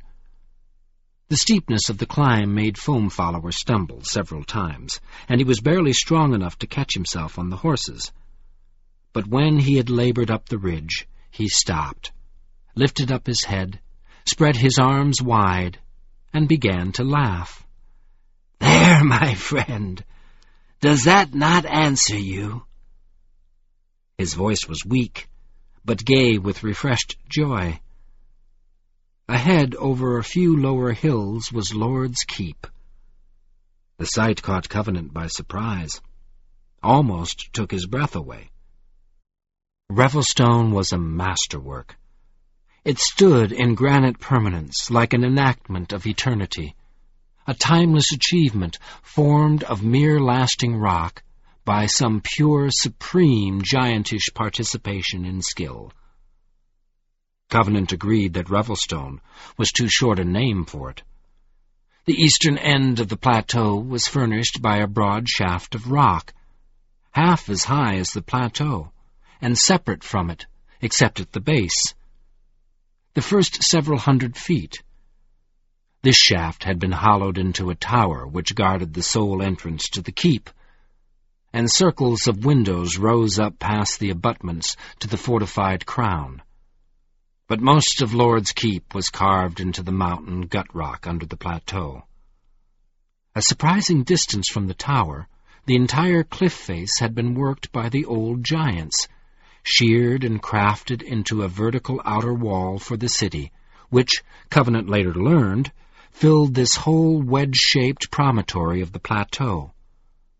The wall was intricately labored, lined and coined and serried with regular and irregular groups of windows, balconies, buttresses, orieled and parapeted, wrought in a prolific and seemingly spontaneous multitude of details which appeared to be on the verge of crystallizing into a pattern. But light flashed and danced on the polished cliff face, and the wealth of variation in the work overwhelmed Covenant's senses, so that he could not grasp whatever pattern might be there. But with his new eyes, he could see the thick, bustling communal life of the city. It shone from behind the wall as if the rock were almost translucent, almost lit from within, like a chiaroscuro by the life force of its thousands of inhabitants. The sight made the whole keep swirl before him, though he looked at it from a distance, and could encompass it all, Furrow Falls roaring on one side and the expanse of the plains reclining on the other. He felt that the old giants had outdone him. Here was a work worthy of pilgrimages, ordeals. He was not surprised to hear Foam Follower whisper like a vestal, "Ah, Revelstone, Lord's Keep. Here the unhomed surpass their loss." The eelmen responded in litany. "Giant Troth Revelstone, ancient ward, heart and door of earth friends main, preserve the true with power's sword, thou age's keeper, mountain rain." Then the riders started forward again. Foam Follower and Covenant moved in wonder towards the looming walls, and the distance passed swiftly, unmarked except by the beat of their uplifted hearts. The road ran parallel to the cliff to its eastern edge, and then turned towards the tall doors in the southeast base of the tower. The gates, a mighty slab of rock on either side, were open in the free welcome of peace. But they were notched and beveled and balanced so that they could swing shut and interlock, closing like teeth, The entrance they guarded was large enough for the whole yeoman to ride in abreast. As they approached the gates, Covenant saw a blue flag flying on the crown of a tower, an azure oriflamme, only a shade lighter than the clear sky. Beneath it was a smaller flag, a red pennant, the color of the bloody moon, and Drool's eyes. Seeing the direction of Covenant's gaze, the woman near him said, "Do you know the colors? The blue is High Lord's furl, the standard of the lords. It signifies their oath and guidance to the peoples of the land. And the red is the sign of our present peril. It will fly there while the danger lasts." Covenant nodded, without taking his eyes off the keep. But after a moment he looked away from the flags down toward the entrance to Revelstone. The opening looked like a cave that plunged straight into the mountain, but he could see sunlight beyond it. 3 sentries stood in an abutment over the gates. Their appearance caught Covenant's attention. They did not resemble the riders of the war ward. They were like stone-downers in size and build, but they were flat-faced and brown-skinned, with curly hair cropped short. They wore short ochre tunics belted in blue that appeared to be made of vellum, and their lower legs and feet were bare. Simply standing casual and unarmed on the abutment, they bore themselves with an almost feline balance and alertness. They seemed ready to do battle at an instant's notice. When his yeoman was within call of the gate, Quan shouted to the sentries, "Hail! First Mark Tover! How is it that the Bloodguard have become guest-welcomers?" The foremost of the sentries responded in a voice that sounded foreign, awkward, as if the speaker were accustomed to a language utterly unlike the speech of the land. "Giant and message-bearers have come together to the keep." "Well, Bloodguard," Quan returned in a tone of camaraderie, "learn your duties. The giant is Saltheart Foam-follower, legate from Sea Reach to the Council of Lords. And the man, the message-bearer, is Thomas Covenant, unbeliever and stranger to the land. Are their places ready? The orders are given. Banner and Coric await." Quan waved in acknowledgment. With his warriors, he rode into the stone throat of Lord's Keep.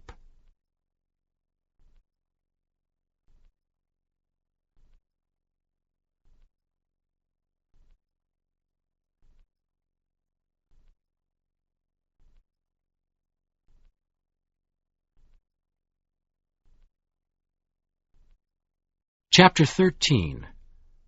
Vespers. As he stepped between the balanced jaws, Covenant gripped his staff tightly in his left hand. The entrance was like a tunnel leading under the tower to an open courtyard between the tower and the main keep, and it was lit only by the dim reflected sunlight from either end. There were no doors or windows in the stone. The only openings were dark shafts directly overhead, which appeared to serve some function in Revelstone's defenses. The hooves of the horses struck echoes of the smooth stone, filling the tunnel like a rumor of war, and even the light click of Covenant's staff pranced about him, as if shadows of himself were walking one hesitation step behind him down the keep's throat. Then the eelmen entered the sunlit courtyard. Here the native stone had been hollowed down to the level of the entrance, so that a space nearly as wide as the tower stood open to the sky between high, sheer walls. The court was flat and flagged, but in its center was a broad plot of soil, out of which grew one old gilden, and a small fountain sparkled on either side of the hoary tree. Beyond were more stone gates, like those in the base of the tower, and they also were open. That was the only ground-level entrance to the keep. But at intervals above the court, wooden crosswalks spanned the open space from the tower to crenellated coins in the inner face of the keep. In addition, 2 doors on either side of the tunnel provided access to the tower. Covenant glanced up the main keep. Shadows lay within the south and east walls of the court, but the heights still gleamed in the full shine of the afternoon sun, and from his angle, Revelstone seemed tall enough to provide a foundation for the heavens.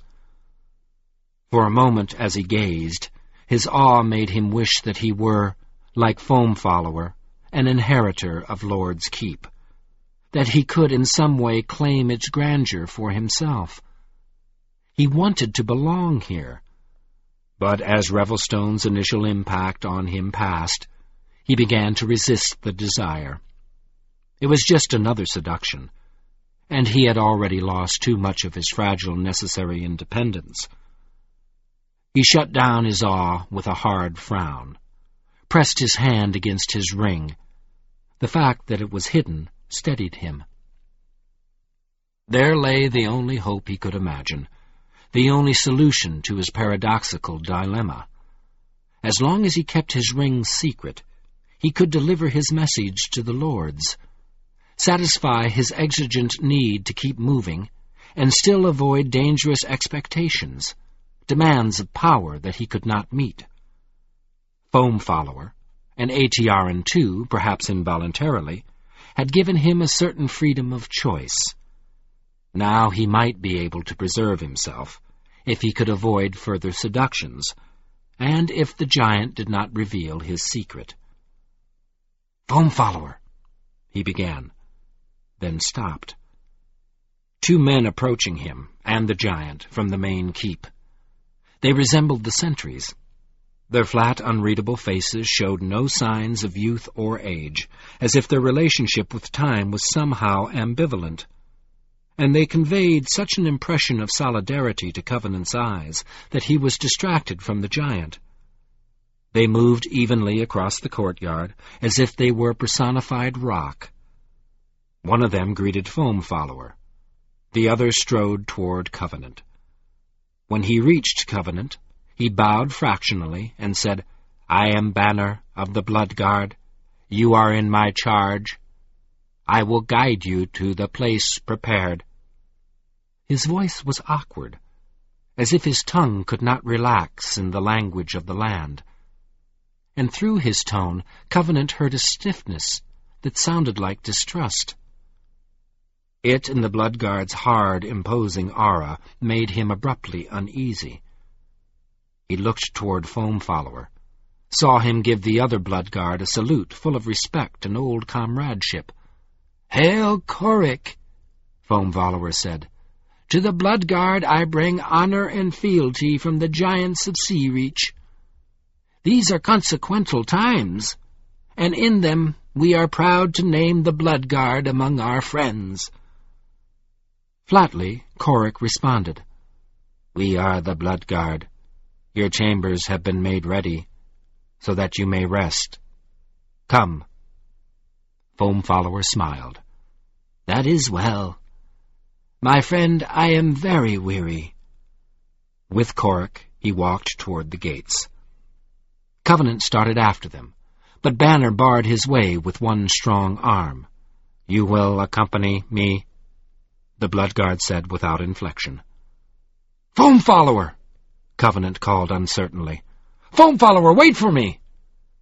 Over his shoulder the giant replied, "Go with Banner. Be at peace." He seemed to have no awareness of Covenant's misapprehension. His tone expressed only grateful relief, as if rest and Revelstone were his only thoughts. "We will meet again tomorrow." Moving as if he trusted the Blood Guard implicitly, he went with Coric into the main keep. "Your place is in the tower?" Banner said. "In the tower? Why?" The Blood Guard shrugged. "If you question this, you will be answered, but now you must accompany me." For a moment, Covenant met Banner's eyes, and read there the Blood Guard's competence, his ability and willingness to enforce his commands. The sight sharpened Covenant's anxiety still further. Even the eyes of Serranal and Baraticus, when they had first captured him, thinking him a raver, had not held such a calm and committed promise of coercion, violence. The Wood Helvinen had been harsh because of their habitual gentleness, but Banner's gaze gave no hint of any oath of peace. Daunted, Covenant looked away. When Banner started toward one of the tower doors, he followed in uncertainty and trepidation. The door opened as they approached, and closed behind them, though Covenant could not see who or what moved it. It gave into an open-centered spiral stairwell, up which Banner climbed steadily until after 100 feet or more he reached another door. Beyond it, Covenant found himself in a jumbled maze of passageways, stairs, doors, that soon confused his sense of direction completely. Banner led him this way and that, at regular intervals, up and down unmeasured flights of steps, along broad and then narrow corridors, until he feared that he would not be able to make his way out again without a guide. From time to time he caught glimpses of other people, primarily bloodguard and warriors, but he did not encounter any of them. At last, however, Banner stopped in the middle of what appeared to be a blank corridor. With a short gesture, he opened a hidden door. Covenant followed him into a large living chamber, with a balcony beyond it. Banner waited while Covenant gave the room a brief look, then said, "Call if there is anything you require," and left, pulling the door shut behind him. For a moment, Covenant continued to glance around him. He took a mental inventory of the furnishings so that he would know where all the dangerous corners, projections, edges were. The room contained a bed, a bath, a table arrayed with food, chairs, one of which was draped with a variety of apparel, and an arras on one wall. But none of these presented any urgent threat, and shortly his gaze returned to the door. It had no handle, knob, latch, draw line, no means by which he could open it. What the hell? He shoved at it with his shoulder, tried to grip it by the edges and pull. He could not budge the heavy stone. "Banner!" With a wrench, his mounting fear turned to anger. "Bloody damnation, Banner! Open this door!" Almost immediately, the stone swung inward. Banner stood impassively in the doorway. His flat eyes were expressionless. "I can't open the door," Covenant snapped. "What is this, some kind of prison?" Banner's shoulders lifted fractionally. "Call it what you choose. You must remain here until the lords are prepared to send for you." "Until the lords are prepared? What am I to do in the meantime? Just sit here and think?" "Eat, rest, do whatever you will." "I'll tell you what I will. I will not stay here and go crazy waiting for the good pleasure of those lords of yours. I came here all the way from Kevin's Watch to talk to them. I risked my—" With an effort, he caught himself. He could see that his fuming made no impression on the bloodguard. He gripped his anger with both hands and said stiffly, "Why am I a prisoner?" "Message-bearers may be friends or foes," Banner replied. "Perhaps you are a servant of corruption. The safety of the lords is in our care. The bloodguard will not permit you to endanger them. We will be sure of you before we allow you to move freely." "Hellfire," Covenant swore. "Just what I need." The room behind him seemed suddenly full of the dark vulturine thoughts on which he had striven so hard to turn his back. How could he defend himself against them if he did not keep moving? But he could not bear to stand where he was with all his fears exposed to Banner's dispassionate scrutiny. He forced himself to turn around. "Tell them I don't like to wait." Trembling, he moved to the table and picked up a stoneware flask of spring wine. When he heard the door close, he took a long draught like a gesture of defiance.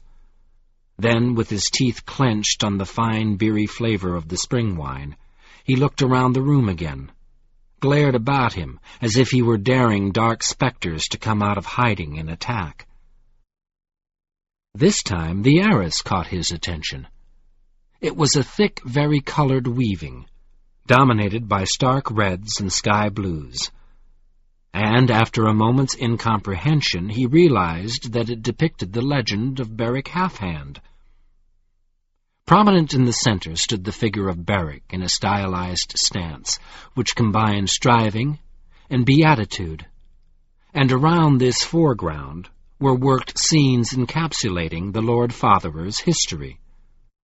His pure loyalty to his queen, the king's greedy pursuit of power, the queen's repudiation of her husband, Beric's exertions in the war, the cleaving of his hand, his despair on Mount Thunder, the victory of the Fire Lions. The effect of the whole was one of salvation, of redemption purchased on the very brink of ruin by rectitude, as if the earth itself had intervened, could be trusted to intervene, to right the moral imbalance of the war. "Oh, bloody hell," Covenant groaned. "Do I have to put up with this?" Clutching the stoneware flask as if it were the only solid thing in the room, he went toward the balcony. He stopped in the entryway, braced himself against the stone. Beyond the railing of the balcony was a fall of 300 or 400 feet to the foothills. He did not dare step out to the railing. Already a premonition of giddiness gnawed like nausea in his guts. But he made himself look outward long enough to identify his surroundings. The balcony was in the eastern face of the tower, overlooking a broad reach of plains. The late afternoon sun cast the shadow of the promontory eastward, like an aegis, and in the subdued light beyond the shadow, the plains appeared various and colorful. Bluish grasslands and plowed brown fields and new green crops interveiled each other into the distance, and between them sun-silvered threads of streams ran east and south. The clustered spots of villages spread a frail web of habitation over the fields. Purple heather and gray bracken lay in broadening swaths toward the north. To his right, Covenant could see far away the white river winding in the direction of Trothgard. The sight reminded him of how he had come to this place, of Foam-Follower, Aetiaran, wraiths, Baraticus, a murdered Wayne him. A vertigo of memories gyred up out of the foothills at him. Aetiaran had blamed him for the slaughter of the wraiths. And yet she had forsworn her own just desire for retribution, her just rage. He had done her so much harm. He recoiled back into the chamber, stumbled to sit down at the table. His hand shook so badly that he could not drink from the flask. He set it down, clenched both fists, and pressed his knuckles against the hard ring hidden over his heart. I will not think about it. A scowl like a contortion of the skull gripped his forehead. I am not Beric. He locked himself there until the sound of dangerous wings began to recede, and the giddy pain in his stomach eased. Then he unclawed his stiff fingers. Ignoring their impossible sensitivity, he started to eat. On the table he found a variety of cold meat, cheeses, and fruits, with plenty of brown bread. He ate deliberately, woodenly, like a puppet acting out the commands of his will, until he was no longer hungry. Then he stripped off his clothes and bathed, scrubbing himself thoroughly, and scrutinizing his body to be sure he had no hidden wounds. He sorted through the clothing provided for him, finally donned a pale blue robe, which he could tie closed securely to conceal his ring. Using Aetiaran's knife, he shaved meticulously. Then, with the same wooden deliberateness, he washed his own clothes in the bath and hung them on chairbacks to dry. All the time, his thoughts ran to the rhythm of, I will not, I am not. While he worked, Evening drifted westward over Revelstone, and when he was done he set a chair in the entrance to the balcony so that he could sit and watch the twilight without confronting the height of his perch. But darkness appeared to spread outward from the unlit room behind him into the wide world, as if his chamber were the source of night. Before long, the empty space at his back seemed to throng with carrion-eaters. He felt in the depths of his heart that he was becoming frantic to escape this dream. The knock at his door jolted him, but he yanked his way through the darkness to answer it. "Come! Come in!" In momentary confusion, he groped for a handle which was not there. Then the door opened to a brightness that dazzled him. At first, all he could see were 3 figures, one back against the wall of the outer corridor, and 2 directly in the doorway. One of them held a flaming wooden rod in either hand, and the other had each arm wrapped around a pot of graveling. The dazzle made them appear to loom toward him out of a penumbra, and he stepped back, blinking rapidly. As if his retreat were a welcome, the 2 men entered his room. From behind them, a voice curiously rough and gentle said, "May we come in? I am Lord Moram." "Of course," the taller of the 2 men interrupted in a voice veined and knuckled with age. "He requires light, does he not? Darkness withers the heart. How can he receive light if we do not come in? Now, if he knew anything, he could fend for himself, of course, and he will not see much of us. Too busy. There is yet Vespers to attend to. The High Lord may have special instructions. We are late as it is, because he knows nothing, of course. But we are swift. Darkness withers the heart. Pay attention, young man. We cannot afford to return merely to redeem your ignorance." While the man spoke, jerking the words like lazy servants up off the floor of his chest, Covenant's eyes cleared. Before him the taller man resolved into an erect but ancient figure, with a narrow face and a beard that hung like a tattered flag almost to his waist. He wore a wood helvanen cloak bordered in blue, and a circlet of leaves about his head. His immediate companion appeared hardly older than a boy. The youth was clad in a brown stone-downer tunic, with blue woven like epaulets into the shoulders, and he had a clean, merry face. He was grinning at the old man in amusement and affection. As Covenant studied the pair, the man behind them said admonishingly, "He is a guest, Baronair." The old man paused as if he were remembering his manners, and Covenant looked past him at Lord Moram. The Lord was a lean man, about Covenant's height. He wore a long robe the color of High Lord's furl, with a pitch-black sash, and held a long staff in his right hand. Then the old man cleared his throat. "Ah, very well," he fussed. "But this uses time, and we are late. There is Vespers to be made ready. Preparations for the council, of course. You are a guest.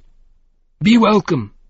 I am Baronair, Hirebrand of the Lilienrill, and Hearthrall of Lord's Keep.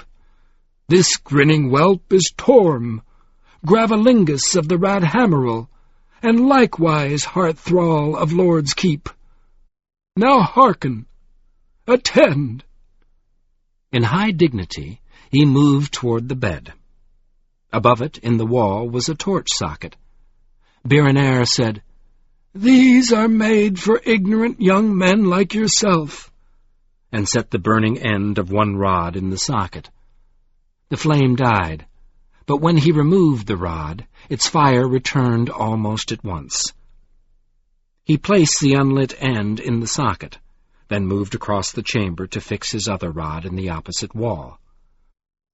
While the Hirebrand was busy, Torm set one of his graveling pots down on the table, and the other on the stand by the wash-basin.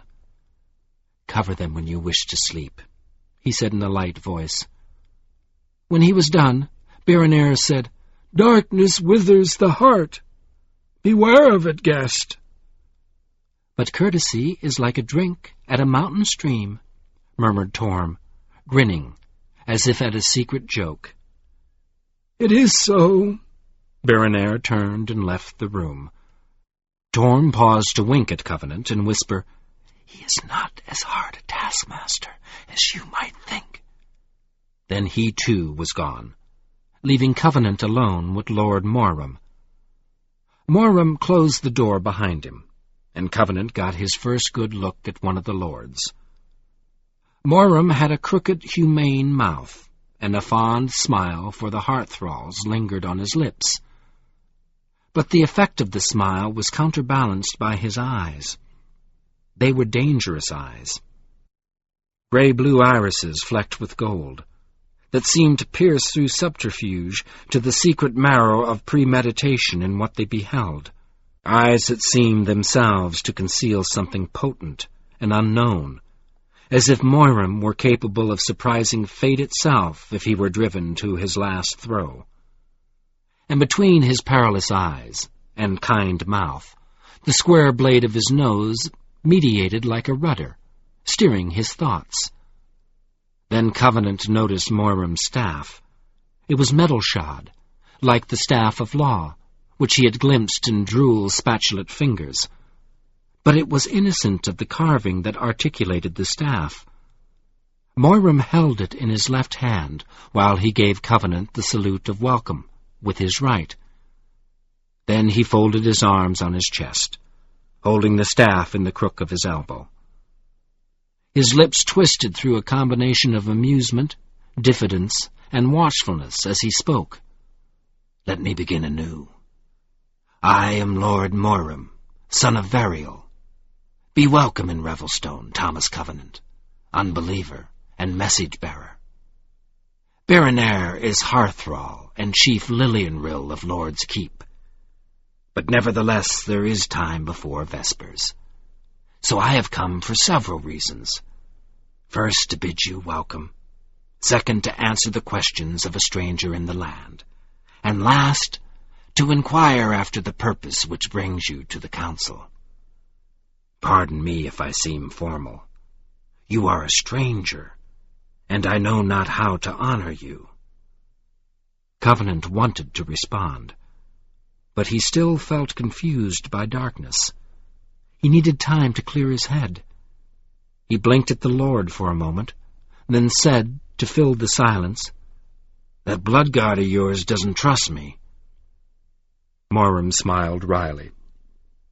"Banner told me that you believe you have been imprisoned. That is also why I determined to speak with you this evening. It is not our custom to examine guests before they have rested, but I must say a word or two concerning the bloodguard. Shall we be seated?" He took a chair for himself, sitting with his staff across his knees as naturally as if it were part of him. Covenant sat down by the table without taking his eyes off Morum. When he was settled, the Lord continued, "Thomas Covenant, I tell you openly, I assume that you are a friend, or at least not an enemy, until you are proven. You are a guest, and should be shown courtesy, and we have sworn the oath of peace. But you are as strange to us as we to you, and the bloodguard have spoken a vow which is not in any way like our oath. They have sworn to serve the lords in Revelstone, to preserve us against any threat by the strength of their fidelity." He sighed distantly. "Ah, it is humbling to be so served, in defiance of time and death. But let that pass. I must tell you two things. Left to the dictates of their vow, the bloodguard would slay you instantly if you raised your hand against any lord. Yes, against any inhabitant of Revelstone. But the Council of Lords has commanded you to their care. Rather than break that command, rather than permit any harm to befall you, Banner, or any bloodguard, would lay down his life in your defense." When Covenant's face reflected his doubt, the Lord said, "I assure you, perhaps it would be well for you to question Banner concerning the bloodguard. His distrust may not distress you when you have come to understand it. His people are the Harukai, who live high in the Westron Mountains beyond the passes which we now name Guard's Gap. In the first years of Kevin Lorixson's high lordship, they came to the land, came and remained to make a vow, like that swearing which binds even the gods." For a moment he seemed lost in contemplation of the bloodguard. They were a hot-blooded people, strong-loined and prolific, bred to tempest and battle, and now made by their pledged loyalty ascetic, womanless, and old. I tell you, Thomas Covenant, their devotion has had such unforeseen prices.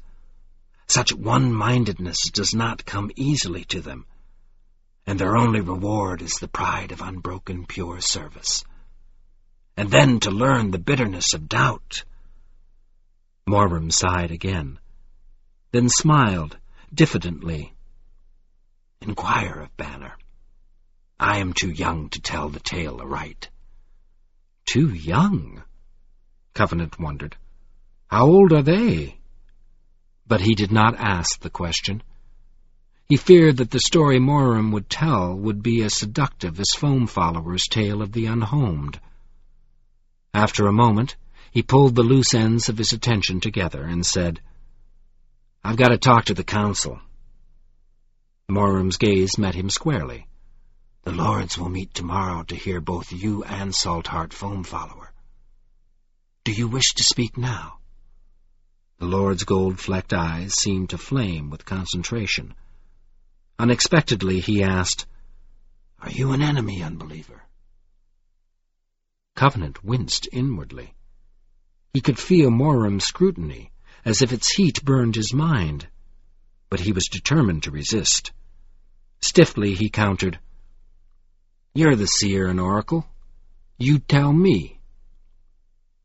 Did Quan call me that? Morum's smile was disarming. Well, I showed prophetic astuteness when I let a mere red moon disquiet me. Perhaps my oracular powers amaze you. Then he set aside his quiet self-deprecation and repeated intently, Are you an enemy? Covenant returned the Lord's gaze, hoping that his own eyes were hard, uncompromising. I will not, he thought, I'm not anything to you by choice. I've got a message for you. One way or another, I've been pressured into bringing it here, and some things happened along the way that might interest you. Tell me, Morum said in soft urgency. But his look reminded Covenant of Baraticus, of Aetiaran, of times they had said, You are closed. He could see Morum's health, his dangerous courage, his vital love for the land. People keep asking me that, he murmured. Can't you tell? An instant later he answered himself, Of course not. What do they know about leprosy? Then he grasped the reason behind Moirum's question. The Lord wanted to hear him talk, wanted his voice to reveal his truth or falsehood. Moirum's ears could discern the honesty or erectitude of the answer. Covenant glanced at the memory of Foul's message, then turned away in self-defense. No, I'll save it for the council. Once is enough for such things. My tongue'll turn to sand if I have to say it twice. Morum nodded, as if in acceptance. But almost immediately he asked, Does your message account for the befouling of the moon? Instinctively, Covenant looked out over his balcony. There, sailing tortuously over the horizon like a plague ship, was the blood-stained moon, Its glow rode the plains like an incarnadine phantasm. He could not keep the shudder out of his voice as he replied, "He's showing off, that's all. Just showing us what he can do." Deep in his throat he called, "Hellfire, foul! The wraiths were helpless. What do you do for an encore? Rape children?" "Ah." Lord Moram groaned. "This comes at a bad time." He stepped away from his seat and pulled the wooden partition shut across the entrance to the balcony. "The Warward number's less than 2,000. The Bloodguard are only 500. A pittance for any task but the defense of Revelstone. And there are only 5 lords. Of those, 2 are old, at the limit of their strength, and none have mastered more than the smallest part of Kevin's first ward. We are weaker than any other Earth friends in all the ages of the land. Together we can hardly make scrub grass grow in Karash Plenithor." "There have been more," he explained, returning to his seat. "But in the last generation nearly all the best at Lorisrat have chosen the rites of unfettering. I am the first to pass the tests in 15 years. Alas, it is in my heart that we will want other power now." He clenched his staff until his knuckles whitened, and for a moment his eyes did not conceal his sense of need. Gruffly, Covenant said, "Then tell your friends to brace themselves. You're not going to like what I've got to say." But Moram relaxed slowly, as if he had not heard Covenant's warning. One finger at a time, he released his grip until the staff lay untouched in his lap. Then he smiled softly. "Thomas Covenant, I am not altogether reasonless when I assume that you are not an enemy. You have a Lillian Rill staff and a Radhammerl knife. Yes, and the staff has seen struggle against a strong foe. And I have already spoken with Saltheart Foamfollower. You have been trusted by others. I do not think you would have won your way here without trust." "Hellfire!" retorted Covenant. "You've got it backward." He threw his words like stones at a false image of himself. "They coerced me into coming. It wasn't my idea. I haven't had a choice since this thing started." With his fingers, he touched his chest to remind himself of the one choice he did have. "Unwilling," Moram replied gently. "So there is good reason for calling you Unbeliever. Well, let it pass. We will hear your tale at the council tomorrow. Now I fear I have given your questions little opportunity, but the time for Vespers has come. Will you accompany me? If you wish, we will speak along the way." Covenant nodded at once. In spite of his weariness, he was eager for a chance to be active, keep his thoughts busy. The discomfort of being interrogated was only a little less than the distress of the questions he wanted to ask about white gold. To escape his complicated vulnerabilities, he stood up and said, "Lead the way." The Lord bowed in acknowledgment, and at once preceded Covenant into the corridor outside the room. There they found Banner.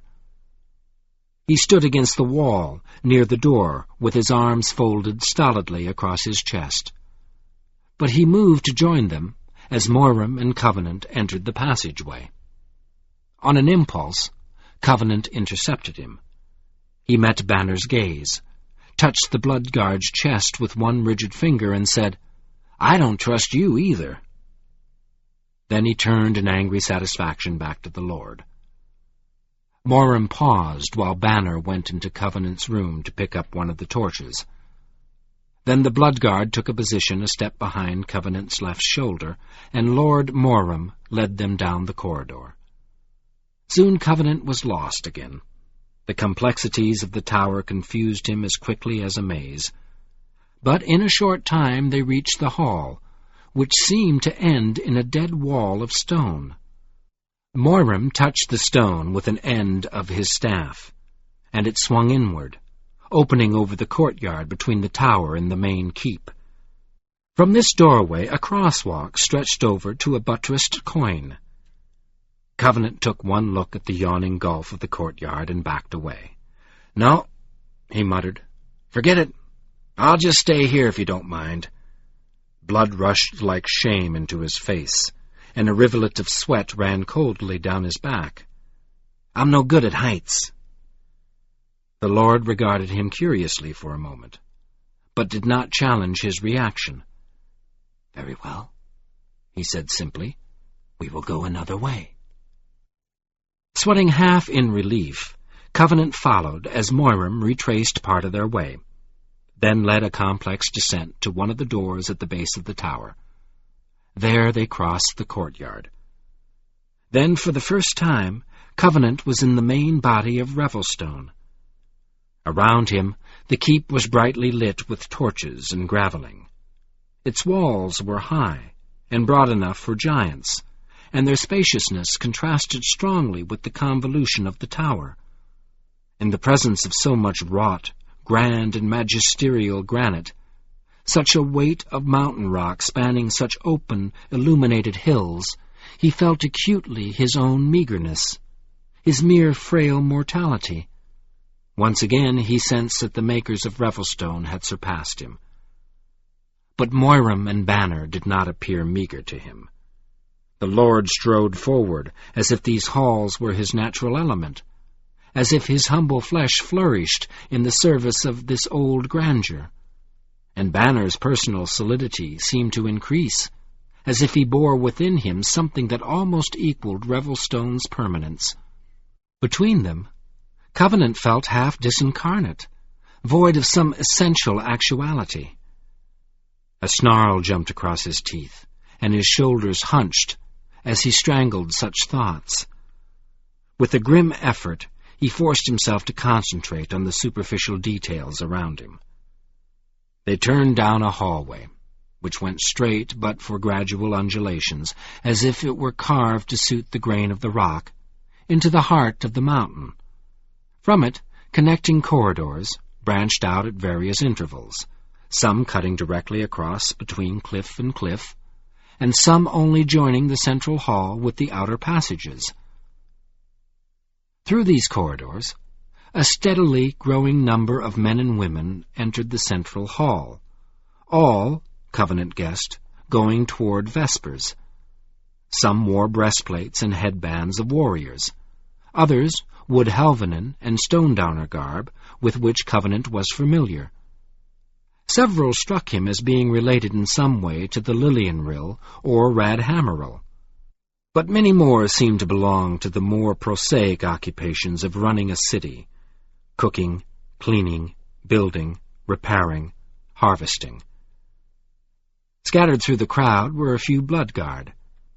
Many of the people nodded and beamed respectfully at Lord Moiram, and he returned salutations in all directions, often hailing his greeters by name. But behind him, Banner carried the torch and walked as inflexibly as if he were alone in the keep. As the throng thickened, Moiram moved toward the wall on one side, then stopped at a door.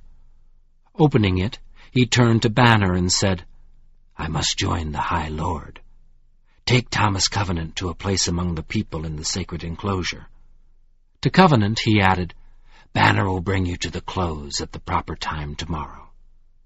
With a salute, he left Covenant with the Bloodguard. Now Banner led Covenant ahead through Revelstone. After some distance, the hall ended, split at right angles to arc left and right around a wide wall, and into this girdling corridor the people poured in all directions. Doors large enough to admit giants marked the curved wall at regular intervals. Through them the people passed briskly, but without confusion or jostling.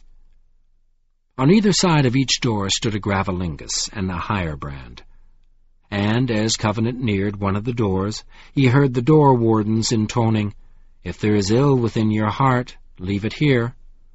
There is no room for it within." Occasionally one of the people reached out and touched a warder, as if handing over a burden. When he reached the door, Banner gave his torch to the higher brand. The higher brand quenched it by humming a snatch of a song and closing his hand over the flame. Then he returned the rod to Banner, and the blood guard entered the enclosure with Covenant behind him. Covenant found himself on a balcony circling the inside of an enormous cavity. It held no lights, but illumination streamed into it from all the open doors, and there were 6 more balconies above the one on which Covenant stood, all accessed by many open doors. He could see clearly. The balconies stood in vertical tiers, and below them, more than 100 feet down, was the flat bottom of the cavity. A dais occupied one side, but the rest of the bottom was full of people. The balconies also were full, but relatively uncrowded. Everyone had a full view of the dais below. Sudden dizziness beat out of the air at Covenant's head.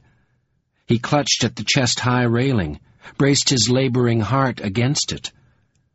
Revelstone seemed full of vertigos.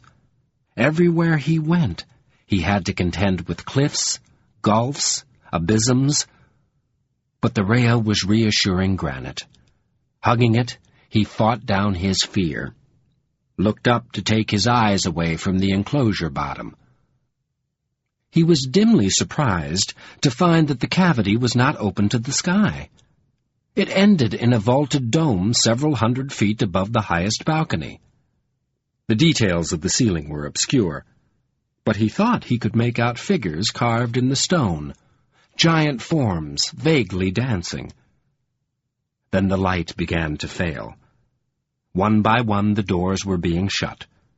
As they closed, darkness filled the cavity like recreated night. Soon the enclosure was sealed free of light, and into the void the soft moving noises and breathing of people spread like a restless spirit. The blackness seemed to isolate Covenant. He felt as anchorless as if he had been cast adrift in deep space, and the massive stone of the keep impended over him as if its sheer brute tonnage bore personally on the back of his neck. Involuntarily, he leaned over toward Banner, touched the solid blood guard with his shoulder.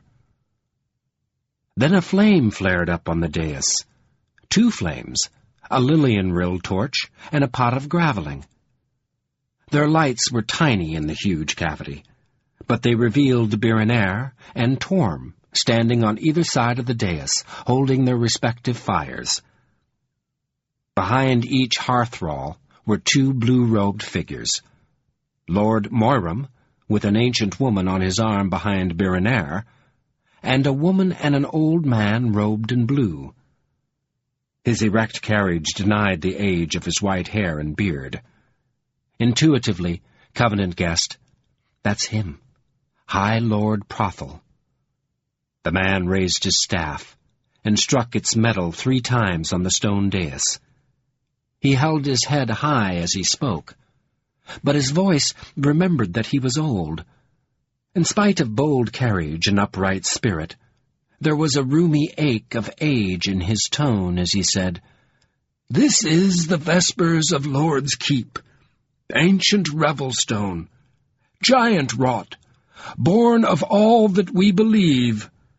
Be welcome, strong heart and weak, light and dark, blood and bone, and thew, and mind, and soul, for good and all. Set peace about you, and within you. This time is consecrate to the services of the earth." His companions responded, "Let there be healing and hope, heart and home, for the land, and for all people in the services of the earth. For you before us, you direct participants in earth power and lore, Lillian-rill and Radhammeril, learners, lore wardens, and warriors. And for you above us, you people and daily carers of the earth and harvest of life. And for you among us, you giants, bloodguards, strangers, and for you absent Ranihin, and Raymon, and Stone-downers, and Wood-Helvanen, all brothers and sisters of the common troth. We are the lords of the land. Be welcome and true. Then the Lord sang into the darkness of the sacred enclosure. The hearthrall fires were small in the huge, high-thronged sanctuary. Small, and yet for all their smallness, distinct. Cynoceral, like uncorrupt courage. And in that light the Lord sang their hymn, 7 wards of ancient lore, for land's protection, wall and door, and one high Lord to wield the law, to keep all uncorrupt earth's powers core. 7 words for ill's despite, banes for evil's dooming white, and one pure Lord to hold the staff, to bar the land from foul's betraying sight. 7 hells for failed faith, for land's betrayers, man and wraith, and one brave Lord to deal the doom, to keep the blacking blight from beauty's bloom. As the echo of their voices faded, High Lord Prothel spoke again.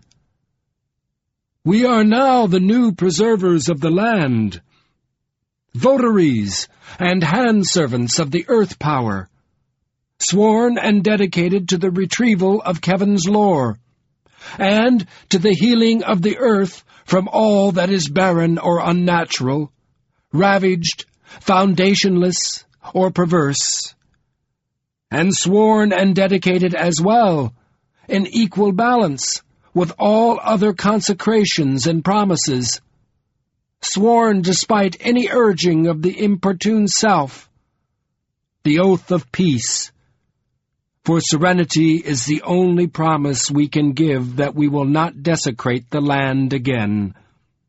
The people standing before the dais replied in unison, We will not redesecrate the land, though the effort of self-mastery wither us on the vine of our lives.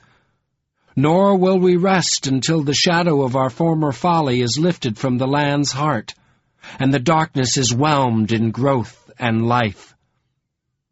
And Prothel returned, But there is no withering in the service of the land. Service enables service, just as servility perpetuates debasement. We may go from knowledge to knowledge, and to still braver knowledge, if courage holds, and commitment holds, and wisdom does not fall under the shadow. We are the new preservers of the land, votaries and hand-servants to the earth power. For we will not rest, not turn aside, lose faith or fail, until the gray flows blue, and rill and merrill are as new and clean as ancient laurelin. To this the entire assembly responded by singing the same words, line by line, after the High Lord. And the massed communal voice reverberated in the sacred enclosure, as if his roomy tone had tapped some pent subterranean passion. While the mighty sound lasted, Prothel bowed his head in humility.